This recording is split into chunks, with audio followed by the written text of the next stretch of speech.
In the snowy peaks of Changbai, Lin Cheng accidentally bonds with a nightmare squirrel drawn to his unique style.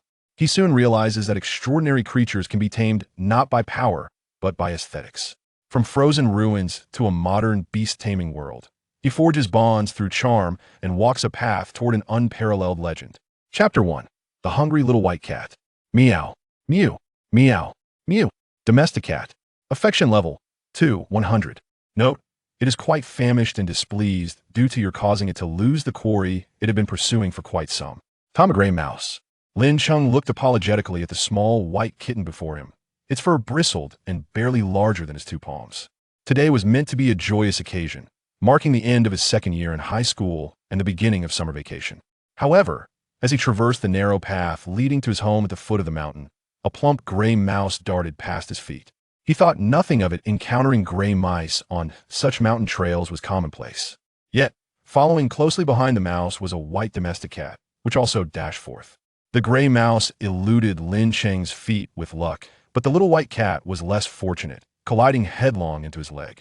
The small white cat watched helplessly as the gray mouse, so tantalizingly close, escaped from its sight.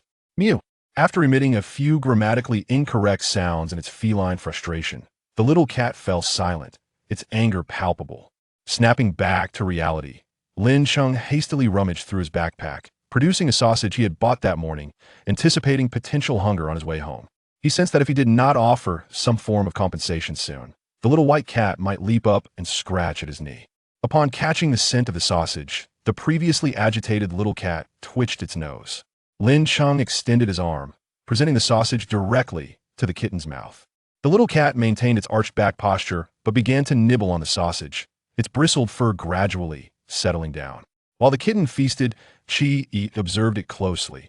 Aside from its ears, which curled backward at the tips, giving it a distinct appearance, the white domestic cat bore no other notable differences from regular cats. Lin Cheng recalled having read about curled ear cats in various scientific literature, noting that their evolution faced less hindrance compared to their straight-eared counterparts. Unconsciously, he reached out to stroke the little cat's ears. The white kitten shook its head and promptly consumed the last piece of sausage from Lin Cheng's hand. Though small, the kitten was surprisingly voracious, prompting Lin Cheng to reflect silently at that moment. The panel before Lin Cheng transformed once more. Domestic cat. Affection level 5, 100. Note: having provided it with sustenance, it now harbors a slight fondness for you that if you continue to offer food, it will be quite pleased. So it was only half satisfied. It seemed this little creature truly had a hearty appetite. Lin Cheng rose to continue his journey home. Although he had disrupted the kitten's hunting, he felt he had compensated adequately. As the little white cat watched Lin Cheng's retreating figure, it instinctively wanted to meow, but its amber eyes darted about before it stealthily slipped into the nearby thicket, following Lin Cheng at a distance. Grandfather. Back, the elderly man in the rocking chair squinted, offering a soft HM as he leisurely waved his fan. The stone elder in the corner emitted a welcoming gurgle. Stubborn stone. Affection level 87, 100. Note: due to your grandfather's influence, it holds a fondness for you that if you scratch its back, it will be quite pleased. Lin Cheng's family resided at the foot of Changbai Mountain, consisting solely of Lin Cheng, his grandfather Lin Detian, and Lin Dishan's pet, the stubborn stone. Upon entering, Lin Detian suddenly opened his eyes, having squinted until then. He rose from his rocking chair, circled behind Lin Cheng, and lifted the little white cat, which had previously been quite fierce, now appearing docile in his hands, letting out weak meow and raising its tail timidly between its legs. A white curled-ear domestic cat. Lin Detian scrutinized the little creature in his grasp before glancing at Lin Cheng. Lin Cheng promptly explained the kitten's backstory. Nodding in understanding, Lin Detian suggested, "Since it has come, let it have a bit more to eat before it departs." With that, he turned and headed to the kitchen to prepare his famous snow chicken stew with mushrooms. "Dinner will be ready soon. Let's get ready to eat." Understood. Lin Cheng set down his backpack and noticed the little kitten, now wagging its tail, had approached the stubborn stone. He retrieved a scratching board from a drawer and walked over. As the little white cat followed Lin Cheng into his home, it sensed it had made the right choice in coming, for it was enveloped by an array of delightful aromas it had never encountered before. Upon entering the house, it began to trace the source of the tantalizing scent. only to be astonished to discover that the entire room was infused with various delectable fragrances. Yet, the most alluring scent emanated from a stubborn stone nestled in the corner. Cautiously, the little cat tiptoed closer to the stone, recalling that stones typically did not consume meat, which suggested that this particular stone would likely not pose a threat to it. Nevertheless, the cat found itself oddly tempted by the prospect of tasting the stone. Observing the kitten's eager gaze, the stubborn stone showed no signs of displeasure, continuing to emit its comforting gurgle. Lin Cheng approached the stubborn stone, crouching down to scrape the moss off its surface with the scratching board. Many stubborn stones enjoyed rubbing against trees to alleviate their itch, but this particular stone relished when Lin Cheng used the scratching board to groom its back. As Lin Cheng removed the moss, the little white cat realized that the delightful aroma was not emanating from the stone itself, but rather from the moss that clung to it. The little cat gazed longingly at the moss on the ground, saliva nearly pooling at its feet, while it acted brazenly in Lin Cheng's presence. For some inexplicable reason, it felt a twinge of apprehension when in the company of Lin Cheng and the stubborn stone. After finishing with the stubborn stone, Lin Cheng gathered the moss into his hands and gently waved it in front of the little white cat. How should I dispose of this moss? Watching the kitten's head follow his hand back and forth, while hungry tears trickled down its mouth, Lin Cheng felt a surge of pride swell within him. Gurgle. Grandfather Shirtu gestured for Lin Cheng to cease his antics with the child, observing the state of the little one in bemusement. With a benevolent demeanor, Lin Cheng extended his hand before the small white cat, saying, "Here you go, my little glutton." Only then did the small white cat commence its delightful meow meow as it indulged in its meal, ate tea this moment. When Lin Cheng reached out to caress the small white cat, it remained oblivious to his affection, preoccupied with its eager consumption. Lin Cheng found no surprise in the small white cat's infatuation with the moss upon Grandfather Shitu's back. After all, prior to the cat's arrival, he had been feeding this very moss to the outside doves. He needed to do nothing more than raise his hand, laden with moss, in the yard, and a flock of doves would swiftly descend upon him, voraciously snatching the moss away. This was a game Lin Cheng had cherished in his childhood. "Dinner is ready." The voice of Lin Cheng echoed from the kitchen. "I'm coming." Lin Cheng, having wiped his hands clean, made his way toward the kitchen. Meanwhile, the small white cat darted ahead of him, racing toward the source of the delicious aroma wafting through the air. Chapter 2. The Confusion of Fur Colors. Upon seeing the small white cat dashing towards him, only to halt at the kitchen door, a rare smile graced the usually stern visage of Lin Cheng. "Come, eat," he beckoned, retrieving a chicken leg from the pot, pouring some soup, and placing the bowl on the edge of the table while gesturing to the little feline. The small white cat eagerly scampered over. Lin Cheng and Lin Cheng began their meal as well. "Grandfather, I can contract a pet beast during this holiday," Lin Cheng remarked while eating. In this world, the mastery of beast taming is predominant. Every creature can undergo extraordinary evolution, gaining more formidable abilities through this process. Humans possess a unique capability known as beast taming. Upon reaching a certain age, individuals can establish a beast space in their minds and form contracts with extraordinary creatures. Those extraordinary beings that enter into contracts with humans evolve at a swifter pace than if they were to train alone. Nowadays, every profession relies heavily on beast tamers and their companion beasts. Well, consider what pet beast you wish to choose, and inform me once you have decided. However, remember this: your pet must never suffer, and even in poverty, ensure your beast does not endure hardship. Furthermore, there are no worthless beasts, only worthless tamers. Lin Cheng interjected eagerly. These two maxims from his grandfather were mantras he had heard since childhood, to the point where they had become ingrained in him. As Lin Cheng and Lin Cheng conversed, they swiftly finished their meal, leaning back in his chair and rubbing his belly. Lin Cheng noticed the little white cat had also finished its meal, now licking its paws. Farm cat. Affection level, 26-100. Note: because you allowed it to eat its fill for the first time since birth, its fondness for you has increased. If you ensure its next meal is equally satisfying, it will be exceedingly happy. Initially, Lin Cheng had intended to tease the little white cat for its voracious appetite, but he felt a pang of sympathy upon realizing it had experienced its first full meal. "Grandfather, this little kitten, should we keep it? You can decide." Lin Cheng settled back into his chair. After clearing the table, Lin Cheng took the kitten to his room.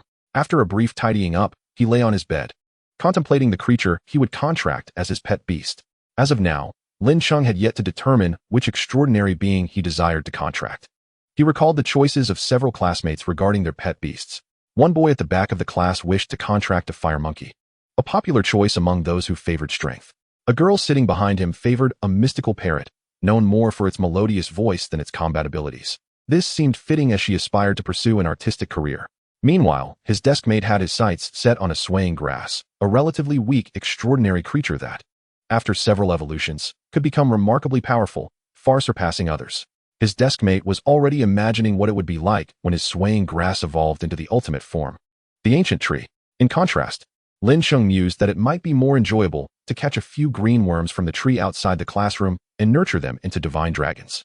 However, as he thought of evolution, he turned to the small white cat that had been observing him from the edge of the bed. Upon being caught in the act, the cat immediately began to groom its paws. The farm cat is among the extraordinary creatures with the most researched evolutionary paths. Generally, the evolution of farm cats is significantly influenced by their coat colors. A white farm cat's next evolutionary forms could be shadow cat, moonlight cat, or phantom cat, all formidable felines. The little white cat, noticing Lin Cheng's unwavering gaze, anxiously wagged its tail, already yearning to reside permanently in this delightful abode. It resolved to do something to secure its stay. That night, after Lin Cheng turned off the lights and drifted into slumber, the little white cat stealthily pried open a gap in the window screen and leaped outside. The following day, Lin Cheng wished to indulge in a lazy morning. However, the more he contemplated sleeping in, the earlier he found himself awake. When he opened his eyes at 6 o'clock, he was greeted not by the first rays of morning sunlight, but by 3 neatly arranged gray mice perched on his chest. Although accustomed to living at the foot of the mountain and unafraid of gray mice, the sight of them on him first thing in the morning was indeed startling. Meow, meow, meow. A creature at the foot of Lin Cheng's bed tilted its head and approached him slowly after hearing his shriek. Lin Cheng's eyes widened further, and he instinctively recoiled as he beheld a cat-like creature approaching him, an odd assembly of features, a cow-patterned cat's head, an orange cat's body, tabby legs, and a calico tail, a veritable hodgepodge of feline characteristics. With a thud, Lin Cheng and the elder stone man hastily pushed open the door in response to Lin Cheng's exclamation. Upon entering, Lin Cheng ignored the gray mice and squinted at the peculiar cat. When he lifted the cat, it offered no resistance, merely raising its tail. Is this the little white cat from yesterday? Lin Cheng scrutinized it closely. Lin Cheng was perplexed. It had undeniably been a small white cat yesterday. Yet today it had transformed into this patchwork feline. This creature was the same size as the previous little white cat, had the same curled ears, and aside from its coat color, appeared unchanged. However, the difference in color was indeed significant. Quickly, Lin Cheng brushed the dead gray mice off his body and stepped down to inspect the new cat. Meow? The cat gazed at Lin Cheng with confusion, as if questioning why this human did not appreciate its nocturnal hunting gifts. This cat must be somewhat special.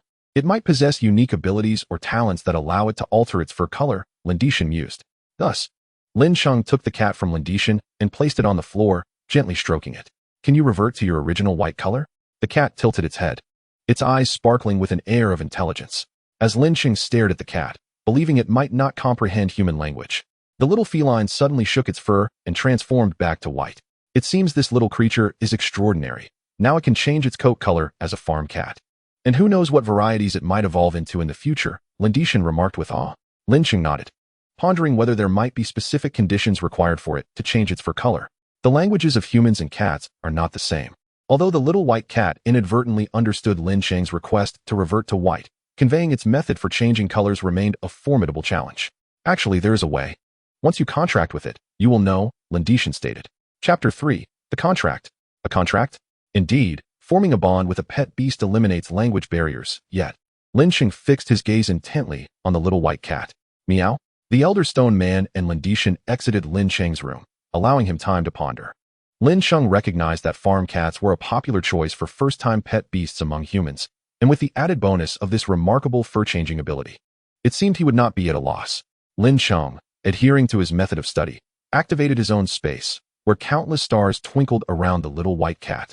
In the blink of an eye, the little white cat vanished from sight, yet Lin Cheng felt his once dormant beast-controlling space suddenly come to life, revealing the curious little white cat exploring its surroundings. As Lin Cheng's thoughts shifted, the little white cat reappeared before him. Meow? The little white cat swayed its tail in front of Lin Cheng, and he could distinctly sense the unique bond forming between them. Domestic cat. Affinity. 63-100. Note: due to your contract with it, its fondness for you has significantly increased. However, it is currently quite hungry, and if you can satiate its appetite, it will be exceedingly pleased. Gurgle. Although the little white cat was indeed very hungry, Lin Cheng's stomach growled first. After all, forming a contract was an energy-consuming endeavor for both humans and extraordinary beings alike. Thus, Lin Cheng took the little white cat to the kitchen to partake in breakfast. You say that if you touch a domestic cat of a different color, you can acquire its hue? Meow. The little white cat replied while devouring its meal. It ate rapidly, and once it could no longer continue, it began recounting how it discovered this peculiar ability. The little white cat had been wandering alone since a tender age, and its white color was rather unpopular among domestic cats, leading to its consistent ostracization from other feline groups. One day, while it had finally caught a gray mouse, several domestic cats of similar size encircled it, attempting to snatch its hard-earned prey. Despite knowing it could not outmatch the group, it bravely stood guard over its catch. At that moment, when an orange cat charged at it, a physical collision occurred, causing its fur color to shift from white to orange. The other cats, taken aback, scattered in terror. Subsequently, it realized that it could change its fur color simply by touching other domestic cats, and it could select which part to alter. Today, it chose to appear in a rather chaotic mix of colors because, in the eyes of domestic cats, the more vibrant the color, the more beautiful the cat. It hoped to enhance its appearance to enjoy more meals at Lin Cheng's home. Upon hearing the little white cat's tale, Lin Cheng's heart softened, recognizing its tumultuous journey. Rest assured, you shall never go hungry again while you are with me. Meow. By the way, I haven't named you yet. What shall we call you? Meow. The little white cat insisted on a name that sounded imposing, one that would grant it prestige. Lin Cheng's mouth opened, only to close again as he swallowed the name Little White that had almost escaped.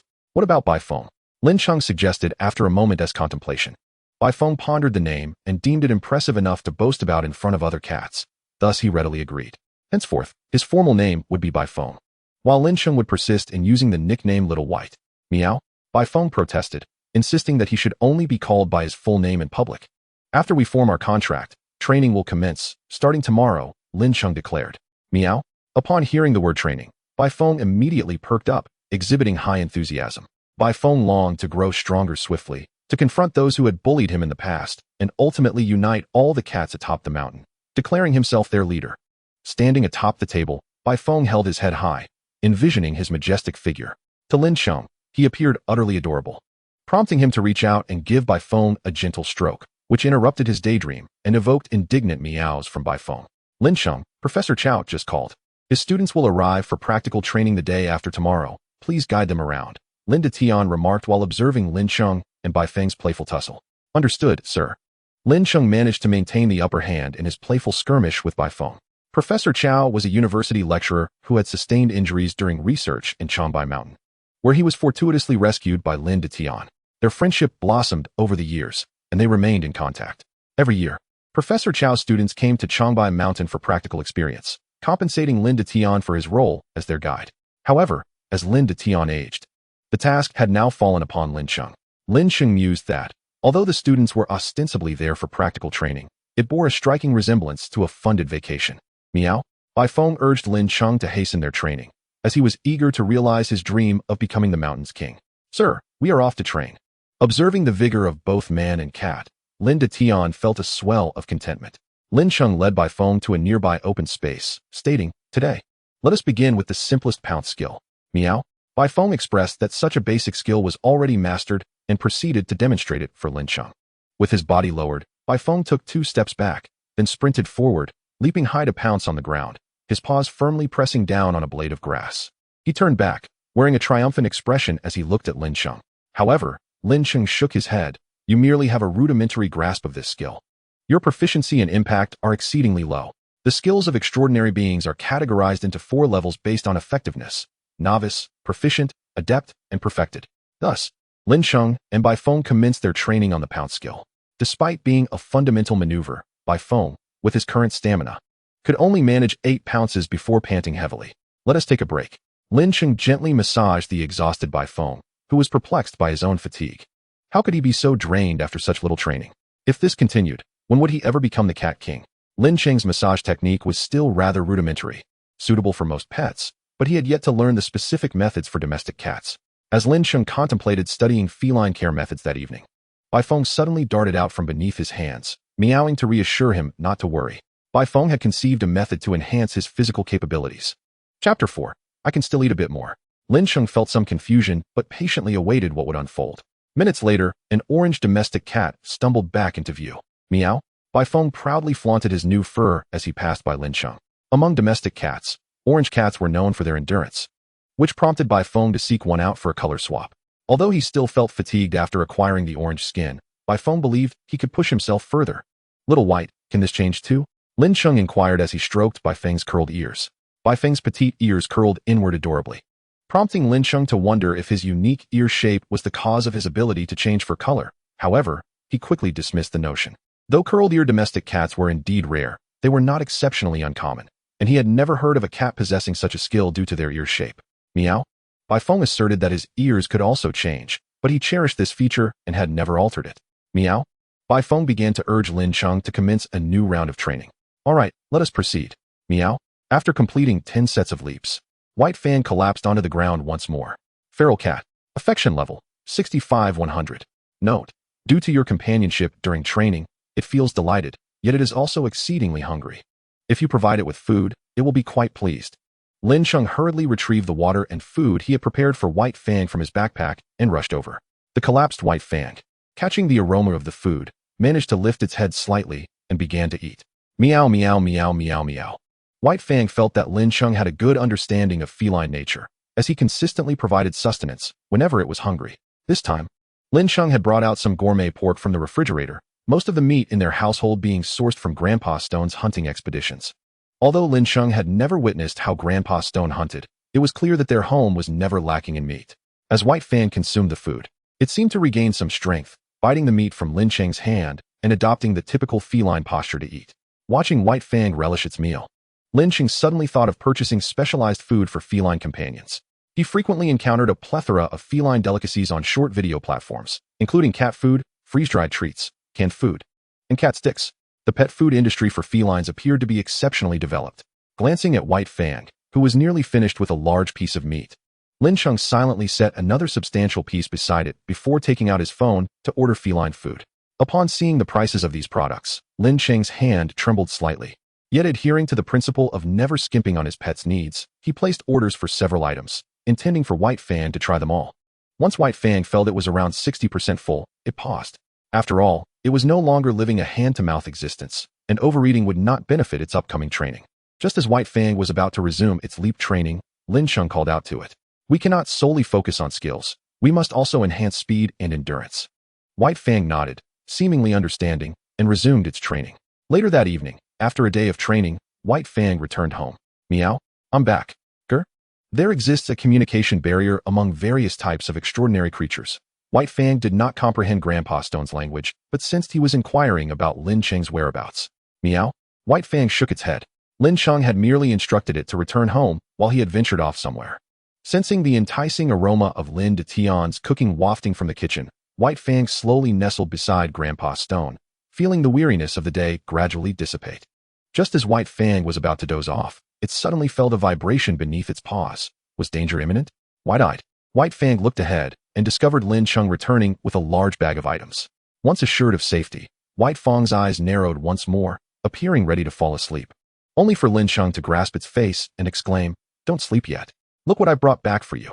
Lin Cheng extracted an assortment of highly nutritious, delectable foods from various brands intended for White Fang. As their home was situated far from the city, with no delivery points nearby, Lin Cheng had to trek quite a distance to acquire these items.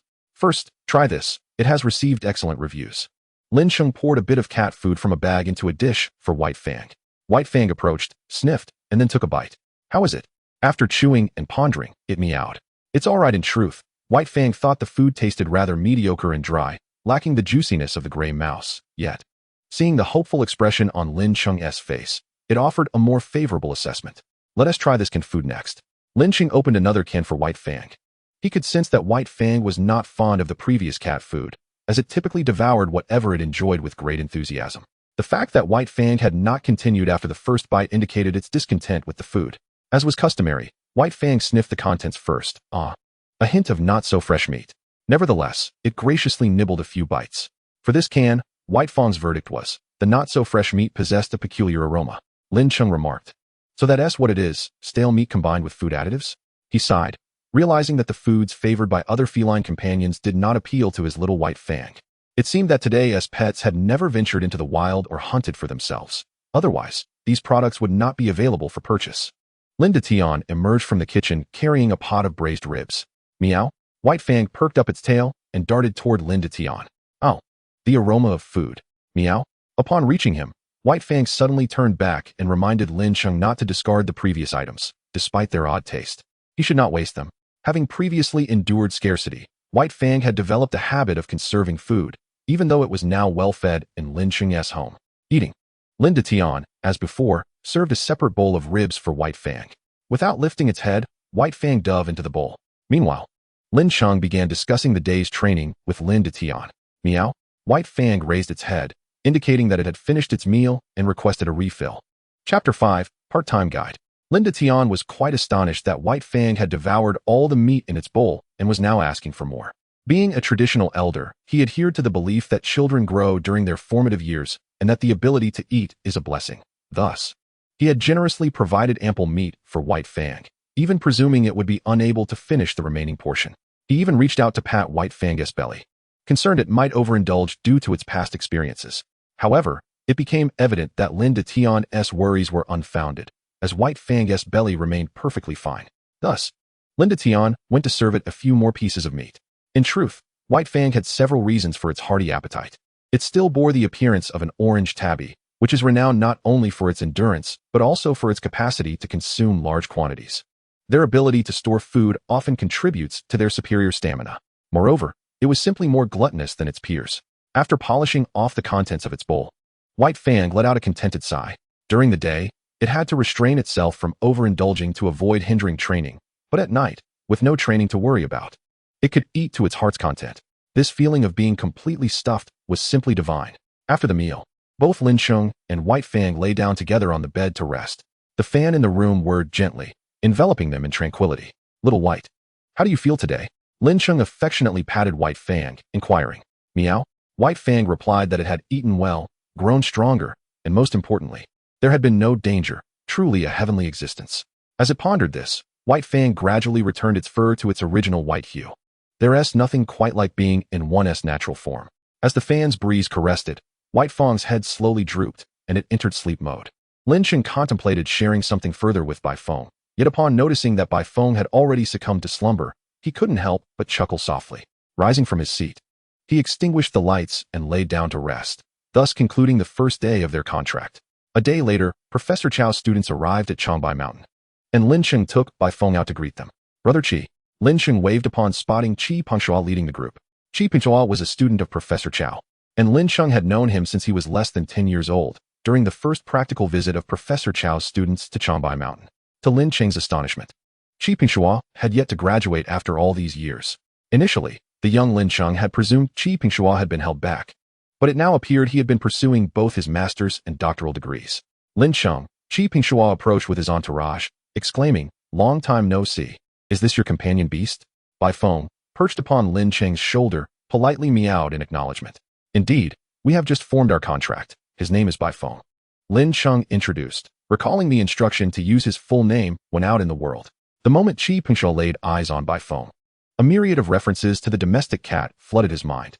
However, he understood that cultivating a white domestic cat toward a more favorable evolutionary direction would be quite costly, irrespective of the method employed. After exchanging a few pleasantries with Qi Pengshua, Lin Cheng began to serve as a guide for their group of around 10. Although these students of Professor Chow were ostensibly there for practical experience, to closely observe the habits and lifestyles of extraordinary creatures in the wild, Lin Cheng sensed it was merely a means for Professor Chow to orchestrate a team-building exercise for his students. "There's a gray mouse," exclaimed a long-haired girl in the group, stepping on the tail of a gray mouse in surprise. A girl dressed in black crouched down and lifted the gray mouse by its tail. "This gray mouse is so small," she remarked, observing the struggling creature. The captured gray mouse was of a standard size, roughly the size of a palm without its tail. Qi Pengshua joined the discussion, noting that northern gray mice are indeed significantly smaller than their southern counterparts. Although the two girls were already aware of the differences between northern and southern gray mice, witnessing it firsthand evoked a sense of wonder. Bai Feng initially found the discourse mundane, but upon hearing that the southern gray mice could reach the length of an adult human's arm, he couldn't help but gasp in astonishment. Fortunately, he was not born in the south, otherwise he might have been devoured by a gray mouse before even tasting a morsel of mouse meat. Nevertheless, He had yet to experience a gray mouse of such size, and was quite curious to do so when the opportunity arose. After the discussion surrounding the gray mouse concluded, Lin Cheng anticipated they would release it, but the girl in black surprised everyone by retrieving a jar from her backpack and placing the gray mouse inside, claiming it as a memento from her first visit to the north. Continuing on, Lin Cheng led the group to their first destination, the Snowy Minx Nature Reserve. The snowy minx are a relatively rare extraordinary species, primarily found in northeastern Huagua. It is said that within the snowy minx clan exists a formidable elder who has greatly aided humankind, which is why a nature reserve has been established for them on Changbai Mountain. The entire reserve is enclosed with a special material, preventing human entry, while allowing the snowy minx to venture out. Squeak! A snowy mink cautiously poked its head out from beneath the enclosure, having failed to catch any prey inside and hoping for better luck outside, only to unexpectedly encounter Lin Cheng and his group. Snowy mink, Affinity, 2. 100. Note, it is a bit bewildered by your sudden appearance. If you can retreat to a safe distance, it will be quite pleased.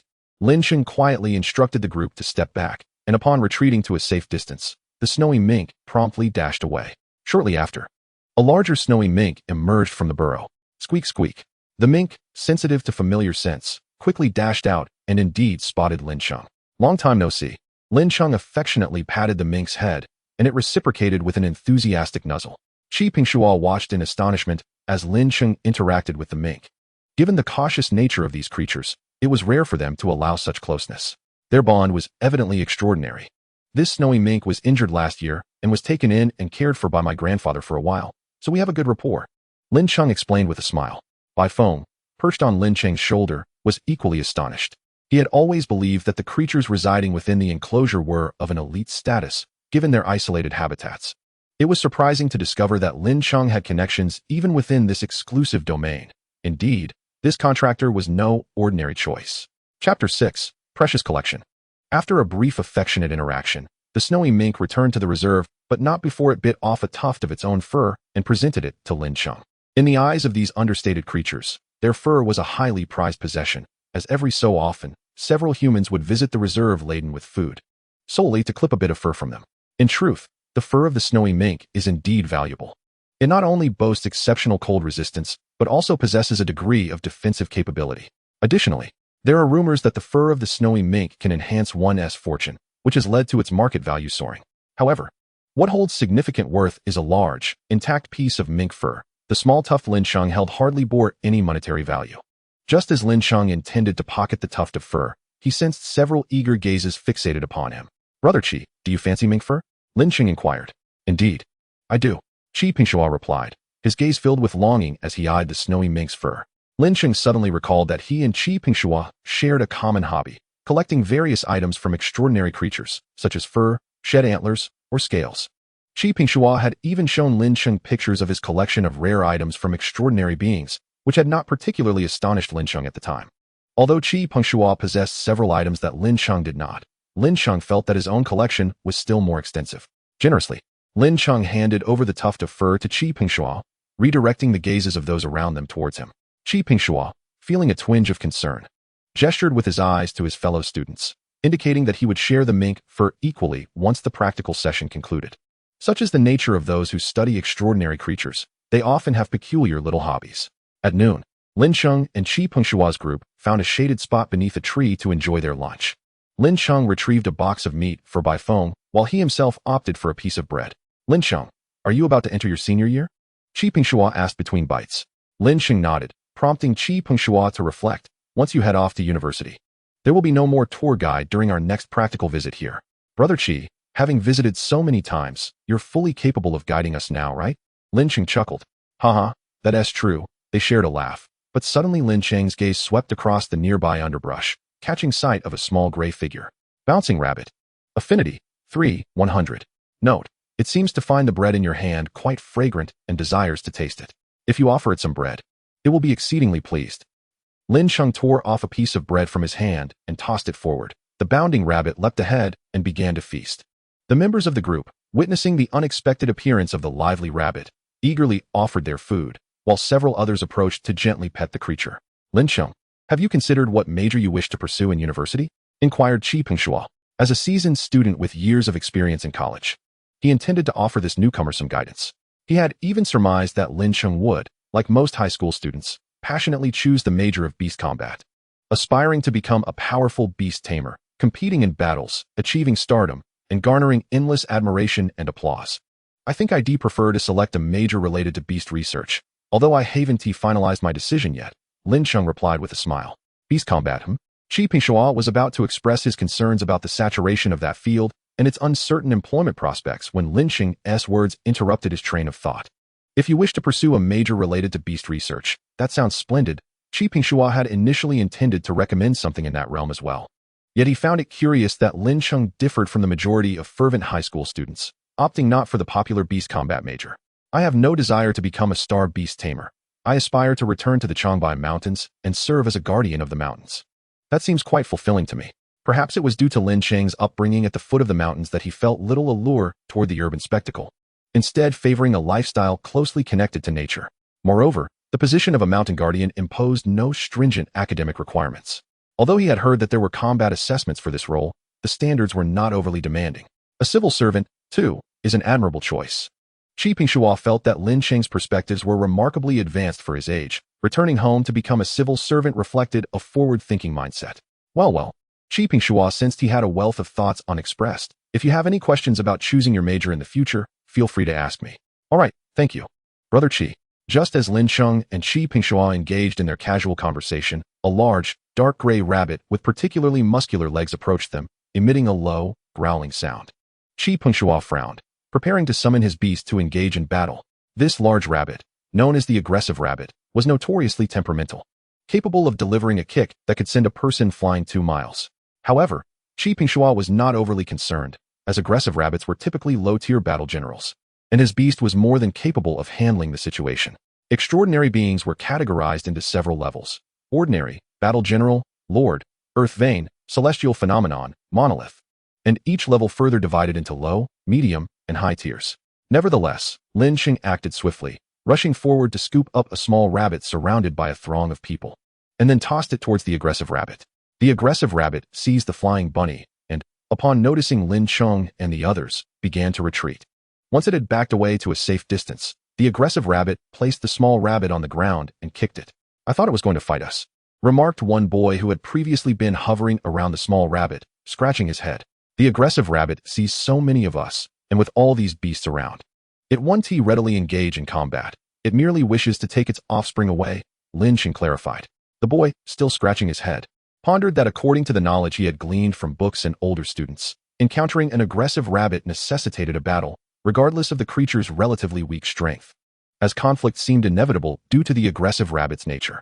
If Lin Cheng were aware of the boy's thoughts, he would find them quite amusing. While aggressive rabbits often did attack impulsively, in Lin Cheng's experience, such behavior was usually provoked by specific circumstances, stepping on a leaf it favored, causing too much noise, or even wearing overly bright clothing could incite an aggressive rabbit to enter an aggressive state. He had been chased numerous times by these rabbits as a child for such reasons. However, once he ventured beyond the territory it had claimed, the rabbit would cease its pursuit. It was important to note that aggressive rabbits were not akin to suicidal rabbits. When faced with a stronger opponent, they would refrain from aggression if the provocation was halted prior to their attack. Otherwise, they might escalate to a more dangerous state. Lin Cheng found it intriguing that a creature with such a volatile temperament still existed, having not been eradicated. Meanwhile, Qi Pingshuo could only marvel at the prolific reproductive capabilities of the aggressive rabbit species. Chapter 7. The 100 Ginseng King. After the aggressive rabbit departed, Lin Cheng suddenly realized his cat was missing. After a thorough search, he discovered Bai Feng behind a tree. "What a close call. I almost thought I had lost my cat," Lin Cheng sighed in relief. Accompanying Bai Feng was a mature tabby cat. This tabby possessed almond-shaped eyes and notably pointed ears, its coat glossy and lustrous. Lin Cheng felt that this cat was not only robust, but also appeared to exude a sense of integrity. Upon noticing Lin Cheng's approach, the tabby did not flee, but instead glanced at him before continuing its conversation with Bai Feng. Ever since forming a bond with Bai Feng, Lin Cheng, while not fluent in the language of farm cats, could grasp the general meaning. The tabby was inquiring about Bai Feng's well-being over the past few days, to which Bai Feng expressed high praise for its current living conditions. What astonished Lin Cheng most was that Bai Feng had offered its food to the tabby, given that Bai Feng was notoriously protective of its meals. The tabby did not consume the food Bai Feng had provided, but departed after learning that Bai Feng was thriving. Watching the tabby's figure fade away, Bai Feng's tail, drooped momentarily before it returned to Lin Cheng's side. Meow. Bai Feng informed Lin Cheng that the tabby was one of the few cats that treated it kindly. If the tabby ever encountered a situation where Bai Feng was being bullied by other cats, it would come to its aid.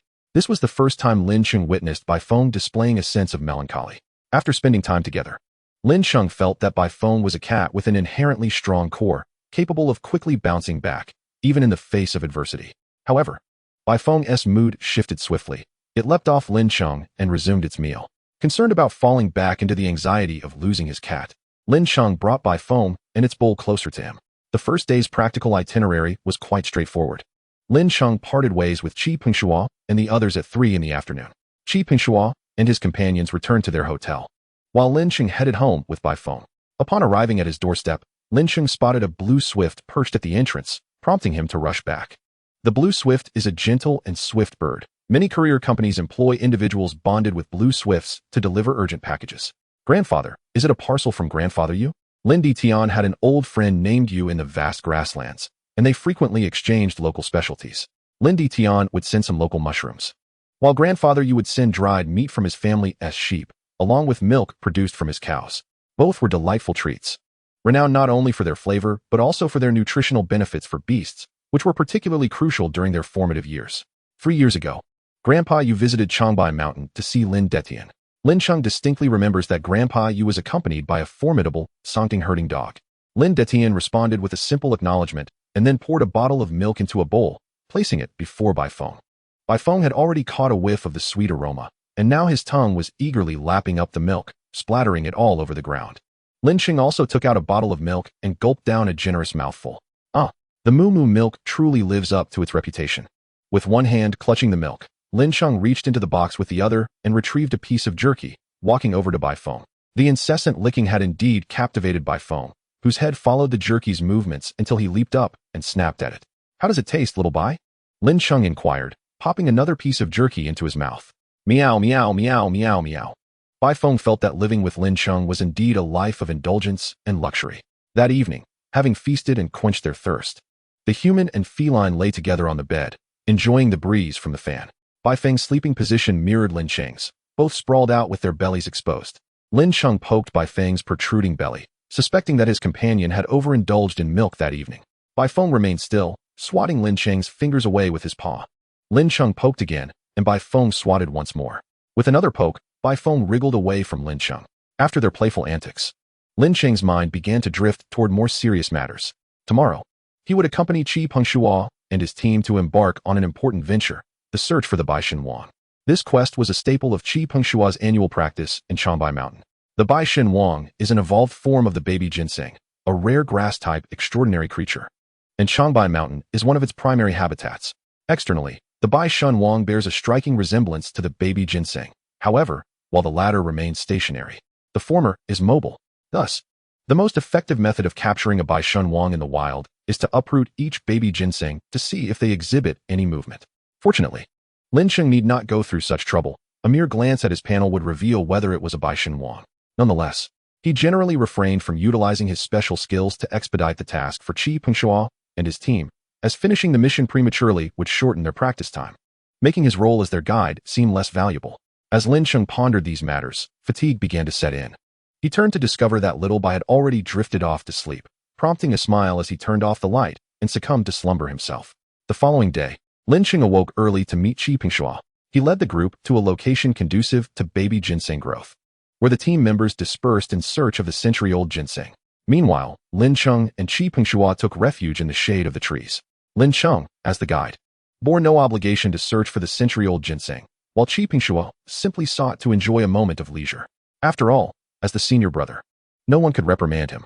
Qi de Gu, all these years, each time you come to Changbai Mountain, it's always to find the Bai Shen Wang. Why not switch up the tasks? Lin Cheng inquired.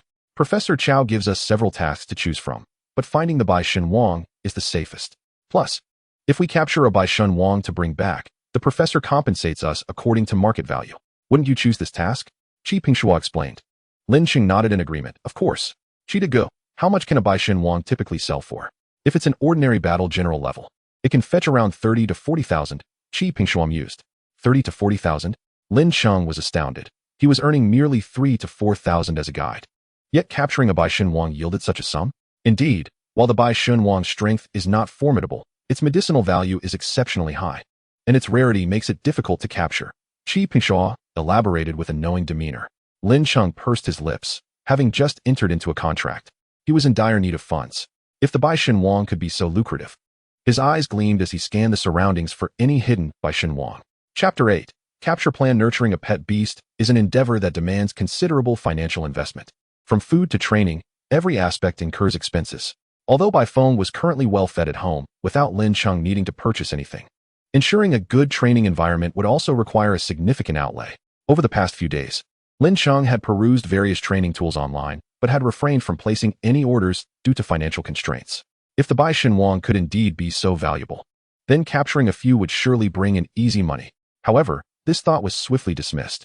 Although the Bai Shenwang typically only possessed battle general level strength, it was beyond the capabilities of his current Bai Feng. Bai Feng was merely of average level, and there remained a long journey ahead before he could defeat a Bai Shenwang. Cheetah Go, does Professor Chow only accept one Bai Shenwang each year? If you capture more, will he accept them? Lin Cheng inquired. He will. Our professor states that he will take as many as we can bring. But we usually manage to catch just one to barely meet the requirements. Qi Pingshuo chuckled. Well, to be honest, having lived in Changbai Mountain for so many years, I've developed a bit of an insight into how to distinguish the Bai Shenwang, Lin Cheng remarked.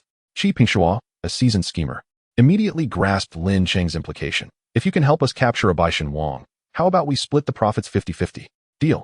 Lin Cheng replied with enthusiasm. Cheetah Go, let us inform everyone not to toil here any longer. Let us search in another location. There are no Bai Shenwang here. Upon Lin Cheng's utterance, those digging in the soil around them, along with their pet beasts, paused in unison and turned to look at him. Lin Cheng suddenly changed his expression and stated earnestly, this area is quite suitable for the Bai Shenwang's habitat, but after my thorough search, I discovered that there are none here. The crowd was taken aback, realizing that he had merely scanned the area with his eyes and deduced this fact. However, they felt that Lin Cheng likely possessed some genuine insight, and thus they followed him to a new location to continue their search. After leading the team for a while, Lin Cheng stopped in a dense grove, then began to search earnestly. The others resumed their efforts, continuing to dig for ginseng with their pet beasts. At the moment Lin Cheng surveyed the grove, he spotted a Bai Shenwang with only a leaf protruding from the ground. Bai Shenwang. Affinity. 1-100. Note. It is somewhat displeased that your arrival disturbed its rest. If you leave quickly, it will be quite happy. Lin Cheng sensed he might not be able to appease the Bai Shenwang, as they wouldn't be lingering here long. But they would indeed be taking the Bai Shenwang with them.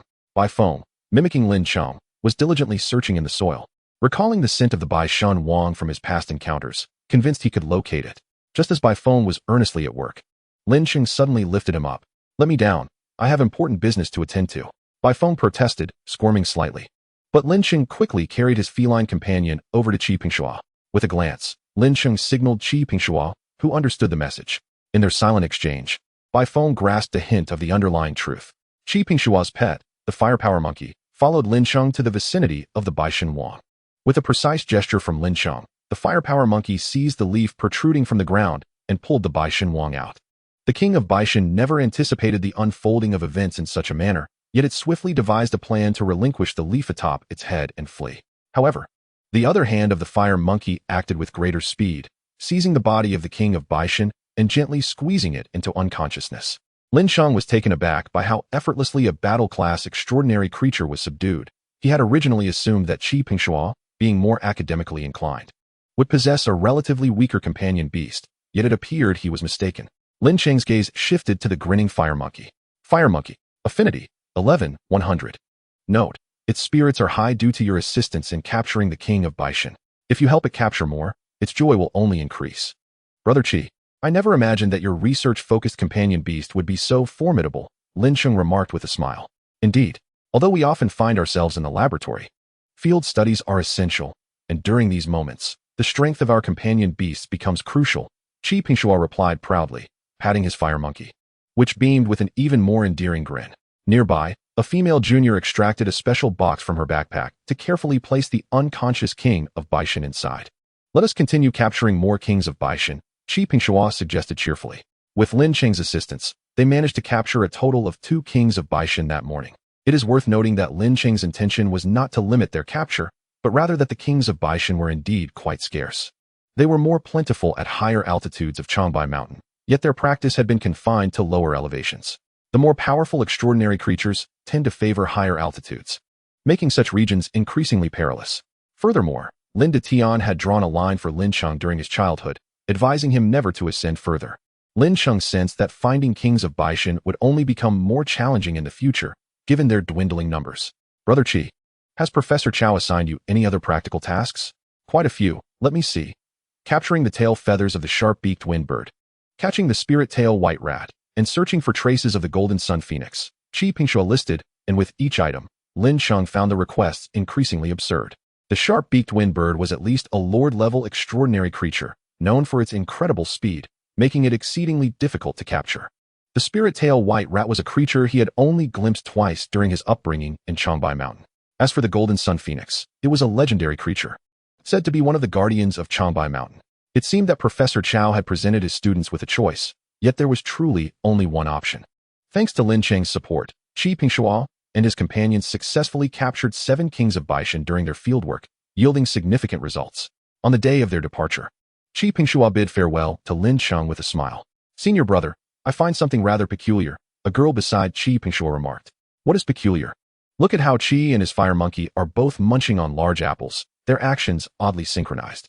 There's not a soul living near the entirety of Changbai Mountain, save for Lin Cheng's family at the foot of the mountain, and don't you think Lin Cheng appears a bit overly secure in the wilderness? Not every extraordinary creature in the wild has a temperament as poor as the monkeys you encountered at Amei Mountain. Creatures in Changbai are generally more amicable.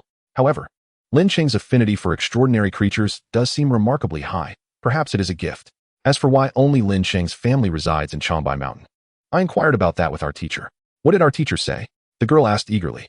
The teacher advised me not to pry into matters unnecessarily, was the response.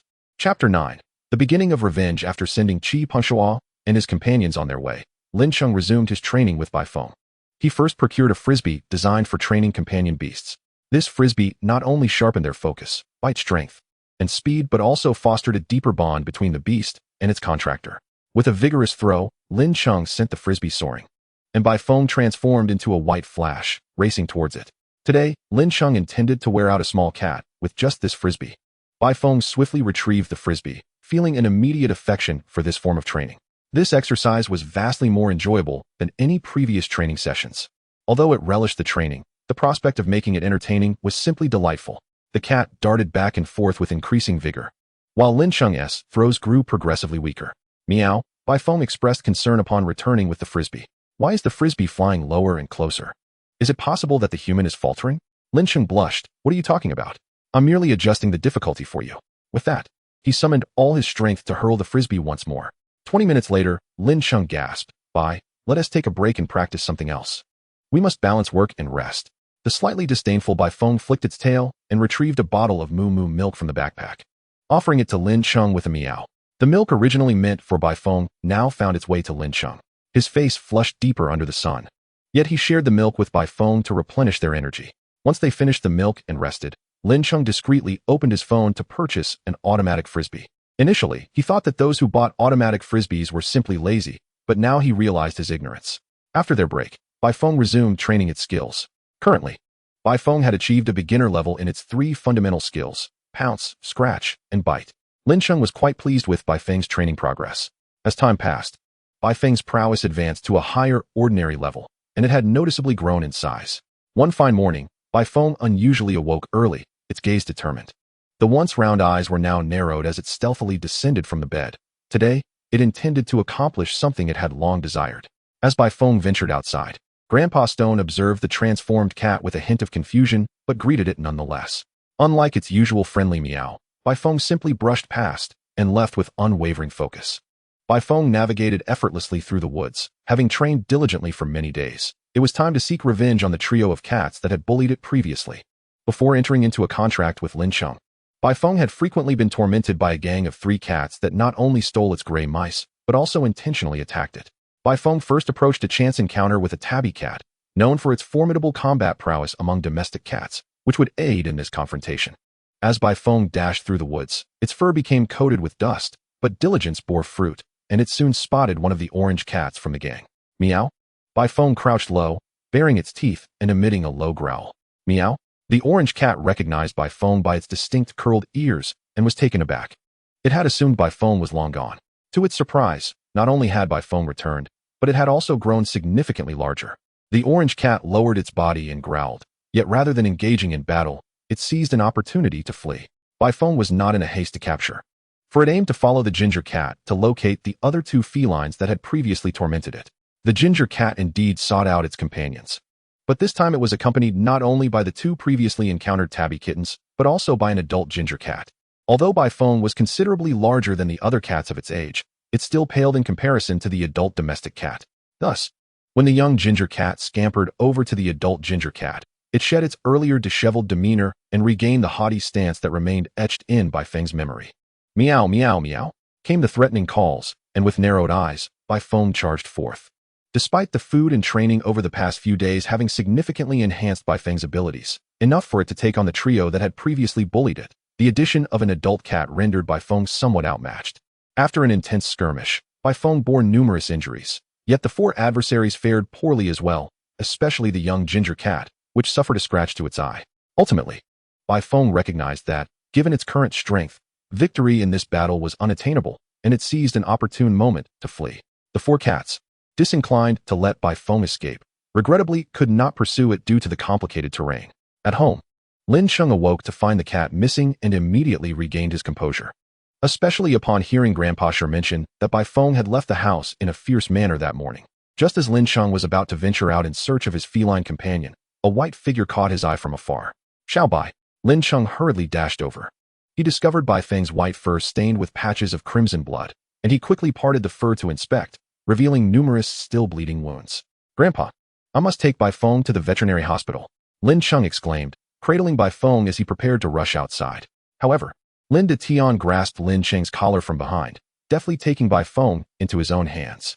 Let me take a look, he said, swiftly performing a cursory examination on Bai Feng and concluding, it's nothing serious, merely superficial wounds, a bit of ointment will suffice. Yet, he countered Lin Cheng's panic with, if there were something seriously wrong, it wouldn't have been able to return so far. Meow, Bai Feng reassured Lin Cheng, fully aware of its condition. It was indeed only superficial injuries, looking far more alarming than they truly were. Lin Cheng tended to Bai Feng's wounds, and after hearing the tale of the morning's events, he felt a pang of disappointment. Why didn't you inform me of your plans for revenge? Bai Feng insisted that it was a matter it needed to handle independently. As Lin Cheng applied the ointment with a bit too much pressure, Bai Feng yowled in pain. Ultimately, Bai Feng acquiesced, promising to inform Lin Cheng of any future revenge schemes in advance. Furthermore, Bai Feng made a significant resolution. It would train even harder to seek retribution. Chapter 10, The First Little Brother. After Bai Feng's injuries, Lin Cheng initially intended for Bai Feng to recuperate.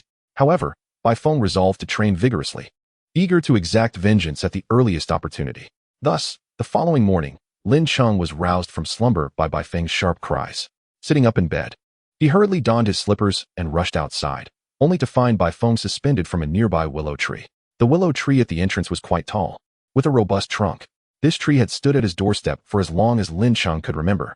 In fact, Lin De Tian had once remarked that the willow tree was likely older than he was. Long willow tree. Affinity, 13100. Note, your cat has disturbed its sleep early this morning, and it is not in the best of moods. If you can quickly remove your cat, it will be less irate. As Lin Cheng approached, the long willow tree flicked one of its branches, casting Bai Feng back to him.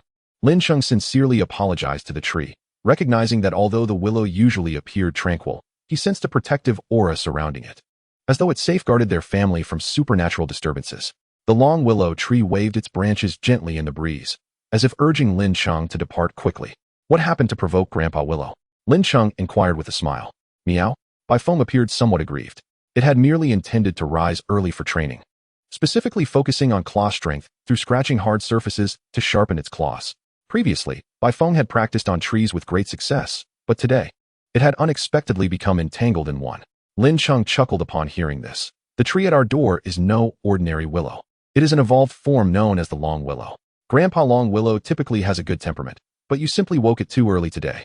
However, he noted, you did rise rather early. It's only 5 in the morning. Meow? Bai Feng suddenly turned serious. Since its defeat yesterday, it had formulated a new plan. It recognized that its failure was not solely due to strength, but primarily because it was alone. Its chances of victory would have significantly increased with a companion in battle. Therefore, it resolved to pursue 2 objectives. to further enhance its own strength and to expand its cadre. However, this meant that time devoted to developing its entourage would encroach upon its training hours. Thus, to ensure ample training time, Baifeng opted to shorten its sleep duration. Meow? Don't worry, you can sleep a bit longer. I don't mind if you wake up later than me, Baifeng reassured, displaying its understanding. Lin Cheng was suddenly enveloped by a sense of guilt. He felt as a contractor he had been quite negligent. He had only heard of contractors urging their pets to train, and it was rare to find a creature so eager to strive harder than its contractor. No.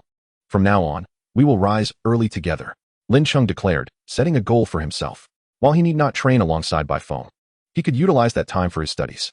Although the combat prowess of pets significantly contributed to exam scores, academic performance remained equally crucial. Meow? Baifeng nodded earnestly. By 4 in the afternoon, Baifeng had completed its training for the day and was ready to recruit little brothers. Isn't there a risk involved? Lin Cheng voiced his concern. Meow? Baifeng assured him, asserting that it had thrived since birth, sufficiently demonstrating its ability to survive in the wild. Moreover, Baifeng possessed a clear understanding of its capabilities. It would never provoke those it perceived as stronger, even in the face of danger. It could rely on its agility to evade threats. Then come back early, Lin Cheng urged. As Baifeng exited the home, it transformed into a more seasoned feline, commencing its search for suitable companions. To recruit little brothers, Baifeng contemplated 2 strategies. First, to assist any kittens in peril, and second, the more straightforward approach of overpowering any cat it desired to claim through sheer force. After traversing the forest twice, Baifeng swiftly located a suitable farm cat that perfectly matched the first criterion for gathering a subordinate. A cow-pattern cat was engaged in a fierce duel with an enormous gray mouse. The majority of the cow cat's fur was black, with only a hint of white around its whiskers and neck. It appeared to be of a similar age to Baifeng, yet its overall size was considerably smaller, giving it a rather gaunt appearance. Concealed in the grass nearby, Baifeng observed that the cow cat was truly nearing its limits, even suffering a bite that had taken a chunk out of its ear. The gray mouse it faced was particularly large, almost as if on the brink of evolution. Just as the gray mouse lunged towards the cow cat, Baifeng sprang into action, propelling himself with his hind legs. He executed a flying leap and seized the gray mouse by the neck. The mouse's blood stained the corners of Baifeng's mouth as its struggles weakened, ultimately ceasing altogether. Having captured his prey, Baifeng commenced his feast. Although he had been enjoying sumptuous meals alongside Lin Cheng daily, the taste of the freshly caught gray mouse remained exquisitely delightful. After devouring a substantial portion of the mouse, Baifeng finally turned his gaze towards the now-cornered cow cat. Aware that it should hasten its escape, the cow cat found itself too exhausted and famished to flee, hoping instead to scavenge a morsel of Baifeng's leftovers. Suddenly, it noticed that the formidable white cat had ceased eating and was regarding it intently, causing it to hesitate. However, Baifeng merely inclined his head, beckoning it closer. Tentatively, the cow cat approached, and upon perceiving no signs of displeasure from Baifeng, it began to gnaw on the gray mouse, devouring it hungrily. Meow? Why did you choose to catch such a large gray mouse? Baifeng inquired. Meow, the cow cat responded, explaining between bites that it had not intended to capture the gray mouse. Rather, the mouse had aimed to catch it. Meow? How audacious! Baifeng exclaimed in anger. Although he had heard tales of particularly powerful gray mice preying on weaker cats, he had never anticipated encountering such a scenario himself. Meow? Remember this, from now on. You are my subordinate. Should you encounter any troubles in the future, do not hesitate to seek me out. Meow, replied the cow cat, lifting its gaze from the gray mouse to observe Baifeng, who seemed to emanate a radiant aura. Chapter 11. The Little Night Demon. After acquiring his first feline subordinate, Baifeng's entourage began to expand gradually. He established a base in a nearby grove, where he frequently convened meetings and organized team-building activities with his group of cat subordinates. Lin Cheng even spotted Baifeng leading a gathering of cats feasting on a deceased tin pig not far from home, which appeared to have passed away recently, likely a result of Baifeng's leadership in the hunt. True to his nature, Baifeng did not adhere to any customs that dictated the elder must eat first, generously allowing 6 or 7 of his farm cat subordinates to partake in the meal alongside him. During the feast, Baifeng noticed Lin Cheng watching him with a look of astonishment.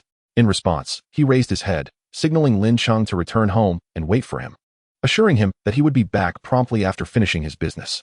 Sharing the spoils with his subordinates was a vital aspect of maintaining his status as their leader. Lin Cheng left with a complex expression on his face. Meow? Baifeng returned triumphantly after enjoying the spoils with his subordinates. Lin Cheng dutifully poured a bowl of moo milk for him. Although Baifeng had already dined outside, he still relished the milk with great enthusiasm. With Baifeng's strength continually growing, He had now become invincible among ordinary farm cats, facing only a few warrior-level farm cats at the foot of Changbai Mountain that posed any challenge. With his strength enhanced and surrounded by so many subordinates, it was time for him to seek vengeance.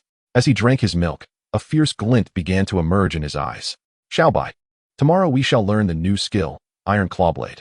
Lin Cheng had been formulating short-term training plans for Bai Feng, but due to Bai Feng's remarkable discipline and rapid progress, the plans had been continually evolving. After a thorough reassessment, he decided it was time for Bai Feng to begin mastering the Iron Clawblade skill. This skill would form a special, hard protective layer around Bai Feng's claws during attacks, greatly enhancing his offensive capabilities. After explaining the skill, Bai Feng recalled having witnessed several powerful farm cats utilizing it, confirming its impressive prowess. He resolved to seek revenge on those cats once he had mastered the skill.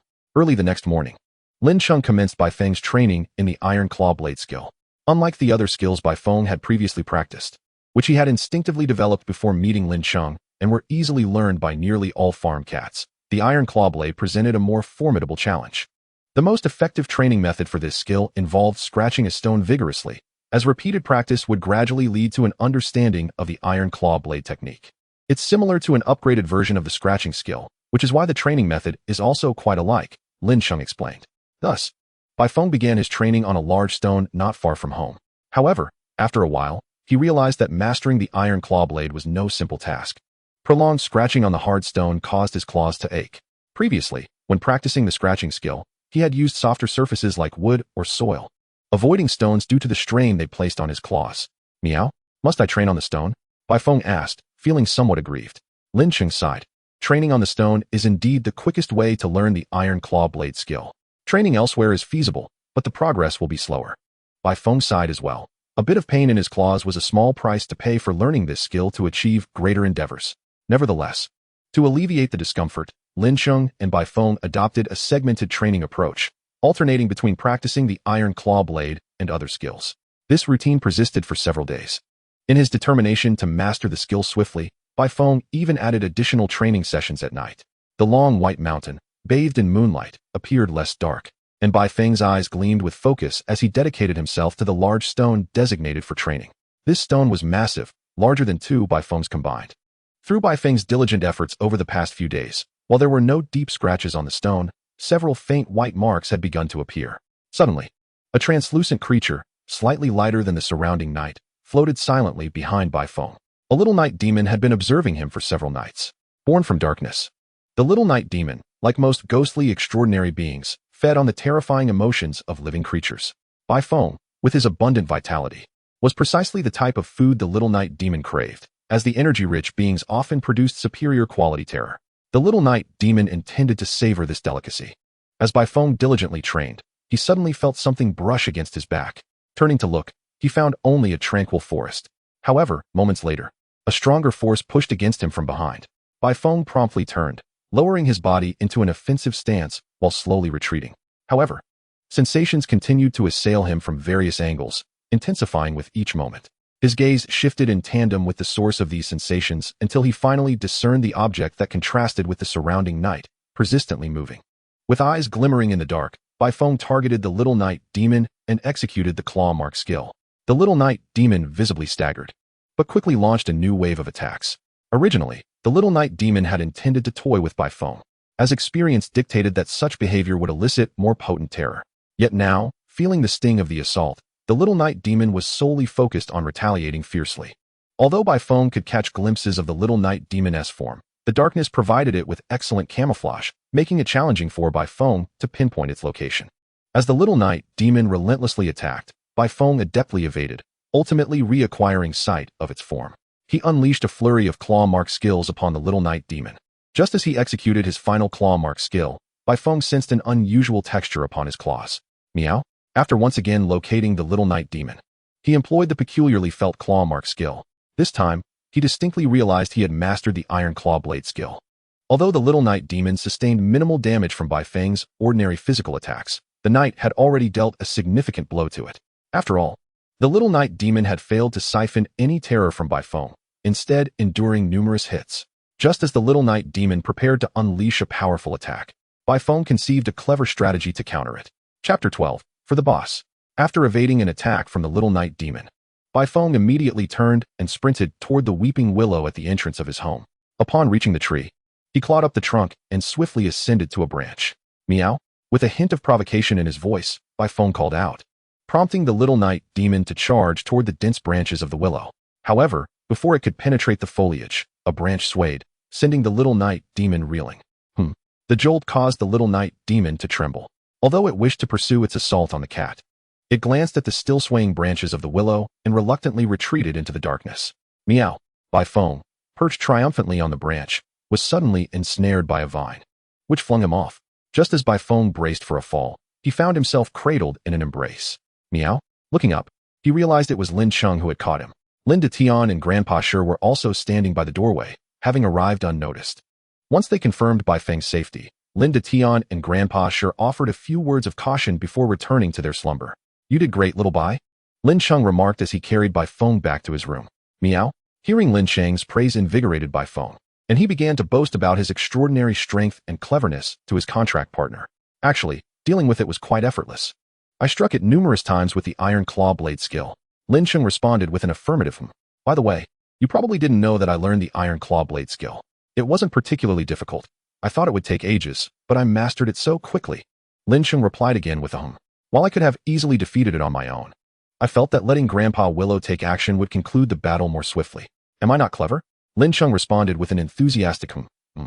This marked Bai Feng's first victory against an extraordinary being he had never encountered before, significantly boosting his confidence as he sought another listener for his triumphs. Lin Cheng was a diligent audience. Meow. As Bai Feng basked in Lin Cheng's admiration, he began pondering other questions, such as the nature of the creature that had attacked him. That must have been a little night demon, a ghostly being that sought to extract terror from you. Clearly, it failed, as you were not frightened in the slightest, Lin Cheng elucidated. Bai Feng raised his head, asserting that being scared was out of the question. He was no timid cat. However, Bai Feng soon recalled a rumor among the farm cats. It was said that during nights on Changbai Mountain, solitary farm cats often found themselves ensnared by an invisible entity, which would only vanish at dawn. Some cats would be tormented by this unseen force for several consecutive days.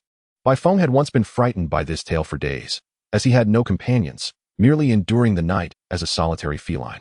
Yet having encountered the little night demon today, he found it to be rather ordinary, not particularly terrifying. Meow. Suddenly, Bai Feng thought that Lin Cheng had yet to witness his use of the iron claw blade skill, so he asked if Lin Cheng wanted to see it. His tail swayed gently behind him. I'd like to, but let us wait until tomorrow. It's quite late, Lin Cheng replied. Stroking Bai Feng's head and glancing at his phone screen, which displayed that it was nearly 1 a.m., Bai Feng nodded in agreement. But he knew he would be unable to demonstrate his skill to Lin Cheng the following morning, as he had a significant task to attend to. Before sleeping, Bai Feng entrusted Lin Cheng with an important matter. Upon hearing it, Lin Cheng's face registered shock. Among the farm cats of Changbai Mountain, they were also particular about territorial divisions. Only the most powerful factions claimed their own domains, while weaker groups wandered aimlessly, lacking a fixed territory. Recently, the cat community at the foot of Changbai Mountain had been bustling, for a new faction had arisen, expanding its territory at an astonishing rate. Led by a remarkably formidable leader. Rumor had it that their leader was a white cat. This morning, the widely discussed white cat leader had visited its domain to hold a morning meeting with its subordinates.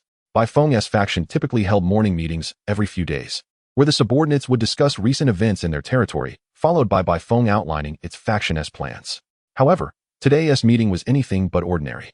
Bai Feng stood before its subordinates, declaring its intent for vengeance, its face set with fierce determination. Let us annihilate them, exclaimed a fierce tabby cat, missing a patch of fur on its face. For the boss, echoed the first of Bai Feng's loyal cow cat subordinates. Meow. The enthusiasm from Bai Feng's subordinates was palpable. Meow. Bai Feng assured its followers that it was always fair in rewarding merit, promising that upon their victorious return, they would be duly rewarded. The chorus of cheers erupted once more. The continuous meows of the farm cats resonated through the air, as the branches of the weeping willow swayed more vigorously in response. Bai Feng forged ahead with unwavering resolve, followed by a cadre of battle-hardened, spirited farm cats. Meanwhile, the quartet of rival cats lounged beneath a tree, lamenting their current misfortunes, lamenting how difficult it was to catch gray mice and how they were being ignored by the charming calico. I heard there's a new faction expanding its influence. Should we consider joining them? Inquired the orange tabby. The trials of survival in the wild weighed heavily on the orange tabby's mind, contemplating whether to latch onto a more powerful ally. Absolutely not.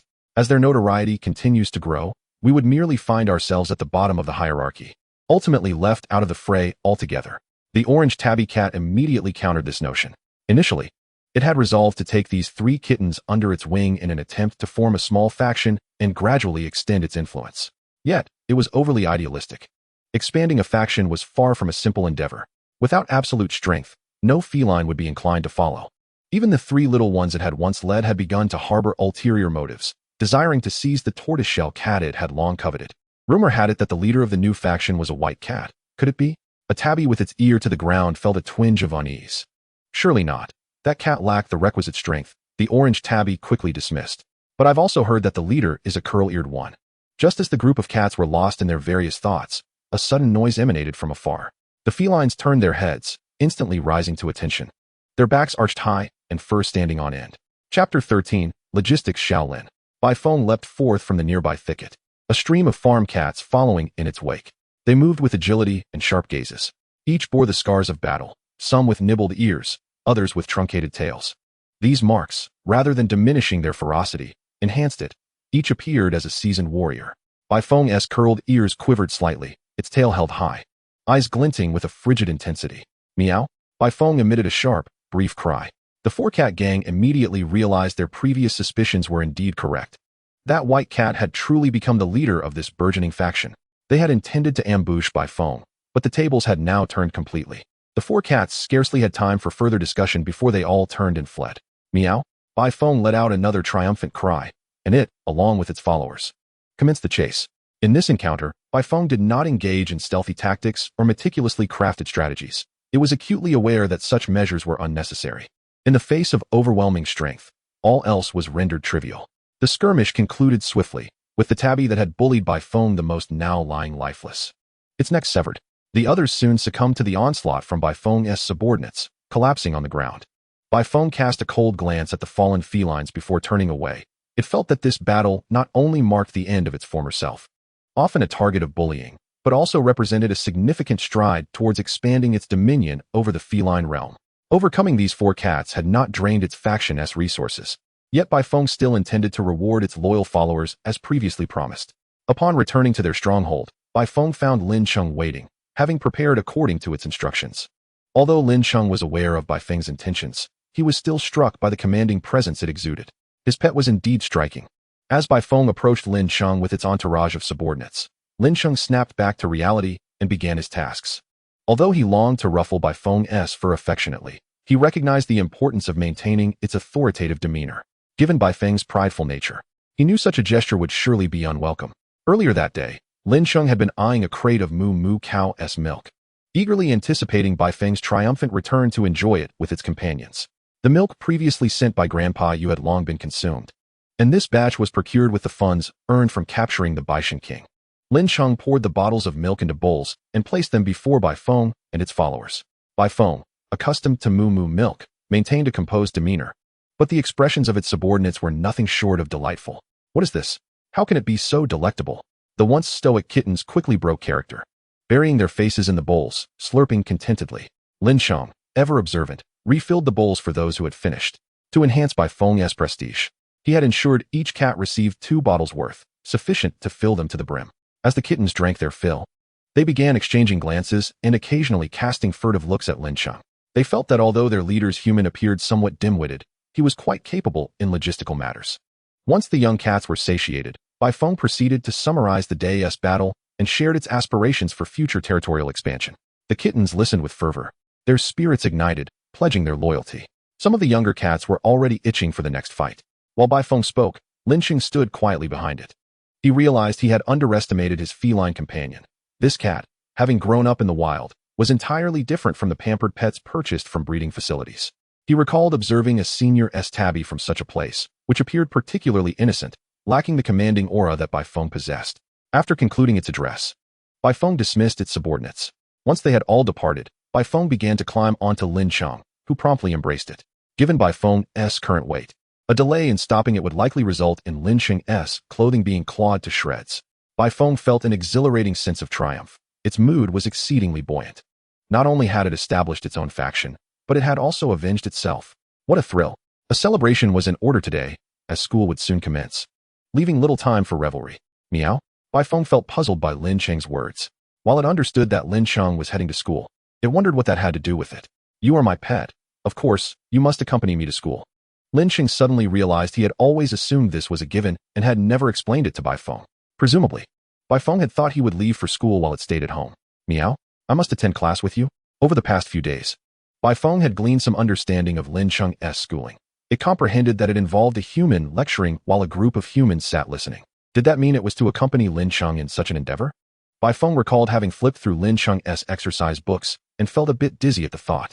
Of course not. Only certain training sessions require our joint attendance. During other times, you will be training in a dedicated pet training facility, Lin Cheng clarified. Meow? Bai Feng asserted that even if it remained at home, it would train diligently.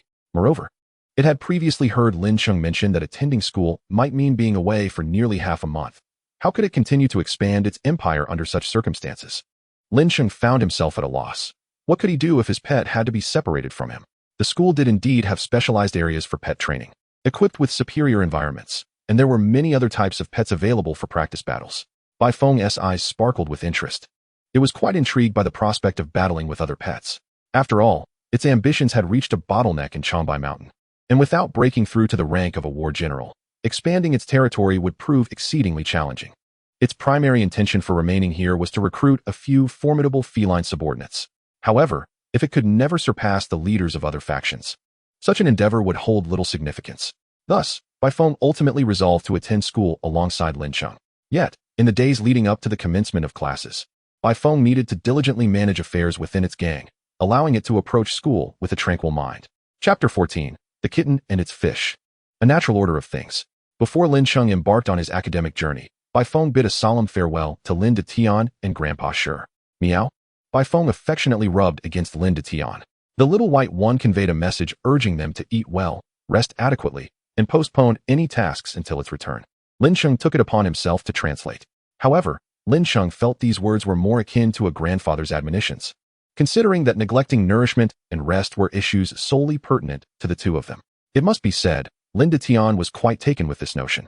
He crouched down to stroke Bai Feng's belly, his usually stern demeanor softening with a multitude of smiles. Meow?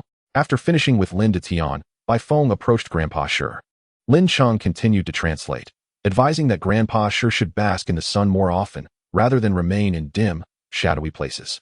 While stones typically prefer dark, moist hideaways, exposure to sunlight is indeed beneficial for their well-being. Gurgle, gurgle. Grandpa Sure responded cheerfully to this counsel. Following their farewells, Lin Cheng departed with a reluctant Bai Feng in tow. Upon arriving at school, Bai Feng lay languidly across Lin Cheng's desk, stifling a great yawn. Returning from home, Bai Feng had retreated to Lin Cheng's beast space to rest, emerging from school with the appearance of someone who had not adequately slept. Lin Cheng, is your pet a domestic cat? It's quite large, exclaimed Guo-san, Lin Cheng's deskmate, upon catching sight of Bai Feng. Bai Feng's tail, hanging beneath the desk, twitched slightly, yet it remained lazily sprawled atop the desk. Did you contract a fully grown domestic cat? Guo-san whispered after settling into his seat. Indeed. Typically one would contract a juvenile beast for their first contract, Lin Cheng replied, glancing at Bai Feng and immediately understanding Guo-san's inquiry. His cat was indeed exceptionally large, sprawled across the entire desk. Reflecting on Bai Feng's diminutive form during their first meeting, Lin Cheng realized how rapidly his feline companion had grown. A juvenile? Is your cat a new breed of giant cat? Guo-san questioned, perplexed. Certainly not. Bai Feng is merely an ordinary domestic cat, simply well-nourished and growing swiftly. Lin Cheng clarified. Bai Feng's tail began to swish with greater enthusiasm, interpreting the remarks about its size as compliments. Among domestic cats, only the larger ones possess true strength. Let us first take our pets to the training room, Guo-san suggested after a brief chat. Sure, the two friends proceeded to the training facility with their respective pets. Guo-san had originally intended to raise a wobblegrass as his pet, nurturing the smallest one into an ancient tree. However, due to parental opposition, he reluctantly settled on a windhound, a more suitable choice for beginners. Lin Cheng's school boasted an entire building dedicated to the training of pets, with distinct facilities catering to different species. Guo-san directed his windhound to a medium-level training room, while Lin Cheng ascended a floor to place Bai Feng in an advanced-level training room. Lin Cheng, your cat is remarkably strong, Guo-san exclaimed, astonished. Lin Cheng maintained a calm demeanor, while Bai Feng shot a satisfied glance at Guo-san, appreciating his recognition of its prowess. The medium-level training room was bustling with various pets, yet Bai Feng's training area was notably sparse, even somewhat vacant. After surveying the space, Bai Feng noticed a cat-like creature that, while resembling a domestic cat, bore distinct differences. It approached slowly. As Lin Cheng and Guosan made their way back to the classroom, Guosan inquired, "Lin Cheng, will you continue to participate in that extraordinary biological knowledge competition after school starts?" The competition, formerly known as the National High School Student Extraordinary Biology Knowledge Contest, is a prestigious event in high school, even offering extra credit for college admissions. It was highly recommended by many teachers at Lin Cheng's school, with nearly all students participating in the preliminary round. However, most were eliminated, with only a few advancing to the second round. Lin Cheng, on the other hand, navigated through the competition with ease and even reached the finals. "Yes, I heard the final competition will be held in the Magic City," Lin Cheng replied. Initially, Lin Cheng's participation stemmed from a sense of camaraderie. Everyone was going, so he thought he might as well join. To his surprise, the questions were remarkably relevant to real life, at least his own experiences. "Please summarize the suitable habitats for the red wrist vine. What causes the red wrist vine to turn black?" Many students easily answered the first question, acknowledging that the vine thrives in damp, shady areas. As for the second question, after some contemplation, students hastily wrote evolution. They collectively believed evolution could explain many anomalies concerning extraordinary creatures on the exam. However, Lin Cheng, having grown up closely connected to nature, responded, 1. The red wrist vine prefers to inhabit the edges of forests, thickets, or damp areas. 2. The vine's darkening may be attributed to a rise in the population of black body-meat worms in its environment. These worms, common in the wild, are not only weak and plump, but also favored by many birds. When sensing danger, they shed their bodies from their exoskeletons, but the new bodies lack shells, resulting in a coating of black slime. The red wrist vine is particularly sensitive to this black slime, and once it reaches a certain quantity, the vine's trunk darkens at a visibly rapid rate. This was something Lin Cheng discovered while catching black body meat worms to feed birds during his childhood. Teachers at school were pleasantly surprised by Lin Cheng's progression to the finals and even provided him with ample study materials before the summer break. Upon returning to the classroom, Lin Cheng and Guosan began their studies, as the pressures of senior year began to mount. However, during the evening study break, an unexpected visitor approached Lin Cheng. "Is Lin Cheng here?" Lin Cheng emerged through the back door to find a well-known figure in their grade, Cheng Ziong. Cheng Ziong was renowned for his family's affluence, operating a large chain of restaurants in the city. "How may I assist you?" Lin Cheng inquired politely. "Your pet and my pet got into a scuffle." Lin Cheng's expression shifted to one of concern. No, they didn't fight. They rummaged through the training room and devoured the pearl fish from the school pond. Chapter 15. Brother, let me take you hunting. Upon entering the training room, Bai Feng initially sought out a cat, not necessarily to recruit a subordinate, but perhaps to forge a bond of brotherhood. As Bai Feng scanned the surroundings, it quickly spotted a feline creature. This cat bore a resemblance to Bai Feng, yet its fur exhibited a hue previously unseen. The cat across from him boasted a coat of yellow fur adorned with an array of black spots, and its ears appeared to be quite distinct from those of an ordinary domestic feline. Bai Feng pondered to himself, noticing the unusually long fur at the tips of its ears. "Meow," he called out, taking the initiative to greet the creature. "Meow." The little yellow cat, taken aback by Bai Feng's unexpected approach, nonetheless responded. Bai Feng tilted his head, sensing an odd accent in the little yellow cat's meow. Yet he was relieved to find that he could still understand it. "Are you using this for training? How does it work?" Bai Feng inquired, observing the little yellow cat running in place on a black machine. The little yellow cat leapt off the treadmill and explained its usage to Bai Feng. The operation of a pet treadmill was quite simple, and Bai Feng quickly grasped the mechanics, even taking a turn to run on it for a while. This is quite a gadget. However, running on this doesn't compare to the thrill of running in the mountains, Bai Feng remarked with an air of faux sophistication. The little yellow cat had spent the majority of its training from birth on various pet training apparatuses and had no experience of running in the mountains, as Bai Feng described. Meow. Intrigued by Bai Feng's tale, the little yellow cat encouraged him to share more about his adventures in Changbai Mountain. Yet, despite his storytelling, Bai Feng did not cease his training, continuing to hop back onto the treadmill while narrating his experiences. The little yellow cat sat on the ground, its big eyes fixated on Bai Feng, growing ever more captivated. "In that final battle, I led dozens of my feline comrades against a band of bullies. Although my subordinates were fierce warriors, I still charged to the front to rally their spirits. Those bullies, despite their formidable strength, were ultimately vanquished." As he recounted this thrilling episode, Bai Feng leapt off the treadmill, marveling at how quickly this contraption operated. He could scarcely keep up with its speed. If the little yellow cat had known what Bai Feng was contemplating, It would have informed him that this treadmill automatically adjusted its speed according to the pet's running pace. Bai Feng was simply running faster. However, the little yellow cat was wholly engrossed in Bai Feng's narrative, oblivious to the reason for his abrupt descent from the treadmill. Meow. The little yellow cat, noticing Bai Feng had paused, eagerly prompted him to continue his story. To the little yellow cat, Bai Feng's experiences were nothing short of riveting. Raised on rich moo milk and gourmet beast meat, training on sophisticated equipment alongside professional trainers and their pets, its life had been rather monotonous. After hearing Bai Feng's tales, it realized that life could indeed be so vibrant and colorful. Later, I accompanied my contract partner to school, and during the holidays, I planned to further strengthen my feline gang. Meow. The little yellow cat was astonished to learn that such a legendary cat also attended school alongside its partner.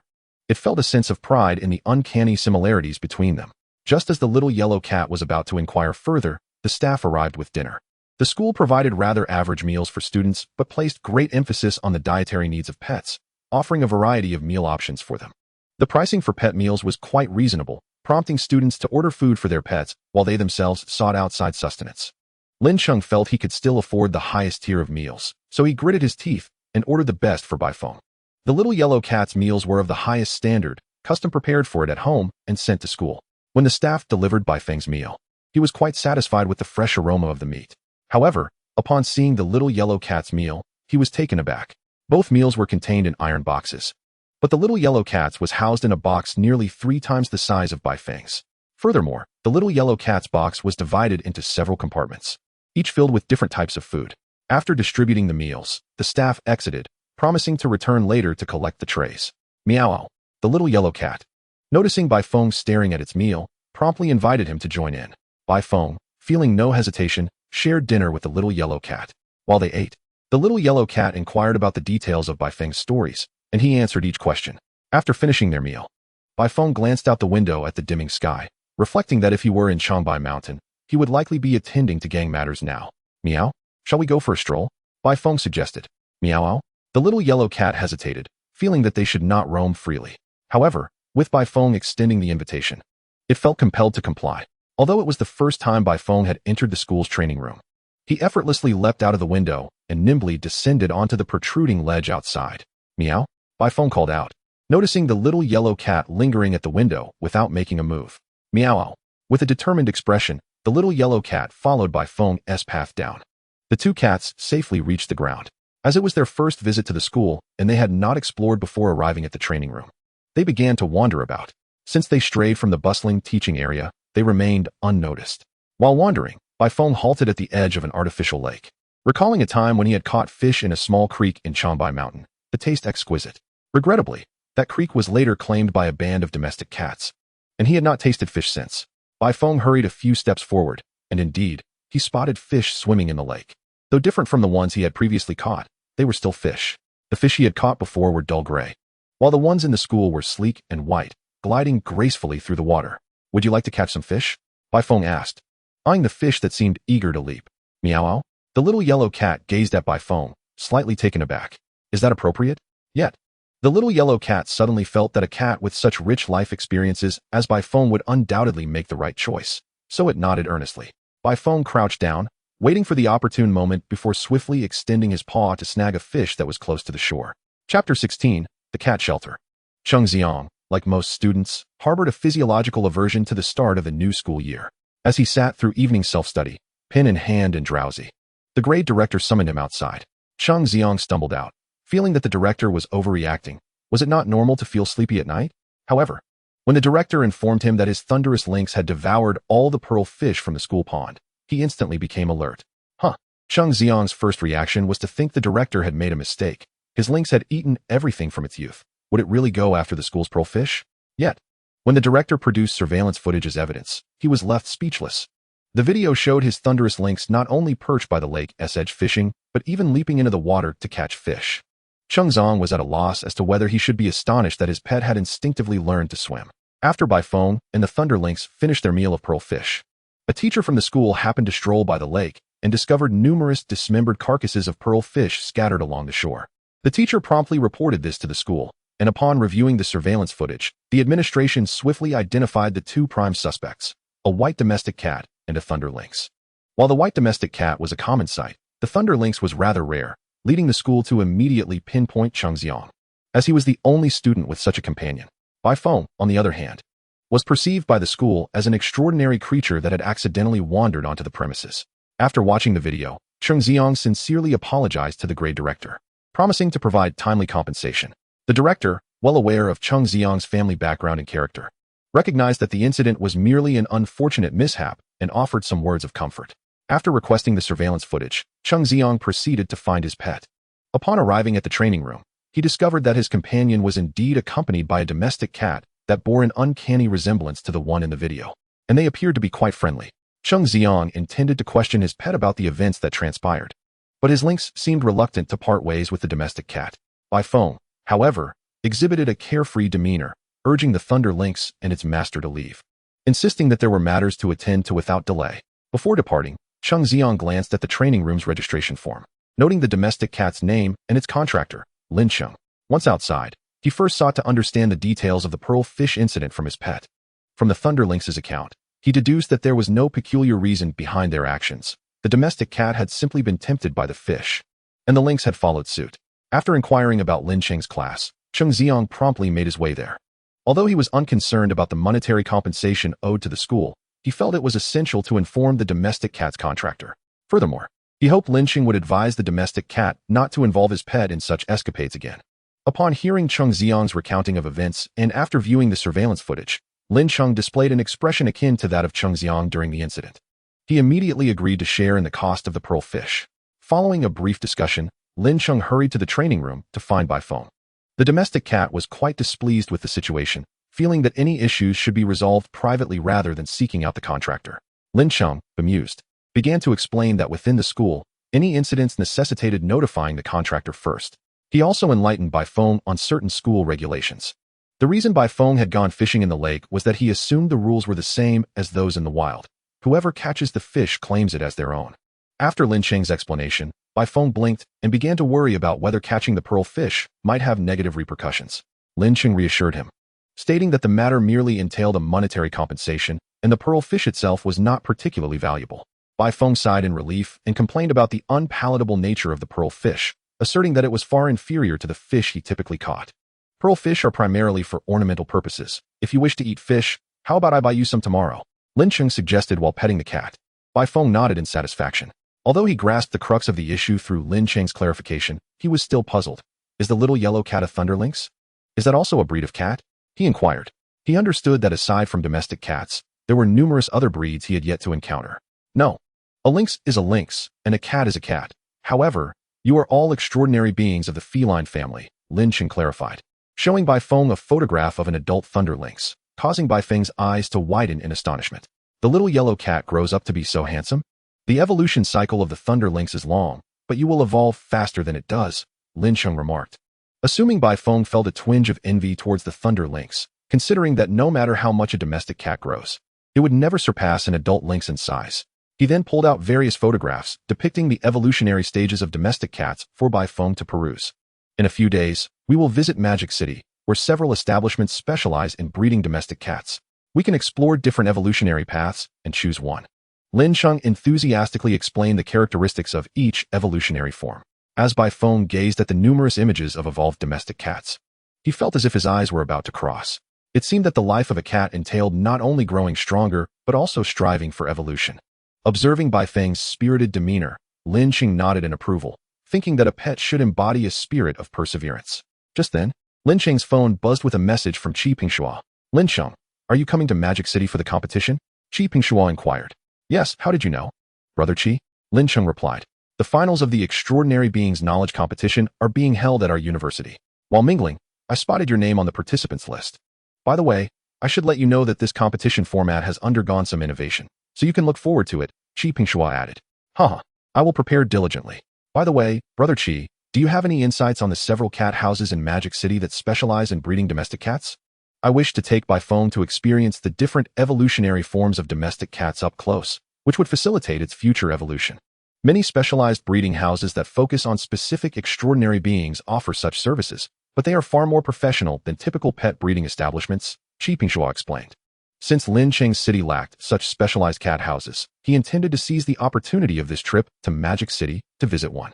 I do know of one such place. The owner exclusively breeds domestic cats and possesses considerable expertise in their evolution. You should give it a try when you arrive. Qi Pingshuo advised. Chapter 17. Welcoming the little calico when the Thunder Lynx encountered Bai Feng, it felt a twinge of guilt.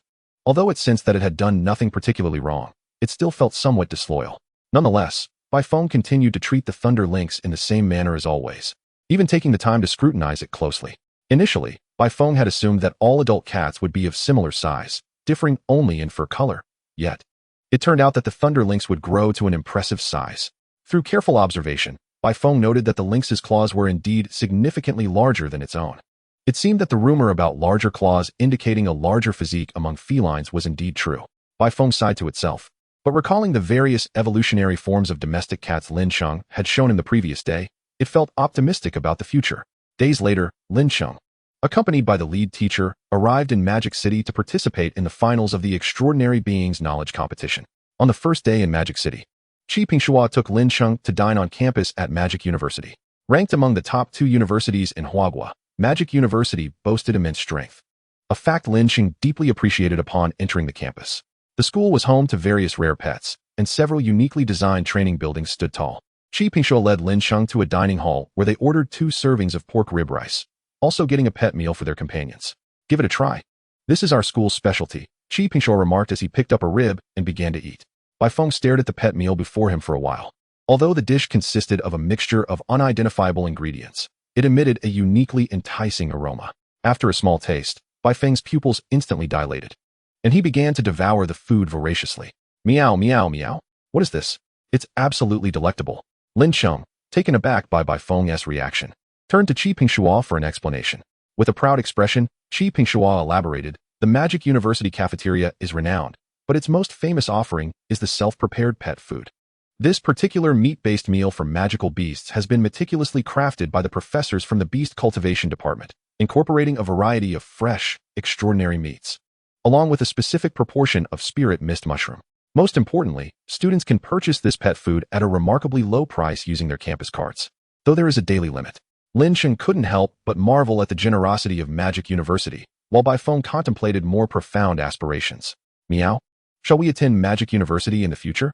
He proposed between mouthfuls. Lin Cheng's lips twitched. It was not as if he could simply waltz into Magic University, the primary hurdle being his ability to gain admission. His gaze shifted to Qi Pingshuo's pet, the fire monkey, which was busily feeding itself fruit puree with a spoon. Noticing Lin Cheng's attention, it returned a simple, hearty smile, having a pleasant impression of the human it encountered annually. Brother Qi, when would be convenient for us to visit the cattery you mentioned? Lin Cheng inquired, with exams looming. Shouldn't you focus on your studies instead of rushing off to the cattery? Qi Pingshuo chuckled. Well, cramming at the last minute rarely yields results. I'll just leave it to luck, Lin Cheng replied. After advancing in the Extraordinary Beast Knowledge Competition, his teacher had provided him with ample study materials. Yet Lin Cheng had scarcely glanced at them, believing the content did not align with the competition style. His repeated advancements were solely attributed to his innate knowledge. Qi Pingshuo acknowledged Lin Cheng's perspective, agreeing that the exam assesses students' long-term accumulation of knowledge about extraordinary creatures, making last-minute cramming quite futile. If you wish, I can put in a word for you. You could go tomorrow, Qi Pingshuo offered, casting a glance at Bai Feng. Your cat seems to have grown quite rapidly, he remarked, recalling when he first saw Bai Feng as just a tiny creature, now transformed into a fully grown cat. Lin Cheng expressed his gratitude, having long since grown accustomed to others' remarks on Bai Feng's size, which Bai Feng interpreted as compliments for himself. By the way, Lin Cheng, I have some insider information regarding the Extraordinary Beast Knowledge Competition. Would you like to hear it? Qi Pingshuo whispered. Lin Cheng eagerly leaned in, all ears. This time, the competition will be more than just answering questions from paper. I've heard you'll need to observe certain real objects and even live extraordinary creatures to answer questions. However, this isn't a closely guarded secret. By the day after tomorrow, it will all be posted on the official website, he disclosed. Lin Cheng nodded, as his knowledge of extraordinary creatures mostly stemmed from his own experiences in the wild rather than from textbooks. Thus, the competition's reform posed no disadvantage to him. The next day, Lin Cheng brought Bai Feng to the cattery recommended by Qi Pingshuo, located in the suburbs. They had to follow the navigation for a while after disembarking from the bus. The cattery was surrounded by sparse buildings, enveloped in tranquility. with a small calico cat leisurely grooming itself at the entrance. Farm cat. Familiarity. 5, 100. Note, it is in a good mood right now. If you maintain a friendly demeanor towards this cattery, it will be quite pleased. Upon spotting Lin Cheng, the calico stood up to greet them and led them inside. Upon entering, they were greeted by a variety of cats in the front yard, some basking in the sun on shelves, others fishing in a small pond, and some playfully chasing each other, creating a harmonious atmosphere. You must be Lin Cheng, as mentioned by Ashua, a woman with a hairpin in her hair approached, gently fanning herself with a round fan. Hello, Sister Ning, Lin Cheng greeted Ning Shichin. This is your pet, isn't it? It seems you've taken excellent care of it, she remarked, crouching down to scratch Bai Feng's chin. Bai Feng squinted his eyes, savoring the gentle touch as if being caressed by a soft breeze. When he opened his eyes again, they sparkled with clarity. Are you aware of the various evolutionary paths for farm cats? Ning Shichin inquired as she stood. Yes, Bai Feng and I aspire to evolve towards the traditional white cat. Lin Cheng replied. He explained that different colored farm cats have varying evolutionary advantages, noting that orange cats tend to evolve more easily into flame cats or medicinal spirit cats. Of course, this does not imply that tabby cats cannot evolve in such directions. Rather, orange cats have a higher likelihood, he clarified. Ning Shichin nodded in understanding and then led him toward the backyard. The evolved cats are all in the back. You can take a look.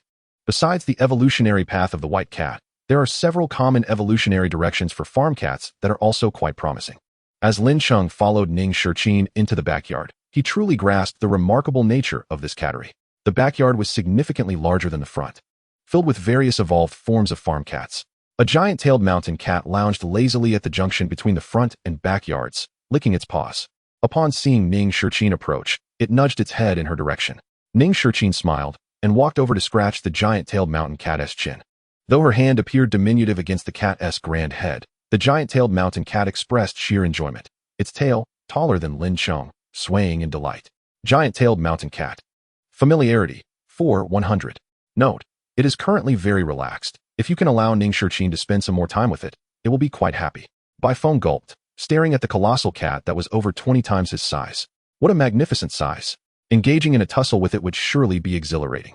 Suddenly, Bai Feng caught Lin Cheng's subtle signal and quickly refocused on their objective. They had previously agreed to take the opportunity to interact with the evolved forms of these farm cats. Bai Feng, having only previously brushed against ordinary farm cats, was curious about the experience with evolved forms. While Ning Shichin interacted with the giant-tailed mountain cat, Bai Feng approached it, gently resting his head against the giant-tailed mountain cat's side, rubbing his entire body against it. The giant-tailed mountain cat, initially squinting, slowly opened its eyes with a hint of surprise, turning to regard the small creature beside it. Different forms of contact between cats convey various meanings, and Bai Feng's action of rubbing his entire body against the other was undoubtedly a super friendly gesture. The giant-tailed mountain cat found Bai Feng's enthusiasm somewhat overwhelming. Unfazed by the giant-tailed mountain cat's gaze, Bai Feng maintained a rather expressionless demeanor. He was not particularly sociable. He merely wished to test whether he could evolve through this method of contact. The conclusion of his experiment met his expectations. Simple touching would not lead to evolution. Yet he sensed that once he evolved, regardless of the form he took, a subsequent interaction with the giant-tailed mountain cat would allow him to transform into a giant-tailed mountain cat, akin to how he could become a different-colored farm cat. Bai Feng felt a peculiar sensation as it brushed against the giant-tailed bobcat, an instinctive premonition that its evolution in this direction would be remarkably smoother. Typically, giant-tailed bobcats evolve predominantly from orange tabbies, though many other colored domestic cats have also transitioned into this form. This evolutionary trend is generally characterized by a larger physique, and the process itself is relatively uncomplicated. Observing Bai Feng's affectionate demeanor towards the giant-tailed bobcat, Ning Shichin assumed that Bai Feng possessed a keen interest in this evolutionary path and thus offered a brief explanation. After circumventing the obstructive bobcat, Ning Shichin guided them forward into a shadowy area. Meow. The shadowy nook, initially devoid of any presence, revealed a cat that had been lying down, slowly awakening at the sound of the meow. This was the shadow cat, adept at blending into shadows or darkness, rendering it nearly undetectable to others. Stirred from slumber, the shadow cat yawned, and Ning Shichin gently stroked its fur along its back. Though slightly irritable from being abruptly awakened, the shadow cat's annoyance dissipated with her touch. However, after Bai Feng brushed against it, the somewhat introverted shadow cat froze momentarily before quietly retreating deeper into the shadows. Drawing upon her years of experience in cat rearing, Ning Shichin concluded that Bai Feng embodied a certain swagger, not as a solitary hero, but rather as a leader poised to establish its own faction. Yet, she did not perceive Bai Feng as a cat that particularly relished casual interactions with others. Even her usual welcoming calico cat did not exhibit the same enthusiasm as Bai Feng. Before Ning Shiqin could ponder further, the distant sounds of a skirmish captured her attention. Meow, meow. A moonlight cat and a flame cat had engaged in a confrontation, prompting Ning Shiqin to rush over and mediate. Moonlight cat. Affection level 100. Note: annoyed by the flame cat's unwarranted provocation, it would be pleased if you kept the flame cat at a distance. Flame cat. Affection level 100. Note: frustrated that the moonlight cat ignored its advances and even retaliated, it would be delighted if the moonlight cat were to interact amicably with it. Lin Cheng remarked. What a pair of adversaries. Despite their altercation, the cats refrained from employing destructive abilities, resorting instead to primal methods of feline combat, clawing, biting, and kicking, resulting in a flurry of fur. Lin Cheng approached slowly, surreptitiously pocketing a few tufts of fur he found on the ground, intending to add them to his collection. Thanks to Ning Shiqin's intervention, the two cats soon ceased their fighting, casting each other disdainful glances before parting ways. Occasional minor frictions do occur between cats, Ning Shiqin explained, before continuing the tour with Lin Cheng. By the time Lin Cheng and Bai Feng completed their exploration, it was already noon. Ning Shiqin ordered takeout for herself and Lin Cheng while providing Bai Feng with a special cat meal. This is what the domestic cats at my shelter typically eat. It should be quite palatable, Ning Shiqin smiled as she inquired. Bai Feng responded by devouring its meal with great enthusiasm. Meow, can I have a little more? Bai Feng quickly finished and gazed sincerely at Ning Shiqin with its round eyes. Of course, Ning Shiqin replied, rising to serve Bai Feng another generous bowl. Aside from the town chief who is aiding with the rodent problem, and the kitchen god cat who is at the temple gathering incense, you have seen many of the evolved forms of domestic cats at our shelter. Do any evolutionary paths appeal to you? Ning Shiqin asked. Lin Cheng had previously conducted thorough research and, through Ning Shiqin's explanations, had gained a deeper understanding of the various evolutionary paths and their associated challenges. Additionally, during the tour, he had communicated with Bai Feng and learned that it could retain its special abilities post-evolution. However, they had decided to pursue an evolutionary direction that suited Bai Feng best. Just as Lin Cheng was about to speak, Bai Feng suddenly meowed at a painting on the wall. I want to evolve into this. The artwork depicted a massive, pure white cat with long claws and elongated eyes emanating a faint, eerie glow, standing atop a snow-capped mountain, gazing downwards. Bai Shajun, are you determined to strive for this path? Ning Shiqin was momentarily taken aback but quickly realized that, based on her initial assessment of Bai Feng's character, this choice was indeed fitting. It seemed her evaluation of Bai Feng was quite accurate, and she silently commended her own understanding of cats. Chapter 19, Evolution Conditions. I do not possess this breed of cat here, nor is the environment conducive for domestic cats to evolve into Bai Shajun. Bai Shajun, as named by ancient peoples, signifies a fierce, white sovereign, and is exceedingly rare, typically found in the northern woodlands. While Bai Shajun is formidable, the conditions for its evolution are stringent, resulting in its scarcity even today, Ning Shiqin elucidated while gesturing towards the image on the wall. Due to the multitude of possible evolutionary paths for domestic cats, and the difficulty of certain conditions, Ning Shiqin could not showcase all varieties of evolved domestic cats. For those cats not present in the shelter, she displayed their images on the wall, allowing visitors to view them and indulge their curiosity in the absence of real specimens. Lin Cheng furrowed his brow, aware of the Bai Shajun evolution path, but knowing little about it. There was scant information available online as well. Sister Shiqin, what are the conditions for evolving into a Bai Shajun? Lin Cheng inquired. In ancient times, all Bai Shajun were wild, and no one has ever successfully cultivated one. Currently, there is limited research on Bai Shajun, though some essential evolutionary conditions have been identified. To evolve into a Bai Shajun, one must consume an adequate amount of gray rats, Ning Shiqin stated, taking a slow sip from her teacup. Gray rats? Bai Feng contemplated quietly, realizing it had consumed plenty of gray rats. Even after entering into a contract with Lin Cheng and enjoying a life of luxury, it often went on hunting expeditions with its companions. The gray rat contains a trace substance that, when a domestic cat consumes a sufficient quantity, can accumulate to meet the first condition for evolution. The second condition mandates a stringent requirement of power before evolution. A domestic cat must attain the status of a high-ranking warrior or be on the verge of reaching the commanding tier of extraordinary beings. Most domestic cats find the opportunity to evolve at the lower warrior level, with only a few reaching the intermediate level, let alone the high-ranking tier. Moreover, if a domestic cat does not evolve, its ascent in power will gradually slow, making it challenging to reach the high-ranking warrior level. At this point, Lin Cheng began to grasp the reasons behind the Bai Sha Jun's rarity. There is technically a third condition as well, though it remains speculative and lacks theoretical confirmation. Ning Shiqin added, "What is it?" Lin Cheng eagerly pressed for details. Bai Feng also tilted its head in anticipation of the answer.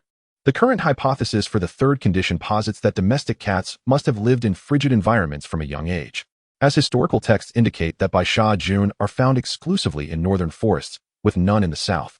I personally believe this third condition is valid, as I have attempted to cultivate a few in accordance with the first two conditions, yet none have evolved into a Bai Sha Jun, Ning Shiqin lamented.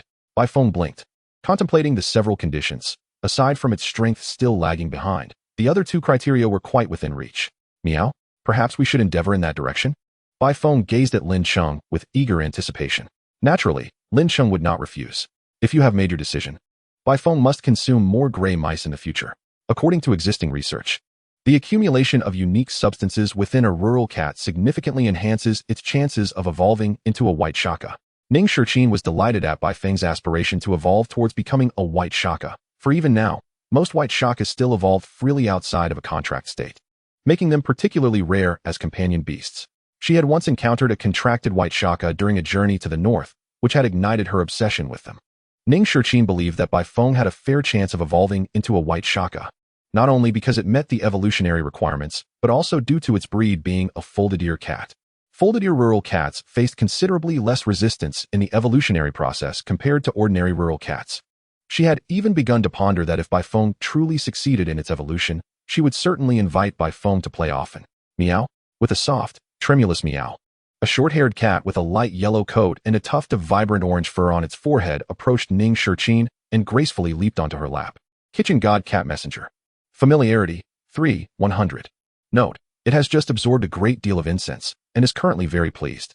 If you can offer it a prayer, it would be delighted. Bai Feng, who had been lounging between Lin Cheng and Ning Shiqin, decided to seize the moment and nudge against the kitchen god cat messenger once more. After all, having already interacted with so many cats, what was one more? However, as Bai Feng approached, the unprepared kitchen god cat messenger was inadvertently jostled. Bai Feng, kitchen god cat messenger, Lin Cheng. The kitchen god cat messenger was quite diminutive, even smaller than an ordinary rural cat by a couple of sizes. It had ample space on Ning Shiqin's lap, yet Bai Feng's intrusion immediately rendered it cramped. Were Bai Feng a cat from a shelter, the kitchen god cat messenger would undoubtedly resort to employing a little trick to bring it misfortune for a few days. Bai Feng quietly retreated to its own paws and resumed grooming itself atop the table. Lin Cheng continued to inquire with Ning Shiqin about various evolutionary pathways. Although they aimed primarily for the white shaka, this direction posed numerous challenges, rendering it essential to understand other possibilities as well. In the afternoon, after sincerely thanking Ning Shiqin, Lin Cheng departed with Bai Feng. Meow? From now on, I must consume more gray mice. Bai Feng resolved to not only catch gray mice for itself, but to have its little subordinates do so as well. With this thought, it aspired to evolve into a white shaka. Lin Cheng lifted Bai Feng and affectionately stroked its fur. Perhaps due to Bai Feng's exceptional nutrition, its coat was extraordinarily fluffy and soft. Although Bai Feng frequently ventured out for training and managing its gang, it always appeared impeccably clean in Lin Cheng's presence. Unlike some white cats that were rather dusty. Meow? Bai Feng nodded earnestly, envisioning the form of the white shaka as the ideal representation of its future self. It would undoubtedly evolve into a white shaka, standing atop the peaks of Changbai Mountain. As Bai Feng wagged its tail, brimming with ambition, Lin Cheng, however, set it down. Meow? Weak human. Bai Feng scoffed at Lin Cheng's stamina, as he had barely carried it a few steps before becoming fatigued. It had repeatedly suggested that Lin Cheng engage in physical exercise, but he always insisted that participating in frisbee training was sufficient to maintain his fitness. Bai Feng retorted that Lin Cheng's current frisbee throws had become mere leisure rather than training. Under Bai Feng's insistent request, Lin Cheng finally agreed to start exercising after the college entrance examination. Meow? It's a promise then a promise. Chapter 20. The Shame of the Cat World. The following day, Lin Cheng attended the finals for extraordinary biology knowledge on his own, sending Bai Feng to the training facility specifically designated for the companion beasts of contestants. This final round featured a considerable number of participants, totaling over 200 individuals. As the announcement tone sounded, the examiner opened the sealed bag. However, instead of a test paper, each participant received a bag containing several small packets, each numbered differently. The task for the examinees was to write as much relevant content as possible based on the items related to extraordinary creatures contained within the small packets. Lin Cheng found this examination method quite novel as he retrieved the first packet, which contained a ball of brown fur entangled with transparent silk threads. Instantly recognizing the brown fur as belonging to a clawed squirrel, he recalled a time when he had unearthed 5 clawed squirrel burrows in one day, enduring 8 scratches yet refusing to relent. The transparent silk threads were also familiar to him, as they were produced by the Ching worm. In his youth, he often caught Ching worms in trees, pulling on their silk threads to compel them to continuously produce more. Generally, Ching worms had weak offensive capabilities. Even when using their silk threads, they could only ensnare a human's hand. However, the silk threads in the bag were evidently thicker than ordinary ones, indicating that the Ching worm that produced them was stronger. Moreover, Lin Cheng deduced from the entanglement of the threads and the clawed squirrel fur that a nearly evolving Ching worm was feasting on leaves when it clashed with a clawed squirrel that was foraging for food, resulting in a skirmish. He recalled seeing an irate little squirrel glaring at him with its head full of silk threads while he was digging around the squirrel's home. After filling the answer area for the first question with ease, Lin Cheng moved on to the second packet, which contained a stone marked with scratch marks. While Lin Cheng smoothly answered the questions, the candidate to his right was busy plucking his eyebrows. The boy in a black short-sleeved shirt scrutinized the contents of his packet earnestly. While he recognized the silk threads, the other item was unfamiliar to him. In his memory, many extraordinary creatures possessed brown fur. After much deliberation, the boy in the black short sleeve began to pluck his eyebrows more vigorously while sighing and jotting down knowledge points about the Ching worm in his hat. Regardless, he resolved to at least fill the answer area. 2 hours later, Lin Cheng capped his pen and let out a long breath. The examination duration was 3 hours, and he had completed it ahead of time. However, upon glancing at his densely filled answer sheet, he deemed there was no need for a review. So he promptly raised his hand to submit his paper. The boy in the black short sleeve watched Lin Cheng's nonchalant departure, intensifying his eyebrow plucking. After submitting his paper, Lin Cheng headed to the training room where Bai Feng was located to retrieve his companion beast. Though he had submitted early, 2 hours of intense focus had left him quite hungry, so he planned to take Bai Feng to the cafeteria for a meal. Lin Cheng felt he had performed admirably in this examination. Perhaps he would even secure a ranking and reward.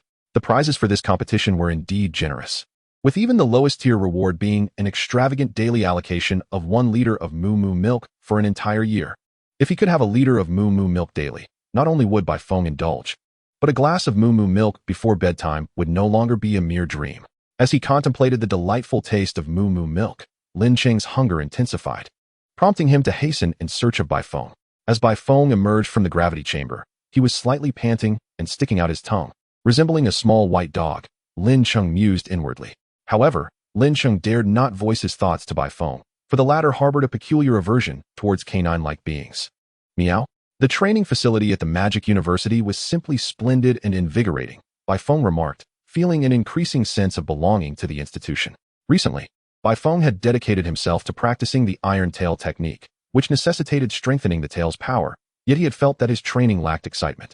However, today's rigorous session in the gravity chamber had ignited a newfound enthusiasm within him and facilitated a significant breakthrough in his understanding of the Iron Tail skill. Shall we spend the afternoon at Magic University and explore other training rooms? Meow? As Lin Cheng and Bai Feng strolled through the campus, engaging in casual conversation, Bai Feng suddenly halted, his eyes wide with astonishment.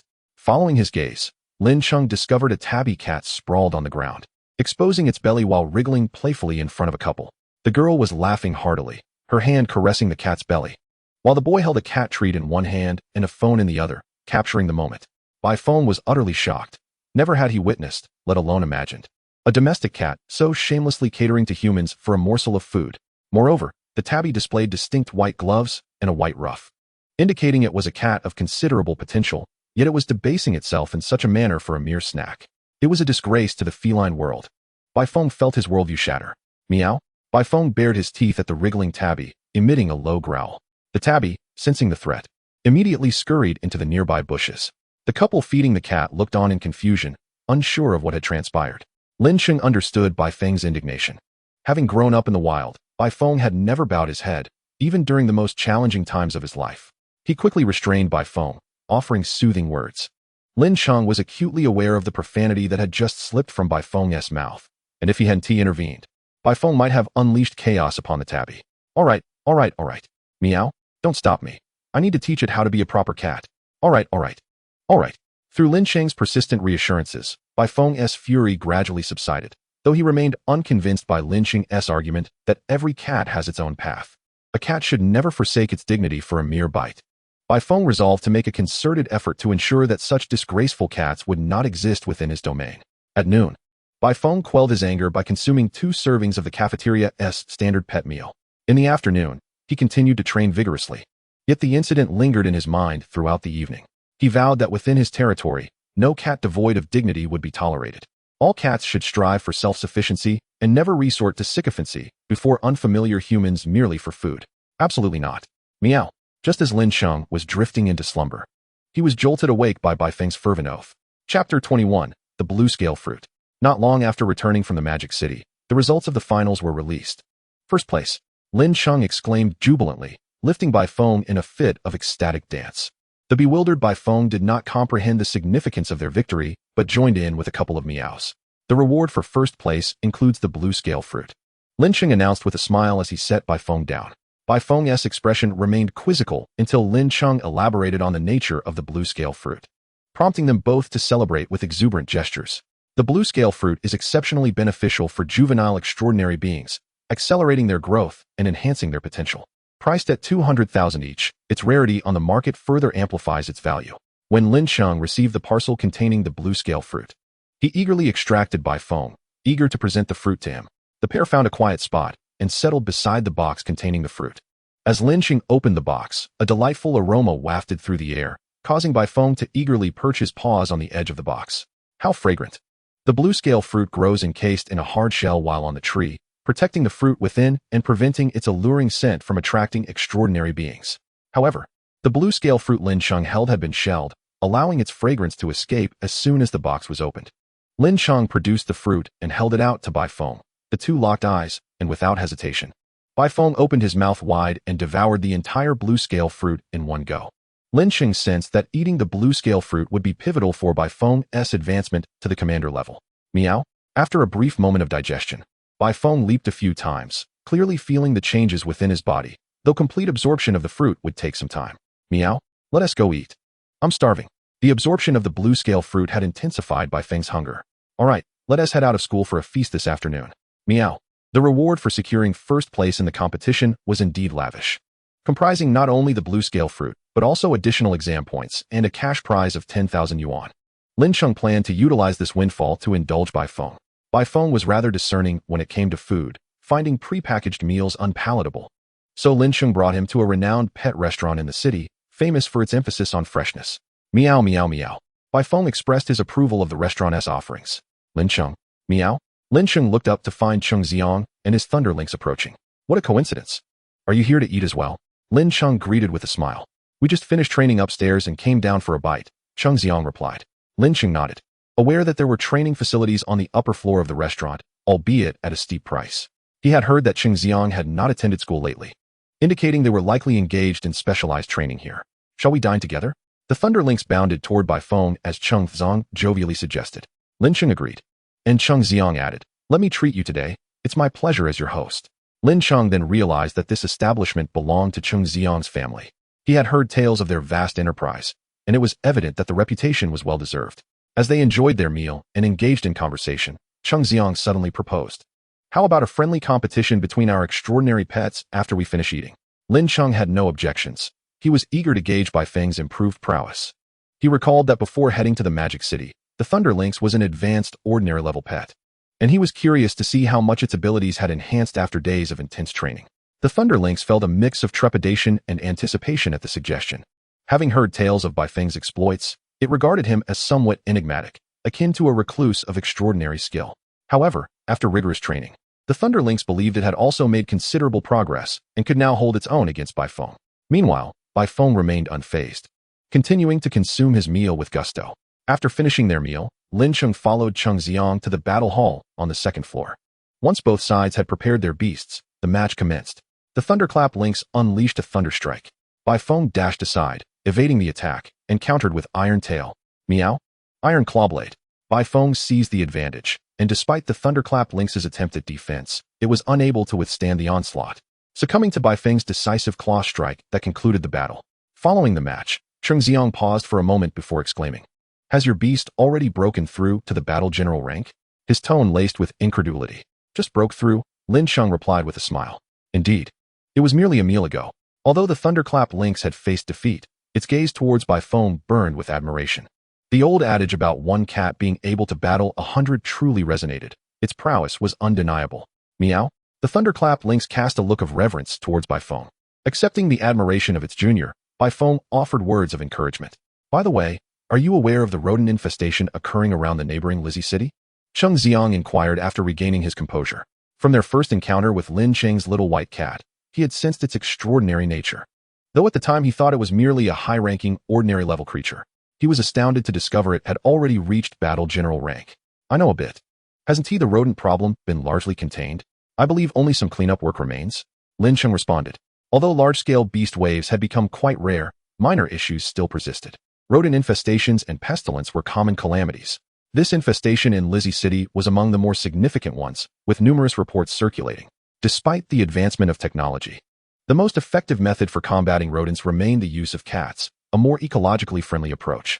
Exactly, the cleanup efforts are currently enlisting contractors with feline beasts to assist. If we sign up, we will likely be dealing with the less formidable gray mice, but facing numerous weaker opponents can still provide substantial combat experience for our beasts. I plan to register with my beast. Would you like to join me? Cheng Xiang asked. Upon hearing that there would be many gray mice, Baifeng was already eager to participate. Ever since hearing from Ning Shiqin that one of Bai Sha Jun's evolution conditions involved consuming gray mice, it had made a personal commitment to devour 2 before and after each meal.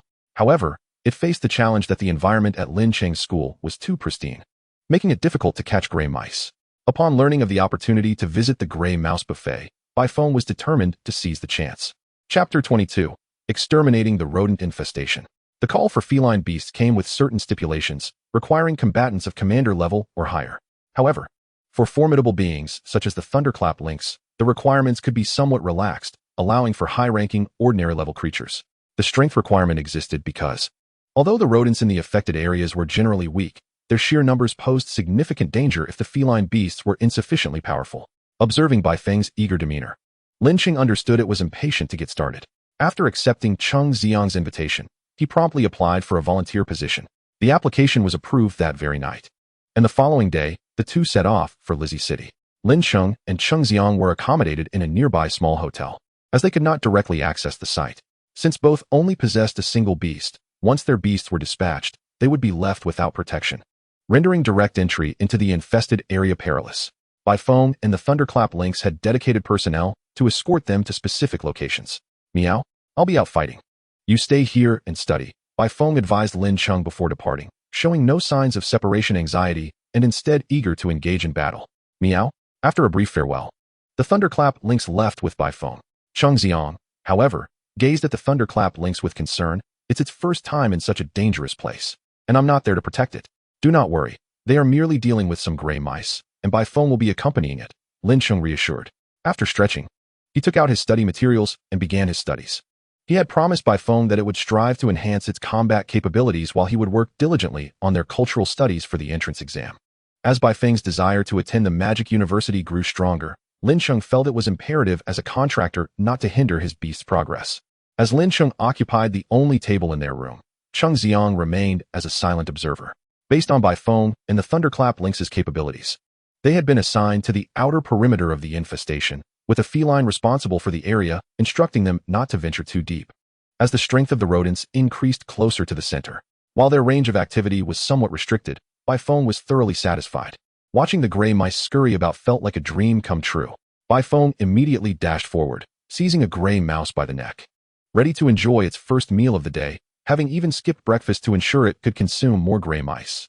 The thunderclap lynx, standing aside, observed the gray mice and their carcasses, unsure of where to begin. Suddenly, a red-eyed gray mouse darted from behind, attempting a sneak attack on Baifeng. Before the thunderclap lynx could intervene, Baifeng, as if possessing eyes in the back of its head, executed an iron tail maneuver, sending the gray mouse sprawling. Once Baifeng had nearly finished its first gray mouse, it turned to reveal a disdainful expression. So it was true that the aura of Baifeng was so powerful outside. Just as the thunderclap lynx was coming to terms with this realization, it heard Baifeng calling it. Meow. Why are you dawdling? Get to work. The thunderclap lynx snapped back to reality and swiftly dispatched a nearby gray mouse before it began to dig in. Having never consumed such a furry meal, Seeing Bai Feng enjoy it so heartily, the thunderclap lynx opened its mouth and bit into the gray mouse. Crunchy, reminiscent of giant winged chicken. Bai Feng nodded in satisfaction. After all, what feline wouldn't relish gray mice? It was merely a matter of having never tasted them before. However, Bai Feng soon witnessed a perplexing scene. A yellow cat with black spots unleashed a powerful move against a gray mouse. It was evident that the spotted cat was exerting itself, using most of its stamina for this attack, managing to kill one, severely injure three, and send 5 gray mice flying. Yet, when more gray mice surrounded it, its counterattacks became noticeably less potent. The thunderclap lynx mused that the gray mice also exhibited admirable strength. They rarely approached Bai Feng, and even the one beside Bai Feng dared not come close. Their attitude toward the spotted cat, however, was entirely different. Rather than fear, they resorted to encircling it, seemingly intent on devouring it. Bai Feng could hardly bear to watch. How could its practical experience be so lacking? How could it be bullied by gray mice to such an extent? After Bai Feng intervened, half of the gray mice surrounding the spotted cat immediately fled, while the other half met their demise. Oh well. The spotted cat looked at Bai Feng with a hint of trepidation. Meow? Follow me. Although Bai Feng enjoyed gathering followers, he had little patience for burdens.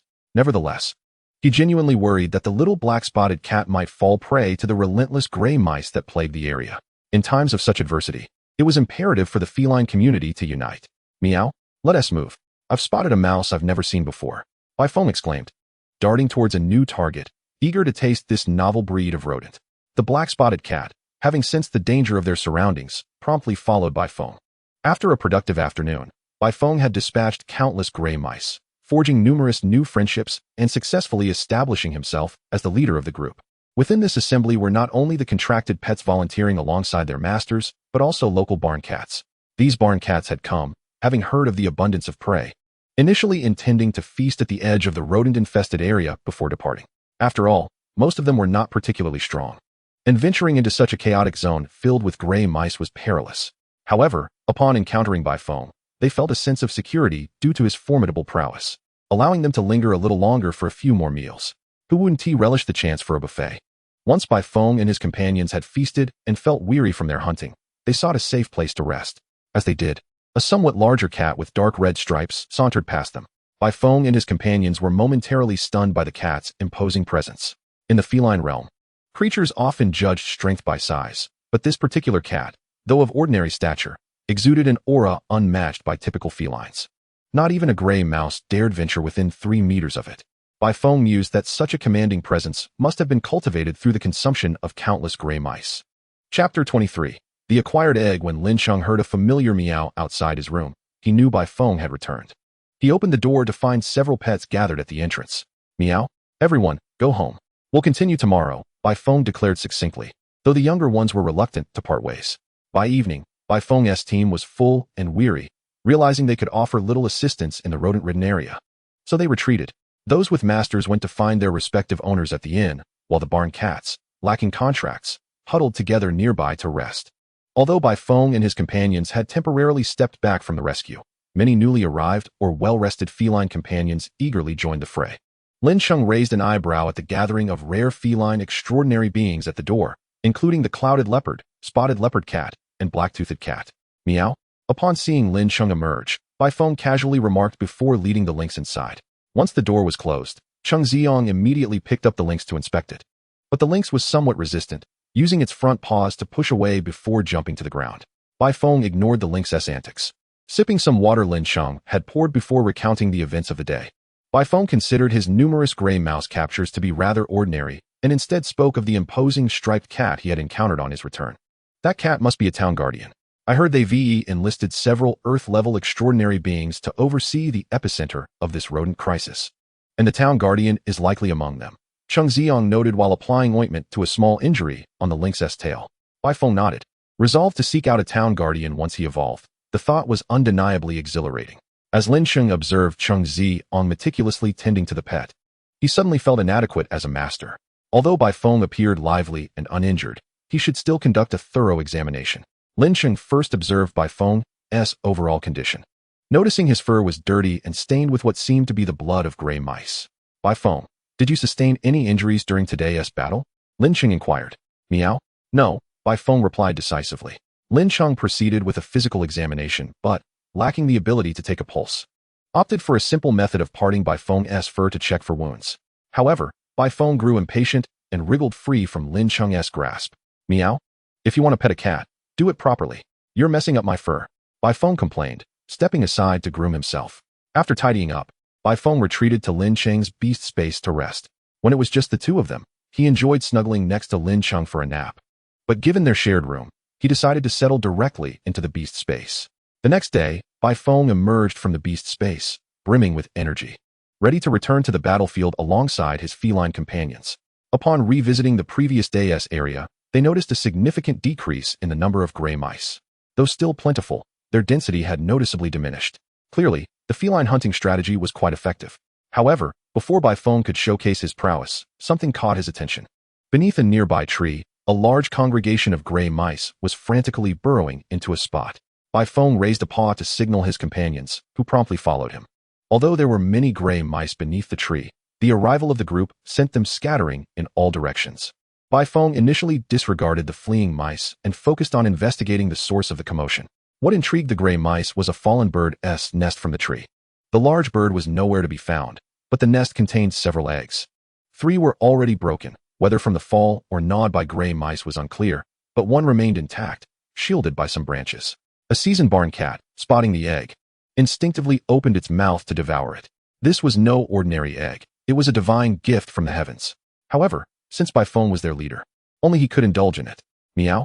After all those gray mice, it's only fitting for Boss Bai to enjoy an egg to change things up, suggested the barn cat in a gravelly voice. Bai Feng shared a similar sentiment. Although the egg was only the size of a fingertip, it would make for a delightful treat. Just as he was about to open his mouth, he noticed the egg move. The egg moved? Bai Feng squinted, observing closely, and saw that not only was the egg moving, but its shell was cracking. In no time, the shell completely split open, revealing a damp, pink creature that wriggled about. The egg had hatched. Bai Feng found it remarkably coincidental that the egg had hatched under such circumstances. Meow? The gravelly-voiced cat continued to urge Bai Feng to consume the small bird and return to hunting gray mice. For the gravelly-voiced cat, there was no distinction between an egg and a freshly hatched chick. Both were simply a delicious morsel. However, Bai Feng, who was tempted to devour the bird's egg whole, hesitated slightly, for the bird's cry was rather mournful, stirring memories of its own past struggles for survival. Yet, in this place, whether it ate or not, the moment it departed, countless gray mice would devour it down to the last crumb. Meow? You all stay here. I shall return shortly. With that, Bai Feng hurriedly dashed back, clutching the little bird. To say it was clutching would be somewhat inaccurate, as the bird was exceedingly diminutive, and thus it could only hold it gently in its mouth. Bai Feng rushed back to the inn, knocking on Lin Cheng's door. Bai Feng. Lin Cheng exclaimed in surprise upon opening the door to find his pet had returned. Once Bai Feng squeezed through the door, it promptly dropped the little bird onto the floor. Is this the food you brought back for me? Lin Cheng crouched down, observing it with a puzzled expression. He had read in books that some pets would hunt for their contractors. Initially, Bai Feng had brought him 3 gray mice as a form of offering. However, they had known each other long enough for Bai Feng to understand that Lin Cheng was not in need of sustenance. Was it possible that Bai Feng merely wished to sample some wild delicacies? Lin Cheng felt a touch of gratitude. Yet he couldn't help but think the bird was simply too small. Meow? This is not for eating. It is a pet for you to raise. Bai Feng retorted angrily. Chapter 24. The rock spreads its wings. Oh, so it is for me to raise. I initially thought, cough. How did you bring back a bird? Lin Cheng attempted to shift the topic, noting that the bird was scarcely larger than his fingernail. If Bai Feng had considered it prey, it would indeed have been rather unreasonable. Meow, I just saw it and brought it back, Bai Feng replied dismissively. On the way back, Bai Feng had indeed felt it somewhat unnecessary. Even if it brought the tiny bird home, it likely wouldn't survive long. However, it was already back, and it didn't need to raise the bird itself. Lin Cheng could take care of it.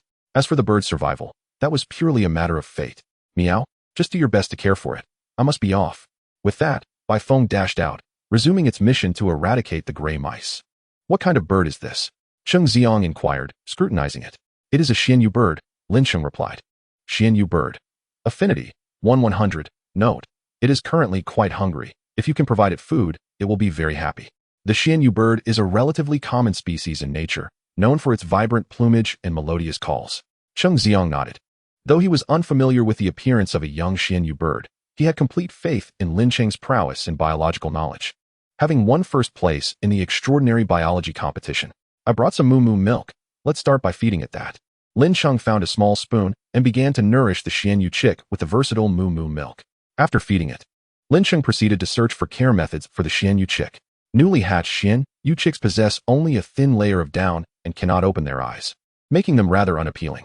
Fortunately, they are relatively easy to care for. Regular feeding and a small nest made of tissue paper would suffice.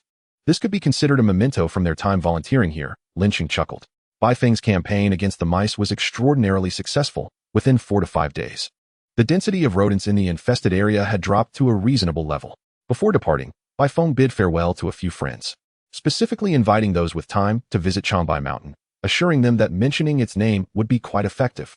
Lin Cheng marveled once more at Baifeng's formidable social skills. He felt that Baifeng's social circle was indeed much broader than his own. Meow? How is the little bird doing? Although Baifeng had enjoyed a fruitful few days, it was exceptionally busy and fatigued, having little time to concern itself with the bird it had rescued. Rest assured, it has been eating well every day and can now open its eyes. Lin Cheng opened the box he was holding, revealing the little bird. Cheep, cheep. The Xianyu bird, having opened its eyes and seeing Lin Cheng first, showed particular affection towards him. Although it was still somewhat bare, its down had become denser, rendering it somewhat more attractive. Baifeng peered in, and the Xianyu bird, not shy in the least, chirped at it. Baifeng acknowledged Lin Cheng's bird-raising abilities with approval. What shall we do with this bird? Lin Cheng looked at Baifeng, who in turn gazed back at Lin Cheng. Let us just raise it for now, Lin Cheng replied with resignation. Although the breeding facility sold Xianyu chicks, they would not casually accept wild chicks. Furthermore, the potential of the Xianyu they had found was uncertain, and as it was not a rare extraordinary creature, it would be difficult to part with, so for now, they would have to care for it themselves. I wonder what color this Xianyu will turn out to be. Meow? Aren't these birds typically gray with a hint of white? Baifeng recalled having seen this bird multiple times in Changbai Mountain, remembering them to be uniform in color. Gray Xianyu birds are indeed quite common in the wild, yet there are many other colors as well. Lin Cheng showed Baifeng several images: purple, green, yellow. Baifeng expressed a hope for a hidden variant. Upon returning to school, Baifeng resumed its training regimen, though it felt a tinge of discontent as it was the only battle class pet in its grade, leaving it with no opponents for real combat practice. The teacher of the pet combat class noticed this and sent out his own pet to spar with Baifeng. Although Baifeng was often knocked to the ground, it relished the opportunity, enjoying the free practice with a competitor of a higher level. Lin Cheng returned to the life of an ordinary high school senior, where studying occupied most of his time. The only notable difference was that he now had the added pastime of caring for a bird in his spare moments. Spread your wings wide. At Lin Cheng's command, a colorful little bird perched on his finger spread its wings outward. Spread your wings wide. The colorful bird complied with Lin Cheng's instruction once more. Spread your wings. Meow. Upon returning to the dormitory, Baifeng was somewhat speechless at Lin Cheng's antics. Lin Cheng had the bird practicing wing movements daily. It baffled Baifeng why this was entertaining or useful. The rescued little bird thrived under Lin Cheng's care, unexpectedly sprouting colorful feathers. The Xianyu bird bore a hint of yellow on its head, with subtle red on its cheeks, resembling blush. Its plumage was a beautiful blend of blue and green, reminiscent of an oil painting, truly stunning. Lin Cheng pondered for a moment. Mingku, fly in circles. Mingku flapped its wings and circled around Lin Cheng before landing back on his hand. Lin Cheng beamed with pride at Baifeng, showcasing Mingku's second skill. Baifeng, feeling somewhat disinclined to engage with these two fools, remarked, Meow. Why don't you teach it some useful skills instead of these frivolous exercises? Suddenly, Lin Cheng realized that since Baifeng had already learned all the basic skills, there were no new skills left to teach. He had nearly forgotten the importance of teaching skills to pets. Since pets are separated from their parents and kin, they cannot learn skills through peer observation or instruction, making it essential for contractors to teach them, unlike Baifeng, who could learn independently. Even though Mingku isn't my pet, it is still vital for it to learn skills. We'll train tomorrow, Lin Cheng stated earnestly. Cheep cheep. Mingku nodded, now exhibiting complete trust in Lin Cheng. Since Lin Cheng entered his senior year, the school assigned the third-year students to single dormitories. Although the space in these dormitories is rather limited, it plays a crucial role in fostering the bond between contractors and their pets. Meow. After a day of training, Baifeng flopped onto his bed, intending to wash away the weariness of the day with sleep. Lin Cheng hurriedly began to tidy up, as lights-out time was rapidly approaching. However, he felt that Baifeng's assertions were somewhat misguided. The great rock spreads its wings. Lin Cheng whispered with a breathy voice. Mingku, poised atop a wooden stick, immediately looked up, raising his wing roots in response. Lin Cheng nodded in satisfaction. How could the action of the great rock spreading its wings be deemed useless? Baifeng. Chapter 25, the first training session. Ding ding ding. As the bell signaling the end of the second afternoon class rang, Lin Cheng retrieved the sleeping Ming Ku from the makeshift hammock hung between two desks. Cheap. Ming Ku, just roused from slumber, was slightly bewildered, wondering if it was already time for dinner. We need to train, remember? Lin Cheng casually reminded. Ming Ku nodded, leaping from Lin Cheng's hand to perch on his shoulder. After the second class in the afternoon, it was self-study time. Senior students could either complete assignments in the classroom or train their pets. Lin Cheng led Ming Ku to a training room. Due to Baifeng's exceptional prowess, which placed him in the upper echelons of the school's pets, he had a dedicated training room, free from the congestion of other pets. Nevertheless, Baifeng would not remain there indefinitely, for he was a cat with social needs. And being alone could be rather lonely. Xiaobai, we have arrived. Meow. Baifeng responded, continuing his training. Upon entering, Lin Cheng set Ming Ku down from his shoulder onto a small table in the corner. Ming Ku, let us start with something simple. Lin Cheng played a beautiful recording of the Xian Yu bird's call from his phone. The sound ebbed and flowed melodiously, akin to a song. First, mimic this sound. Lin Cheng watched Ming Ku with expectation. Ming Ku, ever earnest, cleared his throat. Then, he cracked his voice. In a hurry, Ming Ku lowered his head and began to stomp his feet slightly to dispel the embarrassment. It's all right, let us try again. Lin Cheng quickly encouraged. Cheep, cheep, cheep. Ming Ku mustered his courage once more and opened his beak. This time, although he did not crack his voice, he was noticeably off-key. And it was not a subtle off-key. Even Baifeng could discern the glaring dissonance. The Xian Yu bird's call in the recording resembled the gentle flow of mountain streams, while Ming Ku's squawking sounded like a torrential river capable of collapsing a bridge. It was not merely different. It was entirely unrelated. Lin Cheng pondered for a moment. Ming Ku's voice sounded perfectly normal in everyday conversation, so why did he falter when singing? Nevertheless, Lin Cheng continued to encourage Ming Ku. After several attempts, Ming Ku's calls finally bore some resemblance to the recording, but Lin Cheng was convinced that Ming Ku lacked any musical talent. One of the primary evolutionary paths for the Xian Yu bird is the Xian Yin bird, renowned for its melodious voice, with many attack skills also conveyed through various sounds. A bird like Ming Ku, tone-deaf, could almost be said to have severed any ties to this evolutionary path. Sound is not overly critical. Let us proceed to the next training exercise. Lin Cheng produced a piece of wood and placed it beside Ming Ku. Use your beak to attack it, Lin Cheng instructed, pointing at the wood. Ming Ku, who had initially appeared disheartened, regained his resolve and began to peck at the wood. Peck, peck, peck, peck, peck. Through Ming Ku's relentless efforts, a small hole was made in the wood on the table. Just as Ming Ku was about to pause for a moment's rest, a sudden loud noise reverberated through the room, causing it to shake slightly. Ming Ku. As Ming Ku heard the second and third loud noises, he realized it was Baifeng whipping his tail against the sandbag. So, Xiaobai is quite formidable, Ming Ku mused silently. During Ming Ku's moment of distraction, Baifeng completed his training session and approached Ming Ku.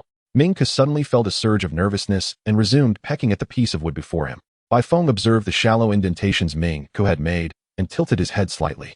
The most crucial aspect of the first training session is to cultivate a positive training mindset. Consequently, Baifeng's slightly open mouth closed once more. Ming Ku, let us practice flying again. Lin Cheng refrained from pushing Ming Ku too hard, considering Ming Ku was not preparing for college entrance exams.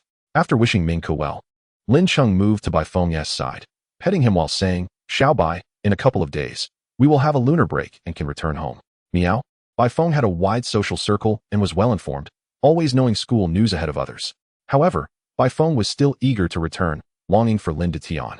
Missing Grandpa Sure, reminiscing about Lin de Tian's delectable snow chicken stew with mushrooms, and yearning for Grandpa Sure's delicious moss. Baifeng smacked his lips. Yet, upon returning to Changbai Mountain, there was an even more pressing matter, the unification of the rural cat domain. With his strength now at a commanding level and after extensive training, he felt confident in his ability to defeat the leaders of several major factions in Changbai Mountain and unify the feline realm. At last, he could return. Lin Cheng reflected as he caught Ming Ku mid-flight, pinching a feather shaft. This was already the second lunar break. The first had been missed due to their trip to the magical city. With one hand holding Ming Ku and the other exploring his feathers, Lin Cheng soon found a cluster of feathers encased in a delicate white sheath. The sheath crumbled under his fingertips, and the feathers unfurled within. Ming Ku squinted his eyes, appearing to revel in the sensation. Many birds possess feather shafts, but for most avian extraordinary beings, the grooming of these shafts is typically a task among peers. However, as Ming Ku had yet to encounter any kindred spirits, this duty fell solely to Lin Cheng. The act of pinching the feather shafts not only brought Ming Ku immense pleasure, but also served as a delightful stress relief for Lin Cheng. He had previously enjoyed watching videos of powerful creatures to unwind, yet regrettably, he could not participate directly. However, pinching feather shafts was different. He could engage in this daily. After completing the grooming, Lin Cheng tossed Ming Ke back into the air, and he resumed his flying training. Lin Cheng continued to pet Bai Feng, who was still immersed in thoughts of grand ambitions, responding with a slight flick of his tail to Lin Cheng's ministrations. Sensing that the allotted time for petting had nearly been reached, Lin Cheng glanced at his watch. Is class about to end? I must hurry to the cafeteria, or I'll face a long queue again, Lin Cheng thought, quickly getting to his feet. Senior students often used the excuse of training their pets to leave early for the cafeteria. It had become a tradition. Meow, you go ahead. Ming Ke will stay with me and train together, Bai Feng said to the packing Lin Cheng. Although he did not expect Ming Ke to become exceptionally strong in the immediate future, he certainly did not want to see him lag behind other birds from the very start. Training together with Ming Ke? That sounds acceptable. Certainly better than him dozing off during evening self-study in the classroom. Lin Cheng began to unpack Ming Ke's belongings from his backpack, which included his dinner. Upon hearing Lin Cheng's words, Ming Ke's wings momentarily fluttered with a sense of exhaustion. The thought of training alongside Xiao Baigu was already tiresome. Chapter 26, The Feather of the Golden Day Phoenix. Home. After disembarking the bus with a cat and a bird in tow, Lin Cheng commenced his trek on foot. To quicken his pace, he had thoughtfully prepared a small backpack for Bai Feng to carry, alleviating his own burden. Bai Feng said nothing, focused solely on the prospect of returning home to savor delicious food, even finding Lin Cheng's speed rather sluggish. Grandpa, I'm back. Lin Cheng pushed open the door, beads of sweat dotting his forehead. The familiar aroma of stewed snow chicken with mushrooms wafted through the room. Meow. Bai Feng darted in front of Lin Tian, rubbing against his leg. You're lazy. Lin Tian shot Lin Cheng a glance, then squatted down to remove the backpack from behind Bai Feng. Hee. Lin Cheng chuckled and poured himself a glass of water, gulping it down. Chirp, chirp. Ming Ke perched on Lin Cheng's shoulder for the first time, feeling somewhat awkward, but soon caught the attention of Grandpa Sure, who emitted a friendly purring sound. Ming Ke flew over, intrigued, and stood beside Grandpa Sure, curiously observing him. Grandpa, I noticed many people heading this way when I returned. Is there some news circulating? Lin Cheng inquired after finishing his water. The Changbai Mountain is abundant in resources, home to numerous rare spiritual plants found nowhere else. However, these treasures are typically located closer to the mountain's summit, where dangers abound. Thus, while many venture to Changbai Mountain each year in search of treasure, their numbers are not particularly high, as one must possess the fortune to retrieve such treasures safely. Indeed, many who seek riches often find themselves lost before even discovering any. Nonetheless, certain periods each year witness a surge of visitors to Changbai Mountain, typically due to rumors of valuable artifacts, prompting a throng of hopefuls to test their luck. Yet, rumors remain mere whispers, and it is rare to hear of anyone actually finding anything of worth. I don't know, let them be. They'll disperse in a few days. Lin Tian shrugged off the matter, turning to gather dishes from the kitchen. Bai Feng devoured a hearty meal, leaving just a fraction behind for a team-building session with his little brothers, where they would hunt for gray mice. As Bai Feng exited, Ming Ke hurriedly followed, somewhat intimidated by Lin Tian. Although Lin Tian had prepared food and water for it, and was gentle in his affection, a hint of fear lingered. Meow? Grandpa is very kind. I was a bit scared when I first met him, but I grew used to it. Bai Feng offered reassurance as he reached the gathering point for his gang, calling for his little brothers. Meow? A cool-eyed tabby with a patch of fur missing from its face quickly emerged in response. Meow? Meow? One by one, more cats joined, and soon the entire group had expanded to 15, more than when Bai Feng had left. It seemed that during his absence, his little brothers had diligently worked to grow their ranks, prompting a satisfied nod from Bai Feng. Upon his return, Bai Feng seemed to revel in his nature, exuding a newfound freedom, while Ming Ke felt increasingly out of place. Originally observing the surroundings with curiosity, Ming Ke felt the shadows cast by the growing number of cats engulfing it in darkness. Oh my, why do all the cats around Xiao Baigu look so fierce? They are nothing like the pets at school. Ming Ke nestled closer to Bai Feng, finding solace in the warmth of his fur. Before Ming Ke could catch its breath, it sensed a gaze fixed upon it. Looking up, it discovered a cow-patterned cat staring intently, drool almost spilling from its mouth. Ming Ke, the cow-patterned cat, upon spotting the little bird beside the leader, marveled at the vibrant gifts the leader brought back from the city. This bird is a bit small. There might not be enough to share among the brothers. Meow? Bai Feng's question redirected the cow-patterned cat's attention. With so many people coming to the mountain, what are they all up to? Among farm cats, a vast network of information thrived, not only due to their numbers, but also their inherent curiosity and penchant for gossip. Upon hearing Bai Feng's question, the little brothers began exchanging snippets of information they had gathered. I heard they are looking for some kind of bird. I heard they are searching for a cave. Yes, they want to go into the cave and pluck feathers. Each cat had its own fragment of information, but none sounded particularly credible. As Baifeng listened to the increasingly outlandish tales, he meowed sharply, silencing the fervent discussion. This time I've returned stronger. It's time to expand our territory. Meow, meow. The little brothers immediately fell into an excited frenzy, scratching at the ground, eager for action. Baifeng first led them in a hunt to prove his strength, then sent one of his little brothers to inform a rival gang to arrange a meeting for the next morning. During Baifeng's absence, although his little brothers had strived to survive and recruit new members, their lives had been challenging, often facing bullying in his absence. Now that their leader had returned, they could finally seek retribution.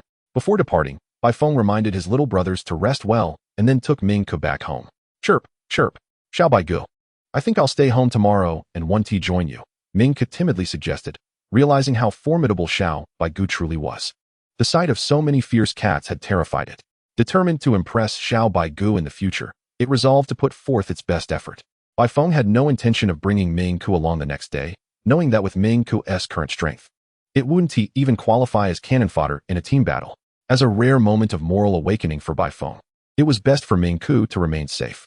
As Baifeng returned home with Ming-Ku, Lin Cheng was engaged in a conversation with Qi Pengshua on his phone. Brother Qi, are you coming to Changbai Mountain? Is it due to recent rumors? Lin Cheng asked. Yes, it said that a feather of the Golden Day Phoenix has appeared in Changbai Mountain, and I plan to investigate, Qi Pengshua replied. Lin Cheng hesitated in his typing. Rumors abound every year at Changbai Mountain. Is this one credible? It is credible. The person who saw the feather is a junior of mine, and I've inquired with him and received some insider information. I wanted to ask if you could be our guide once more. Chapter 27, The Holy Fire Sect. Through his conversation with Qi Pengshua, Lin Cheng gleaned the unfolding events. A junior of Qi Pengshua had initially come to Changbai Mountain in search of a rare plant, but inadvertently wandered into the territory of an explosive bear, which then pursued him. The junior, accompanied by a pet, fled desperately, suffering significant injuries, but fortunately managed to hide in a cave, evading the bear's attacks. In the depths of a cave, the junior discovered a large, crimson glowing ant upon the ground. Yet, before he could scrutinize it further, he succumbed to unconsciousness due to excessive blood loss. Observing the safety of the cave's exterior, the junior's companion creature dragged him out, ultimately being discovered by a mountain dweller who transported him to the hospital. After receiving medical attention, the junior required merely half a year of recuperation to recover fully. Regrettably, his companion remained in a state of unconsciousness, necessitating substantial funds for its treatment. Reflecting on his experience in Changbai Mountain, the junior researched the extraordinary creatures he had encountered in Shandong and found similarities to the radiated beings linked to the Jinri bird. Some immensely powerful extraordinary creatures have begun to influence their habitual territories, leading to the classification of affected beings as radiated entities. However, should the cave be inhabited by the Jinri phoenix for an extended period, it would not solely radiate a few large clawed ants. The entire cave would be affected. Thus, it was likely that some remnants of the Jinri phoenix, possibly its feathers, were left behind in the cave. Due to his physical condition, the junior could not venture into the cave himself, yet he was in urgent need of funds, prompting him to sell this information. Unfortunately, in the haste of his escape from the cave, he fainted again and could not recall its exact location. Qi Pengshua sought out Lin Cheng, hoping he could guide him to the Changbai Mountain cave he was familiar with or assist in locating potential cave sites. Qi promised that 2 students specializing in creature battles would accompany them, whose companions had already reached the geomancy level, alleviating Lin Cheng's concerns regarding safety. Recently, those coming to Changbai Mountain have been searching for Jinri phoenix feathers in the caves, Lin Cheng revealed, sharing the information he had recently gathered. Baifeng paused in surprise. It seemed the younger ones had meant to enter the cave and extract feathers in this context. Although the description was somewhat succinct, the meaning remained clear. Lin Detian exhibited no emotional fluctuation, simply responding with a non-committal sound. Just now, Big Brother Qi asked me to lead them to potential caves, Lin Detian remarked, pausing his tea drinking momentarily. Can you find so many caves? He inquired. Big Brother Qi provided me with several characteristics of the caves. I believe it's worth a try. Perhaps a stroke of luck, Lin Cheng replied, his words faltering as he turned to Lin Detian, who was now gazing back at him. Awkwardly, Lin Cheng realized he had been led into a trap. Due to the myriad of dangers present in Changbai Mountain, Lin Detian had mandated that Lin Cheng play at the foot of the mountain and had delineated a safe boundary. Within this boundary, no caves existed. Therefore, if Lin Cheng possessed knowledge of the cave's locations and their distinct features, it was evident he had ventured there during his childhood escapades. Nevertheless, Lin Cheng concluded, as long as you can ensure your safety, it's acceptable. Absolutely, definitely. Lin Cheng nodded vigorously. He had always been drawn to the allure of the mountain, eager to explore the breathtaking vistas above. His ability to survive thus far stemmed from knowing how to avoid provoking extraordinary creatures, with a modicum of luck aiding him in evading peril. This journey up the mountain came with free bodyguards and a financial incentive, presenting an irresistible opportunity.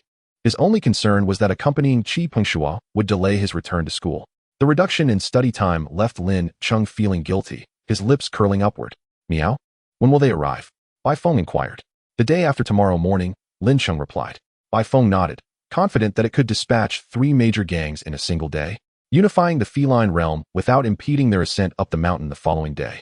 On the next day, Bai Feng set out early, and the encounters with the rival gangs unfolded smoothly. 2 warrior-level domestic cats were subjugated by Bai Feng, while one, severely injured, fled from Changbai Mountain. Meow? Bai Feng stood atop a rock, surveying the gathered domestic cats below, feeling that all its prior efforts had been worthwhile. It first rewarded its loyal followers with positions of minor leadership, and subsequently named the newly unified faction the Holy Fire Sect. Meow? Bai Feng scampered home, a sense of unprecedented accomplishment swelling within it. Xiaobai, Xiaobai. Upon entering the house, Bai Feng shed its authoritative demeanor, spinning joyfully and knocking over chairs. Hearing Lin Cheng's call, it took a step back before leaping onto Lin Cheng like a flopping fish. Oof. Lin Cheng was momentarily taken aback, his health bar decreasing by 20 as he swiftly embraced the exuberant Bai Feng to prevent further losses. Once the excitement subsided, Bai Feng jumped off Lin Cheng and approached Lin Cheng, playfully clawing at his knee. Lin Cheng, with a spoon in one hand and food for Bai Feng in the other, set them aside to stroke Bai Feng's head. Meow? Bai Feng nuzzled against Lin Cheng, emitting a contented purr. After a long day of exertion, the diligent leader Bai Feng, having finished its meal, forwent additional practice and retired to bed early. Meow? Lin Cheng. From now on, I'll protect you in Changbai Mountain. All right, thank you, Boss Bai. Meow? I'm serious. Now that I've unified the domestic cats at the foot of the mountain, my strength will only grow. And someday I'll become the leader of Changbai Mountain while you take the second seat. Bai Feng promised. Well then, I'll express my gratitude in advance for your support, Boss Bai. Satisfied with the response, Bai Feng swished its tail and drifted into slumber. Big Brother Qi, Lin Cheng, standing at his designated spot to welcome Qi Pengshua, waved eagerly. This time, in addition to his feline companions, a bird perched on his shoulder. Qi Pengshua waved back, approaching with a male and female companion. The girl, adorably sporting twin ponytails, contrasted with the boy's stoic demeanor. Lin Cheng paid little attention to the two, focusing instead on the creatures they had brought. Stone Armored Tortoise. Affection level, 2, 100. Note, it currently harbors a smoldering rage that has yet to dissipate. If you can find something to appease it, it will be quite pleased. The Stone Armored Tortoise stood beside Su Xingyao, its eyelids drooping slightly, giving it a perpetually displeased appearance. Thorn Hedgehog. Affection level, 1, 100. Note, it is quite introverted and dislikes interaction. If you can pretend not to see it, it will be very happy. The stoic boy, Song Ju, donned entirely black attire, yet a white hedgehog perched upon his shoulder created a striking contrast. As Qi Pengshua and his companions walked alongside Lin Cheng, he inquired, Lin Cheng, how many caves with bat-like extraordinary creatures do you currently know of? As far as I've gathered, no one has yet discovered such caverns. The caves where the bats reside tend to be rather concealed, making it entirely reasonable for the average person to overlook them.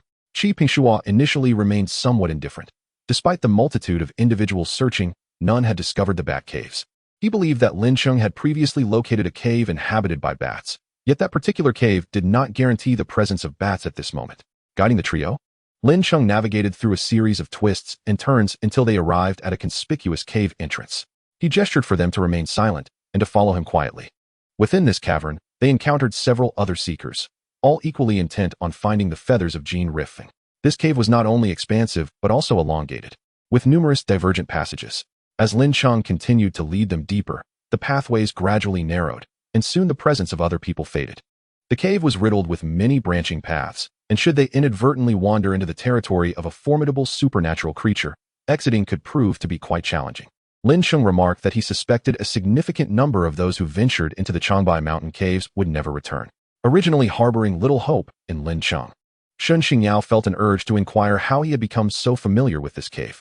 Qi Pengshua directly asked, how do you know this? I occasionally snuck up here to play as a child, and after frequent visits, familiarity ensued.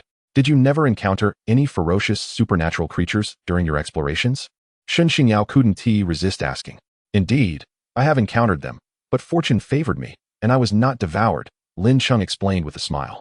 However, the reality was far from as simple as he portrayed. The most harrowing experience he had was when he stumbled upon a lair of giant spiders, with the enormous mother spider accompanied by smaller ones, and those smaller spiders with even tinier ones. In summary, it was a chamber teeming with a family of spiders. Initially, upon spotting the arachnids, Lin Cheng had intended to flee, but he was too slow. A spider, whose legs were longer than his own, circled him, yet fortunately, after consuming several small insects from his person, it retreated. Upon returning home, Lin Cheng recuperated for 5 whole days before once again embarking on his explorative journey. We have arrived. The thin-winged bats within this cave are easily startled by bright lights and high decibel sounds, so please keep your voices low and turn off your flashlights. I will dim mine. Let us observe with just this one light. Upon shutting off their flashlights, darkness enveloped them, rendering visibility nearly non-existent. After another turn, Shen Xingyao witnessed, for the first time in her life, walls adorned with bats. The thin-winged bats were not large. They hung upside down along the walls, their wing membranes enveloping their bodies, resembling withered leaves poised to fall. Although Lin Cheng's flashlight emitted a faint glow, it startled a number of the thin-winged bats.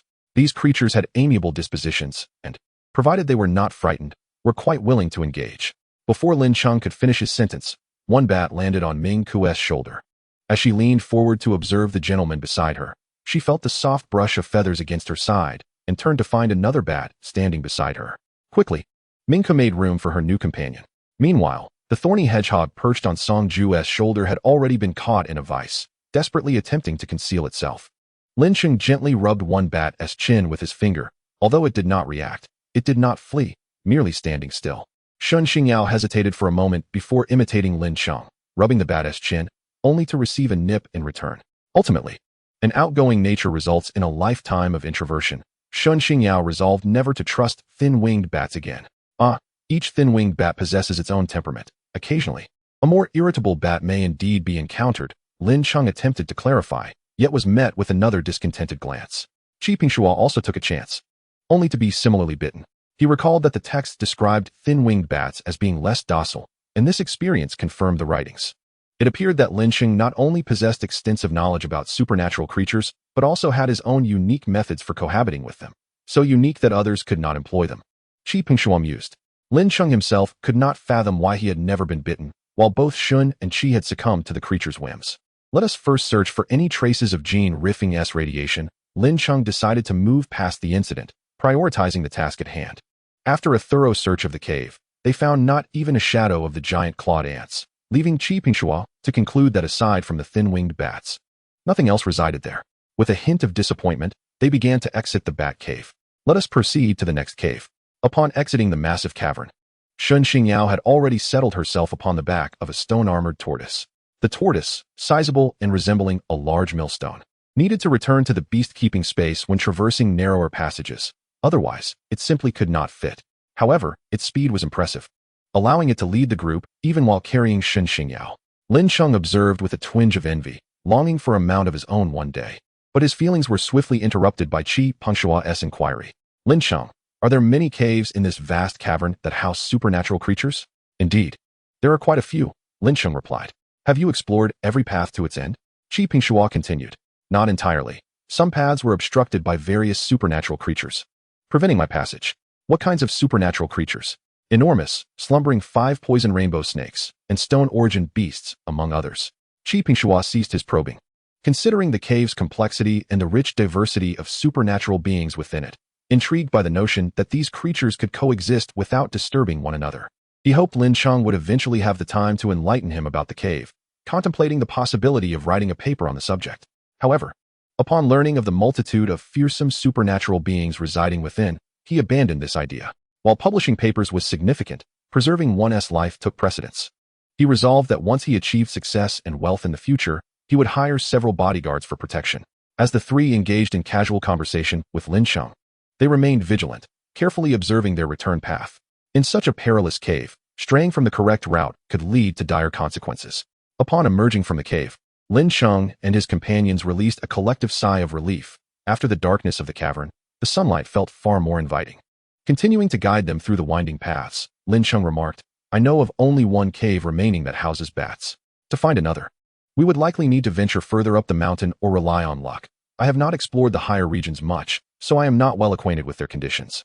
As he spoke, a giant elk, its legs towering above them, passed by without eliciting any change in Lin Cheng's demeanor, even as the trio braced themselves, ready to command their beasts at any moment. Lin Cheng, that giant elk must possess considerable strength, likely at the earth vein level. Are you not afraid? Shun Xingyao inquired curiously. Song Ju regarded Lin Cheng with a look of uncertainty. As long as one refrains from actively attacking the giant moose, it remains indifferent to anything other than the leaves of trees, Lin Cheng replied. Qi Pingxuan nodded, acknowledging that Lin Cheng's words aligned with those written in the book. However, despite the text's assertions, witnessing such an enormous, extraordinary creature pass by in reality was undeniably unsettling. We have arrived, Lin Cheng announced as he led the group to a rather desolate area. While the grass in other locations shimmered in vibrant green, here it had already turned a dull yellow. He approached a patch of open ground and gently pushed aside some vines, revealing a small opening before the group. This is a hole I discovered long ago. Since I haven't visited in quite some time, the entrance has become somewhat obstructed. Let us clear it before proceeding. Lin Cheng found a nearby branch and began to remove the accumulated soil at the entrance. The others assisted him, noting that only the smallest among them, Shen Xingyao, could fit through the current size of the hole. Expanding the entrance was not merely for entry, more importantly, it would facilitate a swift escape should they encounter anything peculiar inside. Lin Cheng, what is the situation like within this cave? Qi Pingxuan inquired. I recall that it is inhabited by leaf-nosed bats, which are quite docile, extraordinary creatures, with no large ones to be found, Lin Cheng responded. The leaf-nosed bats, aptly named for their resemblance to withered leaves, possess dry, wrinkled wings, and, when hanging upside down on the walls, appear akin to leaves poised to be swept away by the wind. Since his last encounter with a thin-winged bat that had bitten him, Qi Pingxuan harbored doubts regarding Lin Cheng's description of their docility. While both species of bats were non-venomous, the bite was undeniably painful. This entrance doesn't appear to show signs of bat activity. Don't they venture out to forage? Shen Xingyao pondered aloud. They likely do. Perhaps there are alternative exits within the cave, and they don't typically use this one, Lin Cheng suggested. The entrance had been sufficiently enlarged now, allowing even Shen Xingyao's armored turtle to pass through with ease. Let us descend. Take care as the entrance is somewhat deep, Lin Cheng instructed before leading the way. Flashlight in hand. As they ventured deeper into the cave, they found it devoid of many forks, consisting only of a singular, straight path. After several minutes, they arrived at a relatively spacious chamber. The leaf-nosed bats displayed none of the enthusiasm of their thin-winged counterparts. They merely hung from the walls, with only a few swaying slightly, producing a rustling sound reminiscent of dry leaves stirred by the autumn breeze. While the others searched the ground for radioactive materials, Lin Cheng gently plucked a leaf-nosed bat from the wall. In his childhood, he had accidentally dislodged one from its perch, only to find it unperturbed, leading him to recognize the gentle nature of these extraordinary creatures, often taking them down and then returning them. Observing the bat in his hand, which had its eyes closed, Lin Cheng was about to return it to the wall for another when it suddenly opened its eyes. Wait a moment, why are its eyes red? Lin Cheng furrowed his brow, recalling that leaf-nosed bats typically had black eyes. Found it. A red carpenter ant. Shen Xingyao exclaimed softly, her excitement palpable. Lin Cheng quickly gathered closer, confirming the sighting of a red carpenter ant scuttling across the ground. Let us proceed further. It seems we have at least found the right place, Qi Pingxuan urged, containing his excitement. Lin Cheng, feeling a pang of hunger, grasped Qi Pingxuan's arm. He casually returned the leaf-nosed bat to its perch on the wall and continued behind. Noticing Bai Feng forging ahead, he discreetly halted. If there were no irradiated materials from the Golden Day Phoenix here, he could easily lead the way, but for now, it was wiser to remain cautious and follow closely. As they delved deeper, Lin Cheng astutely observed that the leaf-nosed bats grew increasingly larger the further they went, an unprecedented phenomenon. Suddenly, all four halted in unison. Terror etched upon their faces. The bats hanging from the walls simultaneously opened their eyes, and the dim cave was illuminated by countless red pinpricks, densely clustered. Feathers. Song Ju pointed at a section of the stone wall. Not far off, a portion of the wall lay bare of bats, and within a slightly recessed groove, a long, vibrant red feather lay quietly. The group exchanged glances, and Qi Pingxua's fire monkey swiftly darted forward. Lin Cheng barely caught a glimpse of a blur as the fire monkey seized the feather and began to return. However, the instant the fire monkey touched the feather, an onslaught of leaf-nosed bats surged towards it. A bat, half the height of a person, emerged from the shadows, unleashing a supersonic attack on the fire monkey. The impact sent the fire monkey crashing against the stone wall, while numerous smaller leaf-nosed bats assailed its hand, causing the feather to slip from its grasp. As the feather fell, a white shadow darted towards it. Chapter 30. The Colorful Minka. Meow. In that moment when Bifone caught the feather, Lin Cheng was taken aback. Equally perplexed. Could this be a result of its playful antics with flying discs? Nevertheless, having grasped the feather, it would not release its hold. Bifone, clutching the feather, lunged towards Lin Cheng. The surrounding leaf-nosed bats swiftly redirected their assault towards Bifone. Meow. Bifone leaped onto Lin Cheng, relinquishing the feather before retreating into the beast space. The leaf-nosed bats within, now enhanced by the radiation from the Golden Day Phoenix's feather, had all attained combat general level strength. While Bifone could handle a single bat, against such overwhelming numbers, its capabilities were evidently insufficient, especially with a larger bat whose strength remained uncertain. Grasping the feather, Lin Cheng also took hold of Minka from his shoulder and retreated behind the armored turtle. The armored turtle, still formidable, created a solid barrier in front of Lin Cheng. However, the sheer number of leaf-nosed bats was overwhelming, with several finding their way to Lin Cheng's side. Just as Lin Cheng contemplated calling for help, he realized the bats were merely ramming their heads against him. Though painful, the impact from an extraordinary creature of combat general caliber was still rather mild. Before Lin Cheng could ponder further, the fire monkey arrived at his side for rescue. Let us get out of here. We can't hold on much longer. Song Ju directed his thorn hedgehog to combat the giant leaf-nosed bat while urging the others. Agreed. Qi Pengshua and Shun Xingyao chorused in response. Lin Cheng, puzzled by their confidence amidst their precarious situation, wondered how they could possibly escape with the bats blocking their path. Yet, before he could voice his concerns, the thorn hedgehog suddenly expanded in size, doubling that of the armored turtle, and gently lifted Song Ju and the closer Qi Pengshua onto its back. Then, curling into a ball, it began to roll towards the exit. Despite the numerous leaf-nosed bats continuing their assault from above, they were unaffected by the transformation, gaining momentum as they surged forward. Lin Cheng gaped in astonishment, taken aback by this unexpected method of escape. However, before he could fully comprehend the situation, the armored turtle bit down on him, pushing him towards its shell. How cramped, Lin Cheng remarked, remaining still, aware that this was likely the armored turtle's way of facilitating their escape. After accommodating Shun Xingyao, the armored turtle retracted its head, tail, and front limbs into its shell, using its powerful hind legs to push off the ground, crushing countless leaf-nosed bats beneath it with a series of crisp snaps. Once the thorn hedgehog and armored turtle emerged from the cave, they sprinted a considerable distance before finally shaking off the pursuing bats.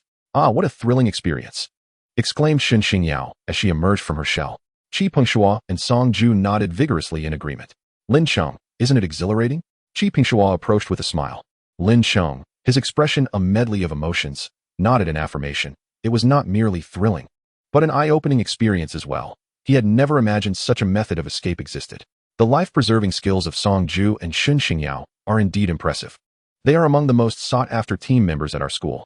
Their strength is one factor, but the most crucial aspect is their ability to take teammates with them when they register. Shun Xingyao sat atop the turtle's back, giggling as she swung her legs. Meanwhile, Song Ju's spiny hedgehog had reverted to its original size, curling up on its summoner's shoulder. Lin Cheng's gaze was fixated on Qi Pengshua's hands, prompting him to directly offer the feather. Qi Pengshua accepted the feather with both hands, scrutinizing it closely. Song Ju and Shun Xingyao also gathered around. This feather was the most significant find of their expedition to Changbai Mountain. The legendary Golden Sun Phoenix was a boundary-level extraordinary being, and acquiring this feather was worth any danger they might encounter. The crimson feather shimmered with a faint golden glow in the setting sun, its warmth palpable to the touch. So beautiful, they murmured in unison, entranced by the feather until a bird's call jolted them back to reality. Lin Cheng, why has your bird changed color? Qi Pengshua asked in astonishment. Lin Cheng turned to see that Ming Ko had turned red, previously a blue-yellow mix. The little bird now sported a subtle red hue at the tips of its feathers, appearing more vibrant. Has it come into contact with the Golden Sun Phoenix's feather? Qi Pengshua inquired. Lin Cheng nodded, having held the feather in his hand to prevent Ming Ko from falling off his shoulder. Could it be that the feather has faded in color? Shun Xingyao ventured a rather improbable guess.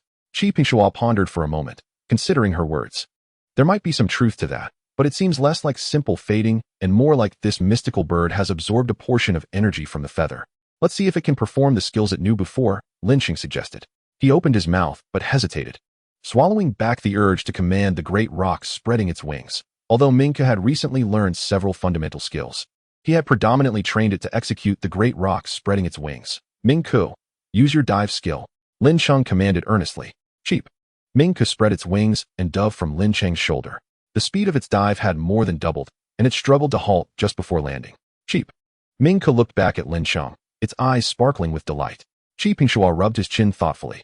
It seems our hypothesis is correct. It has indeed absorbed some energy from the feather.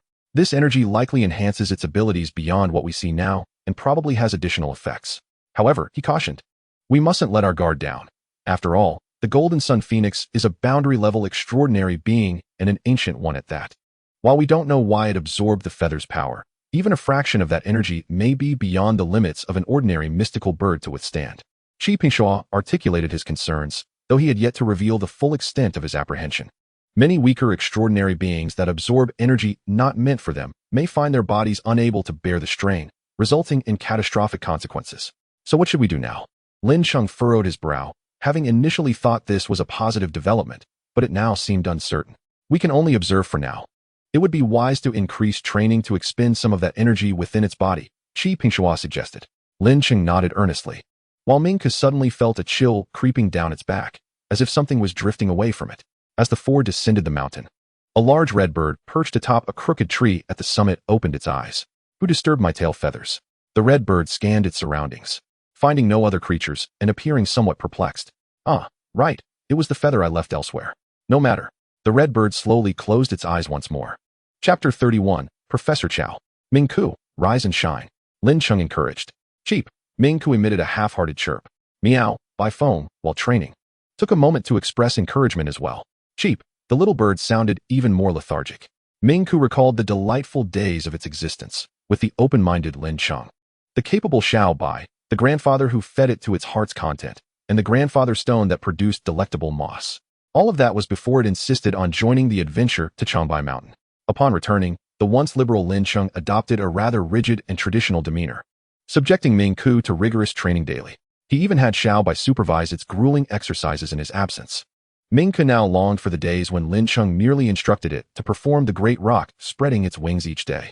Ming-Ku, meow. Although Lin Cheng's prodding elicited little response from Ming-Ku, which merely squinted its eyes, the impatient urging from Bai Feng instantly roused its spirit, prompting it to begin training. While Lin Cheng was merely a bit chatty, Xiao Bai was genuinely strict. Lin Cheng nodded in satisfaction as he observed Ming-Ku continuing its training. Qi Pingshuo's hypothesis held merit.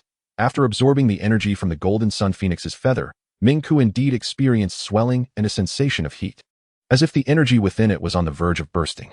Although he had always been a staunch advocate of scientific training for his pet, the potential consequences of failing to expend some of Ming-Ku's excess energy necessitated a different approach. After Ming-Ku persisted in training for a while longer, Lin Cheng returned from the doorway with dinner for both the cat and the bird, alongside his takeout. Typically, students were expected to eat in the cafeteria, but Lin Cheng, being a diligent student, occasionally ordered takeout, and the teachers turned a blind eye. So delicious, Lin Cheng exclaimed. I'm too tired to eat.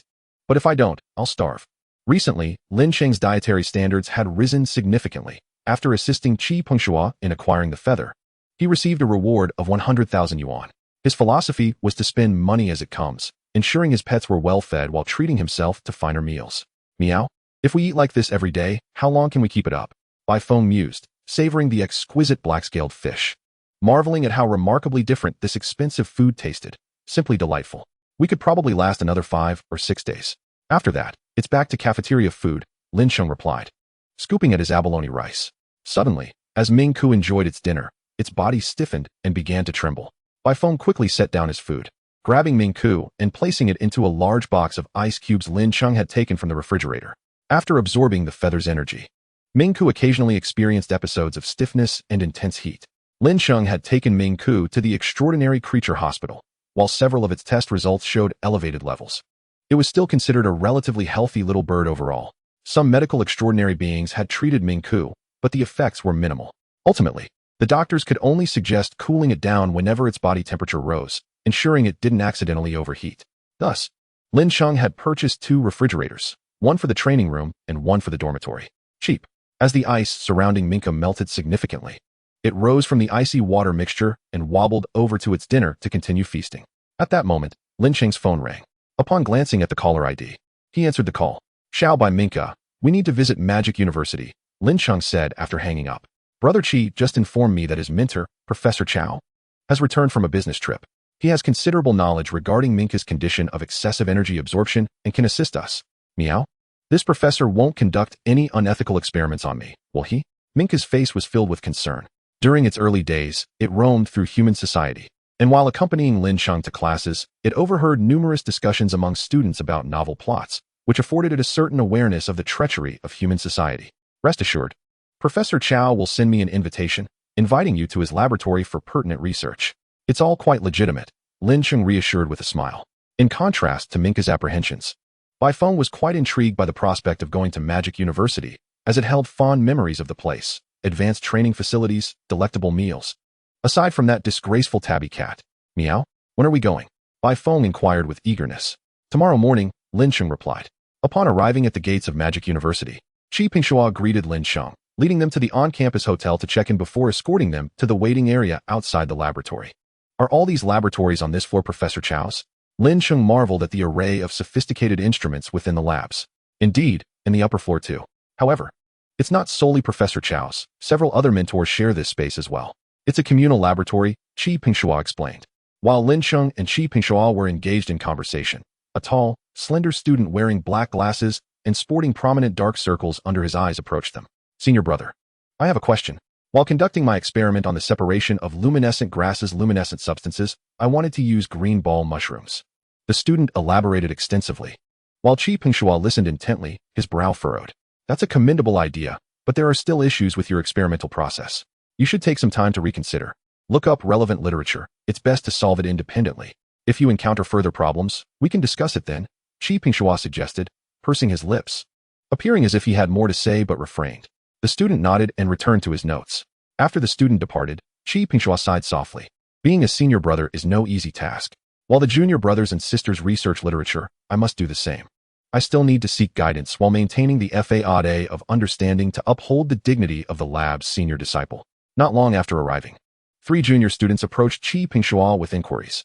Although he answered few questions directly, mostly encouraging them to continue thinking critically, Lin Cheng gained a newfound respect for Qi Pingshua's position as a senior brother. You must be Lin Cheng. You've grown quite a bit. An elderly gentleman with a kindly face, wearing a white lab coat, emerged. Hello, Professor Chow, Lin Cheng greeted as he rose. He had met Professor Chow in his childhood. Yet so many years had passed that he retained little memory of the encounter. Ah, and this must be Minka. It's my first time encountering such a multicolored Xianyu bird, Professor Chow remarked, inquiring about Lin Cheng's grandfather before turning his gaze to the vibrant bird perched on Lin Cheng's shoulder. Chapter 32, Taiyin Spirit. Meow? Minka remained honest, still harboring some concerns about whether Professor Chow would subject it to unethical experiments. Let us begin with some preliminary examinations, Professor Chow suggested as he led the group into the laboratory. Lin Cheng donned the white lab coat handed to him by Qi Pingshua, while Bai Feng also wore a protective suit suited to its size. Unaccustomed to wearing clothing that enveloped its entire body, including its paws, Bai Feng hesitated momentarily but ultimately chose to follow Lin Cheng into the laboratory rather than retreat to its space. Upon testing the feather of the Jinri Feng, it was discovered that it had indeed lost a significant amount of energy. Have you ever considered why a feather from a legendary, ancient-grade extraordinary creature would lose its energy? Professor Chow posed as he approached a workbench, retrieving the feather from a box. Lin Cheng shook his head. He had pondered the energy loss but had never deduced the reason. Have you considered why the Jinri Feng left a feather in a cave? Professor Chow inquired with a smile. Lin Cheng opened his mouth as if to respond, but hesitated and ultimately held his tongue. Noticing Lin Cheng's hesitation, Professor Chow encouraged him. Feel free to share your thoughts. There is no right or wrong here. Perhaps there is no special reason. The Jinri Feng simply wanted to leave a feather there, Lin Cheng suggested. From his years of interaction with extraordinary creatures, Lin Cheng had come to understand that some behaviors of these beings lacked logic. They simply acted upon their whims, much like certain human behaviors that are abstract and devoid of clear reasoning. A stern-faced man beside Professor Chow frowned upon hearing Lin Cheng's response, evidently disapproving, though he refrained from voicing his thoughts. Indeed, it was the Jinri Feng's intent to leave its feather within the cave. Professor Chow affirmed Lin Cheng's response with high praise. The stern-faced man, whose furrowed brow relaxed at Professor Chow's unexpected, non-academic response, appeared taken aback. Extraordinary beings of such caliber do not shed feathers casually. The Jinri Feng likely possesses awareness of the feather's location. Moreover, even if it were to lose a feather, the energy contained within it would never leak out indiscriminately. The mere fact that this feather resides within a cave, with energy leakage being absorbed by other extraordinary beings, implies it was a deliberate act. As for why it would do so, I speculate it sought to provide an opportunity for fortunate avian extraordinary creatures. I understand that ancient, powerful extraordinary beings particularly favored such actions, Professor Chow elucidated. The stern-faced man re-furrowed his brow, feeling Professor Chow's explanation was somewhat too casual, yet when translated into academic language, it did indeed convey a similar sentiment. However, it seems the Jinri Feng never anticipated that the opportunity it left behind would be seized by an ordinary grade Xianyu bird. Naturally, Minka lacks the capacity to absorb the energy within the feather, but a higher-tier avian extraordinary creature would have no difficulty digesting it. As Professor Chow spoke, he gently took Minka from Lin Cheng's shoulder and inserted the Jinri Feng's feather into Minka's tail. The feather was quite long, and Minka's tail could not provide sufficient length to anchor it securely. Yet Professor Chow supported the bird with one hand while stabilizing the feather with the other, appearing quite pleased with Minka's new appearance. Minka turned its head and gazed at the long feather emanating a faint golden glow protruding from its tail, utterly entranced. So beautiful. Xiao-Qi, what do you think an extraordinary being could do if it absorbs excess energy? Professor Chow shifted the conversation. Standing behind, Qi Pingshua straightened up, his mind racing. An extraordinary being could expel the excess energy it absorbs. And how would it do that? Professor Chow pressed further. Qi Pingshua opened his mouth, blinked twice, and then replied, the empty cocoon worm. It could absorb the surplus energy. Professor Chow withdrew his gaze and turned back to Minka. In theory, the void cocoon worm can absorb the energy from extraordinary beings, but currently, we cannot control it to only extract the excess energy from Minka's body.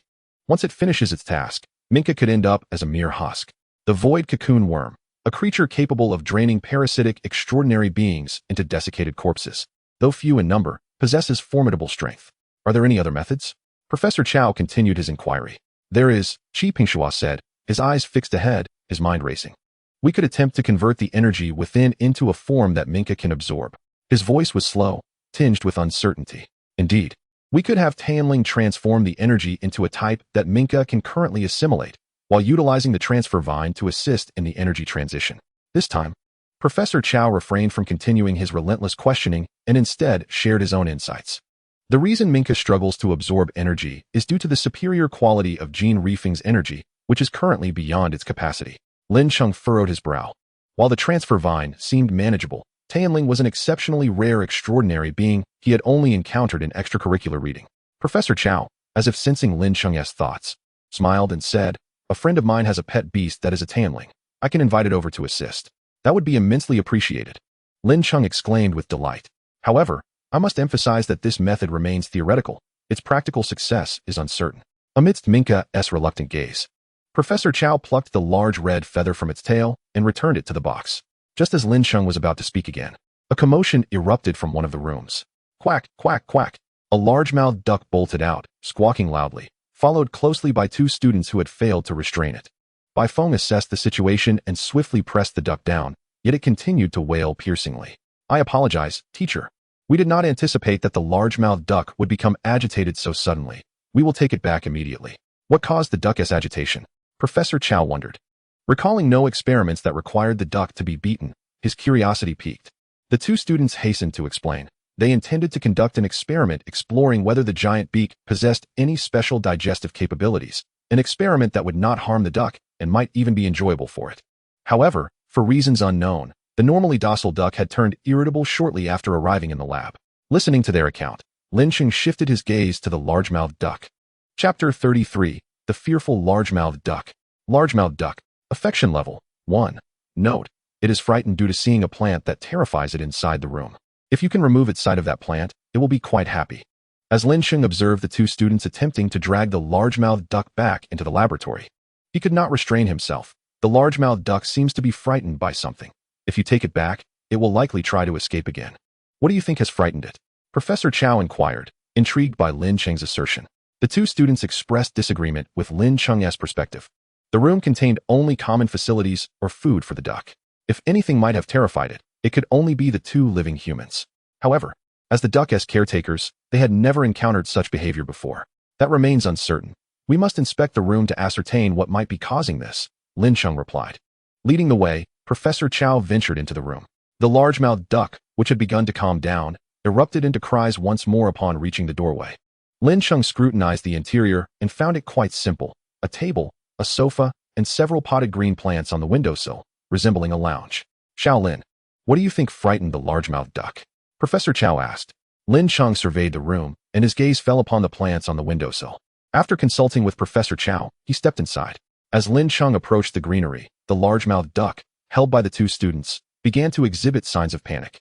Emitting distressed sounds, Lin Cheng turned to the duck and touched the first pot, then the second, and finally the third. Upon reaching the third pot, the duck's cries peaked. It must be this purification grass, Lin Cheng concluded. As the largemouth duck remained visibly agitated, Professor Chow instructed the two students to take it away. Xiaolin, why do you think the largemouth duck fears a pot of purification grass? Professor Chow asked. Purification grass is a relatively common botanical extraordinary being known for its high efficiency in purifying air. Moreover, it serves as sustenance for many herbivorous extraordinary beings. So it stands to reason that the largemouth duck should not fear its food. Lin Cheng pondered for a moment. I suspect the largemouth duck may have been bitten by a mouthpart worm on the purification grass in the past, leading to a lingering fear. The mouthpart worm is small, roughly the size of a human thumb, but its bite is quite painful. As an omnivorous extraordinary being, the largemouth duck would indeed consume these worms. However, before the duck could feast on them, the worms could also threaten the duck. Nonetheless, after the worms had fed on the duck, it could still consume them. The duck's current avoidance of the worms suggests it may have developed a psychological trauma from a previous encounter. Professor Chow nodded, agreeing with Lin Cheng's hypothesis. Your deduction is quite astute, Xiaolin. It aligns closely with reality, far more reliable than my own students. Qi Pingshua, standing at the back, regarded Lin Cheng with envy, wishing for the day he could respond so adeptly when Professor Chow posed questions. Very well, let us temporarily set aside the matter of Minka. We shall wait until Tianling arrives before proceeding. For now, let us conduct some basic examinations. Minka was subjected to various instruments, had blood drawn, and several feathers plucked. Feeling somewhat woeful from the loss of blood and the slight thinning of its tail, Minka appeared rather listless. Let us experience the training room at the Magic University. Brother Qi has given me plenty of experience vouchers, Lin Cheng said, waving the tickets in his hand. Meow? Bai Feng expressed great interest. The duo, accompanied by the cat, browsed through the training room brochure, ultimately selecting a training facility themed around extreme cold. This room not only appealed to Bai Feng, but would also help regulate Minka's temperature should it experience a sudden spike. Quack! Minka swayed slightly, expressing gratitude for the consideration of its companions, though it felt a bit dizzy. Lin Cheng first took Minka to the cafeteria to replenish its energy. Once it felt rejuvenated and its plucked feathers began to regrow, they proceeded to the training room. Meow? As they stood before the entrance to the extreme cold training room, Bai Feng felt the call of its lineage in the chill emanating from within. Please enter the extreme cold training room promptly to prevent injuries caused by the escape of cold air, the training room administrator remarked, noticing Bai Feng lingering at the threshold. With an expressionless meow, Bai Feng stepped inside. Lin Cheng sighed in relief as the door to the training room closed behind him. It was exceedingly cold inside. Even the gentle breeze sent shivers coursing through him. Wait. With a stoic expression, Lin Cheng turned to see Minka perched on his shoulder. Clearly, it was supposed to be inside. After conversing once more with the attendant, Lin Cheng grasped Mingku and tossed it through the narrow opening of the door as it swung back open. Chirp! Once thrown in, Mingku flapped its wings a couple of times before landing on the ground. However, the moment it touched down, it flapped its wings again, feeling the biting cold against its claws. After a brief moment of acclimatization, Mingku surveyed its surroundings and, amidst the numerous extraordinary creatures training within the room, quickly spotted Bai Feng. Bai Feng was seated on the snow, facing the biting wind laden with snowflakes, squinting its eyes and remaining utterly still. Could little Bai be frozen into a stupor? Mingku cautiously approached, taking small, tentative steps. Chirp! Little Bai, are you alright? Bai Feng cast a sidelong glance at Mingku, waved a paw dismissively, urging it to stand aside and not disturb its contemplation of the cold. After adjusting to the chill for a while longer, Bai Feng began training alongside the other creatures. Meow? Bai Feng urged Mingku to seize the moment and train together, indicating that opportunities to train in such a place were rare. Mingku continued to shiver, its impression being that little Bai had indeed lost its wits. After all around them were ice and snow-type creatures engaged in training. After 3 hours of training, Bai Feng emerged, still yearning for more, while Mingku trembled from head to toe. Upon hearing that Bai Feng wished to return for training the next day, it hastily declared its intent to train elsewhere. Meow? Is it not a bird of the snowy mountains, unable to withstand such a chill? Baifeng expressed a hint of disdain. Chirp. I am neither a bird born in the Changbai Mountains nor one that has grown up there. I have only visited once since birth. Chapter 34, Energy Transformation. Meow. This place reminds me of the snow from the Changbai Mountains. When Baifeng stepped out of the training room, it held itself with an air of grandeur, still adorned with remnants of snowflakes. Lin Cheng chuckled. Little Bai, have you ever seen the snow from the Changbai Mountains? Baifeng's expression shifted, tilting its head to regard Lin Cheng. After a moment's contemplation, it realized that it had, indeed, never witnessed the snow from Changbai. It was born in spring, and by then, the snow at the foot of the mountain had long melted, leaving only a trace at the peak. Baifeng pondered. And although it had never seen the snow from Changbai, it felt a deep, instinctual calling upon encountering the snow. Perhaps a trait inherent to the pastoral cats born on Changbai. Meow. Then, we must return to Changbai in winter to truly experience it. Lin Cheng replied with a smile. That sounds good. Chirp. Unlike the satisfaction of Baifeng and Lin Cheng, Mingke felt that training in such extreme cold was far beyond its capabilities. It even sensed that its feathers might gain an additional hue, one of deathly white, from the cold. It made an effort to fly onto Lin Cheng's shoulder, snuggling against his neck for warmth. So warm. So cold. Lin Cheng, startled by the temperature of the bird nestled against his neck. Was this truly the body heat of a living creature? He quickly crouched down to touch Baifeng, and indeed, his hand was met with icy remnants. Over the course of 2 days, the cat and bird experienced various training rooms at the Magic University, leaving them both awestruck. While they found most training rooms satisfactory, Mingke declared it would not return to a select few. Chirp. Mingke felt somewhat dispirited. The previous day it had visited a training room known as the Haunted House, which significantly enhanced the willpower and determination of extraordinary creatures. However, the impact of this training room was starkly evident. It was terrifying, although the attendant had forewarned them of the consequences of entering. Both Baifeng and Mingke had resolutely stepped inside.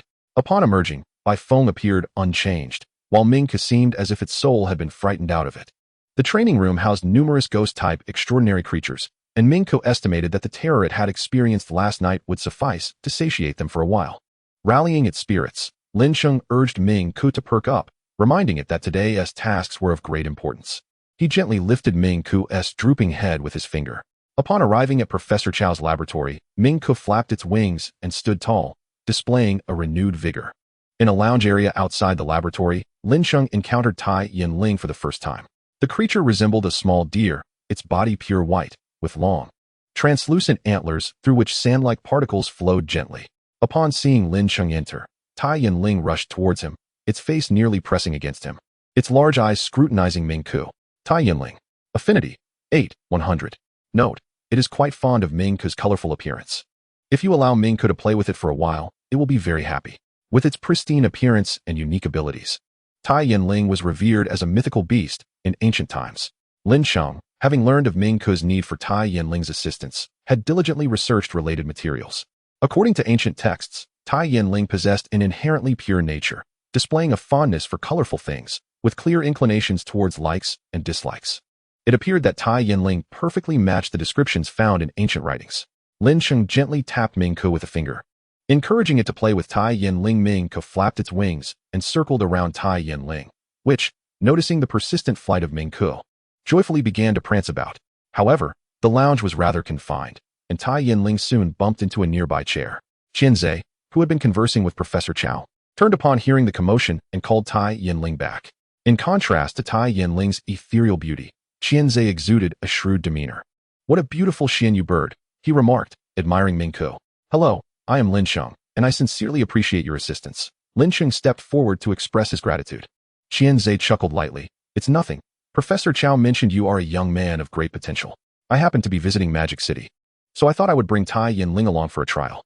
Tai Yinling, aware of the purpose of its visit, gently nudged Mingke with its antlers, seemingly conveying reassurance and a promise to strive to heal Mingke. Professor Chow introduced them to one another and then retrieved several grafting vines from another room. The grafting vines were not as rare as Tai Yinling, as they were cultivated within the Magic University campus. Thus, Professor Chow easily procured them along with their cultivator. The procedure for this experiment has been explained previously.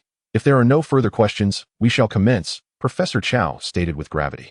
Mingke and Tai Yinling positioned themselves at either end, while the grafting vines extended their delicate tendrils to penetrate into both creatures' bodies.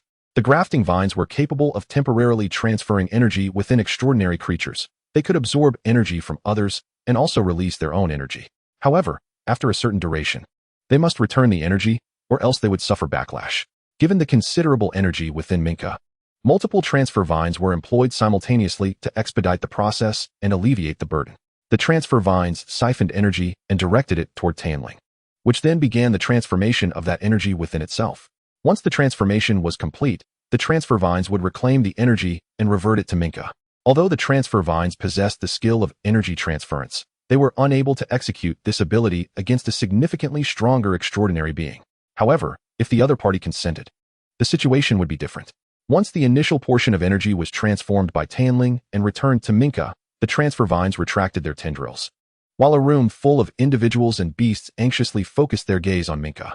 While the principle behind this method of energy transformation was theoretically sound, no one had previously attempted it, leaving the potential for unforeseen circumstances during the energy conversion uncertain.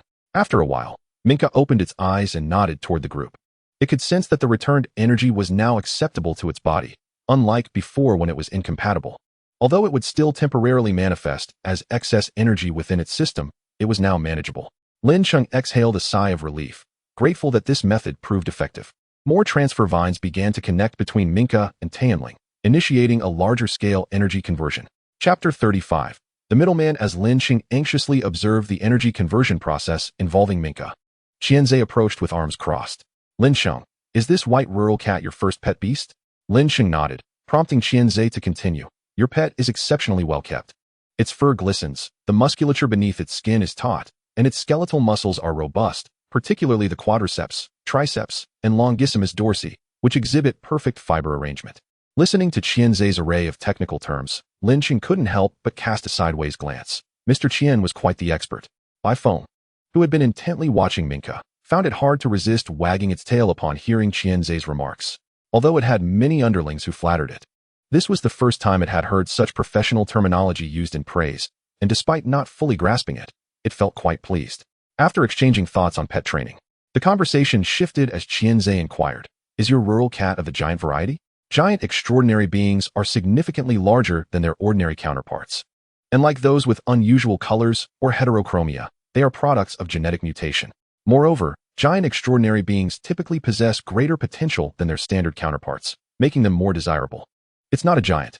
It's merely an ordinary rural cat, Lin Cheng responded. Giant varieties are noticeably larger from birth or shortly thereafter compared to their peers.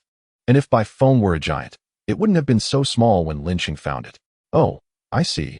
Qianzhe nodded before his eyes suddenly lit up. Could it be a new breed of giant cat? Lin Cheng chuckled. No, it's just an ordinary rural cat that happens to be larger due to good care. Qianzhe nodded, a hint of disappointment on his face. That means you've raised it well. May I observe it up close? Lin Cheng saw no reason to refuse this modest request, and after exchanging a glance with Bai Feng, replied, of course. In the next moment, Qianzhe crouched down to examine Bai Feng closely. Despite the proximity, it was evident that Qianzhe was true to his word. He observed without attempting to touch Bai Feng, even at such close range. Bai Feng, uncomfortable with a face mere centimeters away, licked its lips and turned its head away. Once Qianzhe concluded his examination, he stood and resumed his conversation with Lin Cheng. The red hue of Minka's feathers results from absorbing the power of the golden sun phoenix's plumage. What did it look like before it absorbed that energy? Lin Cheng retrieved his phone and displayed several photographs of Minka from its youth. The colors were indeed beautiful, though not particularly rare. Minka's current coloration is truly unique among the Xianyu birds, Qianzhe remarked. Is it your second contracted pet beast? He continued. Yes, but I currently lack enough contract slots. Once I unlock a second contract slot, I will form a bond with it, Lin Cheng replied. Qianzhe nodded, not pursuing the topic further. With a chirp, Minka completed the energy conversion, and the transfer vines gradually withdrew their tendrils, slowing significantly as they were fatigued from prolonged exertion. A hint of weariness also appeared in Tanling's gaze, yet it felt happy to have assisted Minka. With a chirp, Minka flew down from the standing table. Initially intending to land beside Tanling, it suddenly felt a weightiness as it took flight. However, it quickly adjusted and continued on its path. After the energy within Minka was transformed, the bird had noticeably plumped up, taking on a spherical shape. Previously, the energy within it had been compressed and inaccessible. Now, having been decompressed, it had expanded, filling Minka's entire form. After expressing its gratitude to Tanling, Minka approached the transfer vines to offer thanks once more. Professor Chow, since this matter is resolved, I will take my leave with Tanling. I have other matters to attend to. After bidding farewell, Qianzhe departed with Tianling. Once Qianzhe had left, Professor Chow, who had been taking notes, immediately approached Lin Cheng. Xiaolin, what did Qianzhe ask you just now? He inquired if my pet beast is a new breed of giant cat. Lin Cheng replied. So is it? Certainly not. It's just an ordinary rural cat. Albeit a rather large one, Lin Cheng chuckled. Do you know why Qianzhe asked you that? Professor Chow continued.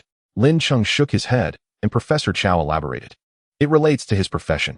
He is a consultant on the optimization of extraordinary beast cub resources and their interregional circulation. Noticing Lin Cheng's lingering confusion, Professor Chow succinctly explained. In essence, he is a middleman for rare extraordinary beast cubs. Understanding dawned on Lin Cheng as he realized that Qianzhe's inquiry was likely aimed at discovering whether he possessed any other giant cats. Even the question about Minka's contract could have been motivated by an interest in acquiring it, but upon learning that Lin Cheng had a contract slot available for Minka, he seemingly abandoned that notion. However, Lin Cheng recalled instances where individuals had been apprehended for selling extraordinary beast cubs obtained through illicit means. Observing Lin Cheng's slight frown, Professor Chow discerned his thoughts. Qianzhe's pet beast business is quite legitimate. His family has been in this line of work for generations. Should you need any extraordinary beasts in the future, feel free to reach out to him. After expressing gratitude to Professor Chow, who had provided invaluable insights and solutions, Minka returned to Lin Cheng's shoulder. Its round form a testament to the successful energy conversion. Now that Minka's issue is resolved, it simply needs to train diligently to absorb all the energy within, Professor Chow remarked with a smile. Professor, I am truly grateful to you. Had you not devised a solution and contacted Mr. Qian, we would have been at a loss, Lin Cheng sincerely expressed. Minka's situation is quite rare and has provided me with numerous experimental ideas, Professor Chow responded with an amiable grin. Chirp. Minka sincerely expressed gratitude to Professor Chow. When it first absorbed the feather energy, it could distinctly sense the presence of certain indelible elements within its body. However, despite feeling somewhat bloated now, it experienced a profound sense of comfort. Xiaolin, I have heard that you secured first place in the Extraordinary Beings Knowledge Competition. Based on our recent interactions, it is evident that your understanding of extraordinary beings is quite solid. If you choose to pursue a major in extraordinary biological behavior research in university, it would suit you remarkably well. Additionally, I hope to see you at the Magical University in the future. Chapter 36, Constructing the Cat Nest. Meow. Bifone, treading upon the thin layer of snow, pulled the wooden planks from the cart behind Minka to the back of the courtyard. Lin Cheng was on winter break, and the weather had grown increasingly frigid, with Changbai Mountain receiving several heavy snowfalls. When Bifone first returned from vacation, frolicking in the snow brought it immense joy. However, upon learning that several of its subordinates in the Sacred Fire sect had perished due to the harsh winter, its mood soured. Yet, upon hearing from the few elder country cats in the gang that such occurrences were commonplace, with many rural cats succumbing to the winter each year, Bifone pondered deeply.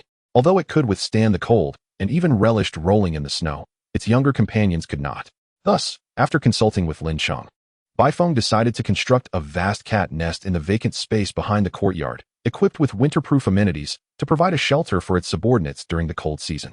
The luxurious two-story cat nest was now complete on the first floor. Bifone and Minka were responsible for transporting the materials, while Lin Cheng took charge of assembly. The weather remained relatively mild without snowfall, prompting Lin Cheng and Bifone to work diligently over the next few days to expedite the completion of the cat nest.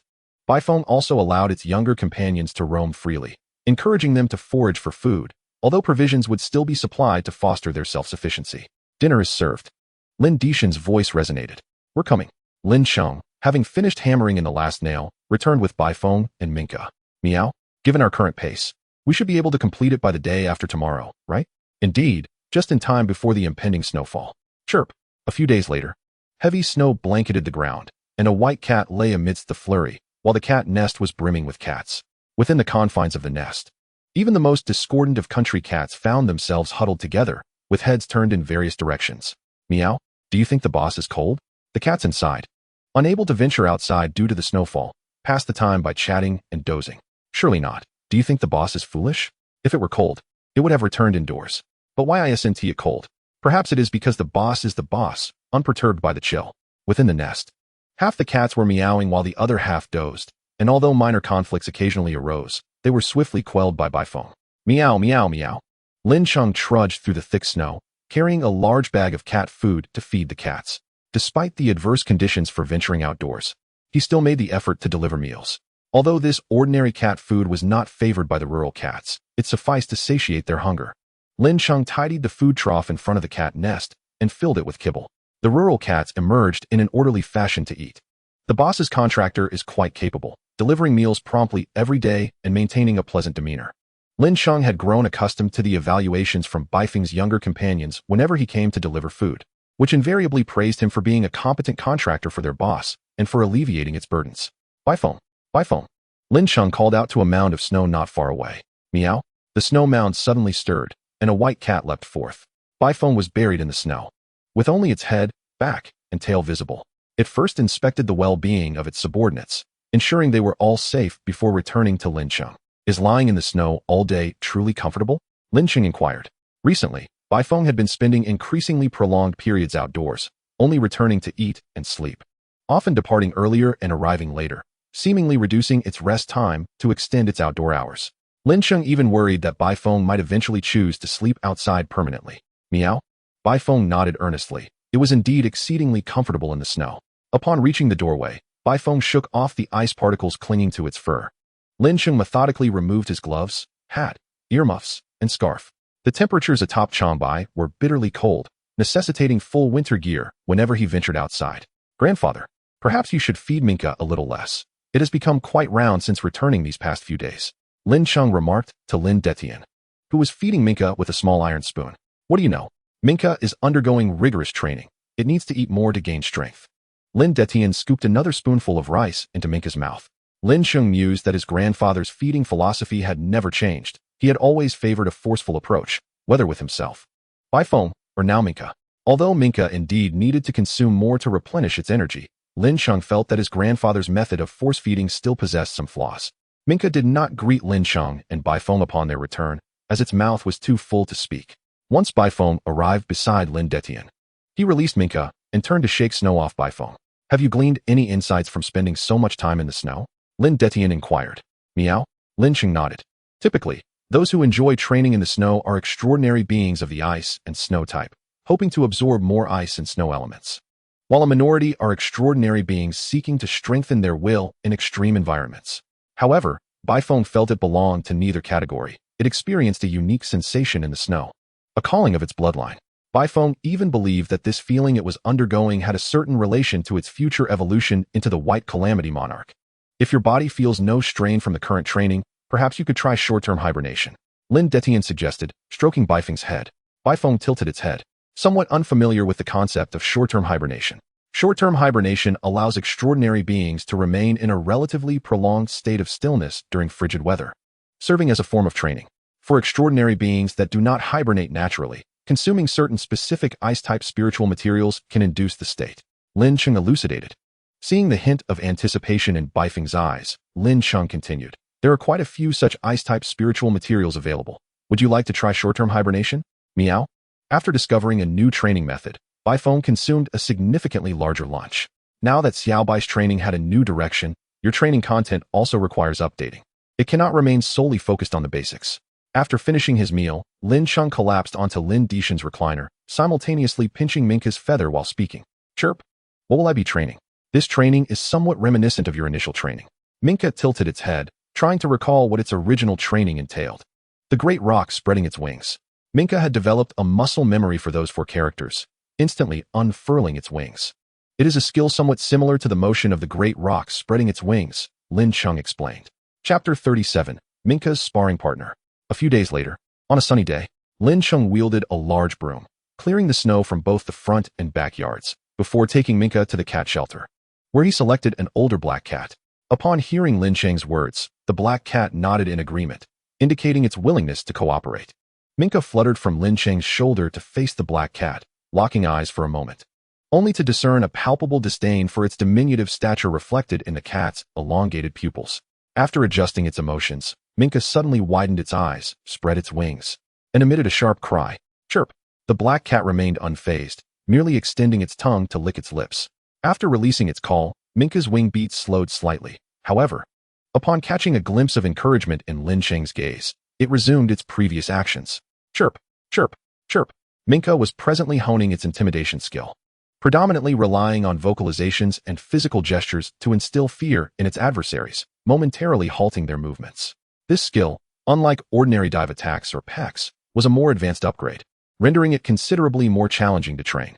By now, Minka had chirped nearly 100 times, yet the black cat exhibited no signs of intimidation, instead lazily yawning.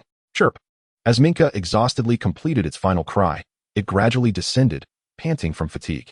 Having observed for an extended period, Lin Cheng recognized that Minka had not grasped the essence of this skill, merely mimicking its superficial actions. After a moment of contemplation, he summoned the black cat for a quiet discussion. Given Lin Cheng's dual role as both the head caretaker and the contractor for the eldest family, the black cat attentively heeded his words. Though its grasp of human language was limited, Lin Cheng supplemented his speech with gestures and expressions, allowing the cat to comprehend his meaning. The black cat sauntered back to face Minka, lowering its center of gravity slightly. Meow. It leaned forward, eyes widening. Mouth agape, revealing 4 sharp canines. Minka, taken aback by the once indifferent black cat's sudden predatory demeanor, instinctively took 2 steps back before flapping its wings and soaring away. Upon returning to Lin Cheng's side, its racing heart gradually calmed. Chirp, so frightening, Minka's eyes reflected its terror. Lin Cheng cradled Minka in his palm, stating, although what Ahei demonstrated was not the intimidation skill per se, it undeniably possessed an intimidating effect, allowing you to glean the true essence of what intimidation entails from that experience. Once Minka regained its composure, it began to ponder Lin Cheng's words and reflect on its previous emotions. Meanwhile, Lin Cheng was also deep in thought, realizing that he had overlooked certain aspects in nurturing Minka. Unlike Bai Feng, who had grown up battling in the wild against gray mice and even its own kind, Lin Cheng had never had to worry about its combat readiness. In fact, Bai Feng's combat prowess was far superior within the same tier of extraordinary beings. However, it appeared Minka had scarcely engaged in any real combat since birth, having only undergone training. Upon further reflection, Lin Cheng acknowledged that Minka had indeed never experienced actual combat. This is quite problematic, he mused, resolving to revisit the pet training manual thoroughly upon returning home, ensuring that no crucial elements were overlooked in Minka's development. He recognized that he could not afford to neglect the training of his second pet simply because of the success of his first.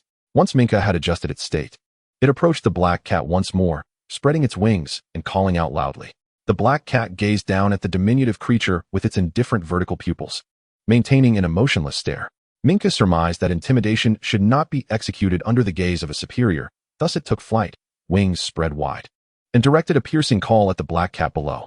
Nearby, the cats lounging in their beds awakened to the hoarse bird cries echoing around them. What is happening? Questioned one cat disturbed from its slumber. I don't know, perhaps that little bird is simply amusing itself with the eldest family's pet, another cat chimed in. Since their relocation to the cat shelter, they had frequently observed Lin Cheng and Minka, aware that Minka was not merely a potential meal, but another pet of the eldest family's contractor. The weather was exceptionally pleasant that day, prompting many farm cats to venture outside, although some remained indoors. Several cats sprawled on the ground outside the shelter, basking in the sun while observing the commotion. However, the spectacle was rather mundane, a bird incessantly chirping at a black cat, which occasionally responded with its own calls. Where has our leader been these past few days? Inquired a sunbathing cat to its companion. In seclusion. Where exactly? The orange cat cast a slightly disdainful glance at the tabby beside it. Before entering seclusion, the leader had convened a brief meeting, mentioning only that he would be in seclusion for a few days. After the meeting, he had taken up a position near the wall to rest. The tabby seemed unaware of this. The orange cat tilted its head toward the area where Bai Feng was hibernating, indicating the spot. The snow there was noticeably thicker than elsewhere, a result of Lin Cheng's efforts to clear the snow to less frequently used areas. Suddenly, the mound of snow shifted, and a fluffy white figure emerged, causing the previously towering snow to collapse. Bai Feng shook off the snow covering its body and turned back, puzzled by the unexpectedly thick snow over its hibernation spot. It had been snowing heavily during its slumber, and it had anticipated waking up to a layer of thick snow. But it did not expect the depth to obscure even its head if it stood up. Ultimately, Bai Feng found itself trudging through the snow, escaping the mound that had buried it. Initially thinking the outside world was blanketed in thick snow, it soon realized that only the snow on its back was the deepest. Glancing at the cleared area of the backyard, Bai Feng recognized Lin Cheng's handiwork. Having hibernated for several days, every organ in its body signaled hunger, yet before it could return, it halted in its tracks. Before it stood the plump Minka, low in flight, confronting its subordinate, the formidable black cat, who snarled menacingly. Have my minions turned rebellious after just a few days of hibernation? Baifeng squinted, its whiskers quivering with indignation as it approached the black cat. Chapter 38. Awakening from Hibernation. Meow. Baifeng's eyes locked onto the black cat, its sharp canines gleaming ominously. The black cat remained still. Minka stood apprehensively. The black cat pressed its ears against its head, legs slightly bent, its body lowering. It was momentarily baffled as to why the leader, after having disappeared for several days, seemed intent on striking it down, especially since it had been nothing but compliant during this time, harboring no ambitions of usurpation or division. Even when the eldest family's human had requested its assistance, it had dutifully obliged. Observing Baifeng's fierce demeanor and the black cat's reaction, Minka began to grasp the essence of the intimidation skill. As Lin Cheng emerged from the house, refilling his thermos with hot water, he beheld Baifeng, seething with anger. Fixated on the black cat, while the latter's ears were flattened against its head, retreating slightly.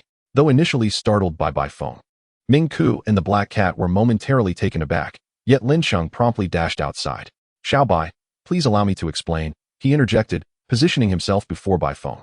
Once Ming Ku regained composure, it hastened to flutter its wings and join Lin Cheng in elucidating the situation to Baifeng. Upon grasping the sequence of events, Baifeng cast a fleeting glance at the black cat, which was eyeing it intently, before striding forward. Despite feeling a twinge of guilt for inadvertently scaring a good cat, it resolved to maintain the authoritative demeanor befitting its status. Baifeng led the black cat to a secluded corner and engaged it in conversation for some time. By the time they returned, the black cat's expression had returned to its former calm. In light of this incident, Ming Ku's training was temporarily suspended, allowing it to accompany Baifeng for an early lunch. For Ming Ku, the meal was rather ordinary, yet for Baifeng, it was akin to a divine feast. Lin Cheng, aware that Baifeng had been in a short hibernation and was undoubtedly famished, first provided it with a few snacks before retrieving the meat that had been frozen in the snow, subsequently thawing it in the microwave. Baifeng devoured the food voraciously, finishing its meal before immediately looking up at Lin Cheng. Xiaobai, how did you find this brief hibernation? Lin Cheng inquired once Baifeng had slowed its pace of consumption. Meow, quite pleasant. I feel a deeper connection with the snow, and I sense my endurance has improved. Baifeng replied, brimming with excitement. It could perceive the increasing difficulty of enhancing its strength alongside its rising level. This challenge stemmed not solely from the slow pace of leveling up, but also from the realization that, as a domestic cat, its potential had limitations. Many extraordinary beings' power levels are not infinitely scalable. After reaching a certain threshold, evolution is necessary to facilitate further enhancement. Otherwise, without evolution, power gains would diminish progressively. Typically, a domestic cat would opt for evolution upon reaching the mid-tier of a warrior level, but Baifeng, aspiring to evolve into the White Shajun, had restrained itself from making that choice. Meow, I must engage in more hibernation sessions this winter break, Baifeng declared solemnly, determined to make the most of the holiday. Xiaobai Ge, you looked so impressive when you called out earlier. Ming Ku gazed at Baifeng with newfound admiration. Baifeng understood that Ming Ku was attempting to learn a skill called intimidation. Yet it felt that Ming Ku's appearance was somewhat distant from the essence of intimidation, its round body and colorful feathers. If it were to face an opponent like Ming Ku in battle, no matter how loud the calls, fear would be the last emotion it experienced. Baifeng twitched its whiskers. Although domestic cats could not learn this skill, it possessed considerable insight regarding the concept of intimidation. Meow, what do you believe would effectively intimidate your opponent? Baifeng queried after finishing the last bite of its meal. Chirp, make them afraid. Ming Ku responded with conviction. Indeed. But how do you intend to instill fear in them? After careful contemplation, Ming Ku concluded that formidable strength, a fierce expression, and an imposing stature could all serve to intimidate an adversary, and the image of Baifeng began to form in its mind. Upon hearing Ming Ku's thoughts, Baifeng shared some of its own methods for instilling fear. Baifeng surmised that if Ming Ku wished to master this skill, it would first need to assert its strength over a supernatural being, thereby experiencing the essence of intimidation. As for the subject of intimidation, Baifeng immediately thought of its own little subordinates and considered selecting a weaker one for Ming Ku to practice against. However, it was concerned that if Ming Ku were unable to best even its weakest subordinate, it might severely bruise its pride. Baifeng's worries were somewhat unfounded. Although Ming Ku lacked practical combat experience, it had absorbed a significant amount of energy from the Jinri Feng feathers over the past few days, resulting in a marked improvement in strength. Nevertheless, Baifeng soon conceived of a perfect candidate for Ming Ku's inaugural combat experience. Xiaobai, the high school pet battle competition is about to commence. Would you like to participate? Lin Cheng inquired. Although Lin Cheng posed the question, as the highest-ranked pet in the school, Bai Feng's non-participation would prompt teachers and administrators alike to intervene. This competition could be regarded as one of the most significant events in high school, second only to the college entrance examinations. Unlike the extraordinary beings knowledge competition Lin Cheng had previously participated in, this contest boasted a broader reach and garnered greater attention, with nearly every high school student attempting to register for the preliminary rounds. Meow, I find such competitions showcasing strength quite intriguing. Yet I worry that participating might hinder my hibernation plans, Bai Feng confessed. Rest assured, there are only 2 or 3 warrior-level pets in our high school. You can directly join the school team and be exempt from the entrance exam, allowing you to participate in the city-level competition once the winter break concludes. Lin Cheng reassured with a smile. Meow. Bai Feng joyfully meowed in response before heading out to convene with its subordinates. As the leader of the Holy Fire sect, it had numerous responsibilities to attend to. However, Bai Feng noticed that many cats were absent from the cat nest, having ventured out to frolic in the pleasant weather. Therefore, Bai Feng decided to postpone the meeting, opting instead to seek some wild game while simultaneously addressing Ming Ku's training needs. Upon returning, Bai Feng presented the catch before Ming Ku and then stepped aside to groom itself. Ming Ku stared intently at the trembling gray mouse before it. Was this indeed the gift that Xiao Bai had brought back for it? As the gray mouse quivered excessively in Bai Feng's presence, Lin Cheng relocated both the mouse and Ming Ku to the front yard. Once the gray mouse confirmed Bai Feng's absence, it attempted to flee the scene, utterly terrified. However, upon spotting a round bird blocking its path, it sharpened its claws against the ground, displaying a fierce countenance. 3 seconds later, 3 claw marks adorned its face. Observing the gray mouse before it, Ming Ku began to grasp what intimidation truly felt like. Chapter 39, The Color of Ming Ku. Before the start of the new semester, Lin Cheng ventured into his room and pulled out 2 enormous boxes from under the bed. Inside the boxes lay an array of thin leather pouches, each containing a portion of various extraordinary beings he had collected over the years. If Qi Pingshuo were to behold this collection, he would undoubtedly be astonished by the sheer volume of Lin Cheng's acquisitions. Lin Cheng retrieved a pouch labeled Xian Yu Bird, opening it to reveal several smaller bags, each marked with colors such as gray, pink, and so forth. He took a new small pouch, inscribed the characters Ming Ku color upon it, and filled it with the feathers he had collected from Ming Ku over the past few days. Finally, Lin Cheng placed the new pouch inside the Xian Yu Bird pouch. The hues of Xian Yu Bird feathers were diverse, yet thus far, Ming Ku's color remained unparalleled. Lin Cheng resolved to name this color after Ming Ku. Although there was no guarantee that this naming would be acknowledged, he felt entitled to do so as the contract holder of this new feather color. After all, how could he not possess the right to name it? Though this new color may exist solely within Ming Ku. Lin Cheng bid farewell to his collection and set off to find Bai Feng and Ming Ku. Ming Ku was currently in the backyard, bidding farewell to Bai Feng's little subordinates. Despite the intense training over the holiday, its physique had shown no signs of slimming down. Lin Cheng felt that his current state was not due to the residual energy of gene riffing within him, but rather a consequence of the indulgent feeding from Lin Detian during the holiday, which had caused Minka to gain weight. Throughout the break, Minka had relentlessly challenged opponents, starting from the gray mice and escalating in ferocity, ultimately defeating half of the felines belonging to the Holy Fire sect. Almost all of these cats had been subjected to Minka's practice sessions for the intimidation skill. To the felines of the Holy Fire sect, Minka was akin to an NPC that triggered mandatory quests, which they could not refuse. Within the Holy Fire sect, Minka had become somewhat of a nuisance to the other cats. As Minka bid farewell to Ahei, a member of the sect, Ahei wore a look of mild relief. The raucous bird was finally departing. Once Bai Feng and Lin Detian concluded their final goodbyes to Grandpa Shirtu, they returned to school. Upon their arrival, during evening study hours, the homeroom teacher summoned Lin Cheng and Bai Feng to an empty classroom. Inside, there were 2 male and 2 female students, all candidates for the upcoming high school pet battle competition. However, at present, only Lin Cheng and Cheng Xiang had pets that had reached the general rank. Upon seeing Cheng Xiang, Lin Cheng greeted him and took a seat nearby. Meanwhile, Bai Feng's gaze was fixated on a girl's hand, or more specifically, one of her fingernails. The nail art on the girl's right pinky finger depicted the eye of her pet serpent, characterized by its striking yellow iris and elongated black pupil, glimmering under the light. Perhaps out of consideration for the school's regulations, she had only adorned that one nail. Meow, Bai Feng nudged Lin Cheng with a paw. Turning his head, Lin Cheng observed the nail art for a moment before remarking, quite distinctive. Meow, Bai Feng nodded, particularly noting how the girl's nail design mirrored her pet's eye. Lin Cheng stroked his chin in contemplation, suddenly realizing and whispering, "You don't expect me to get my nails done too, do you?" Meow. Bai Feng's tone shifted, a glimmer of anticipation in its eyes as it gazed at Lin Cheng. Lin Cheng blinked a couple of times and suggested, "How about I find a necklace resembling your eyes later?" Bai Feng's expression wavered slightly. "What if I wear a white cat outfit?" Lin Cheng displayed a white cat t-shirt he had long added to his shopping cart, which he intended to purchase soon. This brand not only offered the white cat t-shirt, but an entire range of apparel, from hats to gloves. Lin Cheng suspected that the designer's pet was also a white domestic cat. Bai Feng was quite pleased with the white cat clothing and hoped Lin Cheng would buy the entire collection.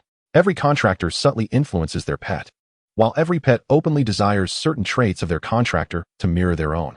Just as the duo was engrossed in their phones, the gray director quietly entered the room and cleared his throat. Lin Cheng immediately put his phone away, adopting a neutral expression. "The purpose of gathering you all is to discuss the upcoming high school pet battle competition in our city," the director began. Each school would send 5 students, and the top 5 would represent the city in the provincial competition. Although the school had selected 5 participants, the director was acutely aware that only 2 students possessed general rank pets capable of advancing. Despite the efforts of selecting the other 3 members during the holiday, it was clear they were mere fillers. Nonetheless, the school leadership was quite satisfied with having 2 general rank competitors this year. As in previous years, there had only been 1 at most.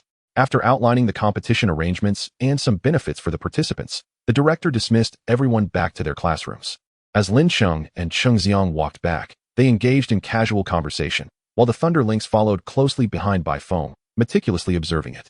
The adult Thunder Lynx was significantly larger than a domestic cat and grew at a faster rate. After a holiday away, the Thunder Lynx had hoped to return to find itself larger than Bai Feng, yet upon seeing it today, that was not the case. The Thunder Lynx concluded that it was not growing too slowly. Rather, Bai Feng was growing exceedingly fast.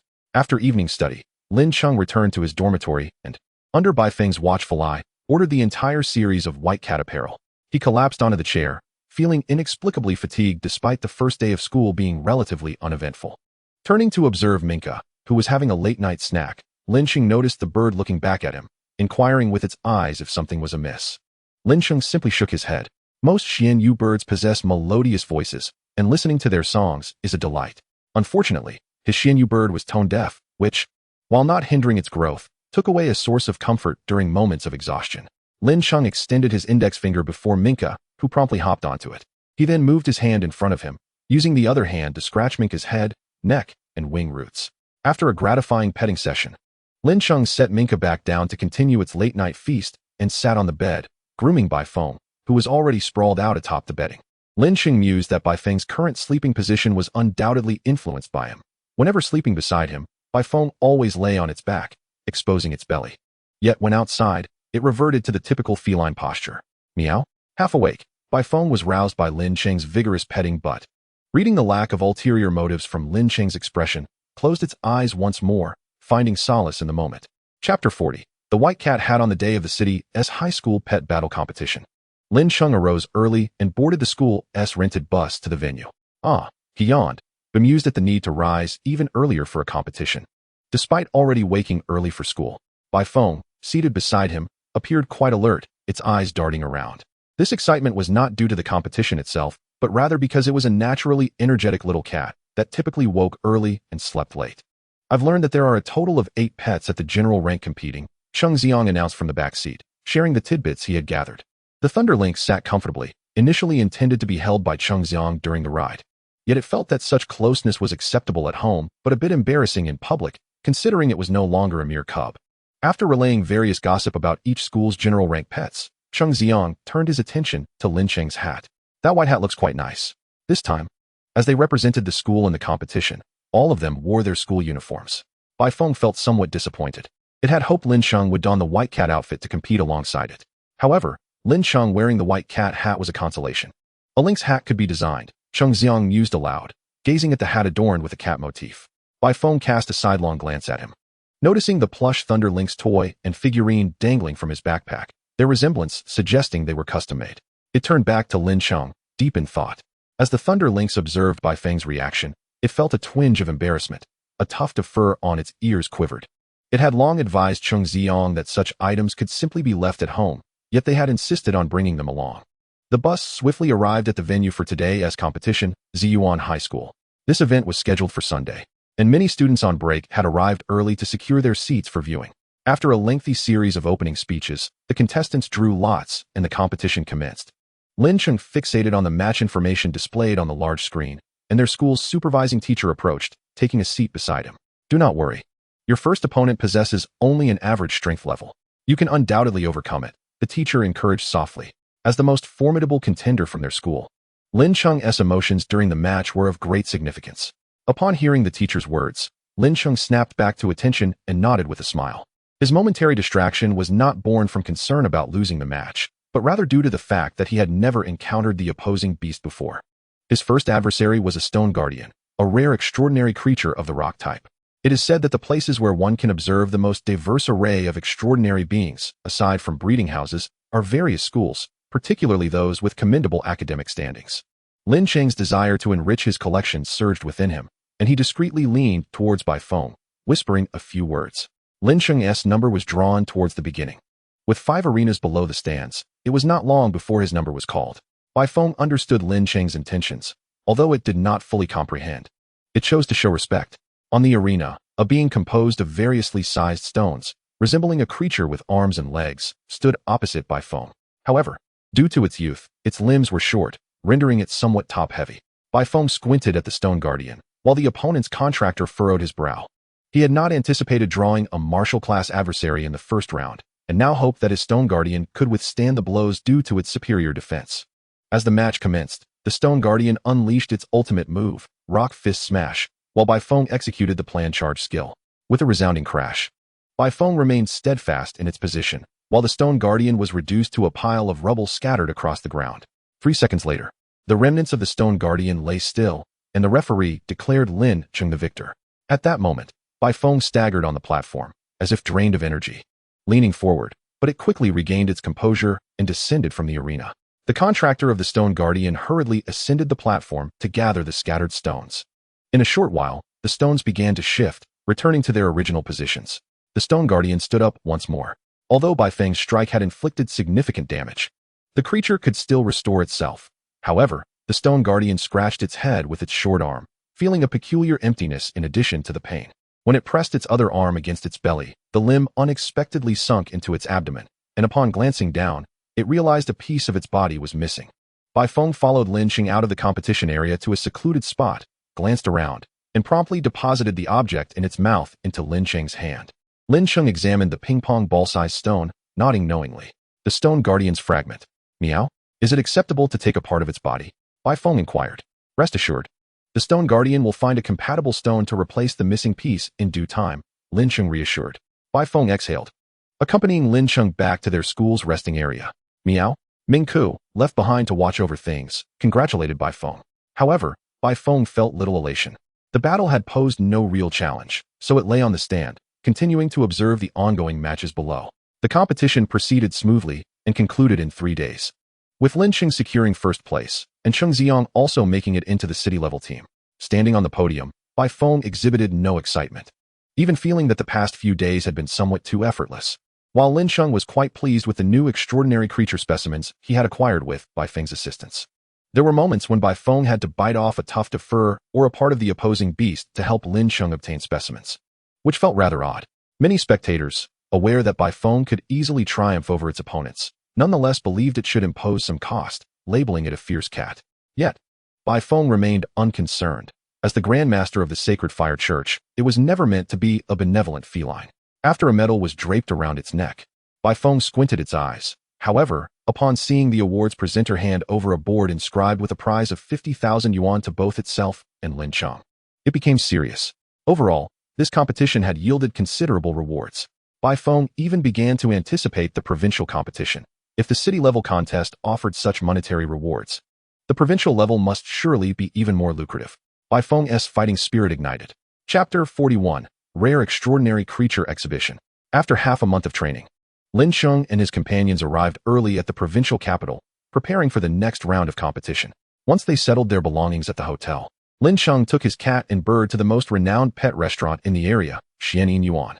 By now, Lin Cheng had cultivated the habit of treating Bai Feng and Ming Ku to a grand meal every time he received a sum of money. The atmosphere at Xianin Yuan was exquisitely elegant, adorned with numerous flowers and plants. Most notably, the restaurant housed a variety of colorful Xianyu birds.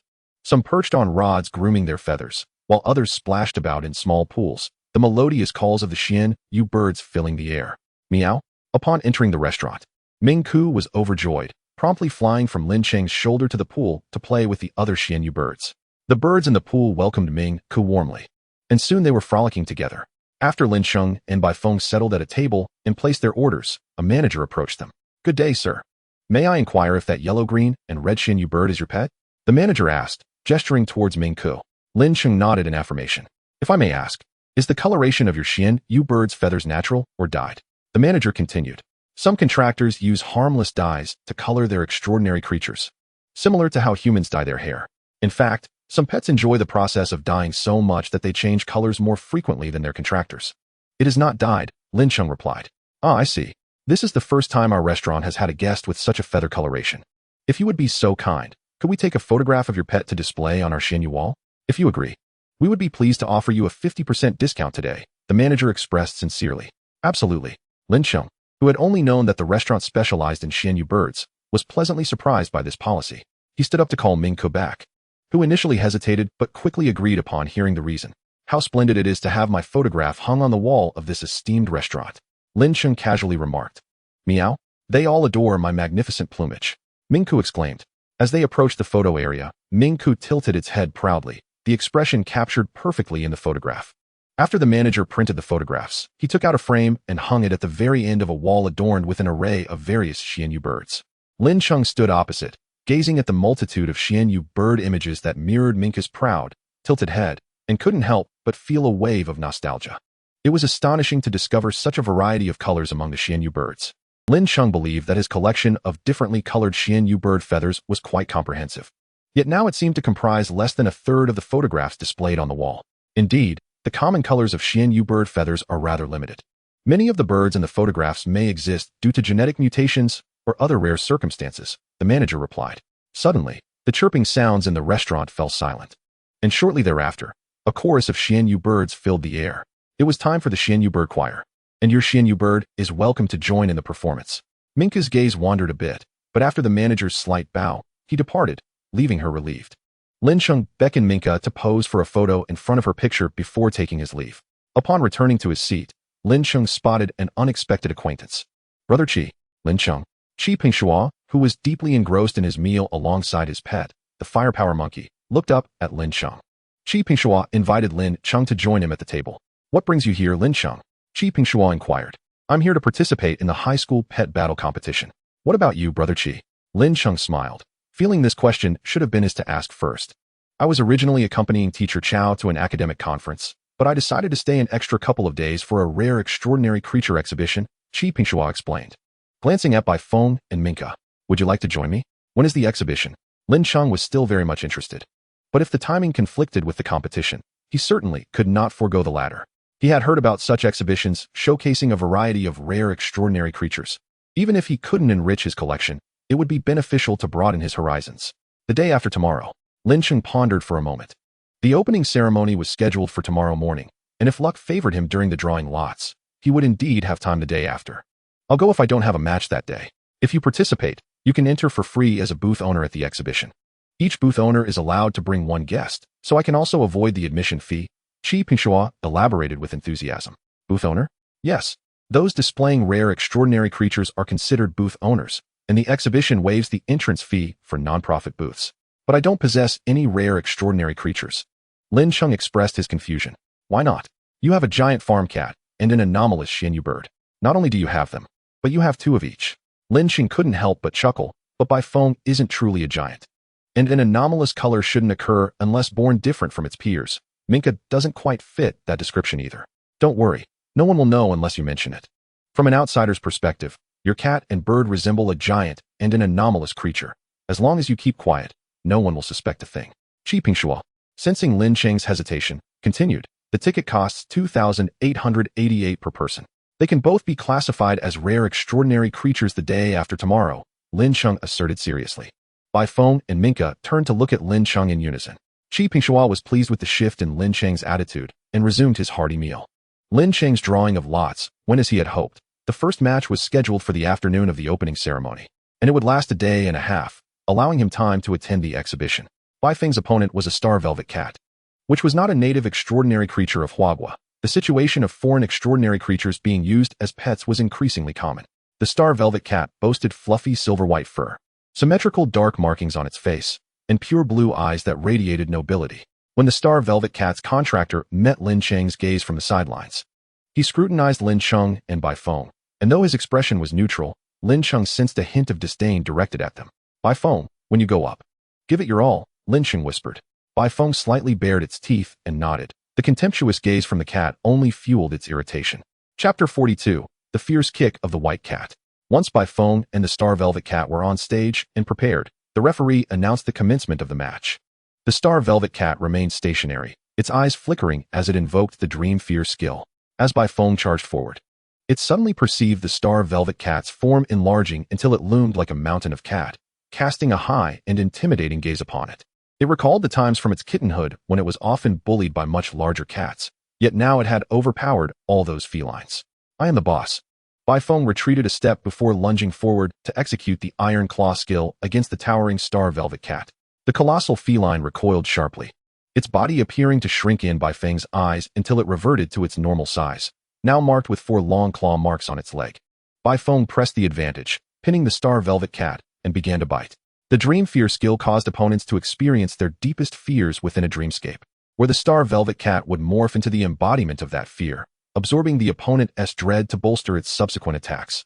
Until now, Bai Feng's most profound fear remained those large cats that had bullied it. However, it had surmounted that fear. Thus it was unperturbed even when facing a cat of much larger stature. The fear harvested by the star velvet cat was insufficient to empower its dream attacks, and before it could execute any, Bai Feng shattered the dream. The star velvet cat, unskilled in close combat, found itself overpowered and in a vulnerable state, being thoroughly dominated by Bai Feng. Meow, meow, meow. The star velvet cat screeched, its fur shedding all around. Bai Feng did not employ any unique tactics against it, instead relying on the common fighting style of mountain cats, headlocks, and rapid kicks. Bai Feng found not just the cat irritating, but its skills as well. When the star velvet cat's contractor witnessed his pet being overwhelmed by the farm cat, yet failing to unleash a decisive move to conclude the battle, he realized that the farm cat was deliberately toying with it. Reluctantly, he had to call a halt to the match. Upon hearing the whistle, Bai Feng ceased its actions but lingered beside the star velvet cat to mutter something before departing. Foreigner, next time you see a domestic cat, keep your tail tucked between your legs. This was a concise summary of Bai Feng's final words to the star velvet cat, laced with numerous curses the latter had never heard before. The star velvet cat lay on the ground, unmoving, with tear-filled eyes, feeling exhausted and yearning to leave the premises. After the match, Lin Cheng removed a few tufts of star velvet cat fur from Bai Feng. Well done, Bai Feng. Minka continued to play the role of the supportive cheerleader for Bai Feng. The unique fighting style exhibited by Bai Feng and the star velvet cat also captured the attention of many spectators, with several individuals recording the moment on their phones. The following day, Lin Cheng departed from the hotel and arrived at the exhibition entrance, sending a message to Chi Pingshaw. Brother Chi, I've arrived. Where are you? I'm right behind you. White cat as fierce kick emoji. Lin Cheng intended to turn around upon seeing the first message, but the second emoji arrived too swiftly, capturing his attention instantly. A white cat lay on its side, its 2 front paws embracing another feline while its hind legs vigorously kicked at the animated expression of the opposite cat. This meme appeared strikingly familiar. Lin Cheng's brow furrowed deeper as his gaze shifted from his phone to Bai Feng. Meow? Bai Feng regarded Lin Cheng's perplexed expression with a hint of confusion. Lin Cheng, look at this. Chi Pingshaw patted Lin Cheng on the shoulder from behind. Maintaining his frown, Lin Cheng turned to face Chi Pingshaw. What is it? Brother Chi, did you watch Bai Feng's match yesterday? Lin Cheng inquired, puzzled. No, I didn't. Then where did you get this meme? I spotted it in a group chat yesterday. Found it amusing, and saved it along with your pet. Chi Pingshaw replied with a smile. Observing Lin Cheng's still intricate expression, he paused and asked, could this possibly be your Bai Feng? Lin Cheng nodded, retrieving a video of Bai Feng's battle from the previous day for comparison, discovering that aside from the slightly blurred quality of the meme, everything else was identical. Indeed, Bai Feng has become quite popular. Chi Pingshaw laughed heartily. Bai Feng, however, gazed at the meme with a touch of dissatisfaction, thinking that its displayed moves were too simplistic. Had it employed more complex skills, it would undoubtedly have appeared more impressive. I must pay more attention to my image in the next competition, it mused. Is it possible for a meme to circulate so quickly after a battle just yesterday? Lin Cheng pondered. I acquired this meme from a group chat. Let me inquire about its origins, Chi Pingshaw said, intrigued, and promptly took on the task. As he sent messages, He guided Lin Cheng to a side entrance of the exhibition. Lin Cheng initially worried they might face rigorous scrutiny, fearing that Bai Feng and Ming Ku would be dismissed as mere ordinary creatures. However, the inspection personnel merely observed his cat and bird with their eyes before escorting them to a display booth, even kindly assisting Lin Cheng in writing down the details of Bai Feng and Ming Ku on the booth's board. Sir, please have your pets stand on the platform. You may choose to allow or refuse anyone wishing to see or touch your pets up close. The inspector explained a few exhibition protocols before handing him a small notebook and departing. Lin Cheng placed both Bai Feng and Ming Ku on the platform, hung a do not touch sign, and began surveying his surroundings. This exhibition featured fewer than 100 booths, with several larger displays surrounded by throngs of people. However, according to Qi Pingshua, this exhibition could only be classified as medium-sized, as super-large exhibitions boast nearly 1,000 booths. Giant rural cats? How rare, Lin Cheng thought. Shortly, two girls approached Lin Cheng's booth. Attendance at this exhibition did not require one to remain at their booth for the entire duration, but they must be present for at least 3 hours. Qi Pingshua and Lin Cheng decided to stay at their booth for 3 hours before exploring the rest of the exhibition. As visitors arrived, Lin Cheng addressed their inquiries. "Is your rural cat bred in a breeding house?" asked a girl with her hair styled in a bun. Many breeding houses strive to cultivate special extraordinary beings like large or uniquely colored specimens, yet the results are often disappointing. The odds of producing such extraordinary beings are even lower than those found in the wild. While rural cats are plentiful, the occurrence of giants is exceedingly rare. "No, I encountered it in the wild," Lin Cheng replied. After answering a few more questions from the girls, Lin Cheng bid them farewell. Just then, Qi Pingshua shifted his attention from his phone screen back to Lin Cheng. "I've traced the source of the meme." Chapter 43, Little Mantu. What happened? Lin Cheng's focus snapped back. Qi Pingshua explained that someone had recorded yesterday's match, found it entertaining, and extracted a segment to create the animated meme.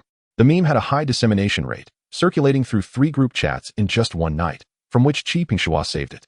Lin Cheng silently pulled out his phone and saved the meme of the white cat kicking. Initially, it seemed unremarkable, but the more he viewed it, the more amusing it became. "Lin Cheng." A familiar voice pulled him from his reverie. "Mr. Qian?" Qianzhe looked at the large cat and plump bird squatting on the booth before glancing at the information board, finally settling his gaze on Lin Cheng.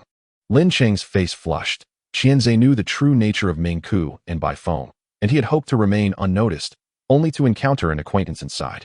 "Mr. Qian, are you here to tour the exhibition?" Qi Pingshua greeted Qianzhe openly.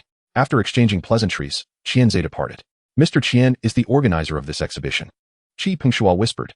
"Isn't Mr. Qian in the business of pet offspring? Does he also handle exhibition projects?" Lin Cheng asked. "What do you think is the most lucrative aspect of organizing such an exhibition?" Qi Pingshua inquired. "What is it?" Lin Cheng had initially believed ticket sales were the primary source of profit, but Qi Pingshua's question suggested otherwise.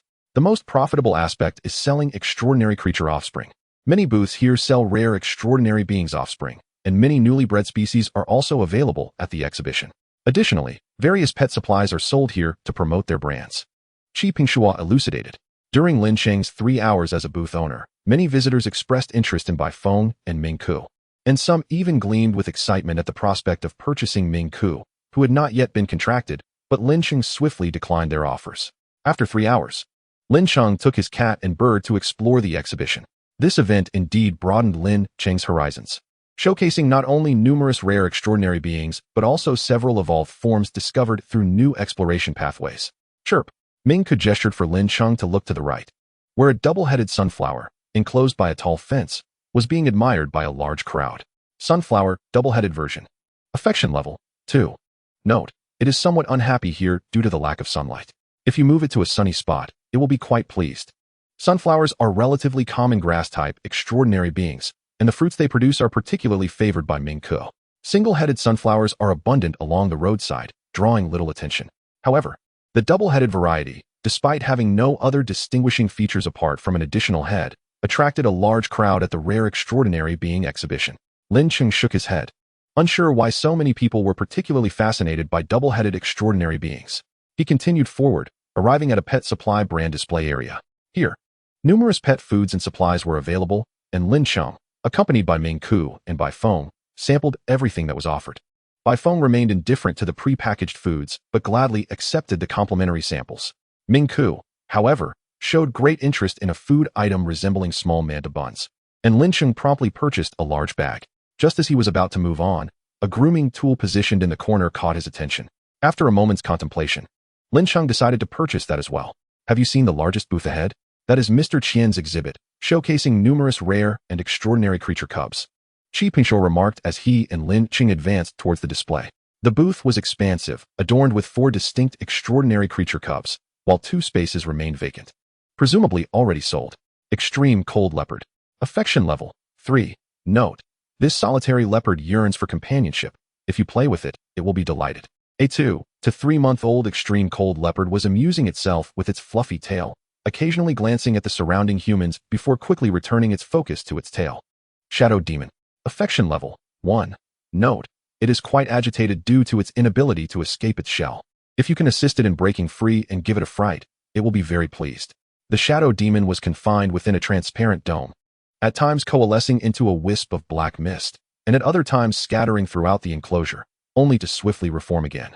Furthermore, it was rumored that these were not even the most precious cubs in Mr. Qian's possession. The most valuable ones were not so readily available to the public. Qi Pingshuo whispered. Lin Cheng's lips twitched at the sight of the price tags for the creatures, some reaching 7 figures and even ascending to 8. The sheer cost of these already exorbitant creatures left him astounded, and he dared not contemplate the price of the truly rare beasts. At the end of the exhibition, there was a stall selling rainbow bloodstones. It was said that these stones contained a trace of blood from the mythical rainbow 9-feathered sparrow, an extraordinarily rare creature from the southern regions of Huagua. Due to the abundance of rainbow bloodstones, there were suspicions regarding how such a high-tier extraordinary creature could lose so much blood so casually. However, investigations by professionals confirmed that the blood indeed originated from the rainbow 9-feathered sparrow. The 2 young vendors selling the rainbow bloodstones noticed Lin Cheng pausing at their stall and eagerly began to promote their wares. Sir, would you like to purchase a rainbow bloodstone? Carrying one is incredibly beneficial for your health. Lin Cheng glanced at the price of 1888 and politely declined.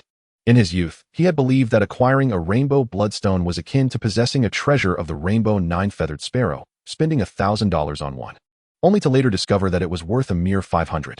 After perusing the exhibition, Lin Cheng returned to the hotel with his purchases. Cheap. Minka urged Lin Cheng to pour out its newly acquired spirit food. Lin Cheng poured out a dozen small buns on the table. Help yourself. Minka used its paws to grab one and began to eat. Cheap. Would you like one, little white? After finishing one, Minka fetched another to offer to Baifeng. With a swift flick of its tongue, Baifeng devoured the small bun. Cheap. Would you like some more? Baifeng shook its head. The bun lacked flavor. And while it was edible, it was not particularly enjoyable. Most importantly, if it ate, it would quickly consume all of its rations. So it decided to leave the remaining food for Minka to savor. Little white, let us groom you. Lin Cheng sat beside Baifeng with a grooming tool. Chapter 44, Spirit Plant Garden. Meow. Baifeng lazily flicked its tail, neither expecting nor disliking the grooming. As Lin Cheng brushed a few strokes, the comb quickly became laden with fur. Pressing a button on the back of the grooming tool, the collected fur fell to the ground. Lin Cheng's enthusiasm surged as he continued to groom, and soon, a small mound of white cat fur began to accumulate at Baifeng's feet. Noticing the growing pile, Baifeng ceased its tail swaying, its expression becoming increasingly serious. When another clump of fur fell, Baifeng placed a paw on Lin Cheng. Meow. Stop. How could I shed so much fur? Baifeng felt a pang of anxiety over its shedding. It had never been groomed before, and now, with all the loose fur, it worried that future grooming sessions would yield even more. Lin Cheng reassured it, continuing to brush. Surprisingly, grooming proved to be quite enjoyable. Lin Cheng resolved to extend the session. Little white, do you feel confident about tomorrow's competition? Baifeng nodded. The new draw revealed its opponent to be a novice battle-class fire wind hound, which it did not perceive as a significant challenge. After conversing for a while, Lin Cheng eventually stood up, gathering the pile of white fur. Baifeng approached the mirror and widened its eyes in astonishment, feeling as if it had shrunk. Upon closer inspection, it realized it had not lost weight. Rather, its fur had thinned out, creating the optical illusion of a smaller size. Although it was only a slight difference, Baifeng felt its appearance had suffered, and it resolved to curtail Lin Cheng's newfound hobby. The following day, Lin Cheng and Baifeng entered the spectator area for the competition. However, as soon as he stepped inside, he sensed an unusual atmosphere. It seemed as though everyone around was watching him. Initially, Lin Cheng dismissed the notion, but when he noticed someone nearby discreetly taking pictures of him with their phone, his suspicions were confirmed. Before he could inquire further, two girls approached Lin Cheng. Hello.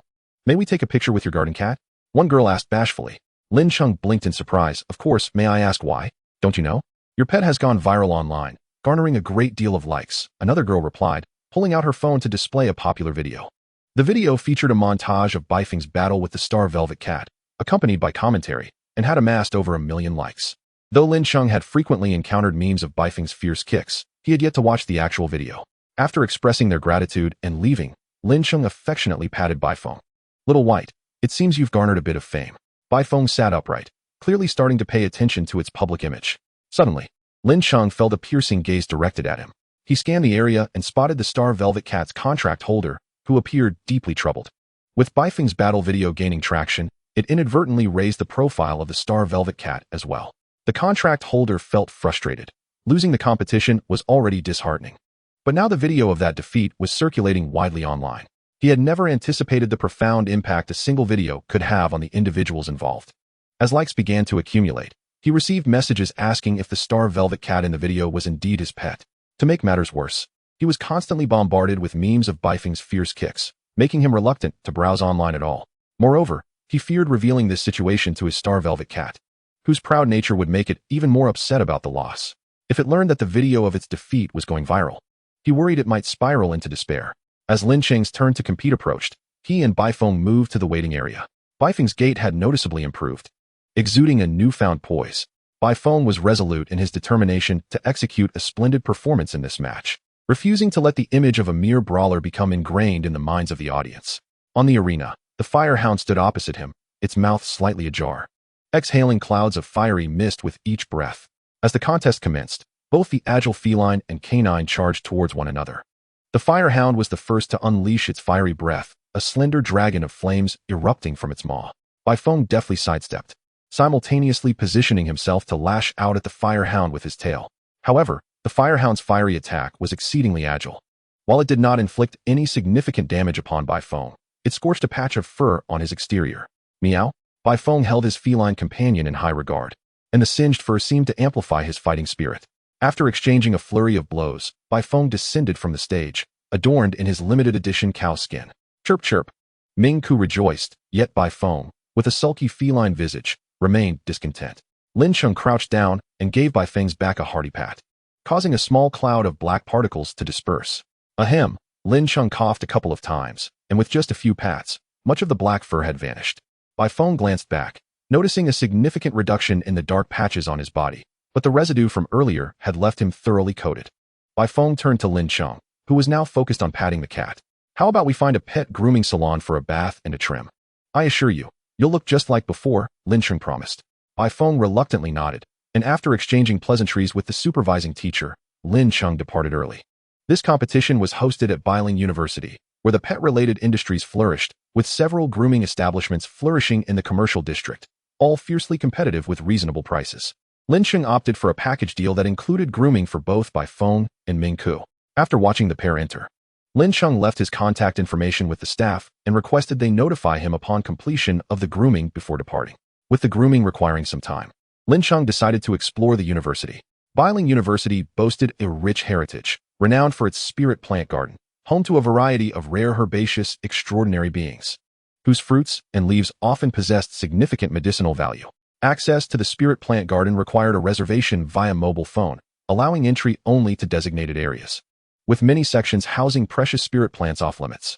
As Lin Cheng strolled leisurely, he observed the herbaceous extraordinary beings lining the path. With several days to spend at the university, Lin Cheng resolved to find something engaging to occupy his time. Squeak, squeak, squeak. Chapter 45, Intensifying Affection. Squeak, squeak, squeak. As Lin Cheng initiated his affectionate approach, a green-eared rabbit cautiously emerged from behind the herbaceous extraordinary beings. Bamboo hiding rabbit. Affection level, 5100. Note, it has been diligently caring for the spirit plants. If you acknowledge and praise its efforts, it will be overjoyed.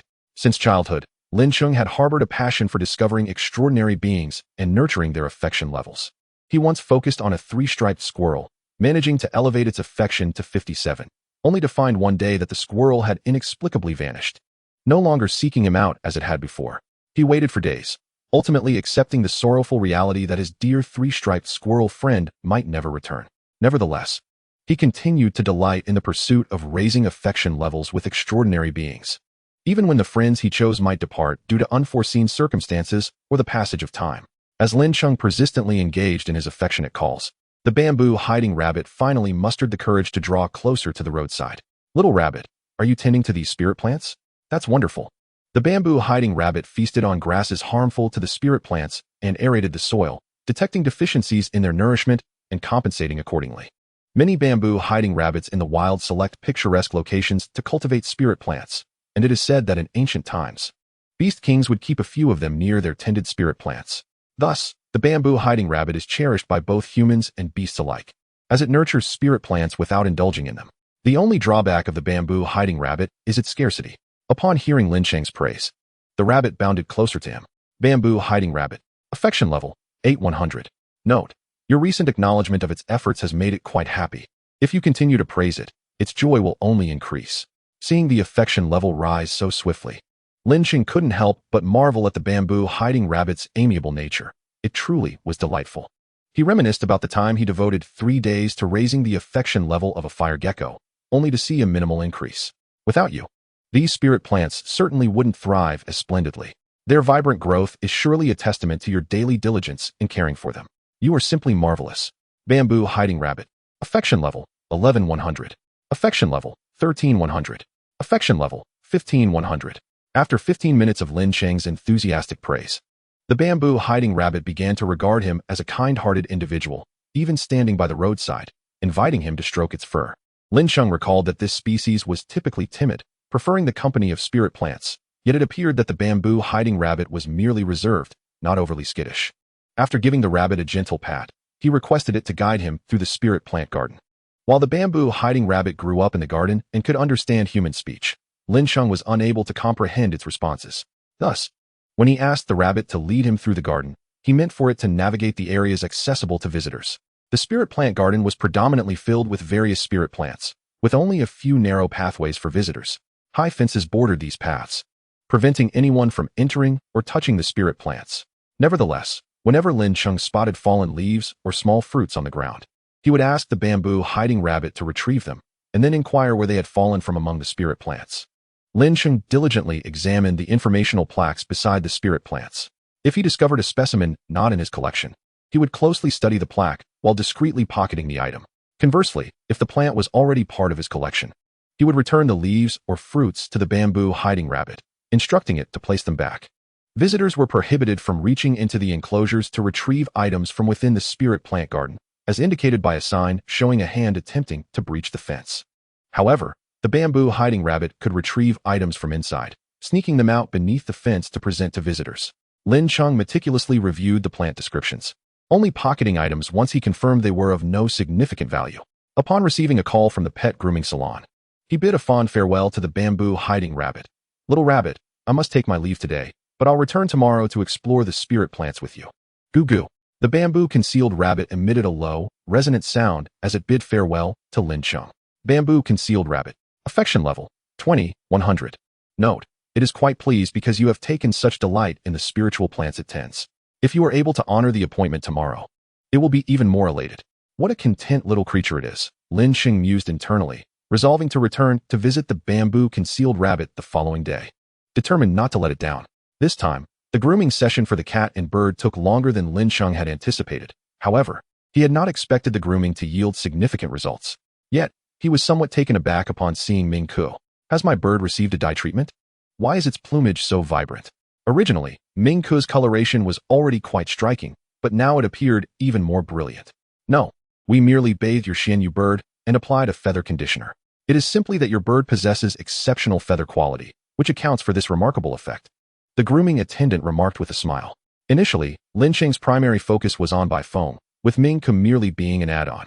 However, after Bifeng declined further grooming following a simple wash and trim, the staff devoted considerable effort to Ming Ku to ensure Lin Cheng felt his expenditure was worthwhile. Fortunately, Ming Ku exhibited great patience throughout the grooming process, cooperating splendidly with each step, and the final result was unexpectedly impressive. "Sir, if you are satisfied with this grooming service for your pets, might I tempt you to consider acquiring a membership card? A recharge of 1,000 grants you an additional 300. Lin Cheng gazed into the earnest eyes of the grooming attendant, but politely declined, saying, "Not at this moment. Perhaps another time. Would you like to purchase a bottle of the feather conditioner used on your Xianyu bird? This way, you can provide feather care at home." Hearing this, Ming Ku, who was admiring its own beauty in the mirror, abruptly turned its head towards Lin Cheng, its gaze brimming with longing. "Then let us have a bottle." Lin Cheng found himself unable to resist the pleading look from Ming Ku and promptly retrieved his phone. Before the end of the workday, several junior leaders arrived at the monitoring room of the spiritual plant garden for routine inspections. While engaging in casual conversation with the staff, they began reviewing video footage from various cameras, but the expressions of the inspectors gradually grew troubled. Chapter 46, An Expansion of Knowledge. The following day, after the competition concluded, Lin Cheng took Bai Feng and Ming Ku on a leisurely stroll through the spiritual plant garden. Upon entering, he noticed a new sign that had not been present the previous day. Next to the warning against visitors reaching into the enclosure, there was another sign depicting a hand passing leaves to a rabbit from beneath the fence, marked with a bold diagonal slash. Lin Cheng pondered for a moment, recalling that such a sign had indeed been absent yesterday. Thus, his actions the day prior did not contravene the garden's regulations. Yet today, with the addition of this sign, could it be that it was specifically erected in response to him? The thought seemed plausible, and he resolved that he could no longer solicit the bamboo-concealed rabbit's assistance in passing items today. After wandering through the garden for a while, he finally located the bamboo-concealed rabbit, only to discover a second rabbit beside it, this one boasting slightly greener ears. Bamboo-concealed rabbit. Affection level, 21. Note: it is quite pleased that you honored your appointment today. It would be even happier if you could compliment it like yesterday. Bamboo-concealed rabbit. Affection level, 7. Note: it feels you are a good person because its friend spoke well of you yesterday. If you truly are as its friend described, it will be very happy. The light green rabbit that Lin Cheng had encountered yesterday bounded joyfully to his side, while the darker green rabbit observed from a distance, watching intently. "It seems the spiritual plants here are even better than yesterday. You must be taking excellent care of them," Lin Cheng praised, gently petting the rabbit's head. The light green bamboo-concealed rabbit hopped with delight at his words. Bai Feng, observing Lin Cheng's gentle compliments to the bamboo-concealed rabbit, cast a puzzled glance in his direction. When did this fellow become so adept at flattering extraordinary creatures? After exchanging greetings with the light green bamboo-concealed rabbit, Lin Cheng turned his attention to the other one. "Are you its good friend? You both seem quite capable." Bai Feng watched as Lin Cheng, initially met with a degree of wariness from the second rabbit, soon managed to engage it with a few words, conceding that Lin Cheng possessed some skill. After boosting the affection levels of both rabbits, Lin Cheng briefly introduced his two pets before following the rabbits to continue exploring the spiritual plant garden. His primary intention in inviting Bai Feng was to allow it a chance to unwind after the competition. However, Bai Feng seemed less intrigued by the garden, merely trailing behind Lin Cheng at a leisurely pace. Observing Lin Cheng communicate effortlessly with the two bamboo-concealed rabbits, despite not understanding their language, Bai Feng felt a sense of novelty wash over it. Yet, upon reflection, it realized that Lin Cheng had always demonstrated an understanding of extraordinary beings. From the moment they first met, whenever it harbored even the slightest hint of hunger, Lin Cheng would promptly present food before it. Bai Feng mused silently. However, Lin Cheng's method of communication with the bamboo-concealed rabbits was quite straightforward. Whenever a rabbit paused beside a spiritual plant, he would attentively observe that plant and offer compliments. The increase in affection levels indicated that his approach was indeed effective. Lin Cheng found the bamboo-concealed rabbits to be extraordinarily beneficial to nature, non-aggressive, and refreshingly innocent, perfect for cultivating goodwill. As he followed the rabbits, they arrived at a door featuring a facial recognition system, beyond which visitors were prohibited entry, reserved solely for staff. "I cannot enter here. Let us turn back," Lin Cheng said, just as the light green bamboo-concealed rabbit clutched the hem of his trousers. The other rabbit squeezed through a small hole at the base of the wall, likely designed specifically for them. Upon reaching the back of the door, it hopped up to press several numbered buttons, repeatedly leaping to activate them. After several attempts, the previously locked door swung open from within. Lin Cheng stood in stunned silence, taken aback by the unexpected opportunity to enter. 10 minutes later, he was ushered into a room adjacent to the spiritual plant garden. Here is what transpired. Lin Cheng explained the situation to the man in black who had come to address the matter, asserting that he had no intention of sneaking into the garden. Bai Feng lounged quietly in the corner, listening intently to Lin Cheng's defense. "Meow. Today has certainly broadened my horizons." "Chirp. Indeed it has." Ming Ke nodded in agreement from the side. Lin Cheng had initially brought Bai Feng along to help it relax, but Bai Feng insisted that it did not require such reprieve. This level of competition posed no stress for it, and it would prefer to use the time for training instead.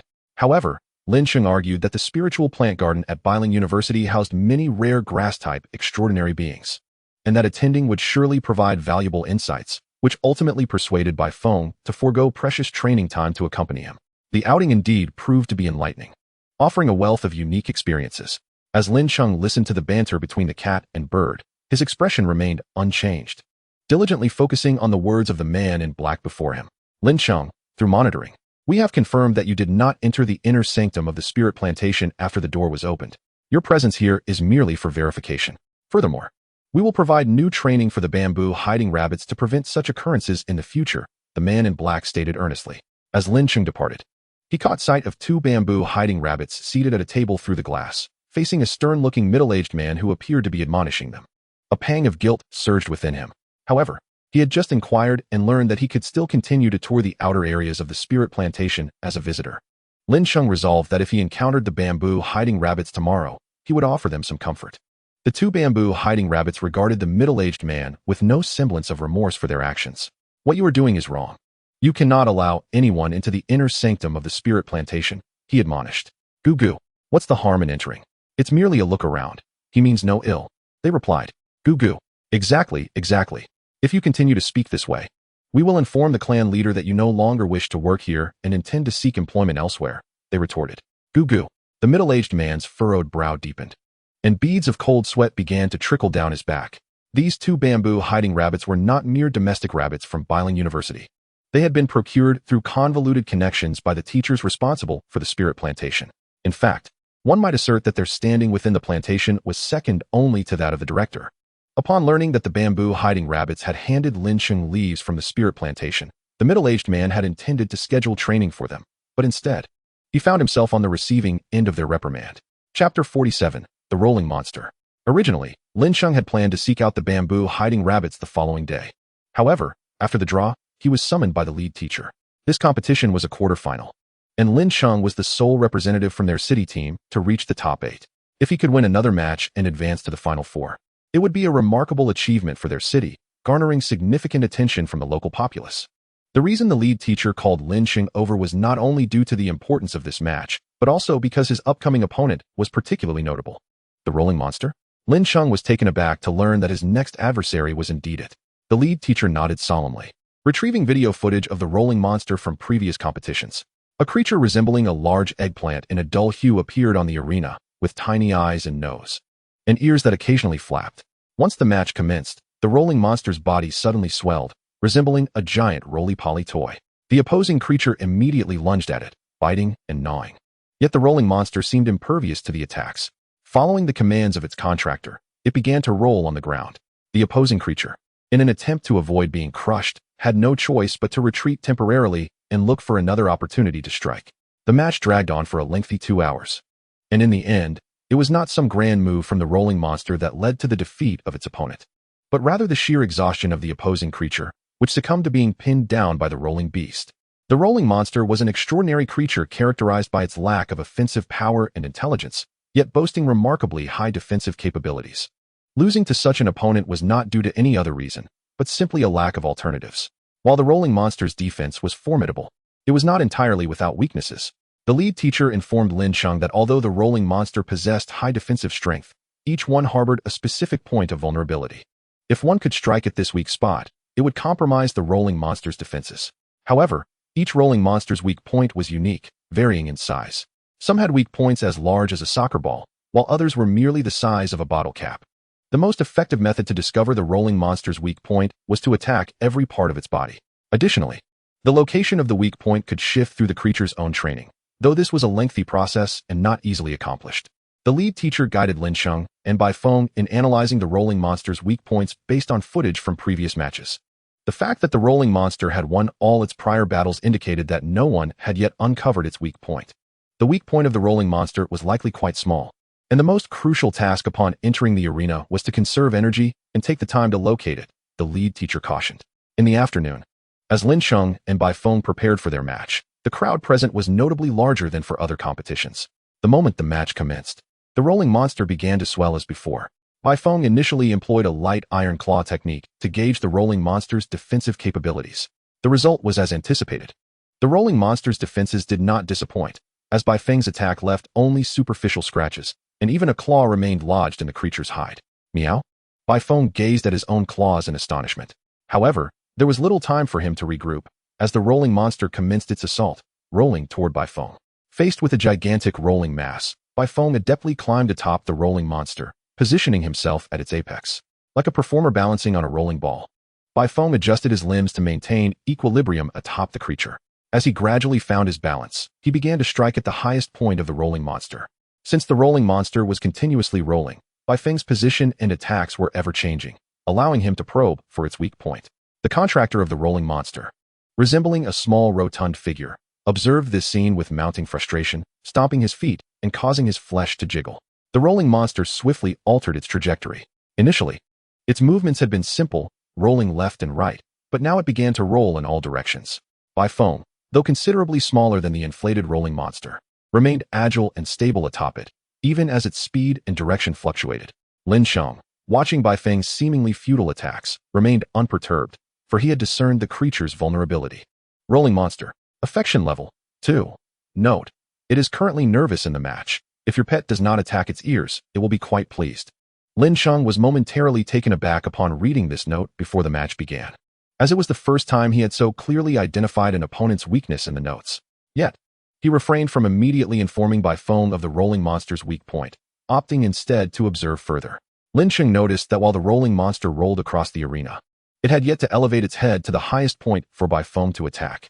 After a brief period of observation, Lin Cheng deemed the time appropriate. Baifeng, attack its ears. Baifeng promptly adjusted direction, climbing toward the vicinity of the rolling monster's ears to commence his assault. The rolling monster, initially rolling at a steady pace, suddenly quickened its speed and became agitated upon hearing Lin Cheng's command. Nevertheless, this did not hinder Baifeng's offensive. He maneuvered across the rolling monster's body, making his way to its head. With each of Baifeng's strikes, the right ear of the rolling monster began to deflate, causing it to become slightly less inflated. Baifeng's eyes brightened as he continued to balance himself and shift positions to attack the creature's ears.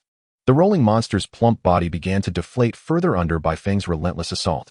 Under the command of its contractor, the rotund creature decisively inverted itself, pressing its entire head to the ground, thus thwarting Baifeng's ability to launch an attack. However, this did not deter Baifeng's offensive. After leaping off the rotund creature, he retreated a few steps, lowered his body, and propelled himself forward with powerful leg muscles. Baifeng shot forth like a small missile, crashing directly into the rotund creature. While this force could not inflict significant damage upon the creature, it was sufficient to topple it over. Seizing the opportunity, Baifeng continued his relentless assault. After half an hour of sustained attacks, the rotund creature transformed from a plump, resilient figure into a deflated eggplant, with its defenses considerably diminished. It soon capitulated under Baifeng's onslaught.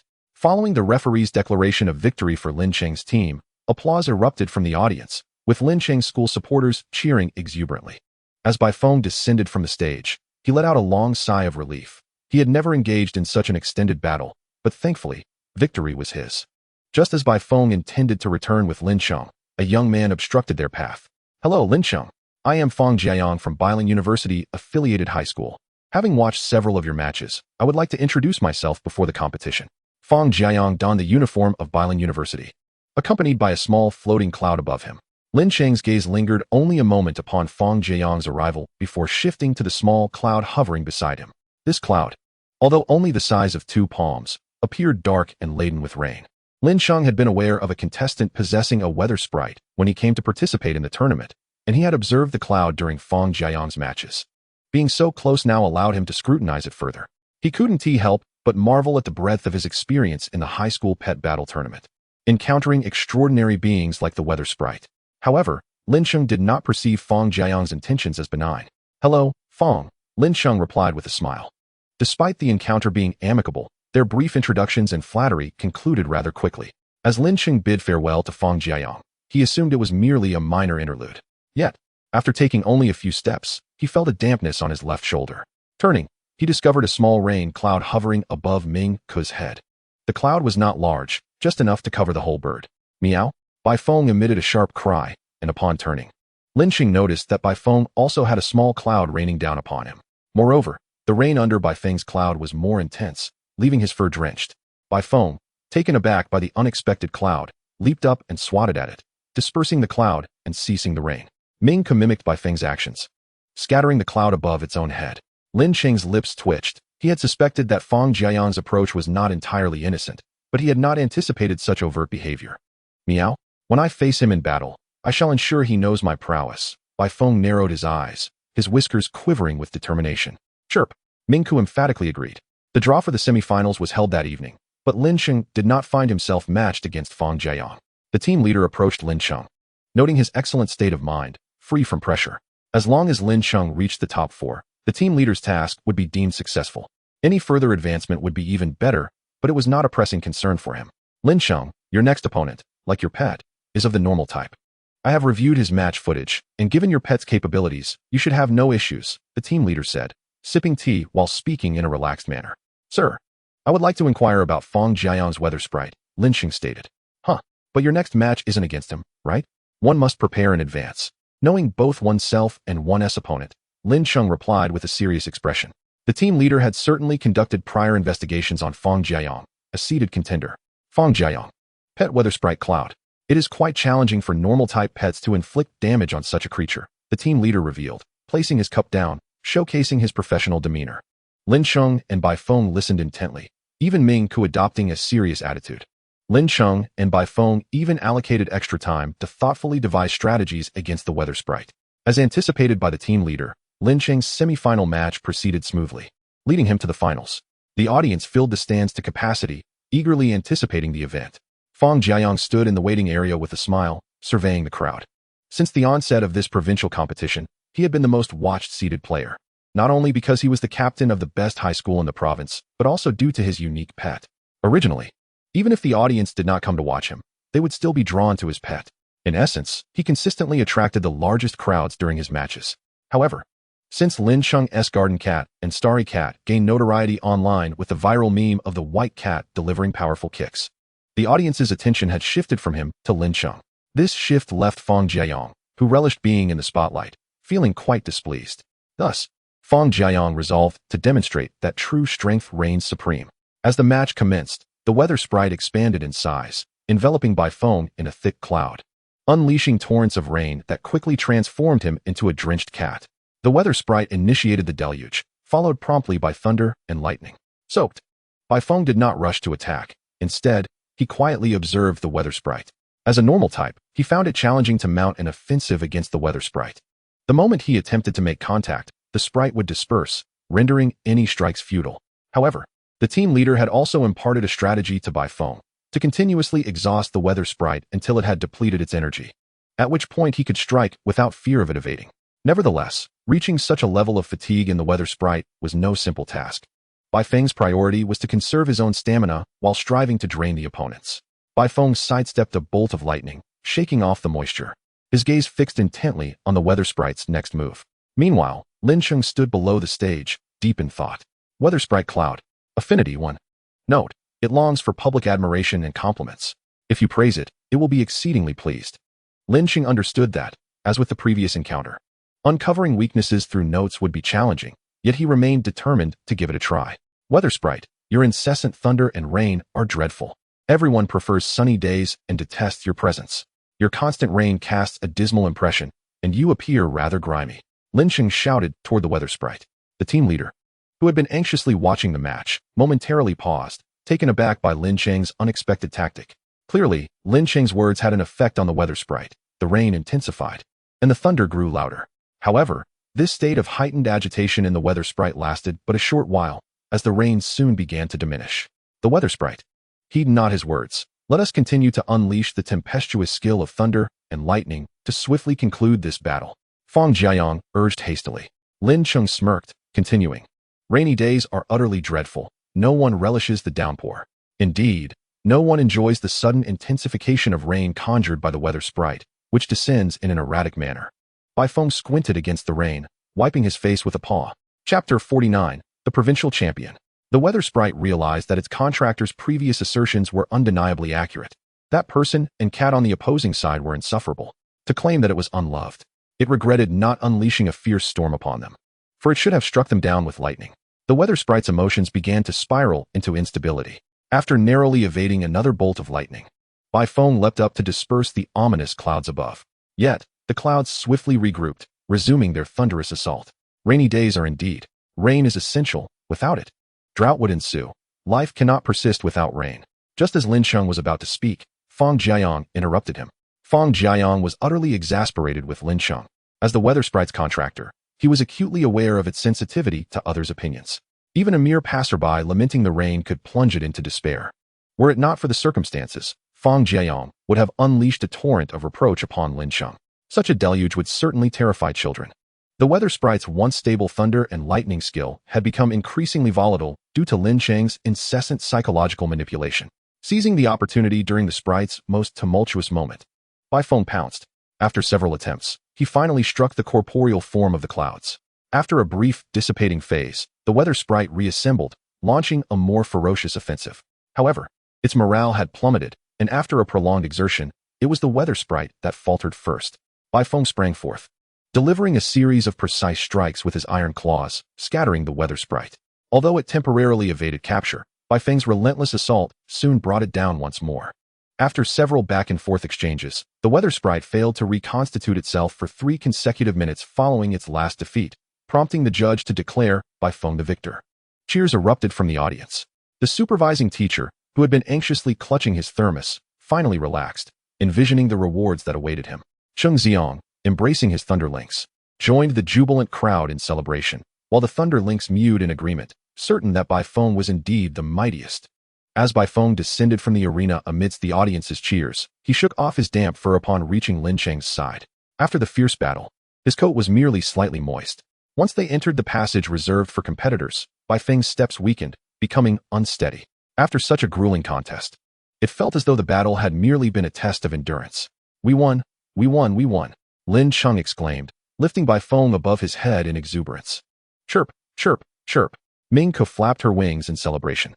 Upon noticing the staff entering, Lin Cheng set Bai Feng down and discreetly shook his hand behind his back. Out of Bai Feng's sight, Lin Cheng, congratulations on securing first place. Please tidy yourself up a bit. An interview regarding the competition is forthcoming. The staff member smiled, handing him 2 towels. Lin Cheng draped one towel around his neck and used the other to dry Bai Feng's fur. Though he stood at the command post outside the arena, he had still been caught in the downpour, his school uniform now marred with dark stains. At that moment, the guiding teacher from Lin Cheng's team arrived, somehow bearing a fresh set of school uniforms. Lin Cheng, let us head to the interview location, and afterward, you can change your clothes. I'll find a hairdryer for your cat. The teacher beamed with genuine delight. As Lin Cheng departed, he noticed Fong Jiayong, equally drenched, casting a resentful gaze in his direction. Having changed into a new uniform, and with a now dry Bai Feng beside him, Lin Cheng sat in the interview room, responding to the reporter's questions. The inquiries were relatively gentle, even touching upon the viral popularity of Bai Feng's expressive images. Lin Cheng, what do you consider to be the most important aspect in nurturing a pet beast? A reporter posed as the interview neared its conclusion. Lin Cheng pondered earnestly before responding. In the process of nurturing a pet beast, there are numerous factors to consider, such as its growth and skill training. However, I believe that fostering a positive mindset in the pet from a young age is equally vital. A good disposition will benefit the pet in training and battles throughout various scenarios, and it will accompany the beast for a lifetime. After his response, Lin Cheng flashed a radiant smile, revealing his pearly whites. Bai Feng sat resolutely beside him, seemingly affirming Lin Cheng's words. Meanwhile, Fong Jiayong, awaiting his turn for an interview, clenched his teeth upon hearing Lin Cheng's remarks, interpreting them as a veiled jab regarding his own pet's lack of a positive mindset, which had led to their defeat. Yet, he felt helpless regarding the weather sprite's emotional collapse due to the opponent's taunts. Weather sprites, born of nature, possess extraordinarily lengthy lifespans, and their psychological maturation occurs at a sluggish pace. Fong Jiayong's weather sprite was particularly sensitive and high maintenance since their contract began. He had recognized this trait and endeavored to ameliorate it, albeit with little success. Today, he could not fathom how Lin Cheng had exploited this vulnerability. Observing the despondent little cloud, Fong Jiayong poured half a bottle of mineral water over its head. Typically, weather sprites absorb water and lightning from nature. However, the little cloud had consumed excessive water, its spirits low and feeling parched, requiring manual hydration. When it was Fong Jiayong's turn for an interview, he adjusted his expression and approached with a smile, though he did not bring the weather sprite along. He feared that should the reporter inadvertently mention something to sadden the sprite, localized rain would ensue within the interview room. Lin Cheng emerged, stretching with relief. The competition has finally concluded. Meow? It hasn't ended. There are higher-tier competitions yet to come. Bai Feng expressed keen interest in the forthcoming contests. With the provincial competition concluded, the next stage would involve interprovincial matches.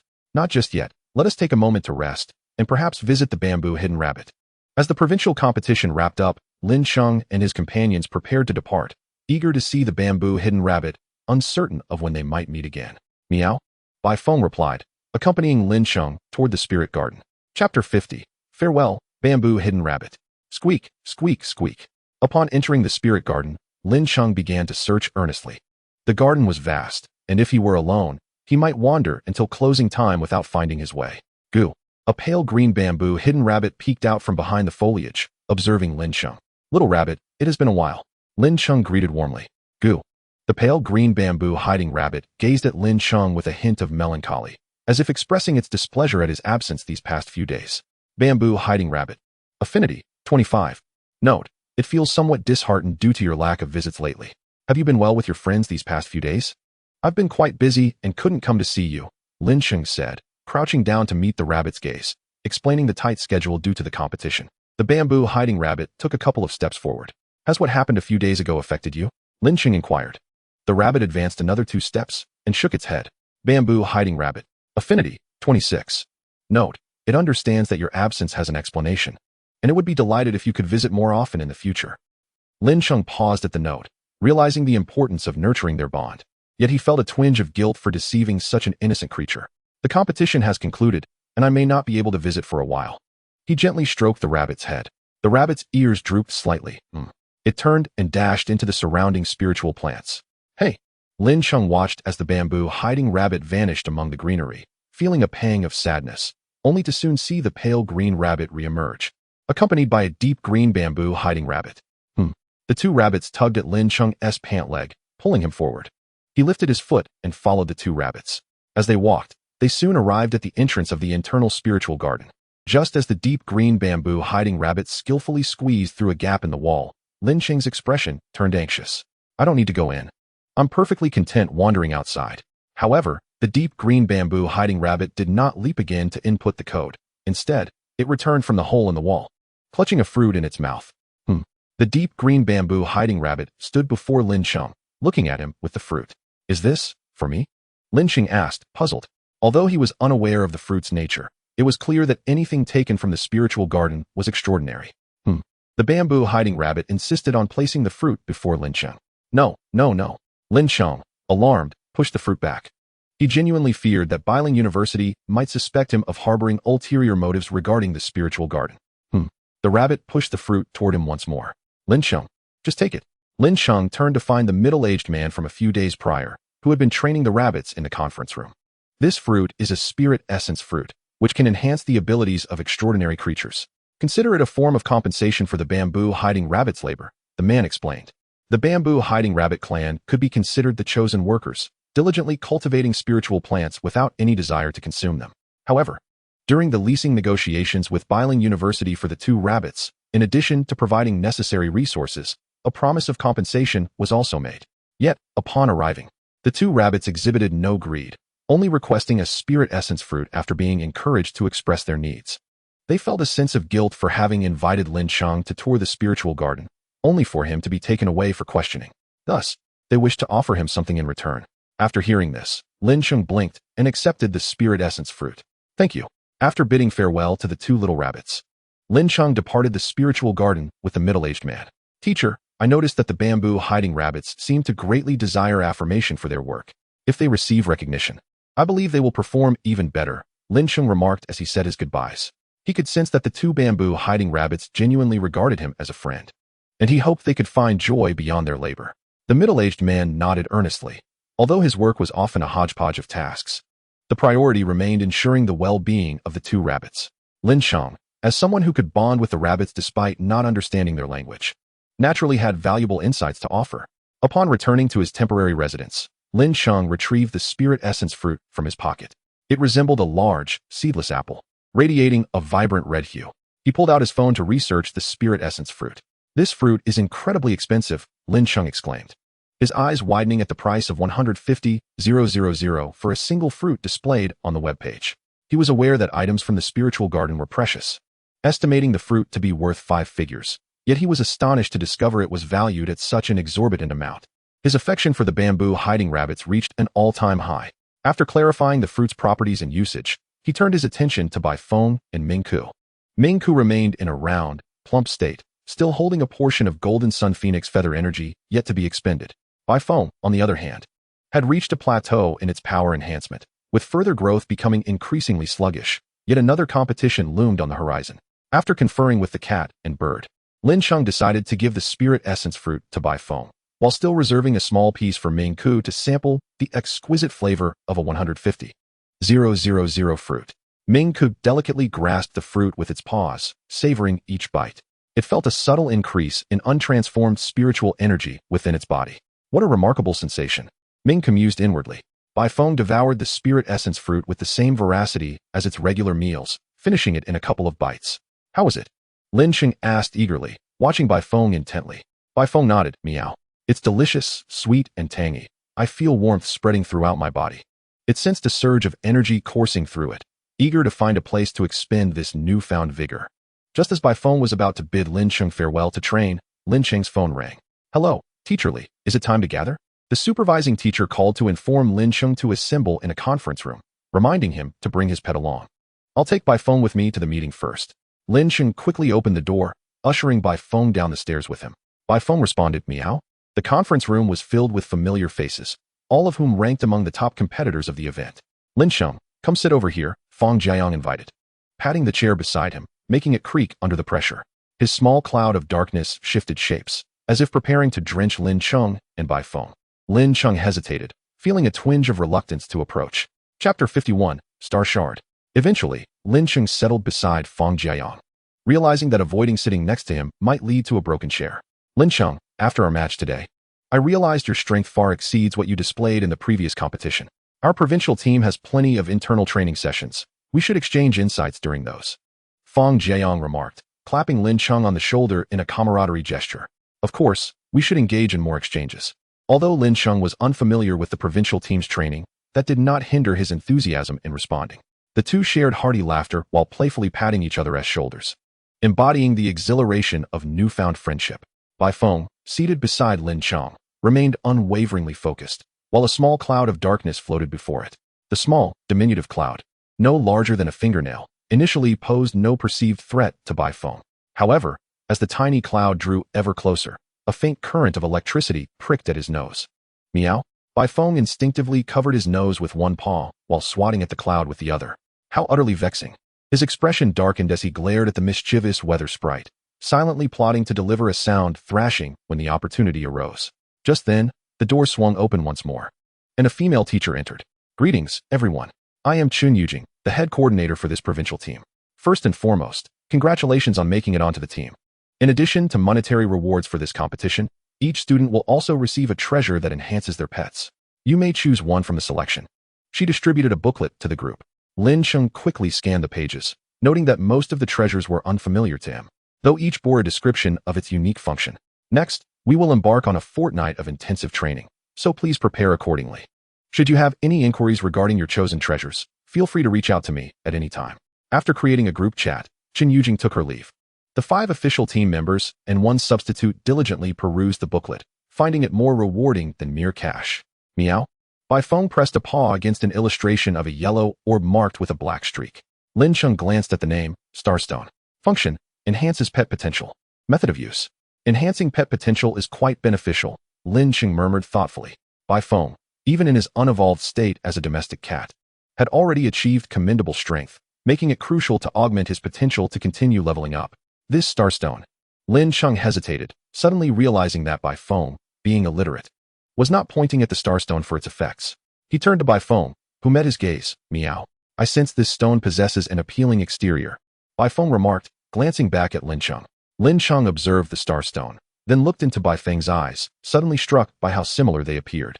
Lin Cheng, this spirit fruit seems quite remarkable overall, ranking among the finest treasures here. Would you consider selecting it? Feng Jiayang interjected from the side. Lin Cheng flipped through the booklet again, acknowledging Feng Jiayang's accurate assessment. The spirit fruit indeed stood out among the treasures. However, thank you for the suggestion, but I believe I will opt for something else this time, Lin Cheng replied with a smile. While the spirit fruit was excellent, Bai Feng had already indulged in it. Feng Jiayang smiled in return, nodding, yet inwardly chastised Lin Cheng for ignoring wise counsel. Feng Jiayang planned to cultivate a better relationship with Lin Cheng before covertly undermining him, a tactic he'd employed since childhood with considerable success.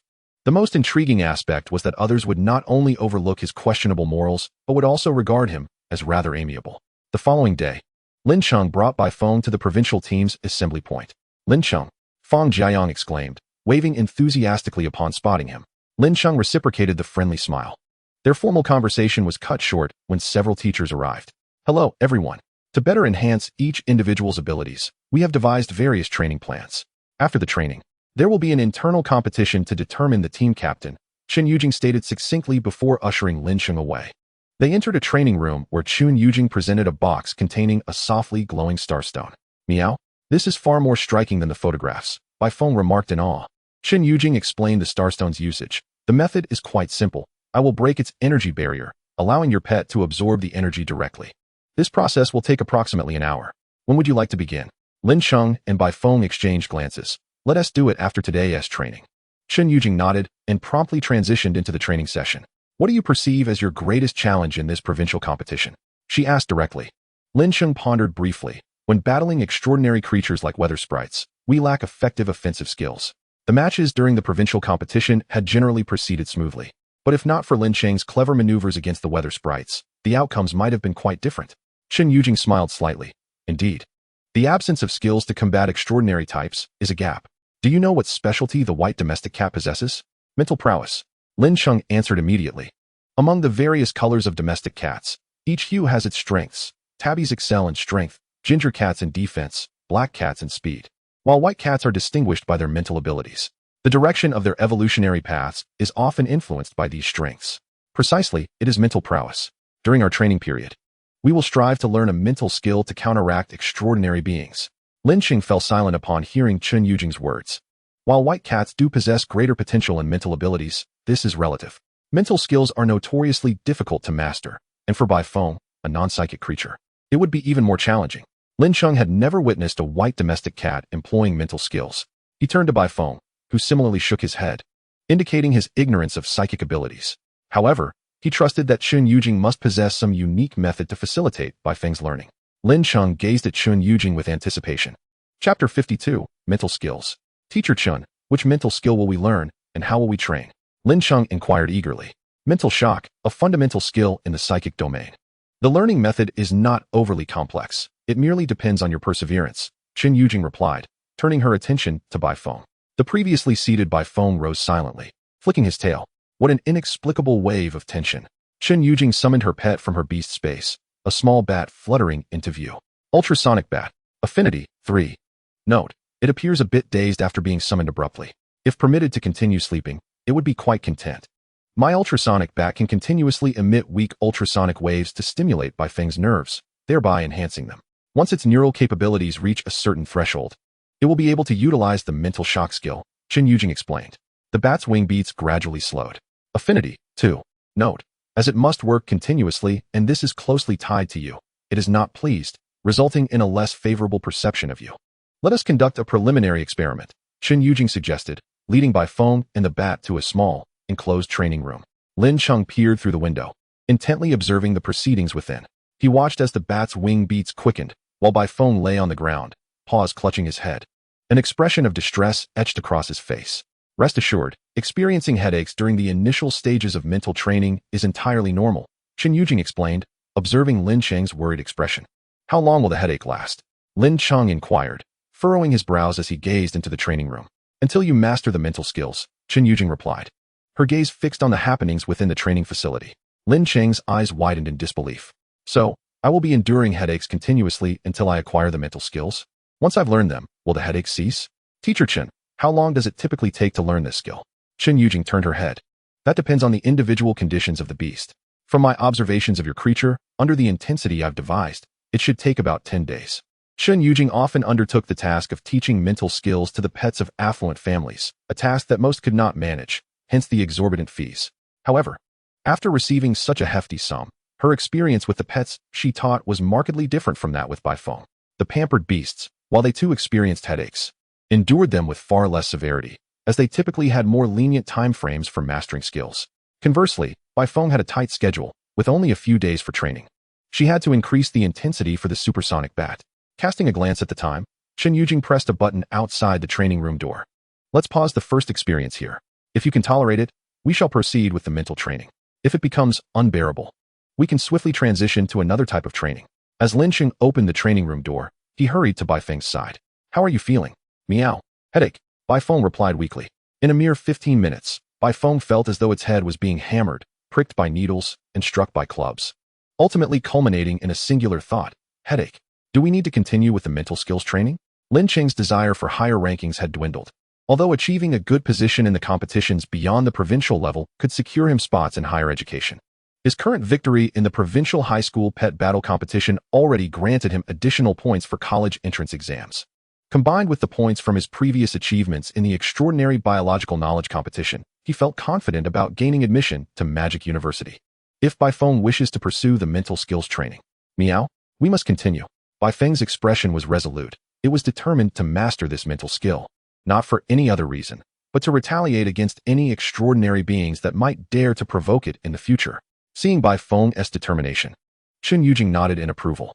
Very well, let us continue the training. Meow, Bai Feng affirmed, its face set in determination as it turned to re-enter the training room. The supersonic bat glided in, flapping its wings slowly.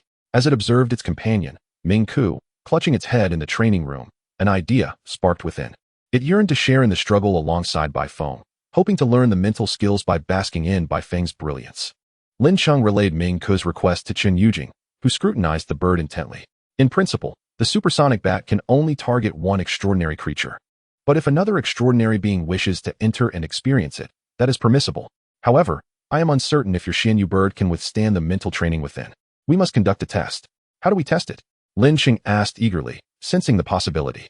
Chen Yujing took Ming Ku and examined its body, pinching its bones from head to talon with 2 fingers.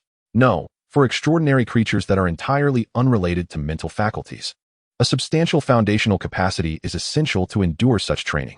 Unfortunately, it does not meet the criteria. Chen Yujing released Ming Ku, returning it to Lin Cheng.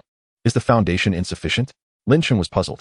He considered that while Ming Ku had indeed absorbed the energy of the Golden Sun Phoenix, it was surprising to hear it deemed inadequate. Chen Yujing nodded. Ming Ku could technically undergo mental training, but the intensity that Bai Feng is currently enduring far exceeds what Ming Ku can handle. She noted Lin Cheng's exceptional nurturing of his tabby cat. Having observed Bai Feng's competition replays, she recognized that Bai Feng had laid a solid foundation throughout its journey. This was a feat many pets belonging to affluent families could not accomplish. Typically, this training focused solely on refining existing skills or combat techniques. However, after gaining a comprehensive understanding of Bai Feng, Chen Yujing resolved to allow it to engage in mental skills training. Furthermore, her estimate of 10 days to master the mental skills was not a guarantee. It was merely a conjecture. Success was not assured, and once the private training period concluded, there would be no further opportunity to learn.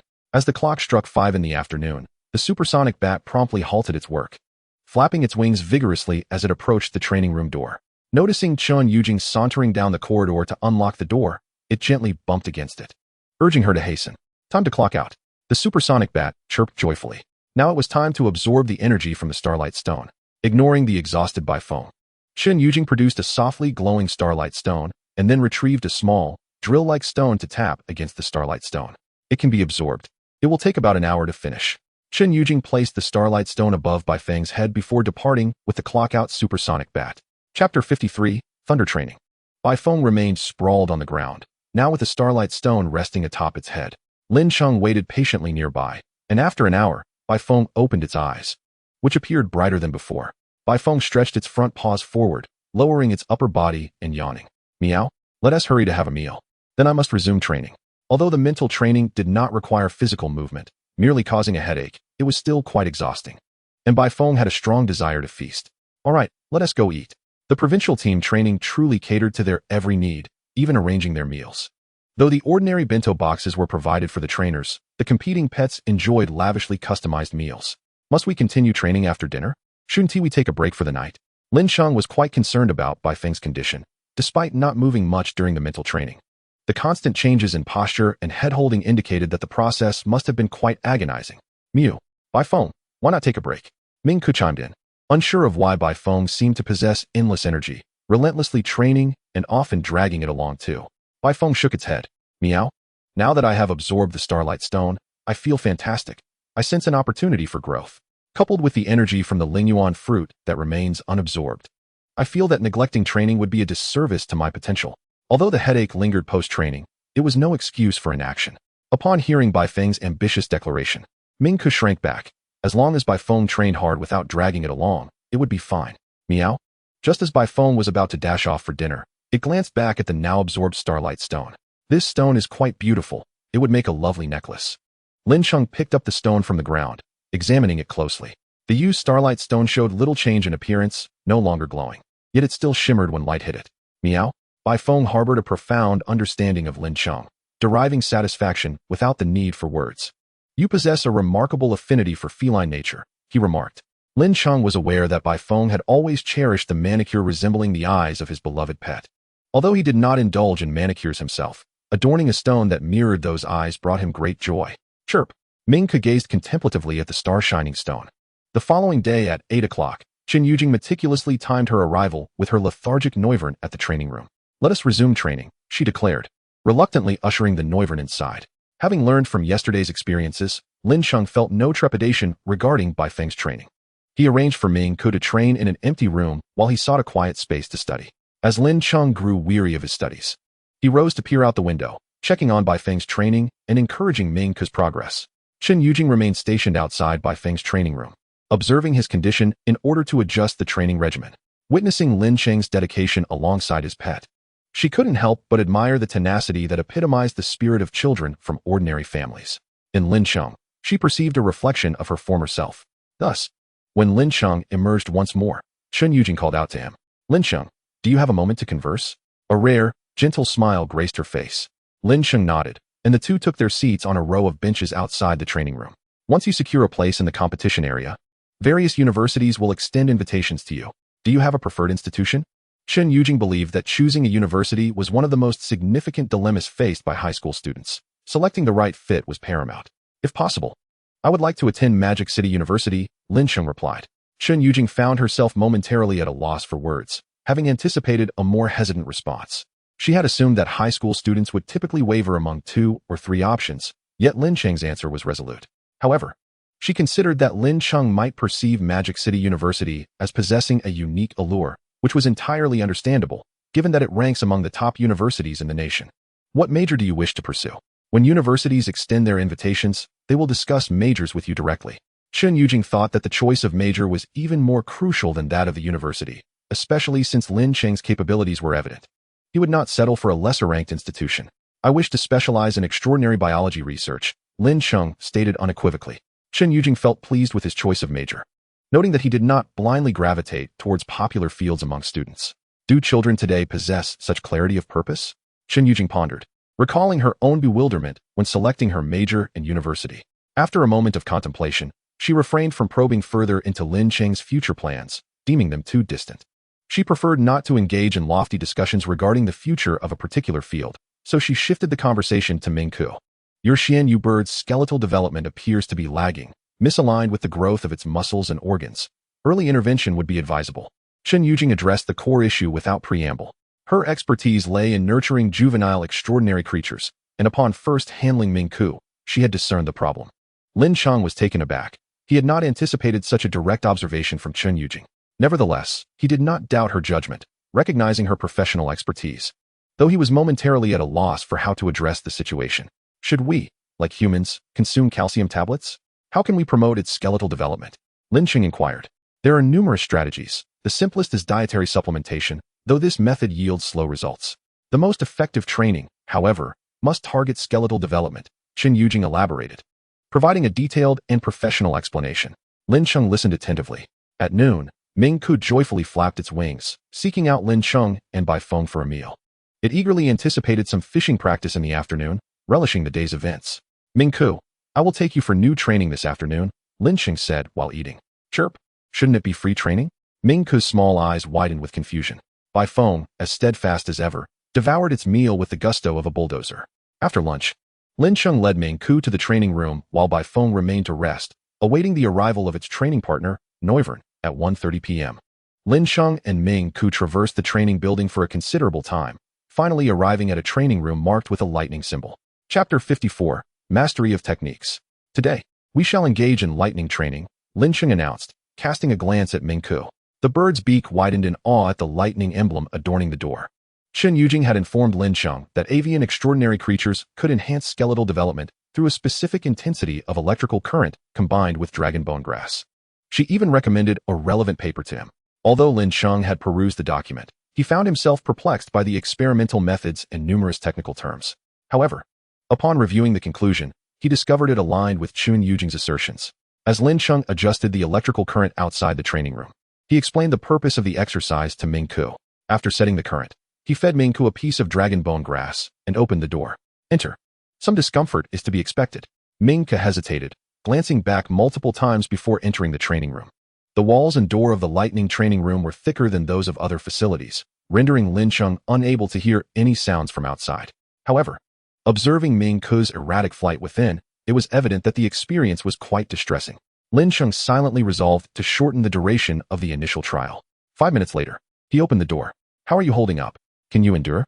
Mingku's condition was clearly subpar. Its feathers were frizzed and singed in places. Chirp. I'm not dead yet. I'll continue inside.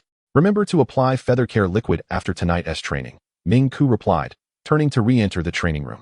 Although it occasionally slacked off during regular training, it was unwaveringly committed to this crucial exercise aimed at enhancing its overall strength. After all, it had sought to partake in mental training alongside Bai Feng the previous day. During dinner that evening, Bai Feng regarded the charred and disheveled Mingku with curiosity. Meow? What happened? Chirp. Just the marks of training. Mingku muttered, lowering its head to take a bite of food, only to spit it back out immediately. Chirp. What is this? Why is it so unpalatable? Mingku exclaimed, astonished. This is dietary supplementation. If you dislike it, we can opt for something else, Lin Cheng suggested. Feeling pity for Mingku after a long day of training, especially seeing it unable to enjoy its meal. Chirp. Fine, I'll eat it. Mingku sighed. 9 days later, while undergoing mental training, Bai Feng remained sprawled on the ground, cradling its head. However, Noivern, flapping its wings nearby, suddenly retreated a few steps. In the next instant, it darted towards the door of the training room, beating its wings against the entrance. As Chen Yujing opened the door, Noivern swiftly darted through the gap, joyfully soaring in circles outside. According to the data, you have just successfully executed a mental shock skill, Chen Yujing announced. Holding a box-like device, reflecting on the recent state, Bai Feng prepared to launch another attack against the wall. Currently, he felt somewhat dazed. Yet he managed to remove his claws from his head and strive to recall the previous state. A few minutes later, the readings on Chen Yujing's instrument fluctuated once more. Excellent. You have now mastered the skill of mental impact. Further practice will suffice. A slight smile graced Chen Yujing's lips. The sound bat flitted back into the training room, playfully circling around Bai Feng twice. Time to clock out. Time to clock out. It's only 3 in the afternoon. Leaving early today? Chen Yujing shared additional notes about the mental impact skill with Bai Feng before departing with the sound bat. Bai Feng stood still for a moment, astonished that after enduring so many days of torment, he had finally learned this skill. However, his tail soon began to wag joyfully. Bai Feng trotted over to Lin Cheng, who was studying Meow. I've mastered the mental impact skill. Lin Cheng's eyes widened in surprise. Can you demonstrate this skill? Bai Feng hesitated.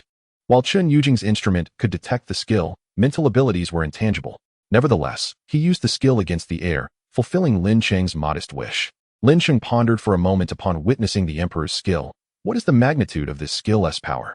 Bai Feng fell silent, as he was genuinely unaware and had no target to experiment upon. Just then, Lin Cheng's phone alarm rang, reminding him that Mingku's training session had concluded. As Mingku emerged from the training room, slightly singed, he felt 2 malicious gazes upon him. Scanning the surroundings, he found only Lin Cheng and Bai Feng. Meow? Mingku, I have something to discuss with you. Chirp. Upon receiving Mingku's consent, Bai Feng executed the lightest version of the mental impact skill. Chirp. Mingku momentarily plummeted in free fall, but quickly regained control over his wings. Chirp. A sudden pang of pain shot through his head, but he soon collected himself. Bai Feng began to grasp the essence of the mental impact skill. At his current strength, no matter how much he practiced, he would not be able to drive a similarly leveled extraordinary creature to madness, though a fleeting moment of distraction was indeed achievable. However, in the heat of battle, just a moment of disorientation could suffice to alter the outcome. Bai Feng recalled the internal competition of the provincial team scheduled for tomorrow, revealing his 2 mischievous little fangs. Mingku discreetly edged behind Lin Cheng, wondering why Bai Feng seemed somewhat intimidating all of a sudden. After finishing dinner, Bai Feng continued his additional training. Invigorated by thoughts of the upcoming competition, refusing to tire himself out. fearing he might struggle to sleep that night. Lin Cheng and Ming could return to their residence, where he applied feather care solution to Ming Ke's plumage. Chirp, my feather color will return to normal soon, right? Ming Ke expressed concern, eyeing his still somewhat darkened feathers post-bath. Fear not, in 2 or 3 days, you'll be back to your vibrant self. Ming Ke's skeletal training had reached a temporary conclusion. According to theoretical studies, concentrated lightning training over a period could stimulate bone growth. Gazing at his feathers, which had regained some color after the application of the solution, Ming Ke felt somewhat reassured. Chirp, I heard there is still over 10,000 units of feather care solution. Will you continue to buy it for me? Ming Ke inquired just before sleep. The following day, a spirited Baifeng arrived early at the provincial team assembly area alongside a slightly drowsy Lin Cheng. Lin Cheng, long time no see. Feng Jiayang greeted warmly upon arrival. Lin Cheng instantly donned his trademark smile and engaged in conversation with Feng Jiayang. Baifeng, seated beside Lin Cheng, found their discussion uninteresting, his gaze fixed ahead. However, he soon caught sight of what he had been anticipating, a small, dark cloud. Yet, Baifeng refrained from making a scene or any movement, pretending not to notice as the little cloud drew ever closer. Chapter 55.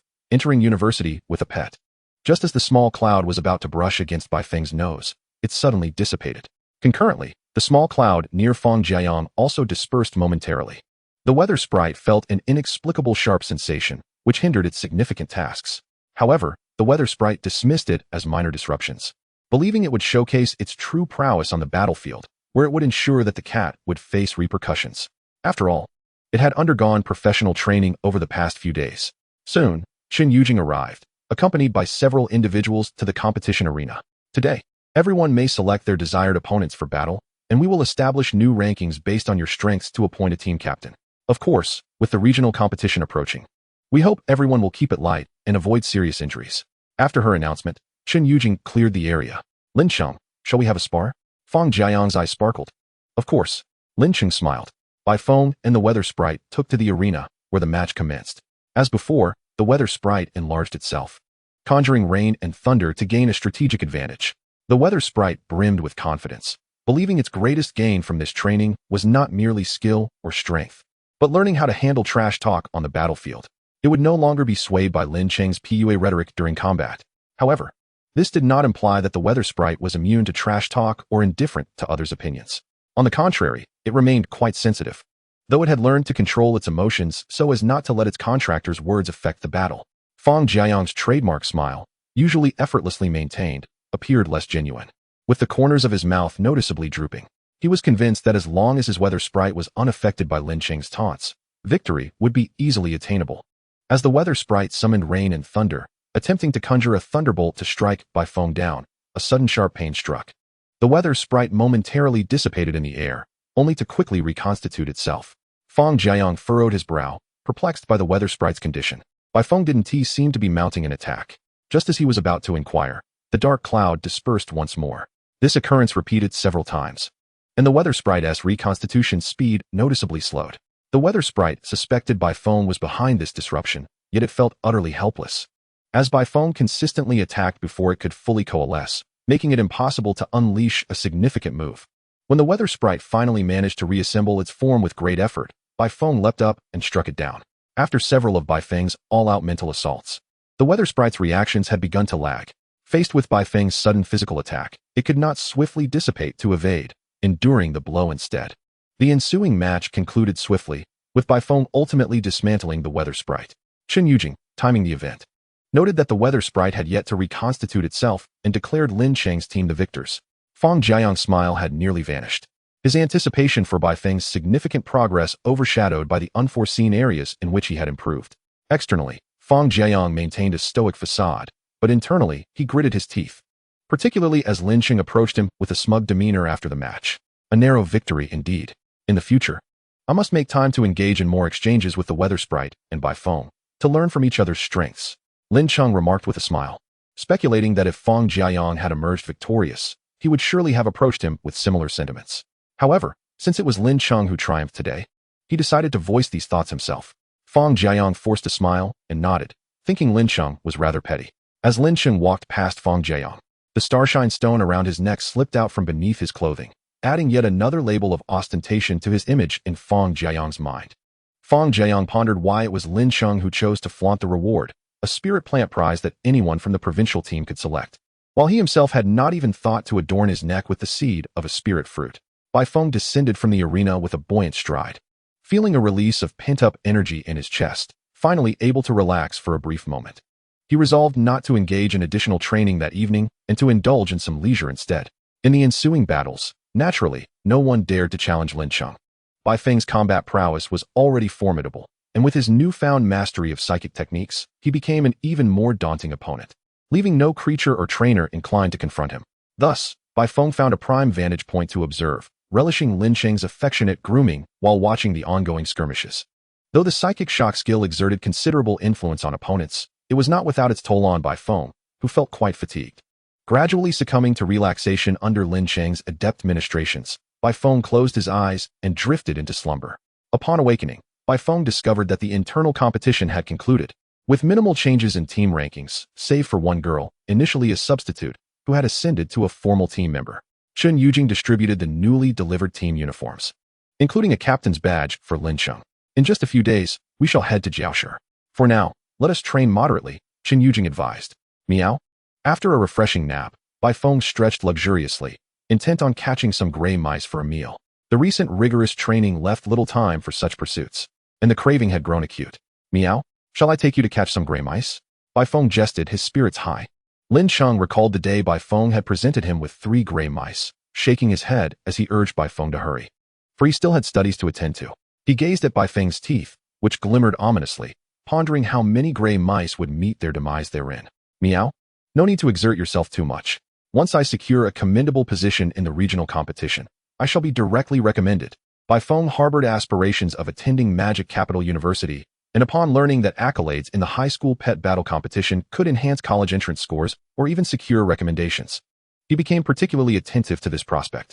Initially plagued by doubts about his ability to achieve a noteworthy ranking, Bai Feng's confidence surged upon mastering the psychic shock skill. Lin Cheng affectionately ruffled Bai Feng's fur, proud of his capable companion, who not only secured him an esteemed status within its circle, but also sought to assist him in the monumental endeavor of higher education. How splendid it was to have such a pet. Chapter 56, The Battle with the Fin Whale. 3 days later, Chen Yujing led the team to Jiaoshi. En route, Lin Cheng conversed with Bai Feng and Ming Ku about their plans to explore the coastal areas of Jiaoshi, renowned for its picturesque beaches. Feng Jiayang, engaged in basic reaction training with the weather sprite, swiftly turned upon hearing Lin Cheng's intention to visit the seaside. We could go to Yunhai Beach. The scenery there is quite lovely. Lin Cheng indeed chose Yunhai Beach, as it was the closest to their accommodation. Just as he was about to leave, Feng Jiayang approached with 2 buckets of fries. These fries are quite famous around here. Do give them a try.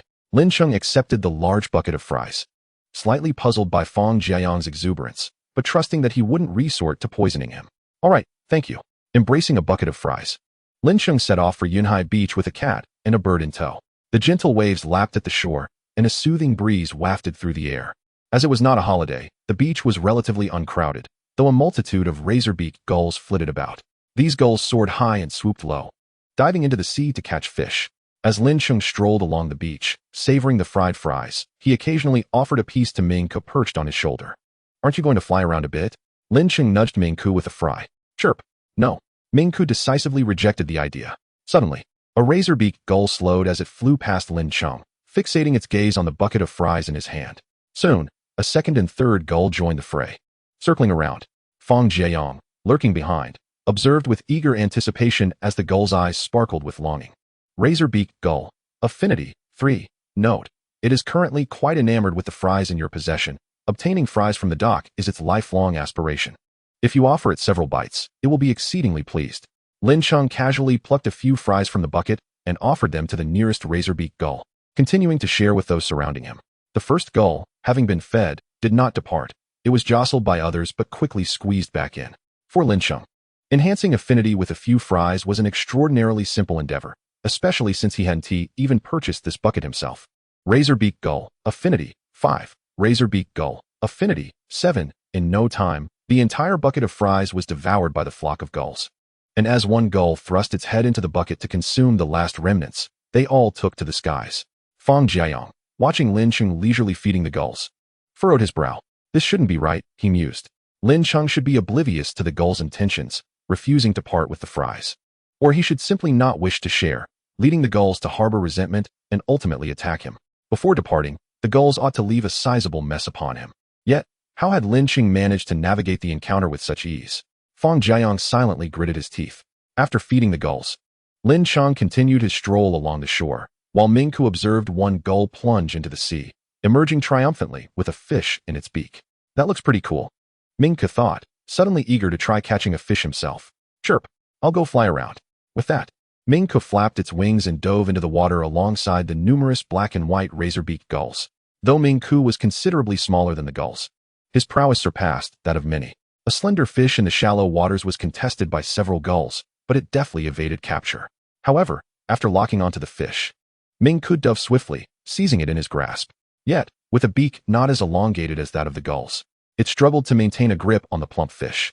Consequently, it released its hold, clutching the fish with its claws, and continued its ascent.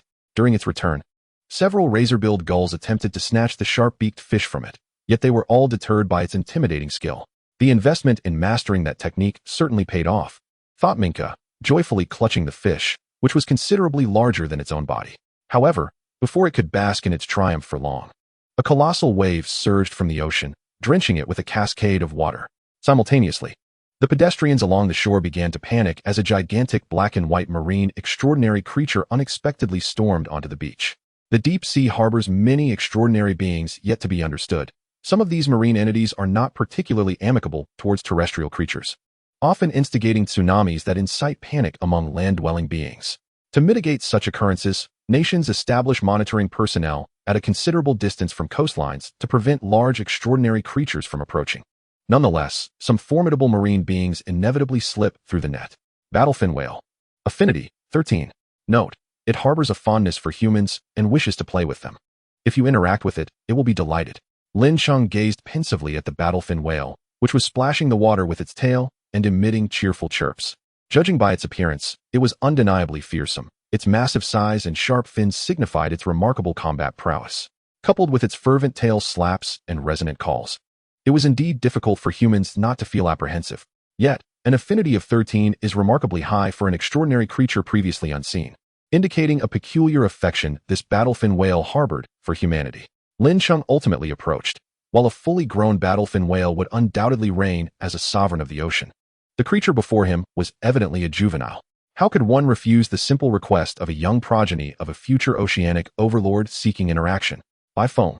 Observing Lin Cheng's approach towards the battlefin whale was utterly astonished. Though unaware of the creature's classification or level, its imposing size suggested it was not to be trifled with. Hastily, Bai Feng rushed to grasp Lin Cheng, quietly meowing reminders to be cautious. However, Lin Cheng moved swiftly, closing the distance to the whale, and was unable to stop him. The moment Lin Cheng's hand brushed against the battlefin whale, Bai Feng braced for something brutal to unfold. Yet the whale did not retaliate with a devastating tail swipe. Instead, it emitted even more jubilant chirps. Lin Cheng's hand glided over the whale's smooth skin, a delightful sensation. Yet, before he could savor the moment, a warship appeared on the horizon. The battlefin whale, noticing the approaching vessel, understood it could no longer linger. After gently nudging Lin Cheng's palm with its head, it exerted force with its fins against the sand, propelling its body back into the ocean. Indeed, as its uncle had said, little humans are quite amusing. Chapter 57. The Missing Battlefin Whale. Lin Cheng watched the battlefin whale retreat, then glanced down at his hand, which had just touched the whale. He chuckled, having just interacted with a future monarch of the sea. What a delightful experience. Bai Feng, witnessing Lin Cheng's foolish grin, was filled with exasperation. Meow. You mustn't venture so close to unfamiliar, powerful, extraordinary beings. Rest assured, I knew it would be safe to touch, Lin Cheng replied, unperturbed by Bai Feng's admonitions. Bai Feng, finding Lin Cheng's nonchalance infuriating, meowed loudly. Bai Feng unleashed a claw attack skill, leaving a prominent red paw print on Lin Cheng's calf. Minka, bewildered, swooped down with the sharp-beaked fish, sensing the sudden turn of events. It placed the fish it had caught on the ground and shook off the water that the battlefin whale had splashed onto its feathers. Cheap, little Bai. Don't be angry. Have some fish, it chimed. Bai Feng diverted its gaze from Lin Cheng to the fish on the ground, feeling somewhat gratified that Minka had independently accomplished its first hunt. Without hesitation, Bai Feng devoured the fish meat. Minka took a peck at the fish but promptly spat it out. Too salty. Bai Feng, after a few bites, ceased eating, not from satiation, but due to the multitude of eyes now upon them. The sudden appearance of the battlefin whale on the shore had undeniably incited terror, while Lin Cheng's interaction with it, rather than fleeing, was astonishing. Meow, let us find a different spot to eat, Lin Cheng suggested, just as he sought a more secluded area. Several individuals clad in official uniforms approached them. A man in his 30s displayed his credentials to Lin Cheng. Good day, I am with the Extraordinary Creatures Management Bureau. You had contact with the battlefin whale earlier. Please accompany us for a related inquiry. Lin Cheng's expression shifted to one of clarity. Huh? Is it necessary to be taken for questioning? The Extraordinary Creatures Management Bureau. Lin Cheng found himself seated on a small chair, facing two investigators who were taking notes. Are you saying you touched the battlefin whale because you felt it wanted you to? The investigators found his response peculiar, as it was indeed strange for a human to voluntarily touch a juvenile battlefin whale, an entity with the potential of a monarch. Bai Feng remained huddled in a corner of the room, listening intently to the investigators' inquiries, pondering the wisdom of not approaching unfamiliar extraordinary beings. Minka stood beside Bai Feng. Cheap. What on earth is happening? Bai Feng. The investigators' questioning did not last long. They had summoned Lin Cheng due to the fact that the juvenile battlefin whale was a member of a large family of battlefin whales residing in the nearby waters, which had somehow evaded detection and reached the beach. As a dominant species of the ocean and a social creature, the battlefin whale could not be underestimated. Should it stir up trouble, it could spell disaster for coastal cities. Although the investigators found Lin Cheng's reasoning somewhat illogical, they did not detain him, as his background was largely positive and inspiring. Lin Cheng exited the Extraordinary Creatures Investigation Bureau with a cat and a bird. The sun had begun its descent. The setting sun cast warm rays upon Lin Cheng, dispelling the shadows surrounding him. Meow. Today's excursion to the beach and the bureau has concluded. Let us head back and prepare well for the upcoming competition in a few days. Cheap. Minka responded eagerly. All right. Lin Cheng felt disheartened. Initially, a stroll along the beach, feeding the razor-billed gulls, and touching the battlefin whale were joyous activities. However, after being approached by the Extraordinary Creatures Bureau, the day had soured. Yet, he quickly rallied his spirits. After all, he had a competition to prepare for in a couple of days, and as the team captain, he needed to stay motivated. This state of mind persisted throughout the night and into the following morning, but was shattered when the investigators from the Extraordinary Creatures Bureau sought him out again that afternoon. Hello, Investigator Zhou. Is there another matter for which you have come to see me? Zhou Zhan, who had escorted him to the bureau previously, arrived with several junior investigators. Mr. Lin Cheng, the battlefin whale you interacted with yesterday has gone missing. Zhou Zhan's expression was unusually grave. Lin Cheng. He merely touched the whale a couple of times. How could it have gone missing? Zhou Zhan informed Lin Cheng that the family of the little fin whale began searching for it as soon as they discovered its absence yesterday. Initially, they assumed it had merely wandered off in playful frolic. However, after an extensive search yielded no results, panic set in. The little fin whale's grandmother, the matriarch of the fin whale clan, utilized a distinctive scent left by the little whale to guide her family in the search. As they approached a certain distance from the shore, they were intercepted by several warships. The clan leader engaged in discussions with the ship personnel, clarifying the purpose of their visit. The sailors recounted the events surrounding the little fin whale's venture to the beach. Following their negotiations, the clan leader initiated a search along the coastline and confirmed that the scent of the little fin whale had indeed dissipated in the area. The leader requested to meet the last human the little fin whale encountered, hoping to trace its scent through the lingering traces it left behind. The fin whale clan is known for its terrifying destructive capabilities, which prompted the Bureau of Extraordinary Beings to seek out Lin Cheng. Lin Cheng was taken aback that a seemingly simple interaction yesterday had embroiled him in a case of disappearance, yet the current circumstances left him little choice but to comply. However, I have a competition starting the day after tomorrow. I am uncertain how long this will take, Lin Cheng inquired. Rest assured, Lin. We will strive to ensure your competition remains unaffected, Zhou Zhan assured him, vowing to guarantee Lin Cheng's safety. With a resigned nod, Lin Cheng indicated that Chen Yujing, who had connections with the Bureau, would notify him directly, allowing him to depart immediately. Xiaobai, will you stay here to prepare for the competition or accompany me? Lin Cheng asked. Meow. Bai Feng expressed a desire to join him, noting that it was unlikely for any significant advancement in strength to occur within a short time frame. And according to regulations, it could not participate without Lin Cheng. Accompanied by Zhou Zhan, Lin Cheng boarded a warship. After drifting at sea for a while, the vessel met up with the fin whale family. Lin Cheng encountered the clan leader, the evolved form of the fin whale, the Enyang catastrophe whale. Enyang catastrophe whale. Affinity, too. Note, it is quite worried due to the disappearance of its granddaughter. If you can assist in locating her, it would be immensely pleased. The Enyang catastrophe whale engaged in a brief dialogue with the responsible party when a gigantic, Translucent pink jellyfish gradually approached from behind it. Chapter 58, Coco Beautiful. Abyssal Jellyfish. Affinity. 1. Note: it is somewhat displeased for being awakened from slumber. If you can help it return to sleep promptly, it will be very happy.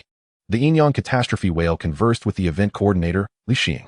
Lin Cheng gestured to the Enyang Catastrophe Whale, Lin Cheng.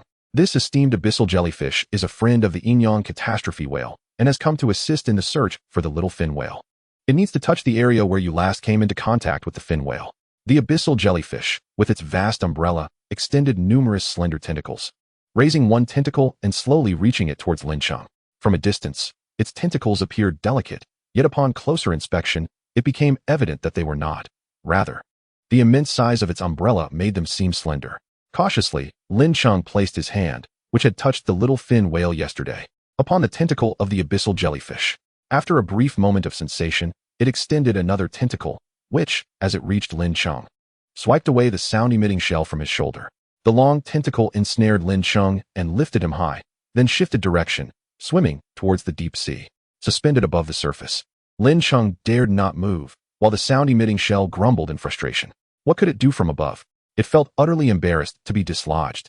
Yet, it could only grumble internally, too frightened to voice its complaints. The abyssal jellyfish moved slowly through the ocean, followed by a warship and a group of fin whales. Coco Beautiful hasn't been captured by the devourer whale, has she? The little fin whale's mother, Yuan Ro, expressed her deep concern. No.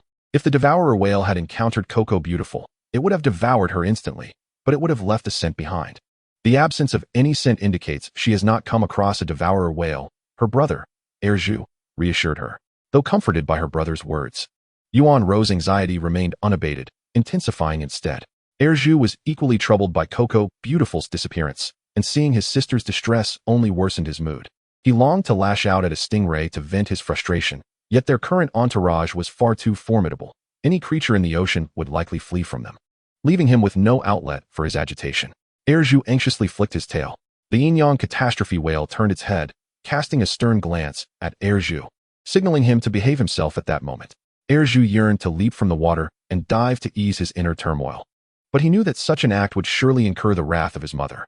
Nevertheless, as he swam through the ocean, he flicked his tail with greater intensity, his eyes scanning for Coco Beautiful, hoping to find her soon.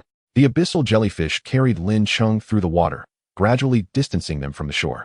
As the fin whale family hoped to locate Coco Beautiful, Lin Cheng mirrored their anticipation. Besides his concern for the enthusiastic little fin whale from yesterday, he was equally apprehensive about his own predicament. He feared that if anything befell the little fin whale, the fin whale clan might associate the incident with him and retaliate in some manner. Suddenly, the abyssal jellyfish halted. Concurrently, the fin whale family recognized that something was amiss. The magnetic field here is abnormal. The fin whales are highly sensitive to magnetic fields, although humans sometimes create disturbances affecting the oceanic magnetic field. The current anomaly felt distinctly different from human interference. The abyssal jellyfish gently lowered Lin Cheng back onto the ship, retracting its tentacle. Lin Cheng, momentarily taken aback, retreated behind Lin Cheng. The Enyang Catastrophe Whale began to swim downward. Despite the increased resistance in this area compared to others, it posed no challenge for it. Some members of the fin whale family followed closely behind the Enyang Catastrophe Whale, submerging further. Lin Cheng was still savoring the sensation of his feet touching solid ground when he felt something brush against him. Glancing down, he discovered Bai Feng nestled at his feet. Lin Cheng crouched down to stroke Bai Feng's neck, remaining silent in the solemn atmosphere, merely gazing at the water's surface like everyone else. Half an hour later, jubilant cries from the fin whale family resonated from beneath the waves, one after another, evoking a sense of joy. Soon, Coco Beautiful was nudged to the surface by Erju, leaping from the water and showcasing her graceful form in the air. One by one, the fin whales began to breach the surface, collectively celebrating the return of their family member. The atmosphere aboard the warship lightened, influenced by the exuberance of the fin whale family. As the clan members celebrated, the clan leader, the Enyang Catastrophe Whale, slowly surfaced to communicate with the humans. Lin Cheng approached the ship's edge, equipped with an extraordinary being language translator, and engaged in dialogue with it. The Enyang Catastrophe Whale informed Lin Cheng that Coco Beautiful had lost her way upon encountering an unexpected oceanic current. However, such currents typically do not persist for long and would not significantly affect Coco Beautiful. Yesterday, Coco May found herself ensnared by a sand whirlpool, a phenomenon caused by extraordinary marine creatures, which slowly drew the beings beneath the ocean floor. Initially, Kokome was capable of sensing the whirlpool and evading it. However, the oceanic currents distorted her judgment, resulting in her gradual entrapment beneath the sand. Given Kokomei's prowess, escaping the whirlpool proved exceedingly difficult, leaving her to languish in the shadow of impending demise. Yet, for the Inyang calamity whale, confronting a sand whirlpool was a trifling matter. It effortlessly rescued Kokome, halting the insidious whirlpool's grasp. The Inyang calamity whale expressed gratitude to Lin Cheng, who, in turn, smiled and affirmed the necessity for cooperation between humans and extraordinary beings. Eep, eep, Kokome chirped gleefully from the ocean's surface. Erju lifted her from below, bringing her to the front of the battleship. Eep, eep, Kokome called out to the vessel, her tail swaying with delight. A crew member, hearing Kokomei's sound, hurriedly offered his extraordinary creature language translator to Lin Cheng. Little one, thank you for rescuing me. From now on, we shall be friends. You may seek me out whenever you encounter troubles in the sea. Kokome conveyed her gratitude and extended an invitation for friendship. After the Inyang calamity whale expressed its thanks once more, it departed with its kin. The battleship changed course and began its return journey. You've worked hard this time, and it's fortunate you managed to find the little battle fin whale. Without any leads on the battle fin whale clan, we would have been at a loss. Lin Cheng remarked to Lin Cheng, visibly relieved to have resolved a significant matter. Suddenly, black triangles emerged from the sea around the battleship, and a shadow was flung aboard. Chapter 59, Cat and Tiger. Iron-shelled ray. Affection level, 0. Note, it has just been tossed by a tail and is now on the brink of death. If you can prevent its demise, it will be immensely grateful. Eep, little one, thank you. This is a gift for you. Kokome leapt from the ocean's surface to gaze at Lin Cheng. Though she was the smallest among her kin and did not soar very high, she exerted herself to catch a glimpse of him. Thank you. Lin Cheng waved in response. A multitude of iron-shelled rays were flung onto the battleship, one nearly crashing into Baifeng, landing at its feet. Baifeng leaned closer to sniff, finding the scent rather appealing. Kokome returned to the ocean, feeling content. Affirming her uncle's words, humans truly are wonderful. Eep, uncle, the little human is indeed very nice. Kokome exclaimed joyfully. Eep, I've mentioned several times that not all humans are good. Some are, but it's crucial to distinguish between them, Erju corrected. Eep, that little human was very nice. Kokome insisted, her happiness unabated. Wait until I take you to meet my human friend. He is truly a good person, Erju mused, recalling one of his human acquaintances. Is he the one who gave you your name? Kokome inquired. Originally, Erju was not called Erju, it was a name more suited to their kin. However, after encountering a human, he insisted on changing his name, much to the discontent of the Inyang calamity whale clan. But due to Erju's steadfastness, they acquiesced. Indeed, Erju affirmed. On the battleship, Lin Cheng surveyed the deck filled with iron-shelled rays and instructed the crew to gather several large bags to store them. The flesh of the iron-shelled ray is delectable. To avoid being consumed, they have developed increasingly robust shells over eons, enhancing their defensive capabilities. Yet, no matter how hardened their shells became, they remained utterly fragile to the battle fin whales, who could easily crack them with a bite. Concerned that Lin Cheng might struggle to breach the iron-shelled ray's exterior, the battle fin whales had taken the liberty of biting several openings into the shells for Lin Cheng's convenience. This is a gift from the battle fin whales. When we return, I shall have someone bring these along for you, Lin Cheng stated. Lin Cheng gazed at the 5 large bags of iron-shelled rays. Feeling it was an excessive bounty, he set aside 2 bags to gift to Lin Cheng and the other crew members, intending to sell 2 of the remaining bags while keeping 1 for himself. Although the iron-shelled rays were not particularly formidable in combat, their deep-sea habitat rendered them perilous to retrieve, thus maintaining a high market value. Lin Cheng proactively arranged buyers for Lin Cheng, allowing him to receive payment without further worries. Lin Cheng, I understand you have a competition in a couple of days, so I won't delay you any longer. Please keep your phone handy. And I wish you the best in your upcoming contest, Lin Cheng conveyed as Lin Cheng prepared to disembark. After expressing his gratitude, Lin Cheng departed with his large sack of iron-shelled rays. Though merely half a day had passed, he felt as though he had experienced a myriad of events. Upon his return, Fang Jiayang's eyes widened in astonishment. He had witnessed Lin Cheng being taken away, and given the grand spectacle, he feared Lin Cheng might not return. He approached Chen Yujing to glean information, but she maintained her usual impassive demeanor. Nevertheless, he discerned a hint of concern in her expression, leading him to believe he had guessed correctly. Lin Cheng would indeed not be coming back. Yet, in merely half a day, Lin Cheng reappeared before him. This time, I've brought some seafood, freshly caught iron-shelled rays, which have already been sent to the kitchen for preparation. Please be patient, Lin Cheng announced to the team gathered for dinner. Bai Feng also showed great interest in the iron-shelled rays, and Lin Cheng saved plenty for it. Bai Feng buried its head in the food tray, relishing the iron-shelled rays sans shells, expressing sheer delight. Meow? Why aren't you eating? Such a delicious treat, and you're just staring. Bai Feng questioned as it devoured its meal, noticing Ming Ke watching intently. Why isn't this creature eating? Does it want to share a meal with Lin Cheng? Ming Ke shook its head, distancing itself slightly. It found fish unappetizing and resolved never to eat fish again. Ignoring Ming Ke, Bai Feng continued its feast, believing this meal would provide ample energy for the evening's training. Lin Cheng, the opening ceremony for the Northeast Regional Competition is the day after tomorrow, during which each provincial team will take promotional photographs. As the captain, you'll also have a solo shot without your team uniform, so you may want to prepare accordingly. Chun Yujing remarked, sitting beside Lin Cheng with several large pieces of pan-seared iron-shelled ray on her plate. This had been previously announced. And Chun Yujing reminded Lin Cheng because the promotional photo was quite significant, likely to circulate among the next graduating class. Lin Cheng merely nodded in response, while Bai Feng paused mid-bite. The day after tomorrow, as Lin Cheng posed for his solo promotional photograph, he donned the special white cat outfit chosen by Bai Feng. The white cat depicted on the attire mirrored Bai Feng's pose beside him. Click. The moment was captured. Peep. Ming Ke, feeling discontented about not being in such an important photograph, flew back to Lin Cheng's shoulder from off-camera.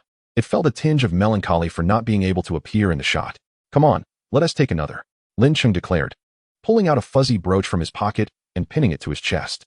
Although the fur on the brooch closely resembled Ming Ke's color, it was, in fact, a tuft that had fallen from Ming Ke itself.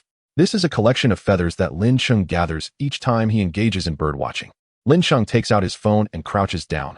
3, 2, 1, eggplant. In the photograph, Lin Cheng beams with a broad smile, while Bai Feng leans in, and Ming Ke happily spreads its wings. After the photo is taken, Ming Ke feels quite at ease. Soon, the next group of photographers arrives, among them the captain from another province. As the winter tiger strides in, it converses with its contractor, Han Tianai, but pauses upon seeing Bai Feng. The winter tiger is 2 sizes larger than Bai Feng, who, often perceived as a large pet beast, appears diminutive in comparison. Han Tianai, with his pronounced and dark eyebrows, imparts a robust impression. The two exchange nods, but refrain from further communication. Notably, both wear garments emblazoned with the likeness of their respective beasts, one a rustic cat, the other a winter tiger. The individual from earlier is the captain of the Songjiang province and a frontrunner for the championship in this competition. Lin Cheng remarks to Bai Feng. However, Han Tianai enjoys more popularity than Lin Cheng, as spectators inevitably form opinions upon encountering their pets, a rustic cat and a winter tiger. Chapter 60, The Might of the Mountain Lord. Bai Feng remains confident, reasoning that they are all felines, and none is inferior to the others. Having faced numerous cats before, it is undeterred by the presence of this larger orange feline. Meow? No need to worry, leave it to me. Bai Feng extends a paw to pat Lin Cheng. Lin Cheng finds himself both amused and exasperated. He initially intended to console Bai Feng, but the tables have turned, with Bai Feng offering him encouragement instead. Kiss. Little brother, Bai will definitely win. Ming Ke flaps its wings in support of Bai Feng. The opening ceremony of the regional competition is markedly more formal, with the audience seats filled to capacity and several media outlets recording video and live streaming the event. The speeches and preliminary formalities are also extended. After Lin Cheng's team takes a brief tour, they return to their seats to await the draw. Compared to other regional competitions, the Northeast Regional Contest is relatively amicable, comprising only 3 provinces and lacking the hellish challenges posed by cities like Magic City. Furthermore, the high school pet beast battle competition concludes at the regional level, with no further contests ahead. Many participants exert themselves during the regional competition, striving for guaranteed admission or score reductions for college entrance examinations. When the opening ceremony finally concludes, Lin Cheng, as captain, joins the other 2 captains to draw lots. Upon examining the match results, Lin Cheng squints his eyes in search of his opponent. After scanning the list, he widens his eyes in disbelief. Why is his name absent? Chun Yujing, however, does not seem surprised, noting that one individual typically receives a bye in the first round, generally the captain. Lin Cheng's bye indicates his fortunate streak. Although Lin Cheng does not compete in the afternoon matches, he remains seated in the audience, refraining from wandering about as he had previously. Chun Yujing feels gratified, sensing that Lin Cheng takes this competition seriously. Lin Cheng's gaze purposefully locates Han Tianai, who is also fortunate in his draw, facing an opponent of lesser strength in this competition. The winter tiger swiftly subdues the opposing Arctic cold rabbit, rendering it immobile. So, have you gleaned any insights? Chun Yujing inquires, observing the match. The winter tiger exhibits remarkable explosiveness and strength, swiftly overpowering the Arctic cold rabbit and inhibiting many of its abilities. Lin Cheng articulates his thoughts. Indeed, Chen Yujing nods. I have analyzed Han Tianya's winter tiger, and it indeed surpasses Bai Feng in terms of strength and explosiveness. Lin Cheng furrows his brow, acknowledging Chen Yujing's validity, realizing the gravity of the situation. To secure victory in this contest, they must first evade the winter tiger's initial explosive assault. The skills we trained previously could prove useful, Chen Yujing suggests. Lin Cheng nods. Recognizing that to avoid being overwhelmed at the outset, they must employ the mental shock skill to temporarily stall the winter tiger. The prerequisite for utilizing this skill is that Bai Feng's capability in mental skills remains undisclosed. Bai Feng's mental shock skill has never been deployed in public, and Chen Yujing has instructed the team to keep their strengths confidential. Therefore, as long as they refrain from using the mental shock skill before encountering the winter tiger, they should be fine. However, the winter tiger possesses a unique skill inherent to its species, the Mountain Lord's Might. This skill is akin to a deterrent ability. Although it has never been showcased on camera, one must remain prepared. Chen Yujing turns to Lin Cheng, speaking earnestly. Bai Feng has remained silent, merely observing the winter tiger and its contractor. At this moment, Fang Jiayan's battle concludes. Although victorious, it was a narrow victory. The weather spirit is on the verge of dissipating, while its opponent, a colossal serpent, lies defeated, marked by numerous lightning-inflicted wounds. The moment the referee blows the whistle, the standby medical pet beasts and veterinarians rush onto the field to attend to the two beasts. The regional competition is fiercely contested. Some beasts, despite winning, cannot continue due to injuries. The medical team remains vigilant, fearing that any delay could inflict irreversible harm on the beasts. I will go check on Fang Jiayang. You can familiarize yourself with the Mountain Lord's Might skill, Chen Yujing states, rising to descend. Lin Cheng retrieves his phone and searches for information on the Mountain Lord's Might skill, his frown deepening the more he reads. He departs the audience area with Bai Feng to discuss counter-strategies.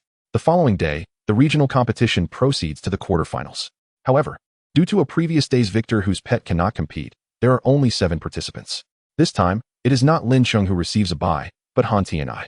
Fortunately for Lin Cheng, his draw does not require employing mental skills against his opponent. Bai Feng regards the hulking figure opposite it, confident that this match poses no challenge. Its opponent is a crescent bear, adorned with brown fur, but distinguished by a white crescent-shaped patch on its chest. The crescent bear is impressively large and robust, exuding strength. Upon receiving news of its match, Bai Feng reviewed battle footage of the crescent bear, gaining insight into its capabilities. As the match commences, Bai Feng easily evades the crescent bear's initial strike. It does not rush to retaliate, instead deftly dodging the bear's successive attacks. While many spectators perceive Bai Feng as a substantial creature endowed with strength, it equally demonstrates remarkable agility. After Bai Feng skillfully evades multiple attacks from the crescent bear, depleting some of its stamina, it begins to counterattack. Bai Feng waits for the opportune moment to strike following the crescent bear's offensive. Although this strategy prolongs the match duration, it remains steadfast. Observing Bai Feng's combat style from Lin Cheng's previously occupied position, Han Tianyi discerns that Lin Cheng's tactic aims to conceal too much of his strength. Otherwise, the battle would have concluded long ago. Is it necessary to be so cautious of the white cat? As the pinnacle of feline extraordinary beings, the winter tiger felt a sense of unspoken disdain upon learning that Bai Feng belonged to the domestic cat breed. Naturally, one might recognize it as merely a domestic cat. Yet the fact that such a creature could attain the championship of an entire province warrants considerable attention. Han Tianyi believed that Lin Cheng deserved more recognition than the other provincial team captain, who possessed a 4-winged seraph. The prowess of that captain was evidently linked to the limitations of his pet beast. While the 4-winged seraph is indeed rare, its presence in a regional competition is not unheard of. In contrast, Lin Cheng's journey with a domestic cat, which had surged through to this stage, was far more remarkable. In Chapter 61, the regional championship, fortune shifted once more from Han Tianyi to Lin Cheng during the semifinals. Lin Cheng was fortunate not to face a provincial team captain, allowing for a smooth progression in the competition. Conversely, Han Tianyi drew the 4-winged seraph. As Lin Cheng watched the fierce battle unfold from the audience, he harbored a fervent desire for both competitors to exhaust each other, thereby securing an unchallenged victory for himself. However, while such imaginings were delightful, reality proved harsh. The winter tiger emerged victorious, sustaining some injuries, yet with the aid of the medical extraordinary beings, it would certainly be fit to compete in the following match. During this bout, Lin Cheng and Bai Feng observed the winter tiger unleash the mountain monarch skill. Even from outside the arena, shielded by an energy barrier, Lin Cheng could feel the resonating echoes of the skill's power reverberate through the audience. Although he and Bai Feng had conducted extensive theorizing and drills to counter the mountain monarch, Lin Cheng remained uncertain whether Bai Feng could withstand the force of the skill. He reassured himself that as long as they reached the top 2 or 3 in the regional championship, they would secure admission to a prestigious university. Even if it weren't the Magic University or Jing University, they would still benefit from score reductions during the college entrance examination. Chen Yujing recognized the immense pressure Lin Cheng was under. Should he triumph in the finals, he would be declared champion. But a loss would necessitate a rematch against the four-winged Seraph to determine second and third places. Nonetheless, she was confident that Lin Cheng's skills would not falter enough to drop him from the top 3. On the day of the finals, the venue was teeming with spectators and media alike. As the match commenced, Bai Feng employed the mental shock skill precisely as they had strategized prior. They anticipated that the Winter Tiger would either use explosive force to dominate, as in the first match, or resort to the Mountain Monarch skill, akin to its approach against the four-winged Seraph. Regardless, initiating the mental shock skill at the very onset of the competition was deemed the wisest tactic. True to their predictions, the Winter Tiger sought to unleash the Mountain Monarch skill. However, before it could vocalize the command, a sharp pain surged through its mind. The Winter Tiger stumbled back, its initially imposing gaze now infused with a tinge of clarity. Yet, it quickly regained composure and resumed the fight, albeit already having absorbed a full-force strike from Bai Feng's iron claw blade. With a fierce growl, the Winter Tiger lowered its body, baring its teeth in a display of ferocity. Bai Feng, unyielding, mirrored the gesture, fixating intently on its adversary. In that moment, the tension between the cat and the tiger was palpable, enveloping the arena in an electric atmosphere. As Bai Feng observed the Winter Tiger's hind leg muscles tense, it knew an onslaught was imminent and seized the opportunity to unleash another mental shock skill. The Winter Tiger roared. Aware that the opposing white cat possessed a skill that felt akin to being pricked by needles, it had prepared itself. Yet it was unprepared for a different kind of pain this time, one resembling a hammer striking its head. Though painful, this unexpected agony momentarily stunned the Winter Tiger, granting Bai Feng the chance to strike once more. Bai Feng had previously discovered that the mental shock skill could induce varying degrees of psychological discomfort through slight manipulations, and it had dedicated recent days to refining this aspect. Its test subject had been Ming Ku, who, despite enduring the weakest form of attack, had experienced a prolonged headache. Nonetheless, Ming Ku had taken joy in contributing to Bai Feng's path to victory. Bai Feng recognized that, with its current strength, it could not afford to use the mental shock skill excessively. Furthermore, the Winter Tiger would gradually acclimate to its effects, necessitating immediate action. As Bai Feng lunged at the Winter Tiger, it unleashed a variant of the mental shock skill, simultaneously clamping its jaws onto the tiger's neck the moment it struck. The two tumbled together, with Bai Feng immediately employing a rear kick skill while its forepaws unleashed the claw blade skill. Every part of its body was engaged in the fray. The Winter Tiger was momentarily taken aback by Bai Feng's unorthodox tactics, having never encountered such a style of combat. Bai Feng's approach resembled the chaotic brawls of humans, incorporating kicks, hair-pulling, and eye-gouging. Unconventional, yet devastatingly effective. Despite its rigorous training, the Winter Tiger had never faced such close-quarters combat, but quickly adapted, transforming from being on the receiving end to retaliating. The arena became a whirlwind of skill effects, with fur from both the cat and the tiger flying in all directions. Bai Feng relentlessly employed the mental shock, while the Winter Tiger endured. The Winter Tiger retaliated with the Mountain Monarch, and Bai Feng stood firm. Bai Feng unleashed the claw blade skill, and the Winter Tiger withstood. The Winter Tiger struck back with its claw strike skill, and Bai Feng endured, although both sides inflicted damage upon one another.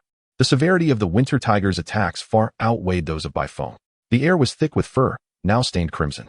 The Winter Tiger, truly wishing to escape the close combat, felt overwhelming pain. However, this tenacious domestic cat refused to grant it any opportunity for retreat. The moment the Winter Tiger contemplated withdrawing, Bai Feng was immediately upon it.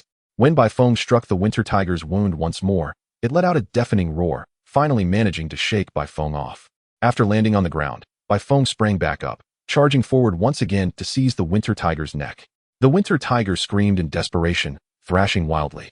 But Bai Feng clung on with unwavering determination, refusing to be dislodged, while the Winter Tiger's movements grew increasingly feeble. 3 minutes later, the Winter Tiger collapsed onto the ground. Lin Cheng emerged victorious. Following the referee's whistle, Bai Feng too fell onto the arena floor. Lin Cheng, Han Tianai, and the medical team rushed to the scene. Bai Feng had lost far more blood than the Winter Tiger and sustained graver injuries, holding on only through sheer will. This was the first time Lin Cheng witnessed Bai Feng so gravely wounded, and his concern deepened. Yet, as the medical extraordinary being tended to by phone. It exchanged a few words with its contractor. The medical staff, donned in white coats, listened intently, nodding slightly before turning to Lin Cheng. Lin, there's no need for excessive worry. Your pet's injuries are mostly superficial. With treatment and some rest, it will recover. Lin Cheng felt somewhat reassured, though his eyes still betrayed lingering worry. Come on, by phone, you must wake up soon. Ming-Ku lamented, her voice heavy with sorrow. Surrounded by the bubbles emitted from the healing pod, Bai Feng slightly opened its eyes. Meow. I won't die. It fainted not from pain like that fellow, the winter tiger, but simply due to an overwhelming depletion of its mental energy. Chapter 62, University Selection. Meow. I am hungry. At this moment, Bai Feng was confined to the bed, unable to move. Although the severity of Bai Feng's injuries was assessed by the healing bubble to be relatively minor, this was merely in comparison to the treatment received by other contracted beasts prior to the healing process. After completing the fundamental healing, Bai Feng was instructed to remain in bed for 2 days, and its wound site had been shaved to facilitate recovery. Meow? Has anyone from the university admissions office come to speak with you? Bai Feng inquired. Of course, the first to arrive was Bailing University, and their offer was the most generous. Others, such as Songjiang University and Jiayin University, have also sent representatives to discuss. Lin Cheng replied, while feeding Bai Feng. For the past 2 days, Bai Feng had spent most of its time in restful slumber, having expended an immense amount of mental energy during the finals, necessitating proper recuperation. Meanwhile, Lin Cheng had been busy meeting with admissions officers from various universities, one after another, filling his schedule to the brim. A delightful dilemma. Meow? Of course. Mo University also sent representatives, offering attractive terms, allowing for a choice of major along with numerous benefits. On the first night after Lin Cheng's victory, Chen Yujing summoned him and shared many negotiation strategies regarding discussions with various universities. The conditions presented by each institution were undoubtedly generous, yet with some negotiation, they could become even more favorable. The admissions officer from Mo University was not surprised by Lin Cheng's negotiation finesse. It would indeed be unusual for a champion of the regional tournament to lack guidance. Nonetheless, when the two began discussing major selection, the admissions officer was somewhat taken aback. He did not anticipate that a high school student who had triumphed in the regional pet battle competition would opt for a major in extraordinary biological research rather than pet battle studies. He had spoken with many top contenders from the regional tournament, and it was exceedingly rare for them to choose a major outside of the pet battle realm. Lin Cheng, why have you chosen the extraordinary biological research major? The admissions officer's gaze was sincere. This inquiry was not only a requirement of his position, but also stemmed from genuine curiosity. Lin Cheng flashed a smile, revealing 8 gleaming teeth. Because I have been fascinated by pet research since childhood, and I aspire to delve deeper into this field in the future. The admissions officer nodded, a smile gracing his lips, recognizing it as a standard official response. In truth, he was quite tempted to ask, does your pet agree with your major choice? He had watched the replay of Lin Cheng's match, noting how a domestic cat fought valiantly against the winter tiger until the very last moment, clearly demonstrating its true combat prowess.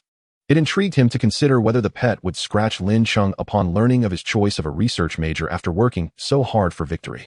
However, Lin Cheng had discussed his major selection with Bai Feng prior, and Bai Feng had expressed indifference, stating that it was of no consequence to him what major Lin Cheng chose. You may select any major you desire. My training is my own concern. For Bai Feng, the only priority was attending Mo University. The choice of major held little significance. Bai Feng nodded in satisfaction. As long as I can go to Mo University, everything else is secondary.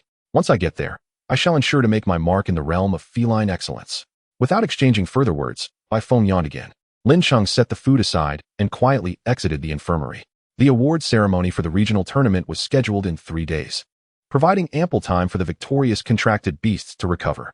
When the ceremony commenced, those able to attend would naturally do so, while those unable to participate would not arrive in a timely manner, leaving only the contractors to represent them.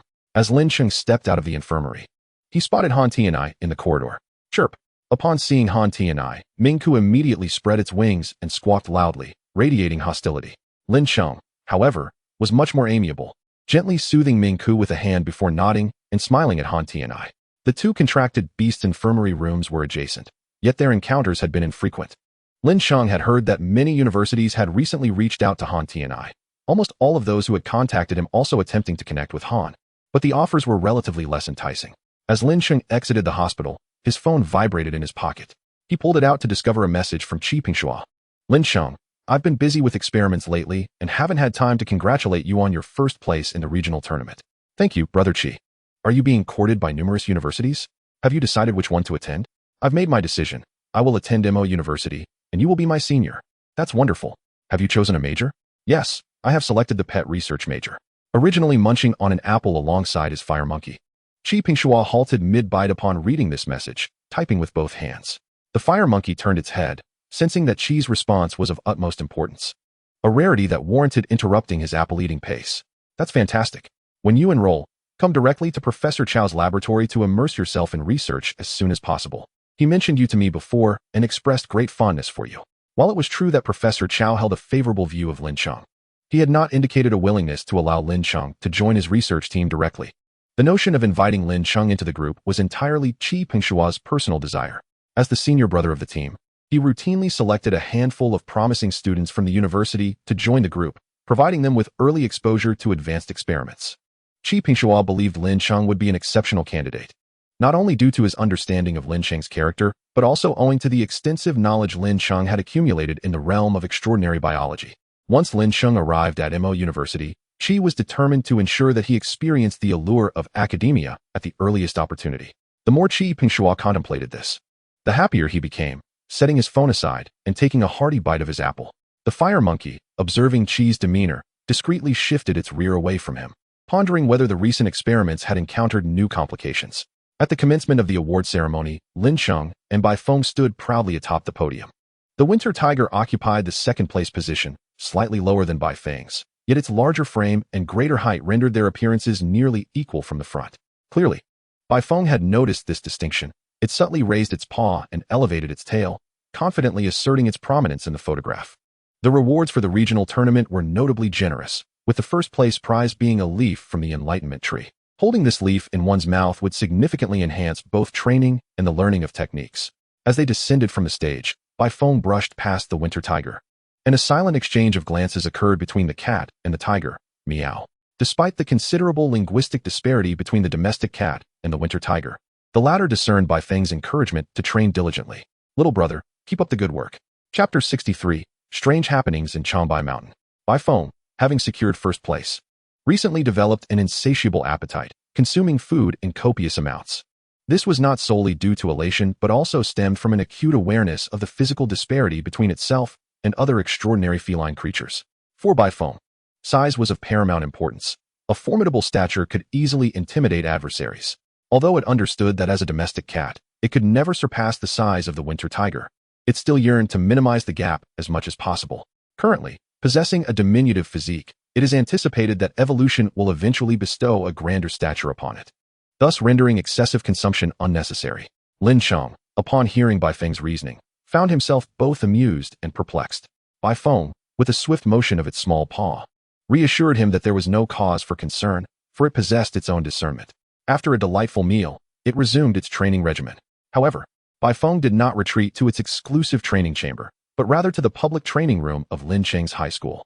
Upon returning from the regional competition, Lin Cheng first visited the school to attend to matters related to his admission before heading back to Changbai Mountain. Although the college entrance examination loomed just a month away, it no longer concerned him, as he had already secured a place in university. Despite receiving a warm welcome from his classmates upon his return, Lin Cheng's popularity paled in comparison to the adoration that Bai Feng commanded among the school's pet companions. Originally, Bai Feng preferred training in its designated space. Yet due to the overwhelming enthusiasm of other pets, it found itself drawn to the public training room each afternoon after lunch.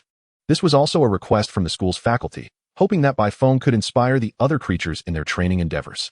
The moment the other pets caught sight of Bai Feng, they immediately offered it their utmost respect, except for the Thunder Lynx, which wiggled its short tail and approached Bai Feng. Indeed, establishing rapport with the esteemed Bai Feng in advance proved to be quite advantageous. Ming trailed closely behind Bai Feng, puffing out its chest with a sense of pride and honor. Meow, let us proceed to training, Bai Feng instructed its loyal guardians. The Thunder Lynx and Ming swiftly found their positions and commenced their training. Nearby, a poster featuring Bai Feng adorned the wall. The school now held both Bai Feng and Lin Cheng in high regard, as evidenced by the abundance of their posters throughout the premises. Bai Feng felt a swell of joy within, while simultaneously reflecting on the privileges that accompany such status. Once Lin Cheng had addressed all matters pertaining to his admission, he hastened back to Changbai Mountain. He had been preoccupied with competitions lately and had scarcely returned home. Grandfather, Lin Cheng exclaimed as he entered the house. Meow. Bai Feng responded with a softer tone than usual, scurrying around Lin Tian's legs before nuzzling against Grandpa Sure. Ming Ku joyously circled the room in a dance of exhilaration. It feels wonderful to be home. Upon his return, Lin Cheng began recounting the details of his competition to Lin Tian and Grandpa Sure. Although he had previously shared some of these anecdotes over the phone and had even sent home some meticulously prepared iron-skinned rays, he still felt the need to convey these stories face-to-face. Lin Tian did not interrupt, pouring Lin Cheng a glass of water and sitting quietly alongside Grandpa Sure to listen intently. Meow. Bai Feng, sensing that Lin Cheng's narrative would take a while, nuzzled against Lin Tian and Grandpa Sure for a moment before seeking out its fellow members of the Sacred Fire sect. It had been some time since they last met, and Bai Feng was curious whether any significant events had transpired within its faction. After dinner, Lin Tian cut a few slices of watermelon for Lin Cheng. Lin Cheng, now that you are older, there are certain matters I have yet to address. Hearing Lin Tian's words, Lin Cheng looked up from his watermelon, intrigued. What matters? I have some old friends whom I have not visited in a long time. When you were younger, I couldn't leave, but now that you are grown, I can venture out, Lin Tian replied. Reclining in his chair as he gazed at the night sky, Lin Cheng breathed a sigh of relief. Go ahead, grandfather, visit whomever you wish. When Lin Cheng was younger, he had grown up alongside Lin Tian. His parents used to return home roughly once a year, but as time passed, their visits became increasingly infrequent, something Lin Cheng had grown accustomed to. However, Lin Tian did not seem in a hurry to depart. He had no qualms about taking his time and planned to wait until Lin Cheng went off to university before leaving. Before retiring for the night, Lin Cheng gently stroked Bai Feng, who lay in a similar position beside him. Little Bai, it is truly wonderful to have you. Despite being just a month away from the critical college entrance examination, he relished the freedom to sleep as long as he desired. Kiss, little Bai. Having you is a blessing. Ming Ku chimed in agreement. Yet, Bai Feng's expression was anything but relaxed. Meow, this is not good. Lin Cheng, who had been on the verge of slumber, suddenly opened his eyes wide. Meow. Today, a cat from my faction informed me that 4 cats have gone missing recently. Bai Feng promptly flipped over, sitting upright with a serious expression directed at Lin Cheng. Earlier that day, Bai Feng had joyfully summoned all the cats in its faction for a meeting, yet the expressions on their faces were anything but cheerful. They were filled with worry, some even appearing a bit paranoid. Under Bai Feng's inquiry, one of its left guardians, a tabby cat, revealed that a grave incident had transpired in the cat community of Changbai Mountain. A creature dedicated to capturing cats had emerged, and thus far, 4 cats had vanished without a trace. Bai Feng found this to be rather absurd. Farm cats were hardly rare extraordinary beings, and they did not possess any treasures that warranted such abduction. While it was true that in the wild, farm cats sometimes fell prey to larger carnivorous extraordinary beings, there would invariably be some remnants left behind. The fact that these 4 cats had seemingly disappeared without a single hair left behind was clearly inconsistent with such a scenario. Given the excellent conditions within the faction, which even provided free housing and food during the winter, it was highly unlikely that the cats would seek refuge elsewhere, let alone disappear without notice. After gathering all the information from its subordinates, Bai Feng returned home to reflect on the matter, striving to connect the various clues it had acquired. In fact, Bai Feng hardly ate anything that evening, consumed by the gravity of the situation. Meow. I cannot turn a blind eye to such a significant issue within the faction. Tomorrow, I must investigate the cause of this disturbance. I cannot allow such occurrences to persist. Bai Feng's expression was resolute. The feline felt a profound sense of responsibility as the leader of its faction, and with 4 cats already in peril, it could not remain idle but had to shoulder the burden of leadership. Are we going to solve this case? I want to join. Lin Cheng quickly interjected. He believed that as a logistics elder of the Sacred Fire sect, he should contribute in light of the recent troubles within the faction. Moreover, with such peculiar events unfolding in Changbai Mountain, he was eager to investigate thoroughly. To safeguard Changbai Mountain begins with me. Bai Feng nodded solemnly. Meow. Tomorrow, you shall follow my lead. All right. Kiss. Chapter 64. The Elusive Soul-Eating Tree. The following day, Bai Feng, accompanied by Ming Ku and a fully equipped Lin Cheng, ascended the mountain in search of clues. The myriad of clues Bai Feng had meticulously organized the previous day proved to be quite overwhelming, as the information from the faction's cats was exceedingly convoluted. After instructing its subordinates to disclose any potentially relevant details, they had fervently shared even the most trivial tidbits about the missing cats. The missing orange cat had harbored affections for a calico, yet the calico remained indifferent, fixated on a tabby cat instead. The missing dairy cow cat often sought out secluded spots to mimic the barks of dogs. The missing tabby cat was suspected to be a eunuch, as it exhibited no interest in any female cats. However, The cat that proposed this theory received a reprimanding paw from Bai Feng, which earnestly reminded it that disinterest in female cats did not necessarily indicate eunuch status. It could simply be pursuing loftier ambitions. After each subordinate had relayed the information they possessed, Bai Feng returned home to meticulously sift through the wealth of knowledge in its mind. In the end, Bai Feng contemplated several suspicious locations, and the one they were currently heading to was among them, the one that struck him as the most dubious. A black cat had mentioned to its companion before its disappearance that it intended to capture a unique type of gray mouse in a particular area. Coincidentally, that very location was where the cow cat imitated the bark of a dog. Meow, Bai Feng mused, this is it. He halted outside a modest grove, accompanied by a cat and a bird. The grove was neither dense nor filled with towering trees, but overall, it appeared unremarkable. Lin Cheng scrutinized the grove intently. He often visited this place in his childhood, and it seemed much the same as he remembered. However, upon closer inspection, he couldn't shake the feeling that the flora in this area appeared somewhat withered. He examined the plants meticulously. Gray poplar. Familiarity. 5. Note. It often saw you before and has developed a favorable impression over time. However, it has recently experienced some mild discomfort. If you can assist in alleviating its ailment, it would be quite pleased. Fluffwind tree. Familiarity. 4. Whistle leaf tree. Familiarity. 6. Spirit-eating tree. Familiarity. 1. Fluffwind tree. Lin Cheng's gaze landed on something peculiar mingling among the ordinary trees. His eyes retraced their path, and he once again spotted that strange tree. Spirit-eating tree. Familiarity. 1. Note. It wishes to conceal itself now. It would be quite content if you remain unaware of its presence. Lin Cheng's eyes casually swept over the spirit-eating tree again, and he noticed that it bore a striking resemblance to the other trees, albeit slightly shorter, completely devoid of the towering presence depicted in books. Meanwhile, Bai Feng was also observing the grove intently when he suddenly felt a gentle nudge on his ear. Looking up, he saw Lin Cheng bending slightly to scratch his leg, the previous touch appearing to be an accidental encounter. Yet, Bai Feng could sense that Lin Cheng had intentionally brushed against him. Following Lin Cheng's gaze, Bai Feng beheld a diminutive, inconspicuous tree. However, the undergrowth beneath it was unusually abundant, as if it were concealing something. Bai Feng brushed against Lin Cheng's pant leg and advanced cautiously. Instead of approaching the spirit-eating tree directly, Bai Feng opted to circle around it first. Upon reaching the vicinity of the spirit-eating tree, he used his paw to clear away the underbrush, revealing a sight that sent a shiver down his spine. Many roots of the spirit-eating tree did not penetrate the soil but sprawled across the surface, and these roots were connected to a myriad of extraordinary beings of various sizes. Ranging from tiny insectivorous lizards to larger domestic cats, the area surrounding the spirit-eating tree was teeming with these extraordinary creatures. Had it not been for the thicket concealing the spirit-eating tree, this place would have likely been discovered by other extraordinary beings long ago. Realizing it had been discovered, the spirit-eating tree lashed out with all its branches in an attempt to assault Bai Feng. Bai Feng managed to effortlessly withstand the tree's relentless attacks. But if the assaults became more fervent, it would be challenging to endure them so easily. Fortunately, the tree was rather sparse, which Bai Feng silently appreciated. Once he gauged the spirit-eating tree's strength, Bai Feng began to press forward against its branch attacks. As he approached the trunk of the spirit-eating tree, he executed an iron claw blade skill, snapping the trunk cleanly in two.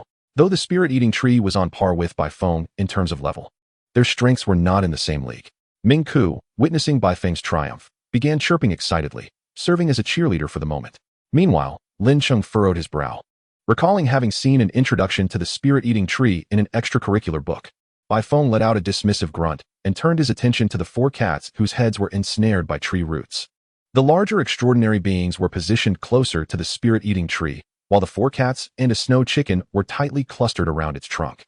To be prudent, Bai Feng first severed the roots connecting the snow chicken to the spirit-eating tree. As he did so, the snow chicken stood up in a daze, confusion evident in its eyes. The next moment, it let out a sharp cry and dashed away. Bai Feng observed the snow chicken for a moment, noting that it appeared unchanged, before shifting his gaze to the 4 cats, severing all the roots binding them to the tree. Initially, Bai Feng had intended to capture the snow chicken he encountered on Changbai Mountain to present it to Lin Cheng for a stew. However, given that this snow chicken had been a test subject and contributed somewhat, coupled with its emaciated state, Bai Feng decided to let it go. Once the 4 cats were freed from their connection to the spirit-eating tree, they exhibited expressions identical to that of the snow chicken moments prior. Meow? Bai Feng's single call instantly roused the cats, but they were all too frail, with the cow cat, who had been missing the longest, struggling to even stand. Just as Bai Feng was about to lead the 4 cats away, Lin Cheng's pupils constricted, Be careful. The branches of the spirit-eating tree, which had been broken, began to attack once more, and even the fallen upper half was rising again. Lin Cheng remembered that the spirit-eating tree, once rooted, possessed an exceptionally tenacious vitality. Not only was it challenging to break its trunk, but uprooting it was equally difficult. Even if a fragment of its roots remained in the soil, it would regenerate, ultimately posing a threat to the cats. Lin Cheng stated with grave seriousness, "We cannot allow the spirit-eating tree to remain. It poses a significant danger and will eventually disrupt the current ecosystem of Changbai Mountain. However, I lack the means to eliminate it entirely." But Lin Cheng quickly devised a clever idea, realizing that such matters should be entrusted to the professionals. "Fear not, I shall handle this issue," he declared, thumping his chest with confidence. Although Bai Feng was unaware of Lin Cheng's plan, he still trusted that Lin Cheng would find a resolution. With the immediate crisis averted, it was time to bask in the admiration of his younger companions. "Meow, boss. While I was here on business, I was suddenly ensnared by branches and dragged over. It nearly frightened me to death. That tree was siphoning my energy. I truly felt I was on the brink of collapse." The cow cat, looking exceptionally feeble, approached Bai Feng, recounting the ordeal it had endured in recent days. It felt that had Bai Feng arrived even a couple of days later, it would have been drained to the point of becoming a desiccated carcass. "Meow." With a decisive command from Bai Feng, the logistics elder, Lin Cheng, promptly retrieved some emergency rations from his supplies for the cow cat. The other three felines, upon witnessing the food, began to lament to Bai Feng about their recent hardships. Lin Cheng distributed the relief provisions one by one. "Meow, boss, I owe you my life. If it weren't for you, who knows how many cats would have perished?" exclaimed one, while another chimed in, "I knew I was following the right leader." The four cats began to extol Bai Feng, who, clearly pleased by their praise, even started to sway his tail gently. After the cats had replenished some of their strength with the food, Bai Feng led them back to reconvene a gang assembly. The cats in the gang were astonished. Not only had their leader returned with the four missing cats, but he had also vanquished the monstrous creature that had been capturing them. The Saint Fire sect erupted with fervor once more, and Bai Feng's authority reached new heights. Each cat brimmed with confidence in Bai Feng's prowess, believing their leader to be unparalleled. Some of the younger faction even expressed a desire for Bai Feng to lead them up the mountain to expand their territory and conquer Changbai Mountain. However, Bai Feng deftly found an excuse to pacify these eager cats. Such talk was acceptable, but action must remain a distant dream. He was acutely aware of his own limitations. The devouring spirit tree, which Bai Feng had severed, lamented its misfortune. It felt its struggles began the moment it took root. Many devouring spirit trees opted to plant themselves in areas with low-level extraordinary beings, only considering relocation after reaching a certain level of power. Yet, it had been swept away by the wind, ultimately taking root at the mystical Changbai Mountain, teeming with formidable extraordinary creatures. Fortunately, it had settled at the foot of the mountain, where the extraordinary beings were still relatively weak. After taking root, it began to learn how to capture prey using its roots, understanding that it must keep its special ability hidden from others, lest it suffer dire consequences. Initially, it targeted small and inconspicuous extraordinary creatures to absorb their energy, like the gray mouse. It had planned to adopt a cautious approach, steadily advancing its power before attempting to capture larger beings. However, an obnoxious cow cat frequently came to the area, incessantly yowling with an increasingly bizarre voice. One day, it could no longer resist and dragged the cow cat in to absorb its energy. The sensation of absorbing the farm cat's energy was exhilarating. Indeed, larger extraordinary beings possessed a wealth of energy. Thus, it gradually became emboldened, capturing more and more sizable extraordinary creatures. However, it soon found itself overwhelmed. And despite its efforts to conceal its actions, it could not disguise its growing appetite. Yet, it remained unperturbed, believing that with a little more time, it could drain those extraordinary beings into lifeless husks. Unfortunately, it did not live to see that day, for it was soon confronted by a white cat. Nevertheless, the devouring spirit tree's clan was not easily vanquished. Even if it were severed, it would ultimately evolve into a devouring ancient tree, reigning supreme in its domain. 3 days later, a multitude of individuals wielding shovels and professional tools arrived around the devouring spirit tree to excavate the soil. Lin Cheng, I cannot thank you enough. Many of my associates have inquired about devouring spirit tree saplings, but they are exceedingly rare. Even if one were to find seeds, they are incredibly difficult to cultivate, said Qianzai, standing beside the devouring spirit tree with a smile. I never anticipated encountering a devouring spirit tree here. If it remains, it will undoubtedly impact the local ecosystem. Finding it a suitable location would be ideal. Lin Cheng's plan was to have Qianzai, an extraordinary being and a savvy trader, Remove the devouring spirit tree. While Lin Cheng himself might not be able to uproot it entirely or find an appropriate place for transplantation, he could certainly arrange for its removal. Qianzhe noted that those who sought extraordinary beings like the devouring spirit tree typically desired its branches, as cultivating such beings was exceedingly challenging, resulting in few individuals willing to form contracts with them. Initially, Lin Cheng worried whether the rare devouring spirit tree could be traded freely, but Qianzhe assured him that it was entirely permissible. Lin Cheng's bank account soon swelled with a considerable sum, and a faint smile graced his face, indicating his sense of security. I heard you secured first place in the high school pet battle tournament and received early admission. Truly impressive for someone so young, Qianzhe complimented. Lin Cheng nodded with a smile. You must have quite an extended vacation now. It's an excellent opportunity for some leisure. I learned that the Xian Bird Valley is opening soon, where many different Xian featherbirds and their evolved forms gather. You could explore the evolutionary path for Mingke there. Qianzhe glanced at the bird perched on Lin Cheng's shoulder. He was quite interested in the uniquely colored, yet uncontracted Xian feather bird, and would readily purchase it at any price if Lin Cheng was willing to part with it. Lin Cheng had previously heard of the Xian Bird Valley, known for its annual influx of Xian feather birds undergoing evolution, with many contract holders bringing their birds to prepare for their future evolutionary journeys. Chapter 66, Yang Xinxin. Well, the devouring spirit tree has been successfully relocated. We must hurry to move it to its new site. Please contact me if you encounter any more extraordinary creature offspring in the future. As Qianzhe departed with the devouring spirit tree and its enormous, soil-laden roots, Lin Cheng was left with only a cold balance in his bank account. What a massive pit, Mingke remarked, gazing at the former location of the devouring spirit tree. Lin Cheng and Bai Feng nodded in agreement. The devouring spirit tree had extensive roots, and removing it cleanly necessitated the excavation of additional soil. However, Qianzhe conducted his business with care, ensuring that workers would arrive the following day to fill in the pit. Bai Feng, observing the gaping hole left by the tree, felt satisfied with Lin Cheng's handling of the situation. Under his leadership, the creature responsible for capturing cats had been thoroughly expelled from Changbai Mountain. He puffed out his chest, feeling that he had once again safeguarded his little comrades. Lin Cheng, content with a small branch from the devouring spirit tree, made his way home, having purchased a special box to house it, thus enriching his collection. Are we going to the Xian Bird Valley? Mingke inquired. Having had limited interactions with its kind since birth, but plenty with cats. Therefore, it was eager for the opportunity to attend a gathering of its own kind. Yes, we absolutely must go, Lin Cheng replied enthusiastically. After returning home, he first checked the entry requirements for the Xian Bird Valley and found them to be quite simple. One only needed a Xian featherbird as a pet. However, he suddenly felt something was amiss. He had yet to contract Mingke.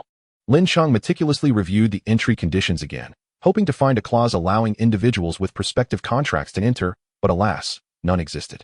Did that mean Mingke would have to enter the Xian Bird Valley alone? While Xian featherbirds could enter at any time, humans were not afforded the same privilege. Yet, Lin Cheng discovered a stipulation indicating that individuals with rare-colored Xian featherbirds could gain entry. He gently stroked Mingke, thinking how his rare-colored companion was not just unique, but truly one of a kind. The opening day of the Xian Bird Valley was set for the day after tomorrow, prompting Lin Cheng to immediately book tickets, determined to set off tomorrow. Meow. Bai Feng greeted everyone before stepping outside, intending to seek out his subordinates once more to inform them that the crisis had been completely averted. The following day, the city housing Xianyao Valley, though not particularly large or densely populated, had recently seen an influx of tourists due to the valley's imminent opening. Upon arriving in the city, Lin Cheng deposited his luggage and made his way to the ticket verification office for Xianyao Valley. Those with a Xianyu bird as their pet could conveniently collect tickets online, as their information was registered on the pet database. However, Lin Cheng, who was relying on the rare coloration of Mingke to acquire his ticket, had to visit the verification office in person. In stark contrast to the bustling city, the ticket verification office remained eerily quiet. Restroom straight ahead, then turn right, rang a voice from within as Lin Cheng knocked on the door. A melodious chirp followed, belonging to a Xianyu bird. I'm here to collect my ticket, Lin Cheng hastily replied. The young lady with braided hair finally glanced up at him, immediately noticing the uniquely colored Mingke perched on his shoulder. Please come in. You are here to collect your ticket using this rare-colored Xianyu bird, correct? Have you not yet formed a bond with it? After a prolonged period of inactivity, Yang Xinxin eagerly ushered him inside. Yes, my contract slots are insufficient, so I haven't bonded with it yet, Lin Cheng explained as he settled into a chair opposite Yang Xinxin. The light purple Xianyu bird that had been standing on Yang Xinxin's chair back hopped over, curiously observing Mingke. Chirp. The light purple Xianyu bird leaned closer to Mingke, intrigued by it. Chirp. Mingke, confident in its own appearance, hopped down from Lin Cheng's shoulder to approach the light purple Xianyu bird. Yang Xinxin promptly began to record Ming Ke's information, stating, "I need to check whether Ming Ke's feathers are indeed of genuine color." Although directed at Lin Cheng, her gaze remained fixed on Ming Ke. "Chirp." Ming Ke boldly approached, unperturbed by the examination, displaying confidence in its plumage. Yang Xinxin meticulously inspected a long feather on Ming Ke's wing, then lifted some feathers from its chest. After a few moments, her hand began to stroke Ming Ke's chin, yet she maintained a serious demeanor, as if confirming the authenticity of Ming Ke's feather coloration. Lin Cheng felt the scrutiny was somewhat too intimate, but observing Yang Xinxin's earnestness, he deemed it a standard procedure. Ming Ke, however, seemed to enjoy the attention, finding the examination quite pleasant. Yet, Yang Xinxin's Xianyu bird could hardly bear to witness the scene, disapproving of its owner's tendency to touch beautiful birds. "Chirp." The light purple Xianyu bird called out, pulling Yang Xinxin's attention back from her indulgence in petting. "This is indeed a rare-colored Xianyu bird. I don't believe this coloration is even depicted in the guidebook." Yang Xinxin reluctantly withdrew her hand from Ming Ke. "Yes, it is one of a kind," Lin Cheng affirmed. "It's truly remarkable," Yang Xinxin remarked, glancing at Ming Ke once more before handing Lin Cheng a ticket. "Is it going to Xianyao Valley to undergo evolution alongside the others?" "No, it isn't time for its evolution yet. It merely wishes to observe the other Xianyu birds evolve and learn from their experiences," Lin Cheng replied as he accepted the ticket and expressed his gratitude before departing. "Ming Ke, I sense that the Xianyu birds we've encountered all seem quite fond of you." Lin Cheng observed that the Xianyu birds appeared to enjoy playing with Ming Ke, despite their species not being known for their amiable nature. "Chirp." "Of course. Xianyu birds adore vibrant, beautiful plumage. With my exquisite feathers, they naturally gravitate towards me," Ming Ke declared with unabashed pride in its appearance. Upon returning, they retired early, rising at dawn the next day to visit Xianyao Valley. The valley, adorned with mountains, trees, and waterfalls, boasted breathtaking scenery.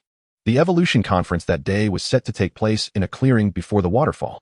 Although they arrived at 6 in the morning, the area was already teeming with people, overwhelmingly crowded. Not only were there numerous attendees, but also a multitude of birds. The Xianyu birds communicated among themselves, aware that an event of great significance to their kind was taking place, prompting many to fly from distant locales to attend. Ming Ke, Lin Cheng, and Ming Ke turned to see Yang Xinxin squeezing through the throng. Although she had registered Lin Cheng's name yesterday, she had only remembered Ming Ke's name. "What a coincidence. I was just thinking it might be too crowded to run into you. Yet here you are," Yang Xinxin exclaimed, her face lighting up at the sight of Ming Ke. "Chirp." The light purple Xianyu bird, Qian Cheng, greeted Ming Ke before snuggling closer to Yang Xinxin's shoulder. Ming Ke flapped its wings and joined Qian Cheng on Yang Xinxin's shoulder. "Lin Cheng, I heard that this year the celestial level extraordinary creature, the 100-turn Xianyin bird, is attending the evolution conference. Many should be evolving into Xianyin birds today," Yang Xinxin remarked, glancing at Lin Cheng. "Is your Xianyu bird also aspiring to evolve into a Xianyin bird?" Lin Cheng's gaze involuntarily drifted toward Ming Ke, feeling a pang of perceived betrayal. Lin Cheng discreetly gestured for Ming Ke to return. "Yes," he confirmed. Seeing Ming Ke fly back, Yang Xinxin reached out to stroke Qian Cheng's claws, and the two birds hopped onto Lin Cheng's shoulder. As he felt their weight, Lin Cheng suddenly realized he had been somewhat narrow-minded. "The 100-turn Xianyin bird has arrived." Yang Xinxin pointed skyward. A melodious sound filled the air, prompting many to look up, their faces reflecting serene contentment. "It's like celestial music gracing the ears," Lin Cheng mused, entranced by the sound that enveloped him in comfort. However, he quickly regained his composure, shaking his head. The 100-turn Xianyin bird was renowned for its voice, rumored to possess the power to incapacitate opponents with its enchanting melodies, leaving them disheartened. Even its ordinary sounds could mesmerize the average person, gradually influencing human emotions over time. The 100-turn Xianyin bird, with its elongated feathers, perched atop a mountain, surveying the throngs of birds below. "Chirp. How beautiful." Ming Ke couldn't help but exclaim as it gazed at the 100-turn Xianyin bird in awe. Yang Xinxin nodded in agreement. Not only is the 100-turn Xianyin bird stunning in appearance, but its song is also enchanting. To evolve from a Xianyu bird to a Xianyin bird, and then undergo 2 further evolutions, is the path to becoming a 100-turn Xianyin bird. What do you think? Would you consider evolving into a Xianyin bird? Despite Yang Xinxin's tempting proposition, Ming Ke resolutely shook its head. Although the 100-turn Xianyin bird was indeed remarkable, the evolution path towards it demanded stringent vocal prowess, and Ming Ke felt it lacked the requisite potential. "Chirp." Suddenly, a pink Xianyu bird flew onto Lin Cheng's shoulder, turning to gaze at Ming Ke. Subsequently, several other Xianyu birds of varying colors joined them, chattering excitedly. As Xianyao Valley was typically closed to humans, the open day saw mostly contract holders who were friendly towards Xianyu birds, resulting in a lack of fear among the birds.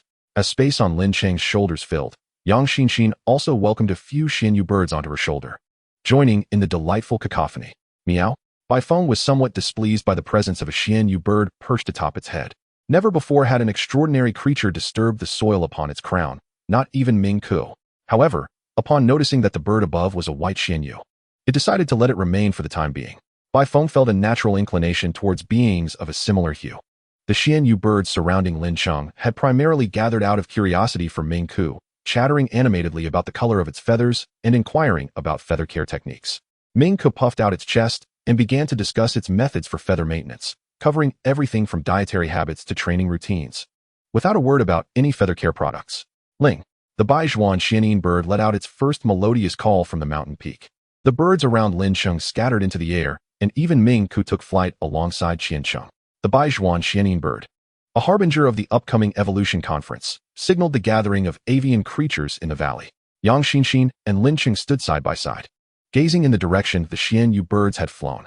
An increasing number of birds congregated on the mountain, yet their positions remained impeccably organized.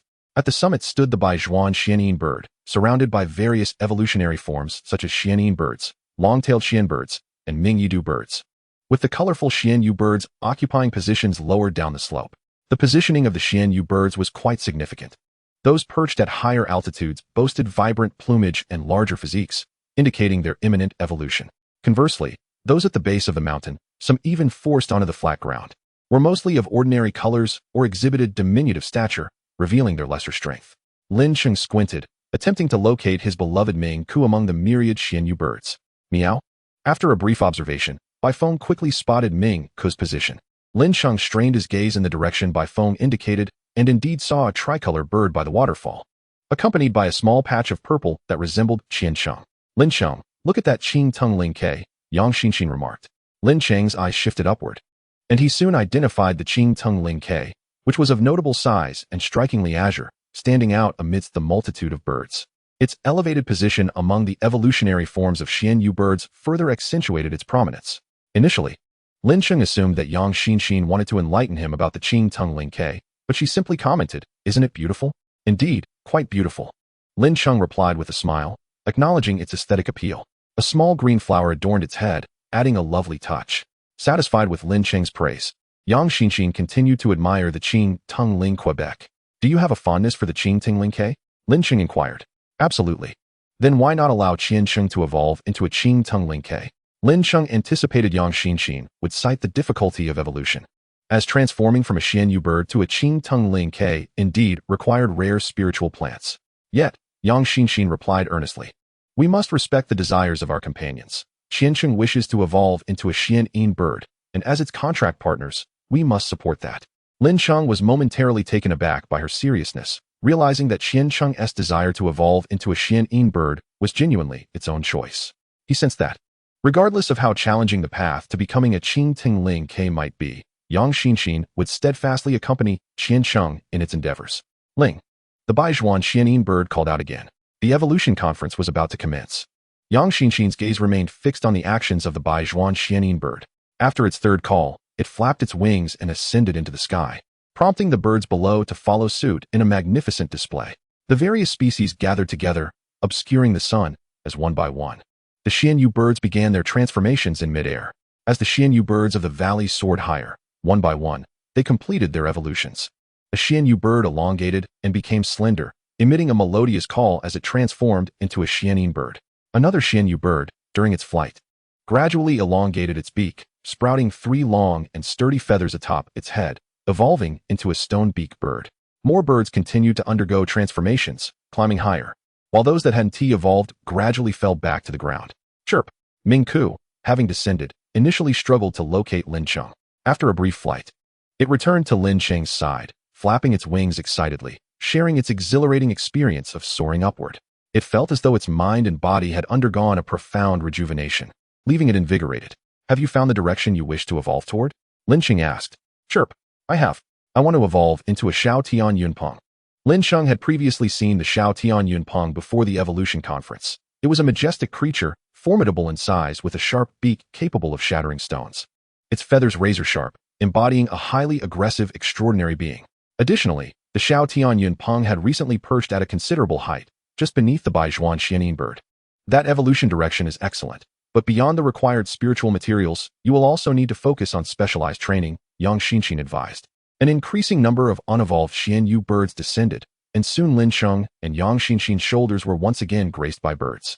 Meow, Bai Feng too had a white Xianyu bird alight upon its head once more. What kind of training should be emphasized? Lin Cheng inquired. He had studied the evolution pathways of Xianyu birds, but was only aware that transforming from a Xianyu bird into a Shao Tian Yunpeng required Tianyun stones. He was less informed about the other necessities. You must enhance your long-distance soaring training. The Shao Tian Yunpeng soars freely in the skies, unhindered. Only by practicing long-distance high-altitude flights while still a Xianyu bird can one evolve into a Shao Tian Yunpeng. Otherwise, even with Tianyun stones, the success rate remains low, Yang Xinxin elucidated. Before long, the recently evolved Xianyu birds began to descend, returning to the ground. Chirp! The newly transformed Qian Cheng, now a Xianyin bird, circled low before returning to Yang Xinxin's side. Yang Xinxin felt a gust of wind as the Xianyu birds that had perched on her shoulders took flight. Chirp! Once the space was vacated, Qian Cheng resettled itself upon Yang Xinxin's shoulder. Initially, her shoulder had borne a considerable weight from the line of Xianyu birds. Yet she hadn't perceived it until Qian Cheng landed, making her acutely aware of the added heft.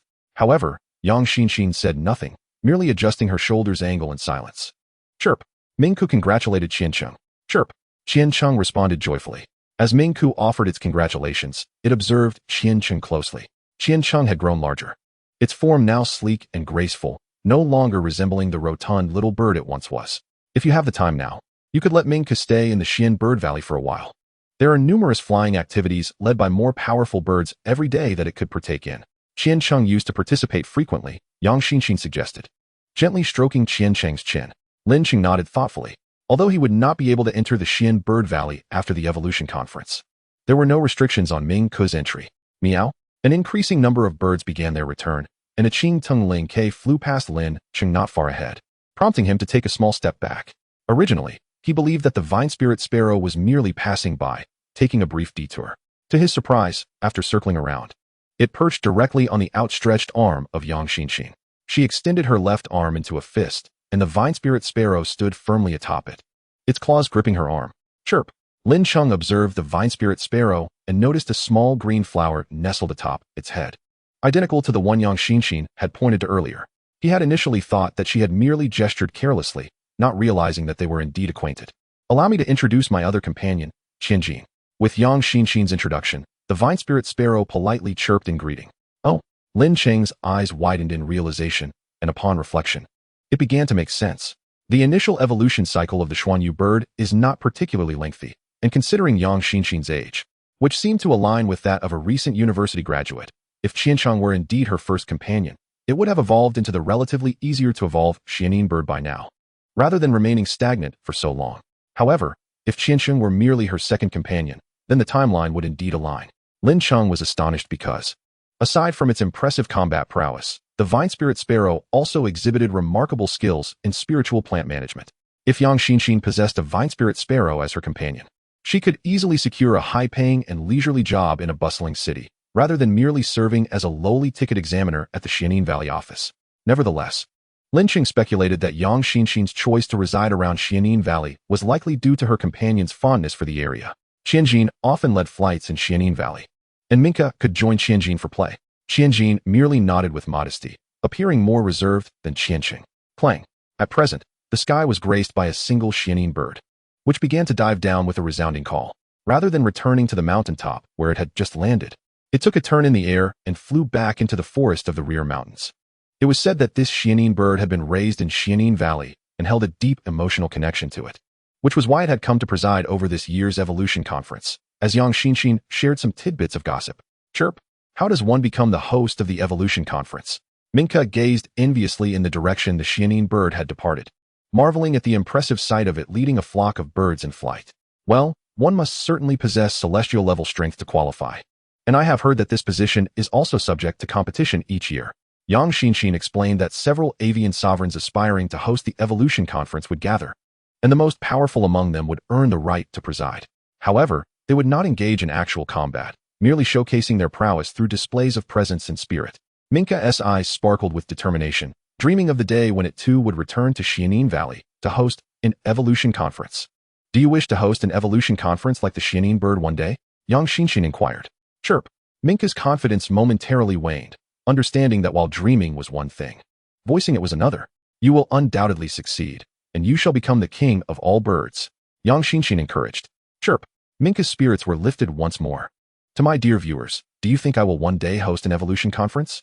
Chapter 69. The Significance of Avian Life. The following day, Minka arrived early at Xianin Valley. The morning atmosphere was tranquil, with a few Xuanyu birds splashing playfully in the stream beneath the waterfall. Minka flew over to join them. Soon enough, they began preening each other's feathers. Have you heard? One of our abyssal crows is pursuing the Xianin bird, but has been spurned. The Xuanyu birds exchanged gossip. Minka perked up. Which Xianin bird? There is only one in Xianin Valley, the one from yesterday's Evolution Conference. Which abyssal crow is pursuing the Xianin bird? It's that one from the west. The voices of the Xuanyu birds hushed as they delved into the more intimate details of the gossip. Minka paused at splashing, leaning closer to eavesdrop. Although it did not know much about the other birds they discussed, it was eager to learn more. Chirp. Xianjin soared over the gathering of Xuanyu birds, causing them to scatter. Minka looked up, bewildered that they had dispersed just as the conversation reached a pivotal moment. Chirp. Were you discussing some gossip about the avian sovereigns? Xianjin inquired, standing before Minka with its head tilted. Today, Xianjin still donned a small green flower atop its head. Though it was not the same one as yesterday's, perhaps Yang Xinxin had replaced it. Minka averted its gaze, remaining silent. Chirp. The gossip among so many unfamiliar Xuanyu birds is often unreliable, even absurd. They are merely outlandish tales. You can listen, but do not take them to heart. Minka nodded in agreement. Come, I am leading the first flying activity today. Would you care to join me? Xianjin asked. Minka nodded again. Is it always you who leads the first flying activity? Not exactly. This isn't as formal as yesterday's Evolution Conference. You'll see once we take flight. Xianjin extended its wings and let out a call, soaring into the sky. Minka was taken aback by Qianjin's swift descent, but quickly followed. However, Qianjin's pace was brisk, and initially, Minka struggled to keep up. Chirp. As Qianjin flew, more and more Xuanyu birds joined in, trailing behind. Minka did not exert itself to dash ahead, but instead maintained a position in the middle of the formation. The group was not particularly large, numbering around 30, which paled in comparison to the grand spectacle of yesterday's Evolution Conference. Furthermore, this flying activity was brief, concluding after a little over 20 minutes, during which some Xuanyu birds joined while others opted to depart early. Minka followed suit, landing at the mountain's edge. Chirp. How do you feel? Qianjin inquired. Chirp. It was wonderful. I felt invigorated. Minka flapped its wings, relishing the sense of freedom from the flight. Qianjin nodded. Such activities occur multiple times daily in Xianin Valley. You should participate more often. Are there any requirements to lead a flight? Minka asked, aware that hosting an Evolution Conference felt distant. Yet aspiring to lead a flight seemed more achievable. Not particularly. Any bird can take the lead. The only difference lies in whether or not others follow and how many choose to join. Generally, the stronger birds attract more followers, Qianjin explained. Minka quietly nodded, resolving to attempt it on its own someday, even if it meant flying solo without any companions. Chirp. By the way, are you aspiring to evolve into the sky-howling cloud phoenix? Coincidentally, I have a friend who is a sky-howling cloud phoenix. Would you like to meet him? Qianjin suggested, recalling the conversation Yang Xinxin had with it the previous day. Chirp, chirp. Minka nodded vigorously. Following closely behind Qianjin, they approached a towering tree where a large bird was quietly gazing into the distance. What are you contemplating now? Qianjin casually inquired, well acquainted with the contemplative nature of this old friend. Caw. I am pondering the significance of birdsong. The sky-howling cloud phoenix, at that moment, resembled a philosopher, a stark contrast to its imposing exterior. Enough pondering. I have brought a friend who is quite interested in evolving into a sky-howling cloud phoenix. Upon hearing this, the sky-howling cloud phoenix turned its head, slightly bowing down, first noticing the somewhat smaller Qianjin, and then spotting Minka. Chirp. Minka greeted it, suddenly feeling a bit anxious. Caw. Young one, you possess keen insight to choose our evolutionary path. However, the sky-howling cloud phoenix swiftly changed its tone. While selecting our path is indeed advantageous, it bears certain burdens. Once you successfully evolve, you will need to contemplate far more than many ordinary birds, and sometimes, overthinking can be quite exhausting. The sky-howling cloud phoenix lifted its gaze to the horizon once more. ordinary birds, Qianjin interjected. Of course, even so, choosing to become a sky-howling cloud phoenix is a commendable option, far superior to many other evolutionary paths. A hint of pride tinged the sky-howling cloud phoenix's voice. Subsequently, the sky-howling cloud phoenix shared a few experiences regarding its evolution, but only a handful, before delving into an extensive discourse on the philosophies of avian existence. Minka, initially perplexed, gradually felt dazed, and its eyes began to glaze over. After such a lengthy discussion, let us take a flight around, Qianjin remarked, well aware of the dizzying effect the sky-howling cloud phoenix's discussions often had on her. Caw, you are right, the sky-howling cloud phoenix conceded, and with a powerful flap of its wings, it descended. Qianjin gently nudged Minka with her wing, signaling it to hurry and follow. With a moment of clarity, Minka took to the air behind Qianjin. This time, with the sky-howling cloud phoenix leading, a noticeably larger flock followed. Yet its speed was greater. Minka found it difficult to keep pace and, after a while, landed in a suitable spot. Chirp! Minka shook its head, still feeling somewhat dizzy.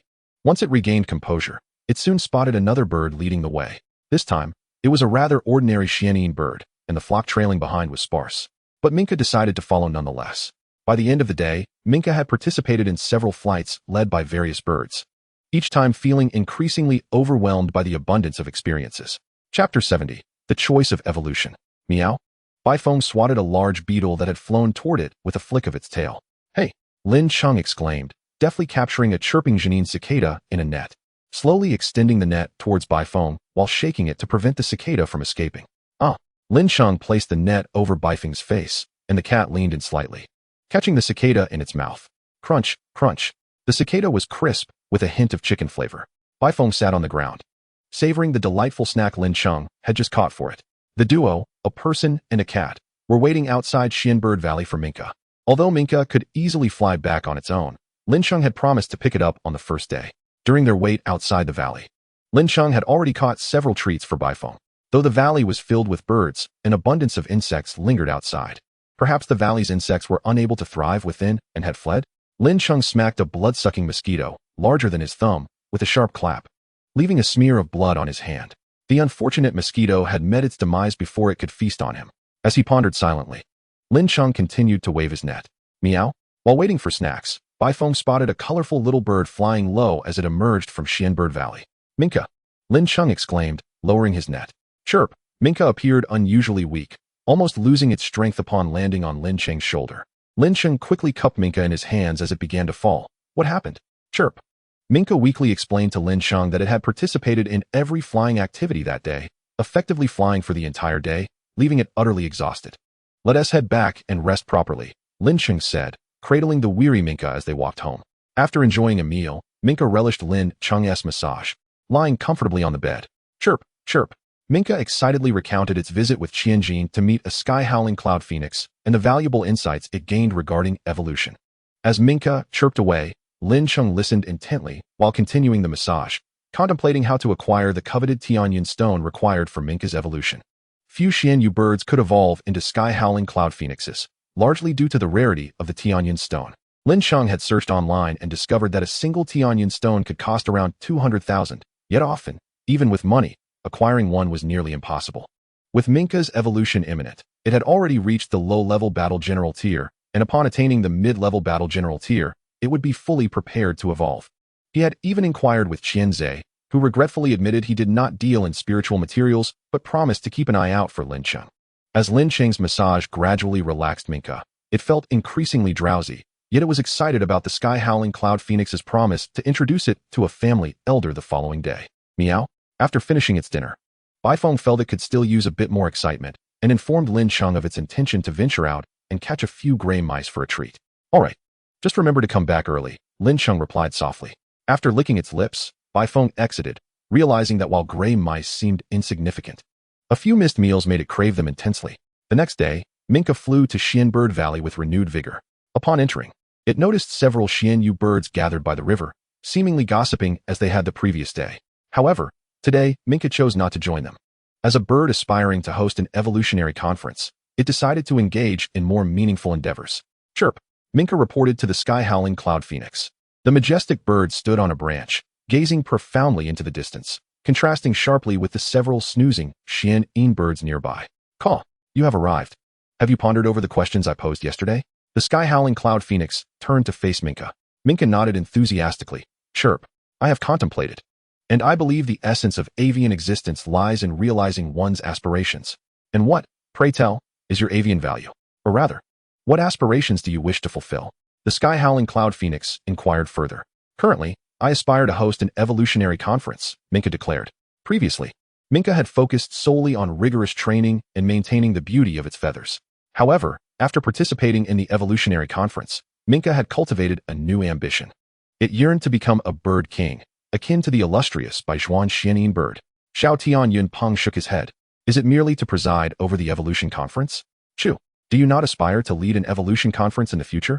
Ming Ku tilted her head in inquiry. Xiao Tian Yunpeng ceased shaking his head. However, after presiding over the evolution conference, what will your aspirations be for your avian life? This time, it was Ming Ku's turn to shake her head. I still do not know. I am uncertain if I will possess the strength to lead an evolution conference in the future. Let us not dwell on that. I shall take you to meet our lineage's bird king, Jiutian Leipong. He possesses a wealth of knowledge, and I frequently seek his counsel on various matters.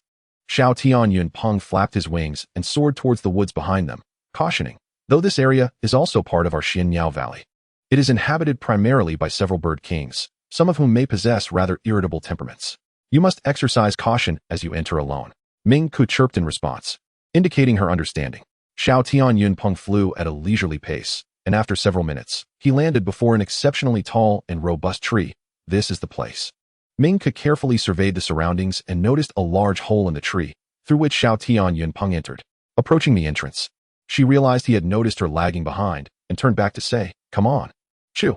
Following his lead, Ming Ku opted not to fly but instead walked with her little legs. Though the tree trunk was quite thick, the hollow within was not spacious, housing a magnificent bird within. Chirp. Esteemed predecessor, I have brought a young bird eager to join our lineage. Xiao Tian Yunpeng approached Jiutian Leipong with great respect. When Jiutian Leipong turned to gaze at Ming Ku, she felt a shiver. The elder's gaze was piercingly intense. Jiutian Leipong also inquired about Ming Ku's understanding of the meaning of avian life, to which she reiterated her earlier response. However, Jiutian Leipong did not comment on her answer. Instead, he shared his insights regarding the evolutionary path.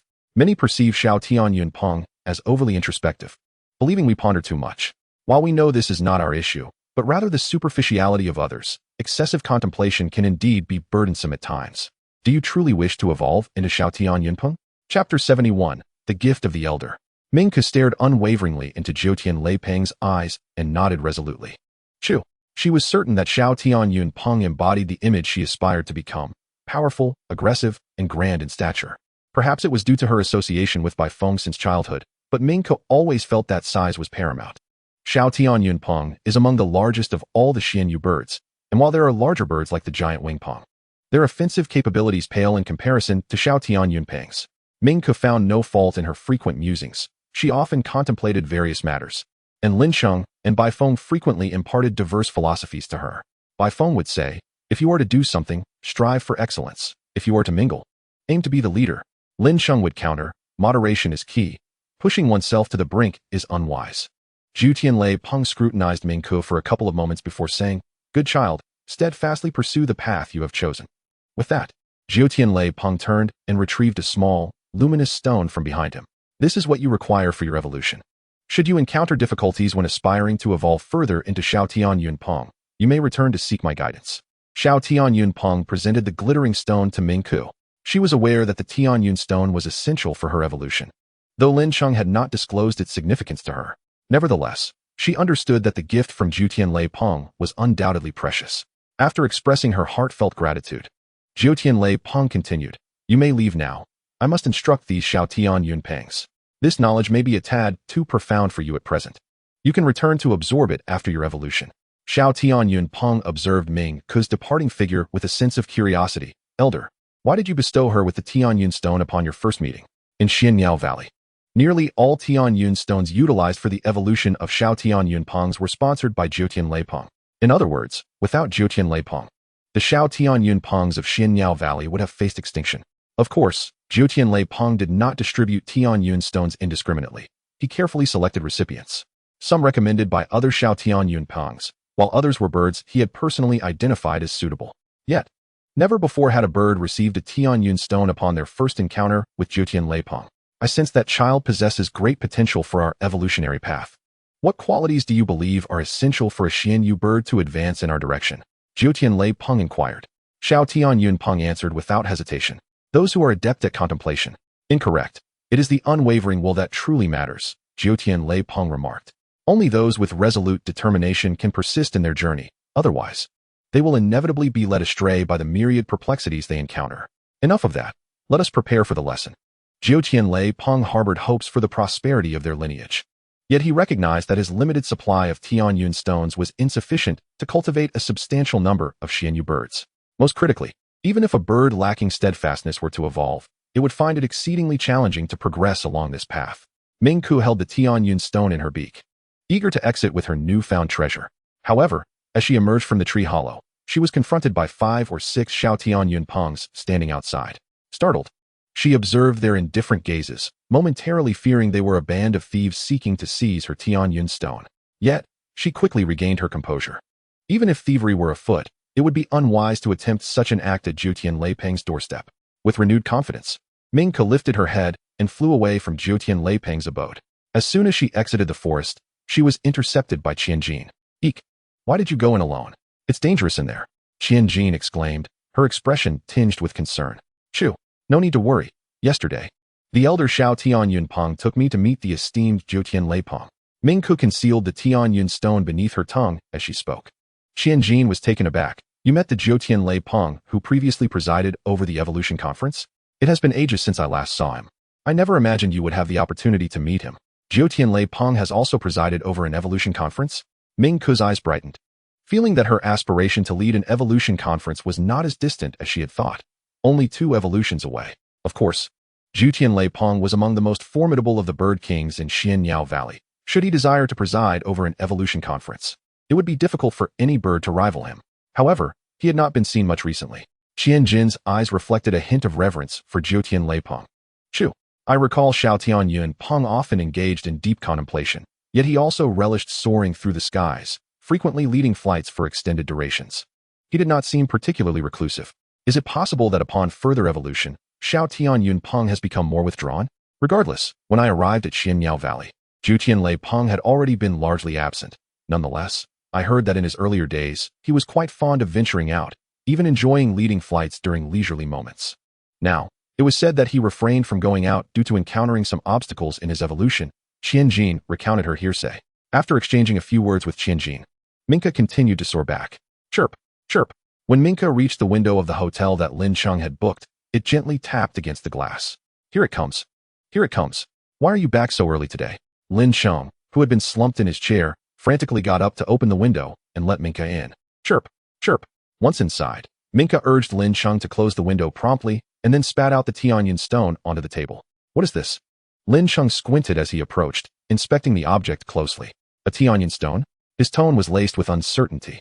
He had feared he was so eager to procure one that he was seeing them everywhere. However, upon careful examination, he realized this peculiar item bore a striking resemblance to a Tianyun stone. Minka nodded vigorously, affirming that it indeed was a Tianyun stone. Pleased that Lin Cheng had recognized it so quickly. Is it really?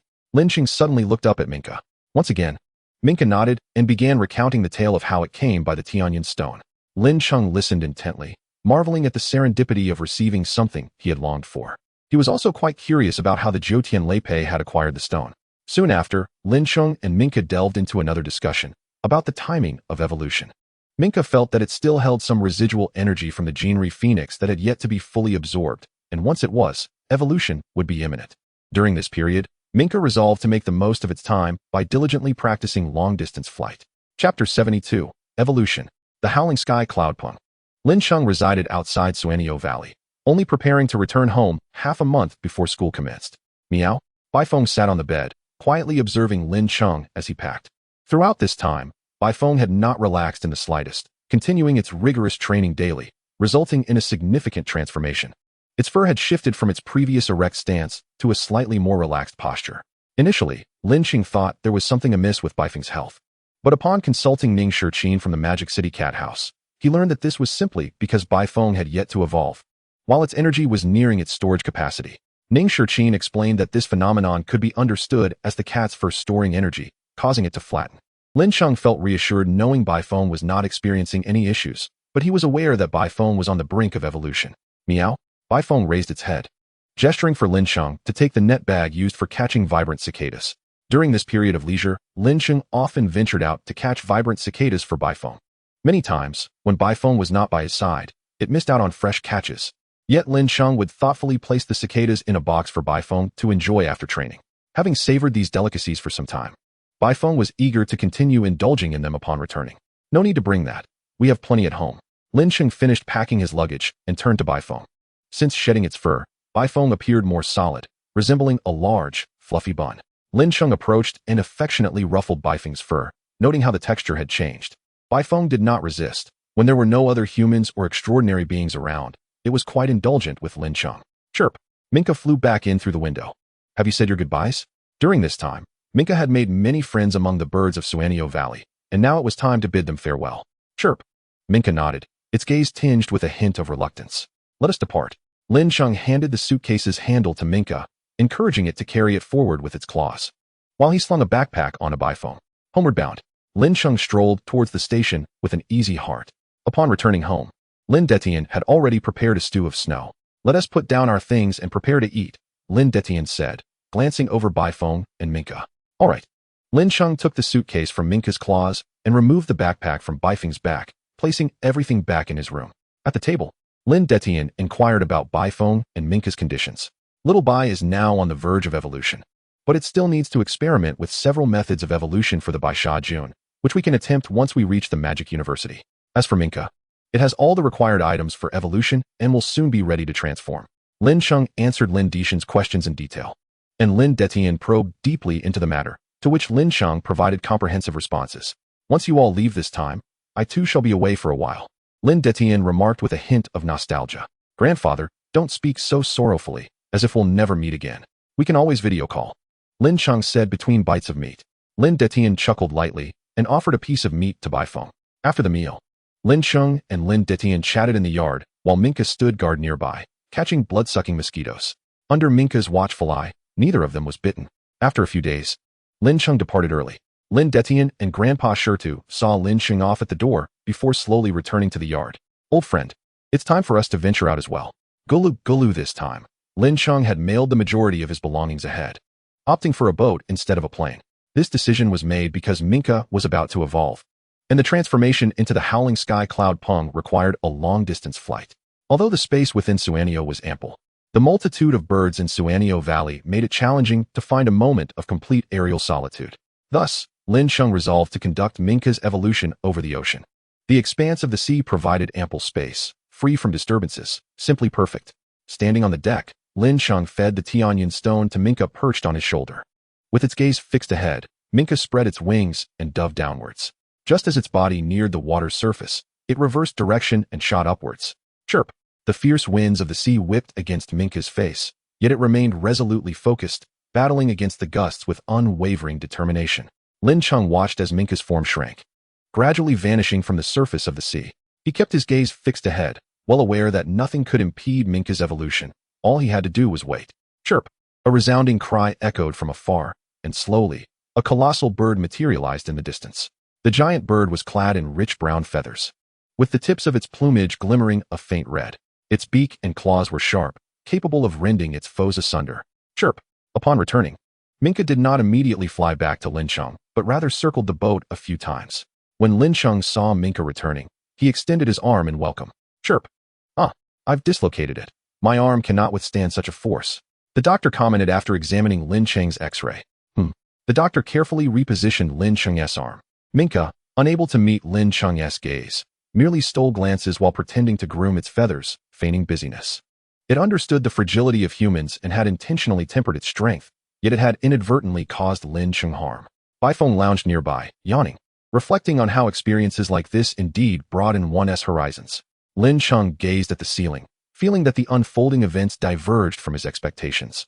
He had witnessed Yang Xinxin, with remarkable grace, extend his arm to catch the plummeting Qianjin, leading him to believe he could do the same. He envisioned himself heroically catching the evolved Ming Ku, followed by a jubilant celebration before reporting to school. Yet, How did he find himself in a hospital instead? Lin Cheng felt tears welling in his eyes. Upon exiting the hospital, Lin Cheng, with an inscrutable expression, turned to Ming Ku and said, "You ought to practice how to gently land on my arm in the future." Ming Ku, taken aback, noted that Lin Cheng still had bandages around his neck and was contemplating such an endeavor. Ming Ku found Lin Cheng remarkably bold. He himself lacked the courage. "It's all right. Qianjin managed it.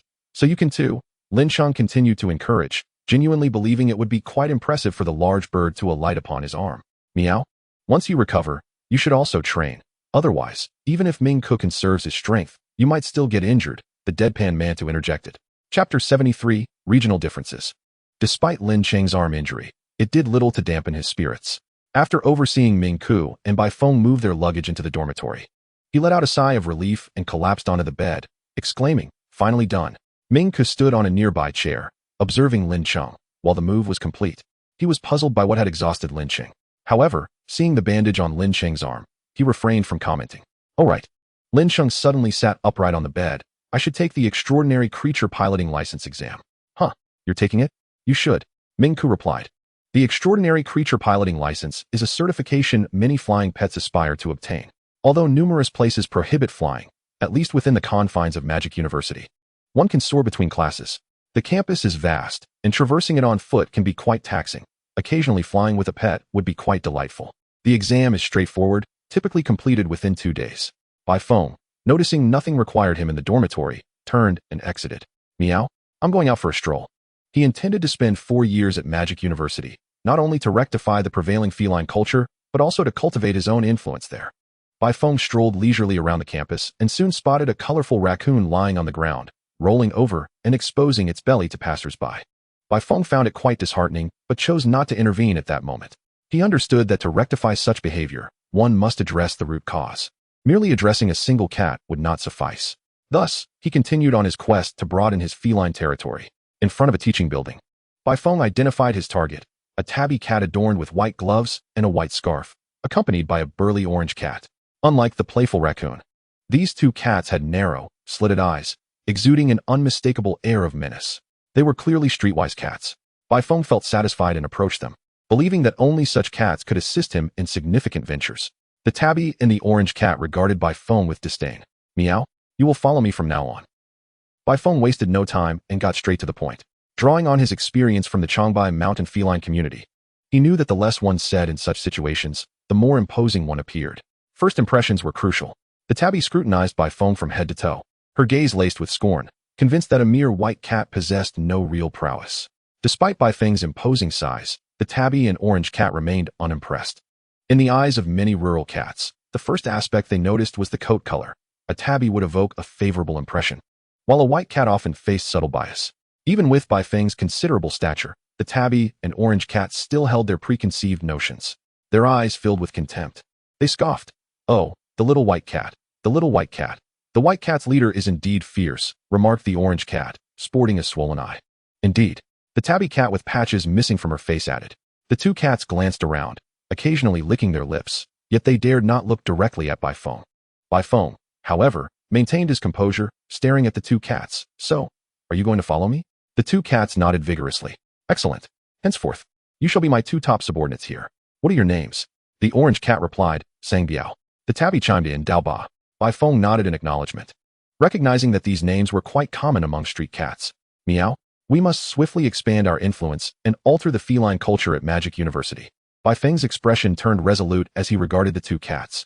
However, the two exchanged glances, puzzled. "Meow, what culture are you referring to?" Rather than relying on their own efforts to catch gray mice, they resort to begging from humans. Bai Feng squinted, deeply disdainful of such behavior. The two cats once again exchanged glances, remaining silent. "Speak up." Bai Feng sensed their hesitation. "Meow, boss, gray mice are quite elusive. Some cats genuinely struggle to catch them." Sang Biao spoke cautiously amid their deliberation. Bai Feng narrowed his eyes, convinced that gray mice were, in fact, easy to catch. Even in his youth, with determination, he could occasionally nab one or two. He believed Sang Biao's claim of gray mice being hard to catch stemmed from their scarcity, making them challenging to find. However, upon further inquiry, he discovered that Sang Biao and Dao Ba genuinely regarded gray mice as formidable adversaries. "Meow?" Bai Feng was perplexed, unable to comprehend this perspective. He urged the two cats to lead him to a gray mouse, eager to witness what constituted a powerful gray mouse. 20 minutes later, Bai Feng found himself contemplating a gray mouse that was nearly as long as Lin Cheng's forearm. Meow? Are the gray mice around here all this size? Bai Feng inquired. Bemused. Aren't the gray mice where you come from this large? Daoba asked. Bai Feng shook his head. The disparity between these gray mice and those from Changbai Mountain was astonishing. Could regional differences be so vast? Bai Feng was taken aback. However, he set aside his astonishment for the moment and sampled the taste of the gray mouse. Whereas 3 gray mice from Changbai Mountain barely filled a gap in his teeth. Now 1 gray mouse sufficed to sate his hunger. Although the gray mice at Magic University were significantly larger, he still found the ones from his homeland more delectable. Yet, both had their merits. Bai Feng began to reevaluate the situation, realizing that the cats at Magic University faced genuine challenges. Capturing gray mice here was indeed arduous for many rural cats. But now that he was present, he was determined to change this predicament. The management at Magic University was commendable, as gray mice were seldom seen around the campus, although they could still be found in some secluded corners. It must be said that the gray mice here exhibited a certain cleverness, choosing to remain hidden away from crowded areas. Meow? We must unite all rural cats. One cat may struggle to catch a gray mouse, but a group will surely succeed. Thus, it would no longer be necessary to rely on the provisions offered by humans for sustenance. Bai Feng spoke with utmost seriousness. However, Scar and Wang Biao held a differing opinion, as they were acutely aware that many cats at the school merely squander their time. For those felines, the mere availability of food sufficed, and it was far too effortless to consume the offerings provided by humans. Just a casual twist, and it was theirs. In contrast, hunting for the elusive gray mouse was quite laborious. Moreover, they dared not divulge to Bai Feng that they too occasionally indulged in the delicacies bestowed upon them by humans with whom they shared a favorable rapport. Though they would not expose their bellies in public, they felt quite at liberty to indulge in private. After all, it was all in the name of survival. Chapter 74, the first lesson of the new semester. After Lin Cheng's arm had improved somewhat, he commenced preparations for Bai Feng's evolution. The first order of business was to allocate a portion of the campus contribution points, which had originally been promised to him by the Magic University, to rent a small ice and snow training room for Bai Feng. Campus contribution points were a valuable asset, convertible into numerous materials and serving as a form of currency within the university. In fact, many transactions on campus were conducted not with money, but with contribution points. Currently, it was hypothesized that Bai Sha Jun's evolutionary trajectory hinged on 3 pivotal elements: formidable strength, an abundance of gray mice, and an environment akin to a snowy mountain. Bai Feng had indeed developed considerable strength and consumed a significant number of gray mice, so much so that Lin Cheng mused it might have been somewhat excessive. Thus, only the final essential element remained, the snowy mountain environment. However, in early September, Changbai Mountain was devoid of snow, and the situation was even more barren in Magic City. Nevertheless, the creation of artificial snow posed no challenge. In recent days, Bai Feng, wielding its impressive powers, had effortlessly ascended to the position of leader among the cats at Magic University. Although there remained a considerable distance to traverse before it could rectify the prevailing feline culture, each day was filled with unyielding determination. Meow?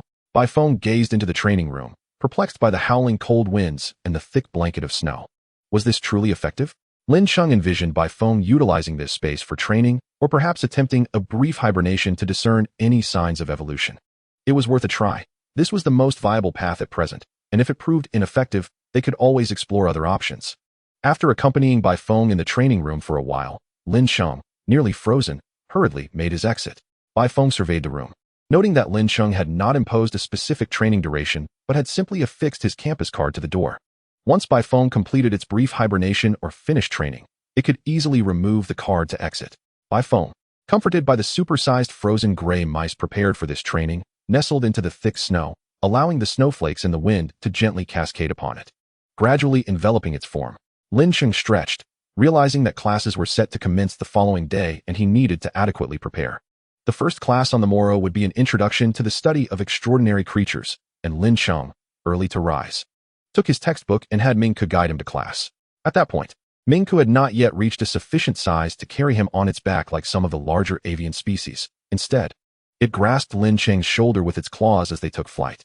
While this arrangement lacked aesthetic appeal, it remained quite practical. Your pet looks magnificent. Upon hearing this compliment, Lin Cheng's face immediately lit up with a broad smile, feeling that the speaker had truly understood him, having praised the very aspect he yearned for recognition of. Fortunately, upon turning to glance, he discovered the speaker was a fair-skinned boy who exuded an air of youthful charm. Invisible lizard. Affinity. 4. Note, it delights in teasing others. If you can be its target, it will be quite pleased. Are you also a freshman? The fair-skinned boy, Chun Iran, inquired. Lin Cheng observed the empty space on Chun Iran's shoulder, yet the data displayed indicated otherwise, prompting Chun Iran to chuckle. I had a feeling. No one else from our freshman class would arrive this early. As they entered together, Lin Cheng found that he and Chun Iran were enrolled in the same program. Once they settled into their seats, Lin Cheng suddenly felt a peculiar sensation, as if something had licked his face. Turning to investigate, he discovered Chun Iran was engrossed in his phone. Yet Lin Cheng knew that it was Chun Iran's invisible lizard beginning its mischief. He turned back, but shortly thereafter, he felt the same sensation on his face again. This time, without moving his head, he swiftly extended his hand and pinched the area where he felt the touch. Squeak. A gray-black lizard materialized on Chun Iran's shoulder, its tongue caught between Lin Cheng's fingers, thrashing its tail in agitation. Chun Iran instantly recognized the situation. His pet often engaged in such antics, teasing others or extraordinary creatures, yet it was rare for it to be caught in such a direct manner. My apologies. It tends to be rather mischievous, Chun Iran said with an apologetic expression. No worries at all. Playful pets are quite common, Lin Cheng replied, releasing his grip and allowing the invisible lizard's tongue to return to its rightful place. Invisible lizard. Affinity. 1. Note, it enjoys teasing others but despises being teased. Having just been caught, it is quite displeased. Outwardly, Lin Cheng maintained a demeanor of calm indifference, yet inwardly, he was elated. While he cherished the idea of building affinity with extraordinary creatures, occasionally teasing them and witnessing their reactions brought him immense joy. Before long, the class bell rang, prompting Lin Cheng to refocus his attention on the instructor at the podium. Meanwhile, the invisible lizard vanished once more, fixating its gaze on Lin Cheng. Determined to exact its revenge, the instructor for this class was no spring chicken, likely in his 50s. He refrained from diving directly into the curriculum, opting instead to share his insights regarding the field. Do you believe that our profession is best served by remaining ensconced in laboratories or by venturing into the field to observe extraordinary creatures firsthand? In truth, observing these creatures in their natural habitats is of paramount importance. Although many in our line of work spend more time in laboratories, without actively engaging with extraordinary creatures in the wild, it is challenging to unearth any substantial knowledge. Everyone is aware that the wilderness teems with extraordinary creatures and myriad dangers. While we can hire bodyguards, this is not always a prudent solution. In extreme peril, no amount of money will compel someone to sacrifice their life for our safety. Thus, it is crucial that we strengthen our own abilities for exploration in the wild. My intention in saying this is to underscore the importance of not neglecting the enhancement of your pet's combat prowess simply because you have chosen a research-oriented path. Ideally, each of us in this field should possess a formidable pet. With that, the professor summoned his pet, the ironstone monster. As it emerged, Lin Cheng felt the sturdy podium sag beneath its weight. My pet is currently at the advanced earth vein level. With its presence, I can venture into the wild with peace of mind. After reiterating the significance of pets, the professor returned the ironstone monster to its beast space and commenced the formal lecture. Lin Cheng sat below, deep in contemplation. Chapter 75. A startling encounter with Little Orange. On the first day of the new semester, Lin Cheng attended 4 full classes. Although the number seemed modest, it consumed his entire day, leaving him utterly fatigued. As Lin Cheng concluded his final class and prepared to head to the cafeteria, he received a message from Chi Pingshaw. Chi extended an invitation for them to dine together. Upon Lin Cheng's arrival, he was taken aback to find Chi sitting at the table, his face marred by pronounced dark circles. Brother Chi, are you all right? Lin Cheng expressed his concern for Chi's well-being. I'm fine. Just been burning the midnight oil with experiments lately. The lack of sleep has become rather severe. Once I finish my meal, I'll return and catch up on some sleep. Chi replied, his lips slightly pale. Perhaps you should rest first. We can gather once you're feeling better, Lin Cheng suggested, worried that Chi might faint right there. Not necessary. I need to eat before I can sleep anyway. The reason I invited you was to congratulate you on your arrival at Magic University. I've known for a few days, but was preoccupied with my experiments, Chi explained.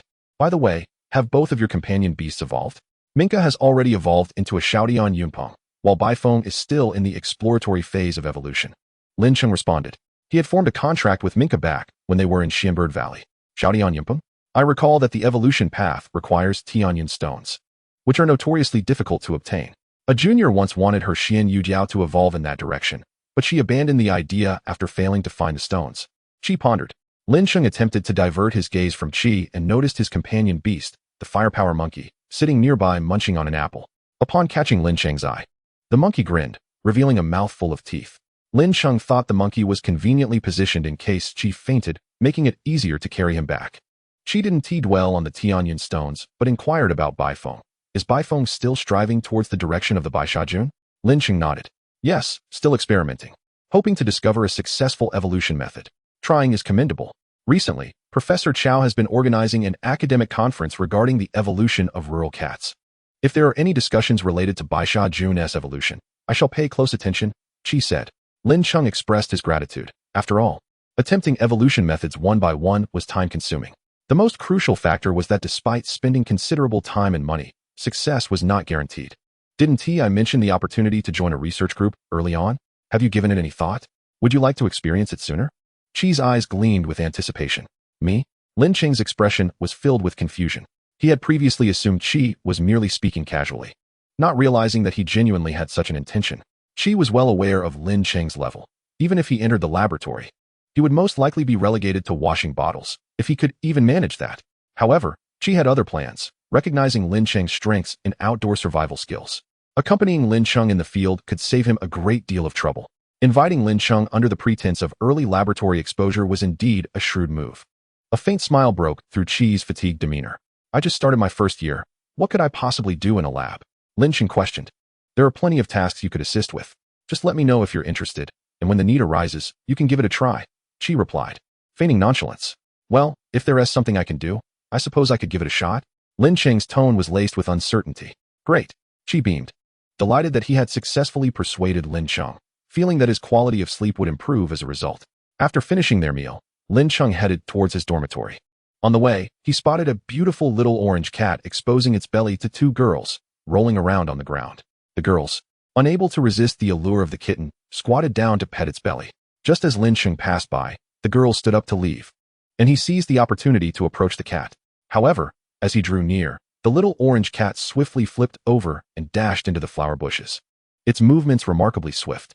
Lin Cheng scratched his head, wondering if the cat sensed that he lacked any treats and feared being taken advantage of, prompting it to flee. As he turned to leave, he noticed the little orange cat peeking out from the flowers. Farm cat. Affection level 2. Note: it feels a strong scent of its master on you and is worried you might report it for receiving food from humans. If you refrain from telling on it, it will be quite pleased. All uncontracted farm cats at Magic University had been gathered under Baifeng's command, and the little orange cat was no exception. Moreover, Baifeng had strictly prohibited any flattery towards humans for food, but with Baifeng absent for the past few days, the cat had dared to indulge a bit. However, it was unprepared to encounter a human reeking of its master's scent just after having eaten a treat. Furthermore, Baifeng had mentioned that it had many connections among humans, causing the little orange cat to worry that it had just met one of Baifeng's human subordinates. Lin Cheng chuckled, realizing that while Baifeng had a significant reputation among the cats at Magic University, he hadn't anticipated the swift spread of his name. Just a few days in, and already other cats were aware of his renown. Don't worry, I won't report you to your master, Lin Cheng reassured the cat with a gentle smile. Noticing its data shift once more. Affection level 1. Note: it suspects you are not being truthful and that you will secretly report to its master, making it quite unhappy. Lin Cheng. He had rarely wished to do a good deed, only to find himself distrusted by the cat, prompting a reconsideration of his intentions. Upon returning to his dormitory, Lin Cheng discovered Minka had already returned and was preening itself. The accommodations at Magic University were rather splendid. Each dormitory was a single room, allowing for unrestricted interaction with one's companion beast. Minka, having recently evolved, was sporting many new feathers, with quills still attached, and had been frequently using its beak to tidy its plumage. Minka, I have a feeling my reputation among the farm cats at Magic University may not be too favorable, Lin Cheng remarked as he approached to pluck at Minka's quills. This task was one he had mastered long ago and had previously found quite therapeutic. However, now that Minka had evolved, its feathers had become stiffer and sharper, making the task considerably more challenging. After a short while, Lin Cheng felt a twinge of pain in his fingers. Yep, who said you could let Xiaobai do that? Lin Cheng, Chapter 76, Evolution, by Xiajun. Although Qi Pingshua had mentioned allowing Lin Cheng early exposure to research, he had yet to contact Lin Cheng during these days. From the first day of school until now, Lin Cheng had steadily attended classes for 5 days. On the last class of the week, Baifeng emerged from the depths of snow in the ice training room. However, as Baifeng stood up, it immediately bumped its head against the ceiling, realizing that the training room seemed a bit more confined than before. Upon surveying the surroundings, Feng concluded that it was not the training room that had shrunk, but rather it had grown in size. Originally, renting such a specialized training room was quite costly, prompting Lin Cheng to opt for a smaller one in hopes of saving on expenses. Initially, Feng hadn't noticed the space constraints, but the sensation had become quite apparent now. Feng picked up his claws from the snow and brought them down with a resounding thud, leaving an enormous imprint in the white expanse. He had evolved. Observing his enlarged skeletal frame and the notably elongated fur, Feng felt a profound sense of satisfaction. However, post-evolution, he noticed that certain parts of his body still felt somewhat stiff. He decided to stretch out and loosen his muscles, only to inadvertently bump his rear against the wall. Unable to fully extend, Feng seized Lin Cheng's campus card that was propped against the door and pushed it open, trotting outside while holding the card in his mouth. Once in the open space below, he took a moment to stretch extravagantly. He then made his way to a secluded patch of grass on campus, skillfully catching several plump gray mice to replenish his energy before following Lin Cheng's scent to locate him. Post-evolution, Feng not only felt his size had significantly increased, but also found his sense of smell had become remarkably acute. As long as Lin Cheng was within the confines of the university, he could easily track him by scent. As Feng sauntered down the path clutching the campus card, the number of onlookers was astonishing. The campus was home to many rare extraordinary creatures, and what might be considered a spectacle in the outside world could be relatively common here. However, a creature like the Baisha Jun was nearly non-existent. Even within the university, due to their scarcity and the fact that most lived in the wild, rarely forming contracts with humans. Some domestic cats that Feng encountered hurriedly scurried away, having caught a whiff of their long-lost leader's scent, and were filled with panic. Following the scent, Feng arrived at the front of a lecture building, aware that Lin Cheng was in class. Rather than entering, he chose to wait patiently on the sidelines. Soon, the class ended, and a throng of students poured out of the building. What species of extraordinary creature is this? Is it feline? Could it be a Baisha Jun? I never expected to see one here. A few boys pulled out their phones to snap pictures of Feng. Before long, a small crowd gathered, surrounding him as if he were a tourist attraction. Surprisingly, Feng did not shy away. He relished the admiration he received. Lin Cheng, who was in the top-floor classroom of the building, descended slowly. Upon exiting, he noticed a group of people gathered around something. Driven by curiosity, he approached. But before he could reach them, the object of their attention ambled toward him. Lin Cheng froze for a moment, gazing at the imposing white cat before him, and cautiously asked, "Shall I? Meow?" Feng nodded in a cool demeanor. Lin Cheng was taken aback. He had not anticipated that his cat would evolve so swiftly. He had mentally prepared for a lengthy process, yet here was his evolved companion standing before him. "Shall I?" he exclaimed in astonishment. Feng gently tapped Lin Cheng on the shoulder with his paw, signaling him to refrain from acting so flabbergasted. However, Lin Cheng disregarded this and embraced Feng tightly. Now significantly larger post-evolution, Feng's head reached Lin Cheng's chest while seated. Lin Cheng wrapped his arms around Feng, but Feng felt this was slightly amiss. He nudged Lin Cheng away and rose on his hind legs, enveloping Lin Cheng in a hug. Lin Cheng's face was buried in the thick fur, thoroughly experiencing what it meant to be cherished by a dominant leader. After a brief celebration at the entrance of the lecture building, Lin Cheng decided to seek out Mingku for a proper feast to commemorate the occasion. Given the time, Mingku was likely still training in the gym, but the distance was considerable. Should he send Feng to find Mingku and then return? Lin Cheng pondered for a moment, and then decided to climb onto Feng's back. "Meow?" Feng questioned. "Let us go find Mingku." Lin Cheng expressed his satisfaction with his new steed. Yet, Feng declined, citing the abundance of familiar cats in the area and his concern for maintaining his image. He suggested Lin Cheng wait while he fetched Mingku. Lin Cheng complied. Although this was meant to be a grand feast, Feng ultimately opted to dine at the university's cafeteria. It was not merely to save Lin Cheng money, but rather because the pet food at the university was simply delectable. Lin Cheng, observing his two large companions, initially ordered 10 substantial portions of pet food. Feng and Mingku quickly devoured their meals, expressing that it was far from sufficient. Trembling, Lin Cheng ordered another 20 portions, yet it still proved inadequate. Lin Cheng realized that while the evolution of both of his pets was a wonderful development, their increased size also meant a proportional increase in their appetites. If they continued to consume such copious amounts of pet food daily, his card would soon be depleted. Thus, he resolved that they should seek out food independently whenever possible, contributing to the school's ecosystem. Feng could easily hunt gray mice, which would also serve as a contribution to the university. The photos taken of Feng rapidly circulated on a forum dedicated to showcasing rare pets within the university. This forum was quite popular, with frequent posts featuring sightings of angels, demons, mermaids, and other extraordinary creatures. Today, however, it welcomed a feline, Baisha Jun, Is this indeed a Baishajun? Did a professor bring this extraordinary creature from the deep mountains for research? No, this is a student's pet. Wait. Isn't it said that Baishajun rarely forms contracts with humans? Regardless, this is indeed a student's pet. Alongside this reply was a touching photograph of Baifeng embracing Lin Cheng.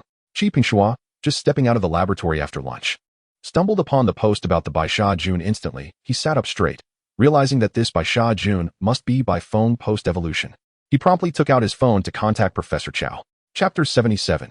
Academic conference. Are you inviting me to attend an academic conference? Lin Cheng said, his eyes wide with disbelief. Qi Pingshua nodded earnestly.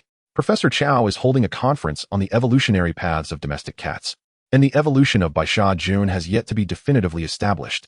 However, your pet has just completed its transformation from a domestic cat to a Baishajun. While we cannot fully ascertain the evolutionary pathway, it will certainly provide additional insights. Most importantly, this conference will feature various evolutionary forms of domestic cats. Yet it is unlikely that a Baishajun will be present. Bringing a Baishajun would certainly add prestige to the event. Thus, rather than wanting to take Lin Cheng, Qi Pingshua was keen on showcasing Baifeng.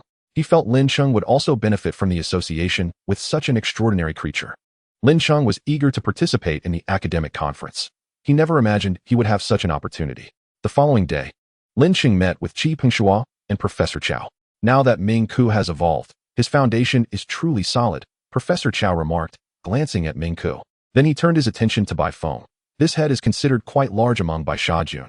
Isn't it? Baifeng politely meowed in response, holding a favorable impression of Professor Chow, as he had previously saved Ming Ku. Lin Cheng, once we arrive, there may be inquiries regarding the evolution of the White Shajun. Just respond according to your thoughts, Professor Chow advised. Lin Cheng nodded, placing his two beast companions into the beast space before boarding the plane with Professor Chow. After disembarking, Lin Cheng and Qi Pingshua checked into a hotel. The professors had been booked into king-sized rooms, while the accompanying students mostly occupied twin-share accommodations. Are you excited about participating in the academic conference tomorrow? Qi Pingshua inquired as he set his belongings down on the bed. A little, Lin Cheng replied. To be honest, having attended once before, I found it to be rather mundane. I'll take you to experience the essence of the academic conference tomorrow. The next day, Qi Pingshua and Lin Cheng followed Professor Chow into the conference hall. Lin Cheng cautiously surveyed his surroundings, noting the grandeur of the venue. He and Qi Pingshua seated themselves at the back, where Lin Cheng glanced up to see the large screen displaying the fourth academic conference on the evolutionary pathways of the domestic cat. Professor Chow occupied a seat at the front, engaged in conversation with several prominent figures. When the meeting commences, just applaud when others do, laugh when others laugh, and adopt a contemplative demeanor when others appear to be pondering. It matters not whether you comprehend, merely align yourself with the crowd and feign understanding. Qi Pingshua whispered to Lin Cheng. Lin Cheng nodded, confident in his ability to comply.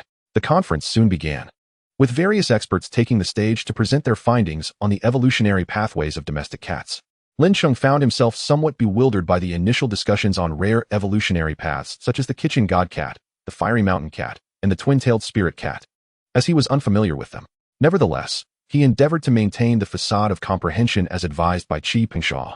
A spark ignited in Lin Cheng's eyes when the discourse shifted to the evolutionary pathway of the White Shajun. Finally, something he could grasp. Based on historical data and the living conditions of the White Shajun, it is hypothesized that the evolution of the domestic cat into the White Shajun may be related to temperament, particularly solitary behavior, which is one of the conditions for evolution, the speaker stated. Lin Cheng furrowed his brow. This did not align with Baifeng's situation. The pathway to evolving into the White Shajun is arduous and may require the elimination of kin to compete for sufficient resources. Lin Cheng's frown deepened. He found these evolutionary conditions increasingly ludicrous. Although some statements held an element of truth, their combination was utterly erroneous. The process of Baifeng's evolution was, in fact, entirely different. Suddenly, Lin Cheng felt a nudge on his arm. Turning to his side, he discovered Qi Pingshua prodding him.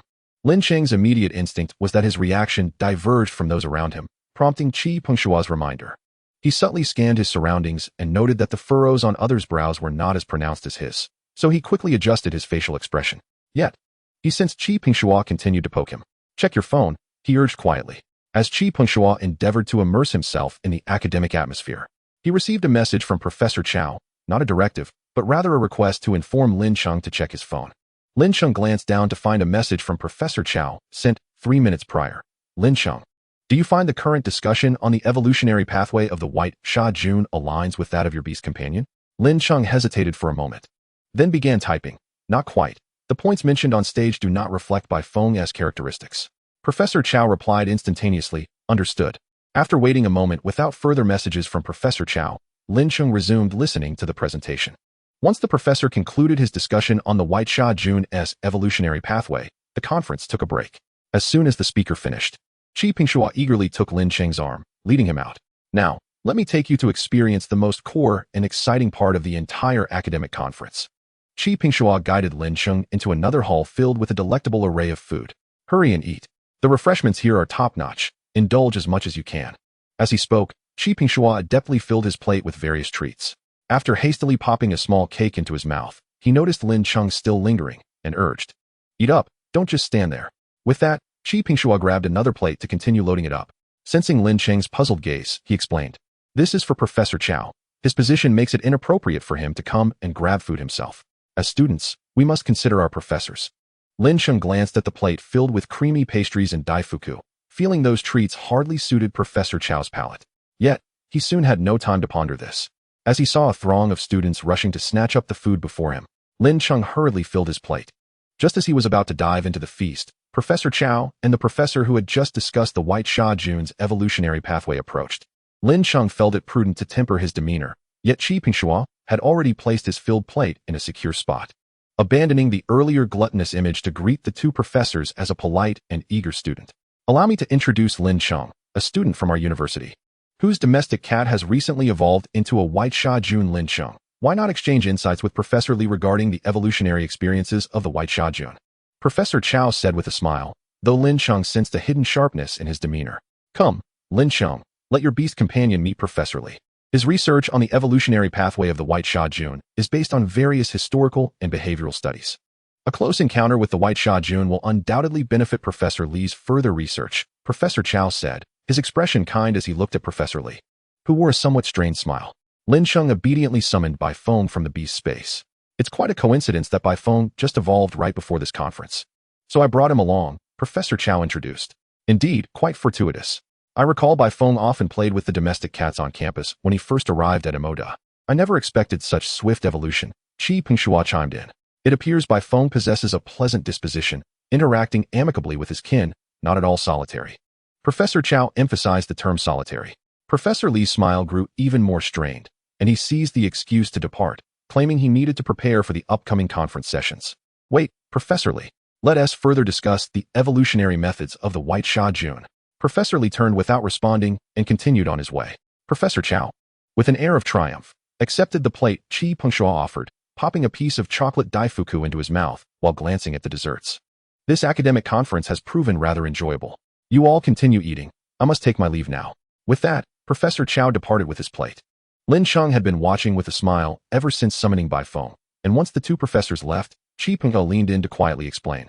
"Professor Li just now is a faculty member from Kyoto Yuanhua University, and he has always been at odds with our Professor Chow. Although Yuanhua University may not rival the prestigious Magic University and Capital University, it still stands as one of the foremost institutions in Huagua."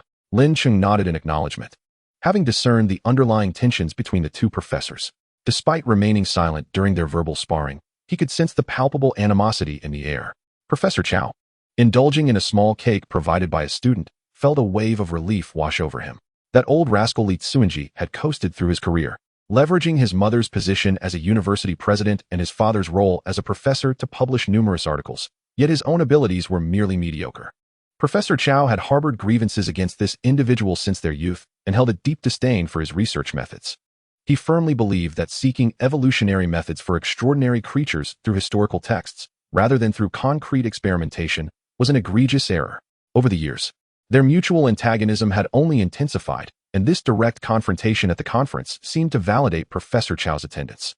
As Lin Cheng observed the two professors drift away, he resumed his meal.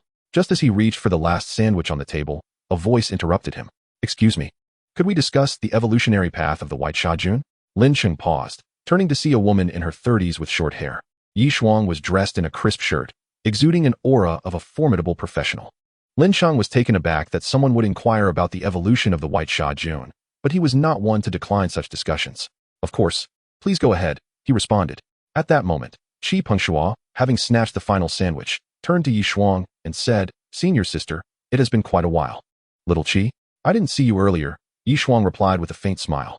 In contrast to his earlier clever demeanor while conversing with Professor Chow, Qi Pengshua now appeared rather innocent and straightforward. "Lin Cheng, this is Professor Chow's first disciple, and my senior sister," Qi Pengshua introduced. "Is this a new student of the professor?" Yi Shuang inquired. "Not quite yet. Lin Cheng has just begun his freshman year.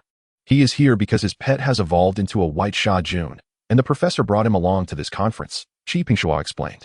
Yi Shuang nodded and continued her inquiry about the white Sha Jun's evolution. "Did your pet consume a significant amount of shadow matter crystals prior to its evolution?" Yi Shuang asked, her gaze fixed intently on Bai Feng. Bai Feng averted its eyes and licked its lips, sensing that Yi Shuang's stare was rather piercing, as if she were about to conduct an experiment on it. Lin Cheng had been attentively listening, given that this was a formal academic conference.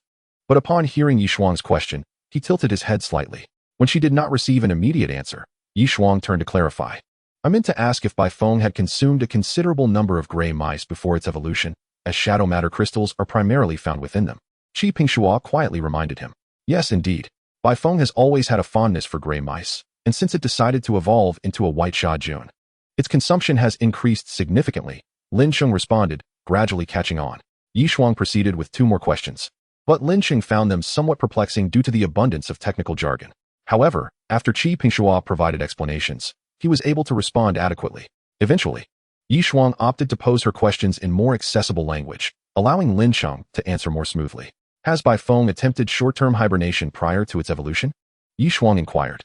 Lin Cheng was taken aback. Although Bai Feng had indeed undergone short-term hibernation, he had never mentioned it to anyone.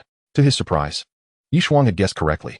Yes, it hibernated 3 times last winter, and it also underwent a short-term hibernation in the snow training room before evolving, Lin Cheng confirmed. Yi Shuang nodded. "It seems my hypothesis is on point. The rural cat may indeed require short-term hibernation to accumulate energy for its evolution into a white Sha Jun." She shared her thoughts regarding the connection between Bai Sha Jun's evolution and short-term hibernation, but at this juncture, Lin Cheng found himself at a loss for words as she delved into a plethora of technical terms. He could only feign comprehension as he contemplated her remarks, which seemed more like her personal musings than inquiries requiring his input. After exchanging ideas with Lin Cheng, Yi Shuang took her leave. "How was it? Did the senior sister seem imposing?" Qi Pengshua chuckled as he picked up the sandwich he had just placed on his plate. Lin Cheng nodded repeatedly, noting that conversing with Yi Shuang felt akin to speaking with a middle school homeroom teacher, a sensation he had not experienced in quite some time, not even with Professor Chow. "Don't worry. Although the senior sister appears stern, she is quite kind. If you have any questions, she can certainly assist you," Qi Pengshua remarked, a nostalgic expression crossing his face. He had once believed the senior sister to be formidable, but upon becoming the eldest disciple, he realized the true depth of her capabilities. As they continued their meal, Qi Pengshua suddenly sighed, feeling the weight of his responsibilities as the eldest disciple. Enough of that. Let's eat a bit more before heading back." He transformed his sorrow into appetite, diving back into his meal. However, Lin Cheng found himself unable to continue eating, as another individual approached to inquire about his cat. As the tea break progressed, various rural cat evolutionary forms made their appearance in the conference hall. After bidding farewell to yet another curious attendee, Lin Cheng's gaze shifted from the food to the array of cats present in the hall. Although he had focused solely on the evolution of the white Sha Jun for quite some time, he was equally intrigued by the other rural cat evolutionary forms. Thus, he exchanged greetings with Qi Pengshua and began to explore the hall with Bai Feng by his side. Almost all rural cat evolution forms of comparable strength to Bai Feng quickly avoided it upon its approach. Eventually, Lin Cheng found himself in a predicament, having to instruct Bai Feng to maintain a distance while he observed the other cats. Bai Feng, however, remained unfazed, believing that the other cats were simply intimidated by its imposing presence. It was confident that if it were to engage with them, they would surely become friends. While waiting for Lin Cheng, a seemingly weak yet genuinely average small cat approached and sat before Bai Feng. Meow. This cat was a delicate shade of light yellow, small in stature, yet its eyes sparkled brightly, akin to the many gemstones adorning its body. It wore an exquisite piece of imperial green jade around its neck, exuding an air of affluence. Bai Feng, intrigued by the rare feline making an approach, began to play with it. Although it was a playful interaction, it resembled more of Bai Feng entertaining the little cat. Bai Feng's tail swished before the small cat, which attempted to paw at it but failed to catch it. As Lin Cheng seized the opportunity to pet a floral fairy cat and pocket a couple of its hairs amidst the bustling crowd, He witnessed the heartwarming scene of the larger cat frolicking with the smaller one. Lin Cheng was somewhat taken aback by the little cat, despite its diminutive size. It was indeed quite rare. Its rarity did not stem from an undiscovered evolutionary path. Rather, its evolutionary method had been widely known since ancient times. The evolutionary method was straightforward. It involved offering various precious jewels and gold and silver to the rural cat. Once the rural cat's strength and the quantity of jewels and precious metals reached a certain threshold, it would consume them during its evolution, transforming into a Qianghui cat. However, despite its appearance of grandeur, the Qianghui cat's abilities were rather average, lacking any unique skills. It merely possessed an innate aura of opulence. In ancient times, it was uncommon for commoners to cultivate a Changbai cat, as it symbolized royal authority and wealth. Many members of the aristocracy delighted in keeping a Changbai cat to flaunt their status.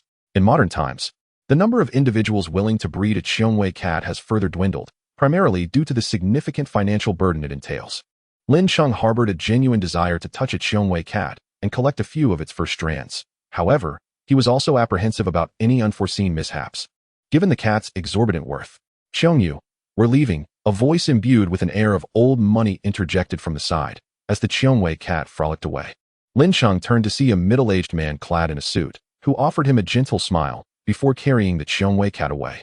That was Mr. Ji, one of the sponsors of this academic conference, an exceedingly wealthy magnate, Qi Pingshuo remarked as he approached. The conference soon resumed, and Lin Cheng remained seated, attentively absorbing the insights shared by the esteemed speakers. Following the conclusion of the academic gathering, Professor Chow led the two of them to an opulent restaurant for dinner. Although this establishment did not specialize in pet food, Professor Chow had arranged for a luxurious pet meal for Bai Feng at a different venue. The meal was a source of joy for both Lin Cheng and Bai Feng, further enhancing Bai Feng's admiration for Professor Chow. "Lin Cheng, did you encounter any golden splitting wasps in Changbai Mountain?" Professor Chow inquired as they neared the end of their meal. "I have encountered them, but knowing their perilous nature, I always took a detour," Lin Cheng replied. Having spent his youth in the vicinity of Changbai Mountain, Lin Cheng was well aware of the dangers posed by extraordinary creatures. As his father, Lin Detian, had educated him about the threats posed by various supernatural beings.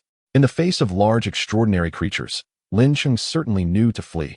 However, Lin Detian had specifically warned him to vacate the area promptly when confronted with smaller, yet lethally potent extraordinary beings, with the golden splitting wasp being one such example. Indeed, these wasps are quite harmful. It's best to eliminate them when encountered. Professor Chow appeared genuinely delighted, seemingly eager to rid the world of this menace. Upon returning to the hotel, Qi Pingshuo informed Lin Cheng that Professor Chow had previously kept honeybees, which were frequently bullied by the golden splitting wasps, resulting in significant losses due to compromised honey production. Professor Chow harbored a long-standing animosity toward the golden splitting wasp and had even sought out a master specializing in their extermination during his youth. This endeavor ignited a profound passion within him for the vocation of wasp extermination, leading Qi Pingshuo to believe that had Professor Chow not pursued an academic career, he would undoubtedly have become a professional wasp eradicator. Professor Chow relished the opportunity to locate and eliminate a golden splitting wasp nest after completing his business trips. "If you prefer, you can simply wait for us here," Qi Pingshuo suggested. "Are you going tomorrow, Chigo?" Lin Cheng asked, puzzled. "Indeed, there's actually little danger involved. We'll be wearing specialized protective gear, but attendance ISNT mandatory. You can choose whether or not to join," Qi Pingshuo reassured him. Lin Cheng was taken aback. He recognized Qi Pingshuo as a diligent disciple of Professor Chow, well-versed in his mentor's preferences. The notion that he would accompany his professor on a wasp-hunting expedition was astonishing. Nonetheless, Lin Cheng found himself intrigued by the prospect of this adventure. Although golden splitting wasps were indeed present in Changbai Mountain, their hazardous nature had prevented him from closely observing them. "Is this truly without danger?" Lin Cheng queried. "Absolutely. Professor Chow's protective gear is custom-made and entirely reliable," Qi Pingshuo asserted with confidence. "Am I able to join as well? Is there protective gear for me?" Lin Cheng felt a surge of excitement. Of course, Professor Chow values connections with his students. While other instructors might only dine with their pupils, he enjoys organizing unique team-building activities, and this is one such occasion.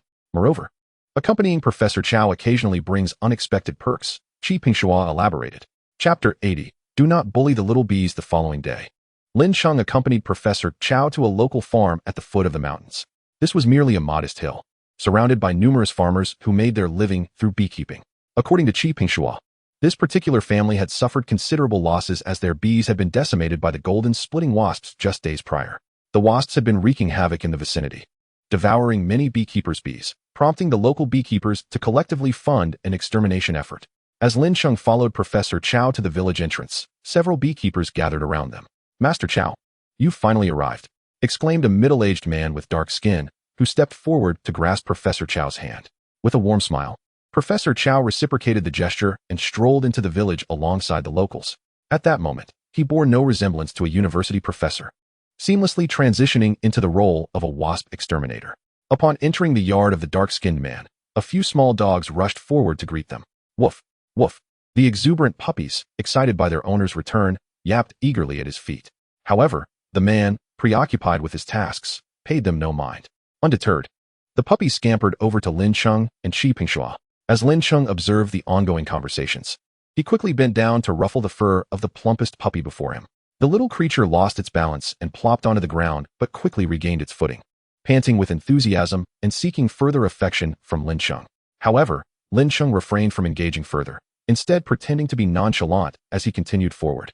Following Professor Chow, Lin Cheng arrived at the site of the mixed flower bee colony, where several beehives stood and numerous bees buzzed about. The dark-skinned man sighed as he arrived. "Recently, those golden splitting wasps have been causing havoc. My bees have been struggling to gather honey." Having dedicated his life to beekeeping, he could discern the bees' productivity merely by the sound of their wings.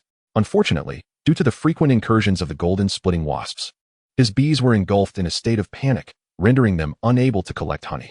"Fear not. Once we eliminate the golden splitting wasp nests, your bees will resume their normal foraging in a few days," Professor Chow assured him. Mixed flower bee, Affinity, 3. Notes. Recently disturbed by the golden splitting wasps. It is anxious. If you can safeguard its home, it will be exceedingly grateful. After exchanging a few more words with the dark-skinned man, Professor Chow commenced his work. He first secured a piece of meat near the beehive to lure the golden splitting wasps. Subsequently, he engaged in conversation with the local beekeepers, sharing insights despite it not being his primary area of study. Lin Cheng and Qi Pingxua each took a seat on a stool, fixated on the piece of meat, their task being to monitor when the golden splitting wasps would arrive to feast. Initially, Lin Cheng was quite focused, but after some time, his gaze began to wander. In this lull, Lin Cheng felt it was the perfect opportunity to pet cats and play with birds. However, his own pets were rather conspicuous and did not align with the image of Professor Chow's disciple, so he opted not to release them. Before long, the chubby little puppy returned, trotting over to him. Woof! The little rotund dog scampered over and leaped onto his shoes, its eyes fixed on Lin Cheng, while its tiny tail wagged enthusiastically behind it. Rural dog, Affinity, 7. Note. It delights in playing with humans. Engaging in play will bring it immense joy. Lin Cheng turned to find Qi Pingxua staring intently at the piece of meat, while Professor Chow was engrossed in discussion with several beekeepers about their craft. Though their voices suggested they were not nearby, he slowly picked up the small dog from the ground and affectionately ruffled its fur. This little creature felt distinctly different. Its fur soft and fluffy. Since Bai Feng and Ming Ke had evolved, he had not experienced such a tactile sensation in quite some time. Lin Cheng wore an expressionless face, yet while his gaze remained fixed on the meat, he kept a watchful eye on the puppy. The puppy, with its yellow body and white face, was a quintessential rural dog, though still quite young, its ears yet to stand erect. The little pup, cradled in Lin Cheng's arms, was well-behaved, panting with its tongue out and not barking erratically. 10 minutes later, a gold-striped hornet, longer than Lin Cheng's middle finger, flew into the courtyard with familiarity. Initially intending to catch a few small bees to munch on, but instead, it spotted the meat strip beside the beehive. It landed on the meat and began to feast. Lin Cheng and Qi Pingxua's eyes lit up. At last, the gold-striped hornet they had been waiting for had arrived. Qi Pingxua signaled Lin Cheng to remain quiet, then donned a specially designed glove and slipped a loop around the hornet's body. The hornet wriggled slightly, but continued its meal. Once it finished eating, it ignored the nearby small bees and flew away, the loop still attached to it, connected to a delicate feather, light as a whisper, unnoticed by the gold-striped hornet. Qi Pingxua sought out Professor Chow, who dispatched his pet scouting bird to track the recently departed hornet. The small, white scouting bird was exceptionally swift and keenly attuned to its route, historically employed for delivering messages. 20 minutes later, the scouting bird returned, and the trio, Professor Chow and his companions, set off, donning thick protective suits as they approached the vicinity of the gold-striped hornet's nest. The moment Lin Cheng donned the protective gear, he understood why Qi Pingxua was confident in their safety. The suit was not overly thick, even somewhat lightweight. Lin Cheng had previously watched videos of people eliminating gold-striped hornets, who had donned cumbersome protective suits that hindered their movements, a stark contrast to Professor Chow's attire. The scouting bird led the way as Lin Cheng and his companions swiftly located the hornet's dwelling, instead of immediately utilizing a specialized spray to combat the hornet. Professor Chow first retrieved a net and captured several gold-striped hornets. Lin Cheng, having done his homework the previous day, was aware that some individuals had experimented with infusing liquor with gold-striped hornets, though the process was exceedingly intricate and rarely undertaken nowadays. Professor Chow's technique for capturing the hornets mirrored Lin Cheng's approach when he had caught sound cicadas, albeit with a net that was clearly custom-made. A far cry from the one Lin Cheng had purchased for 10 yuan. After capturing a few gold-striped hornets, Professor Chow took a jar from Qi Pingshuo and placed them inside. The jar contained potent liquor, and after a brief struggle, the hornets ceased their movements.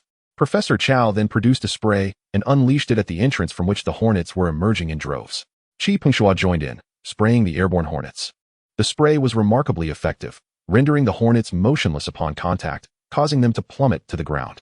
Lin Cheng emulated Qi Pingshuo, brandishing his spray to assist. Chapter 81. The Extermination of Hornets.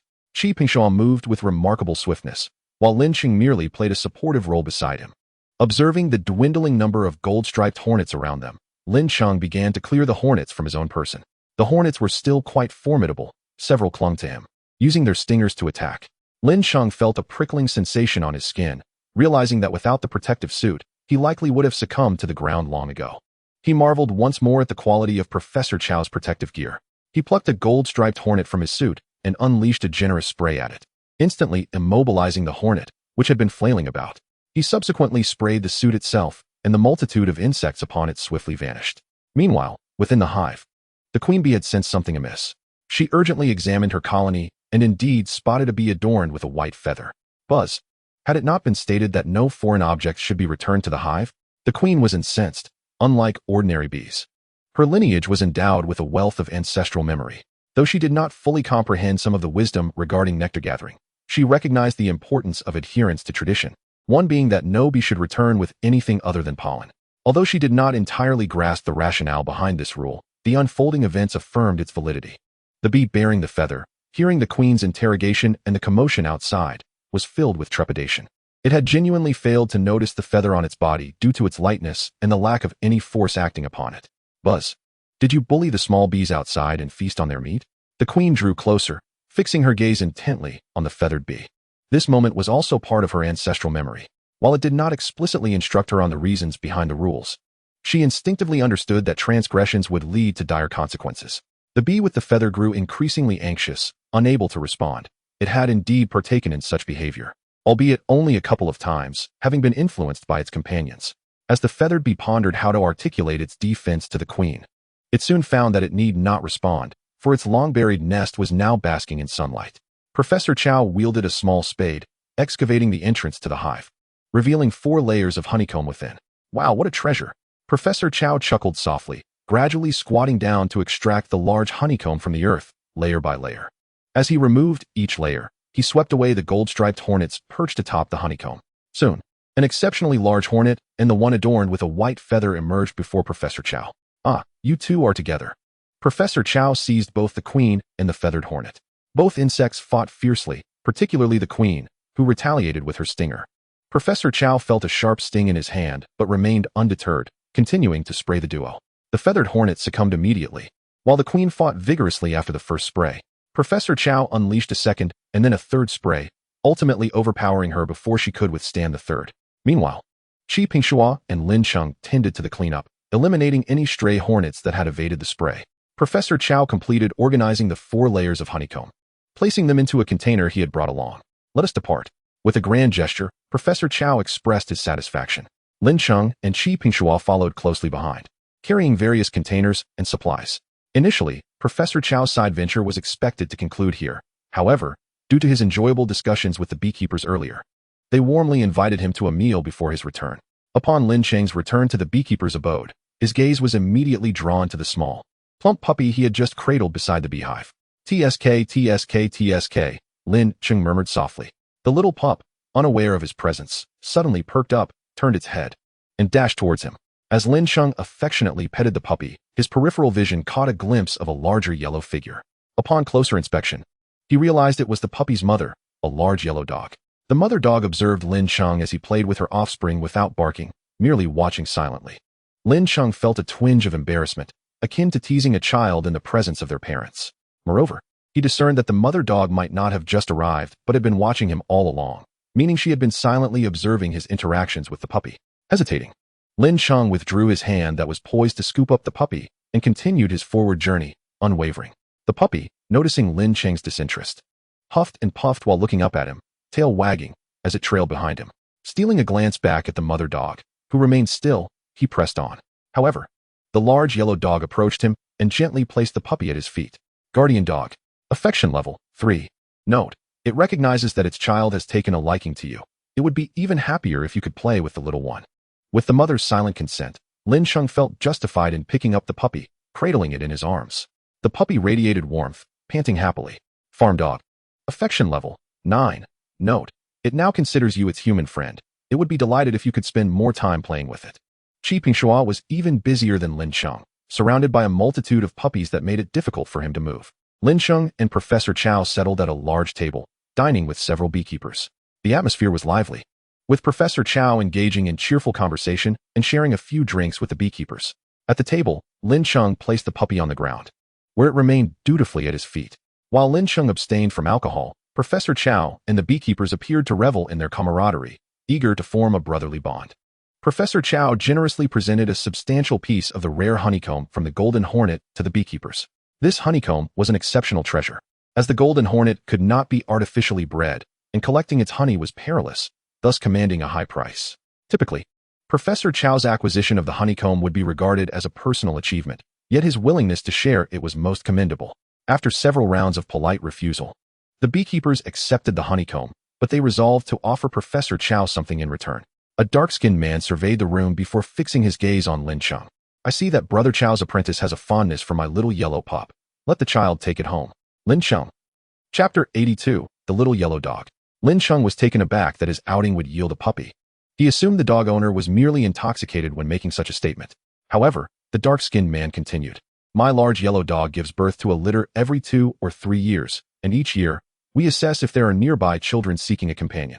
I see a promising future for you under Master Chow's guidance. Treat my yellow dog well. At that moment, the guardian dog merely observed Lin Cheng silently, without any further action. Meow? So you're just going to take it home? Bai Feng inquired, eyeing the little yellow pup on the ground. Mew. Ming Ku chimed in. Peeking curiously, it felt the tiny creature was so small that one misstep could easily crush it. The little puppy merely sat there, wagging its tail and gazing up at them. Woof. The puppy barked amiably. Bai Feng tentatively extended a paw, nudging the puppy, which rolled over with glee. Undeterred by the playful interaction, still panting and smiling at Bai Feng. Truth be told, Bai Feng was not particularly fond of dogs, but seeing Lin Cheng had already brought the puppy home, and considering its amiable nature, it decided to remain silent. Meow? Well then, take good care of it. Sure thing. Lin Cheng poured some freshly purchased dog food into a bowl, but the puppy merely sniffed it without eating. Not fond of this brand. Lin Cheng mused, glancing at the dog food package. He had specifically chosen a premium brand. Meow? I told you, these pre-packaged meals aren't appetizing. It probably dislikes it, Bai Feng commented. At that moment, they had yet to return to the university and were staying at a hotel. After a moment's thought, Bai Feng dashed out. 3 minutes later, it returned, proudly carrying a large gray rat in its mouth. Meow? Bai Feng placed the gray rat before the puppy and nudged it forward. The puppy looked between Bai Feng and the oversized rat, uncertain. Meow? Go ahead, no need to be shy. Although the puppy didn't comprehend cat language, it understood Bai Feng intended for it to eat. Consequently, it inspected the massive rat from head to tail before biting into the area where Bai Feng had previously made an incision. The puppy struggled to eat, ultimately stopping after a few bites, having not consumed much. Lin Cheng scratched his head, having assumed the puppy would have a hearty appetite, only to discover it was rather picky. Before long, the takeout Lin Cheng ordered arrived, and he went downstairs to retrieve it. Having eaten heartily at lunch, he opted for a simple boxed meal for dinner. After consuming a considerable portion, he felt satisfied and recovered the box, intending to discard it later. Woof woof. The puppy barked at Lin Cheng's hand. Farm dog. Affection level 11. Note: it finds the food in your hand delectable. It would be delighted if you could share it with it. Lin Cheng tentatively placed the remaining boxed meal in front of the puppy, which joyfully wagged its tail and began to eat. Bai Feng initially thought Lin Cheng inconsiderate for offering the leftover food to the puppy, which seemed unfair. However, seeing the puppy enjoy its meal, it refrained from voicing any objections. Lin Cheng watched the puppy eat, suddenly recalling that many domesticated farm dogs he had seen before relished leftovers. He was delighted to encounter one today. "You're quite easy to care for," he chuckled, gently patting the puppy's head. "From now on, I'll call you Huangshu." Woof. Huangshu barked happily in response. The following day, as Lin Cheng flew back to the university with Professor Chow, the professor handed them both jars. "This is honey from the golden hornet we collected yesterday. The beekeepers processed it for you. It's excellent when infused in water." Lin Cheng and Qi Pingxua expressed their gratitude, though Qi Pingxua appeared unfazed. Lin Cheng surmised this must be the benefit Qi Pingxua referred to earlier regarding his mentorship under Professor Chow. Upon their return to the university, neither the cat nor the bird accompanied Lin Cheng back. They had been quite busy these past few days and were eager to attend to their own matters. Ming Ke's agenda was straightforward. It simply sought to indulge in free flight at a specialized avian facility for a couple of days. Meanwhile, Bai Feng set out to reconnect with its long-lost companions. Since its evolution, it had ventured out once, but had yet to inform its little brothers about the transformation. As Bai Feng strolled along the path, it scanned its surroundings, diligently searching for its companions. Today, Bai Feng still attracted attention at the university, but it was no longer surrounded and photographed as it had been on the first day following its evolution. A small black cat had just awakened from its afternoon slumber, intending to venture out in search of a delectable fish treat. Suddenly, it caught sight of an enormous white cat, exuding the unmistakable scent of its long-lost leader. The little black cat promptly recalled a recent rumor. The leader had engaged in a fierce battle with another large white cat, ultimately succumbing and being devoured. Instinctively, it leapt into the nearby thicket to conceal itself. Upon spotting a subordinate, the imposing white cat, Bai Feng, had not yet uttered a word before the little black cat fled in haste. Feeling somewhat perplexed, Bai Feng pondered the sudden decline in her reputation. Why had the subordinate scurried off without so much as a greeting? Approaching the thicket, Bai Feng seized the little black cat by the scruff of its neck and pulled it out. "Meow, please don't kill me," the small black cat pleaded. Clutching its head and trembling, Bai Feng, with a look of confusion, responded, "Meow?" The little black cat cautiously raised its head, inquiring, "Is that you, Bai Lauda?" Bai Feng nodded in affirmation. The little black cat's trembling subsided somewhat, its spirits lifting as it realized that this was not the cat that had devoured its leader, but rather the leader herself. However, it could not help but wonder how Bai Feng had grown so large. After voicing its curiosity, Bai Feng, with a hint of exasperation, explained that she had undergone evolution. The little black cat's eyes widened in understanding. "Oh, I see now." Bai Feng urged the little black cat to swiftly gather the other cats in the campus for a meeting, for in her short absence, she risked being expelled from the magical cat community. Moreover, upon her return, she intended to implement a significant strategy to enhance their collective strength. Once their powers were amplified, capturing the elusive gray mice would become considerably easier. Before long, nearly 20 rural cats congregated in a sparsely populated corner. They exchanged silent glances, communicating their astonishment at the remarkable transformation of their leader over the past 2 days. Could it be that she really is the leader? Scar, one of the cats, nudged at his eyes in disbelief. If not, then who else could it be? Sang Biao replied with a knowing look. As Bai Feng commanded their attention, the assembly was impressively swift, each cat present without exception. If not, then who else could it be? After exchanging a few more glances with Scar and Sang Biao, Bai Feng commenced the meeting. The agenda primarily addressed 2 key matters. First, to affirm that she was indeed alive and stronger than before. Second, to declare her intent to enhance the overall prowess of their feline faction, advocating that evolution be the means of achieving this goal. Those who had yet to reach the threshold of evolution were encouraged to train diligently before pursuing that transformation.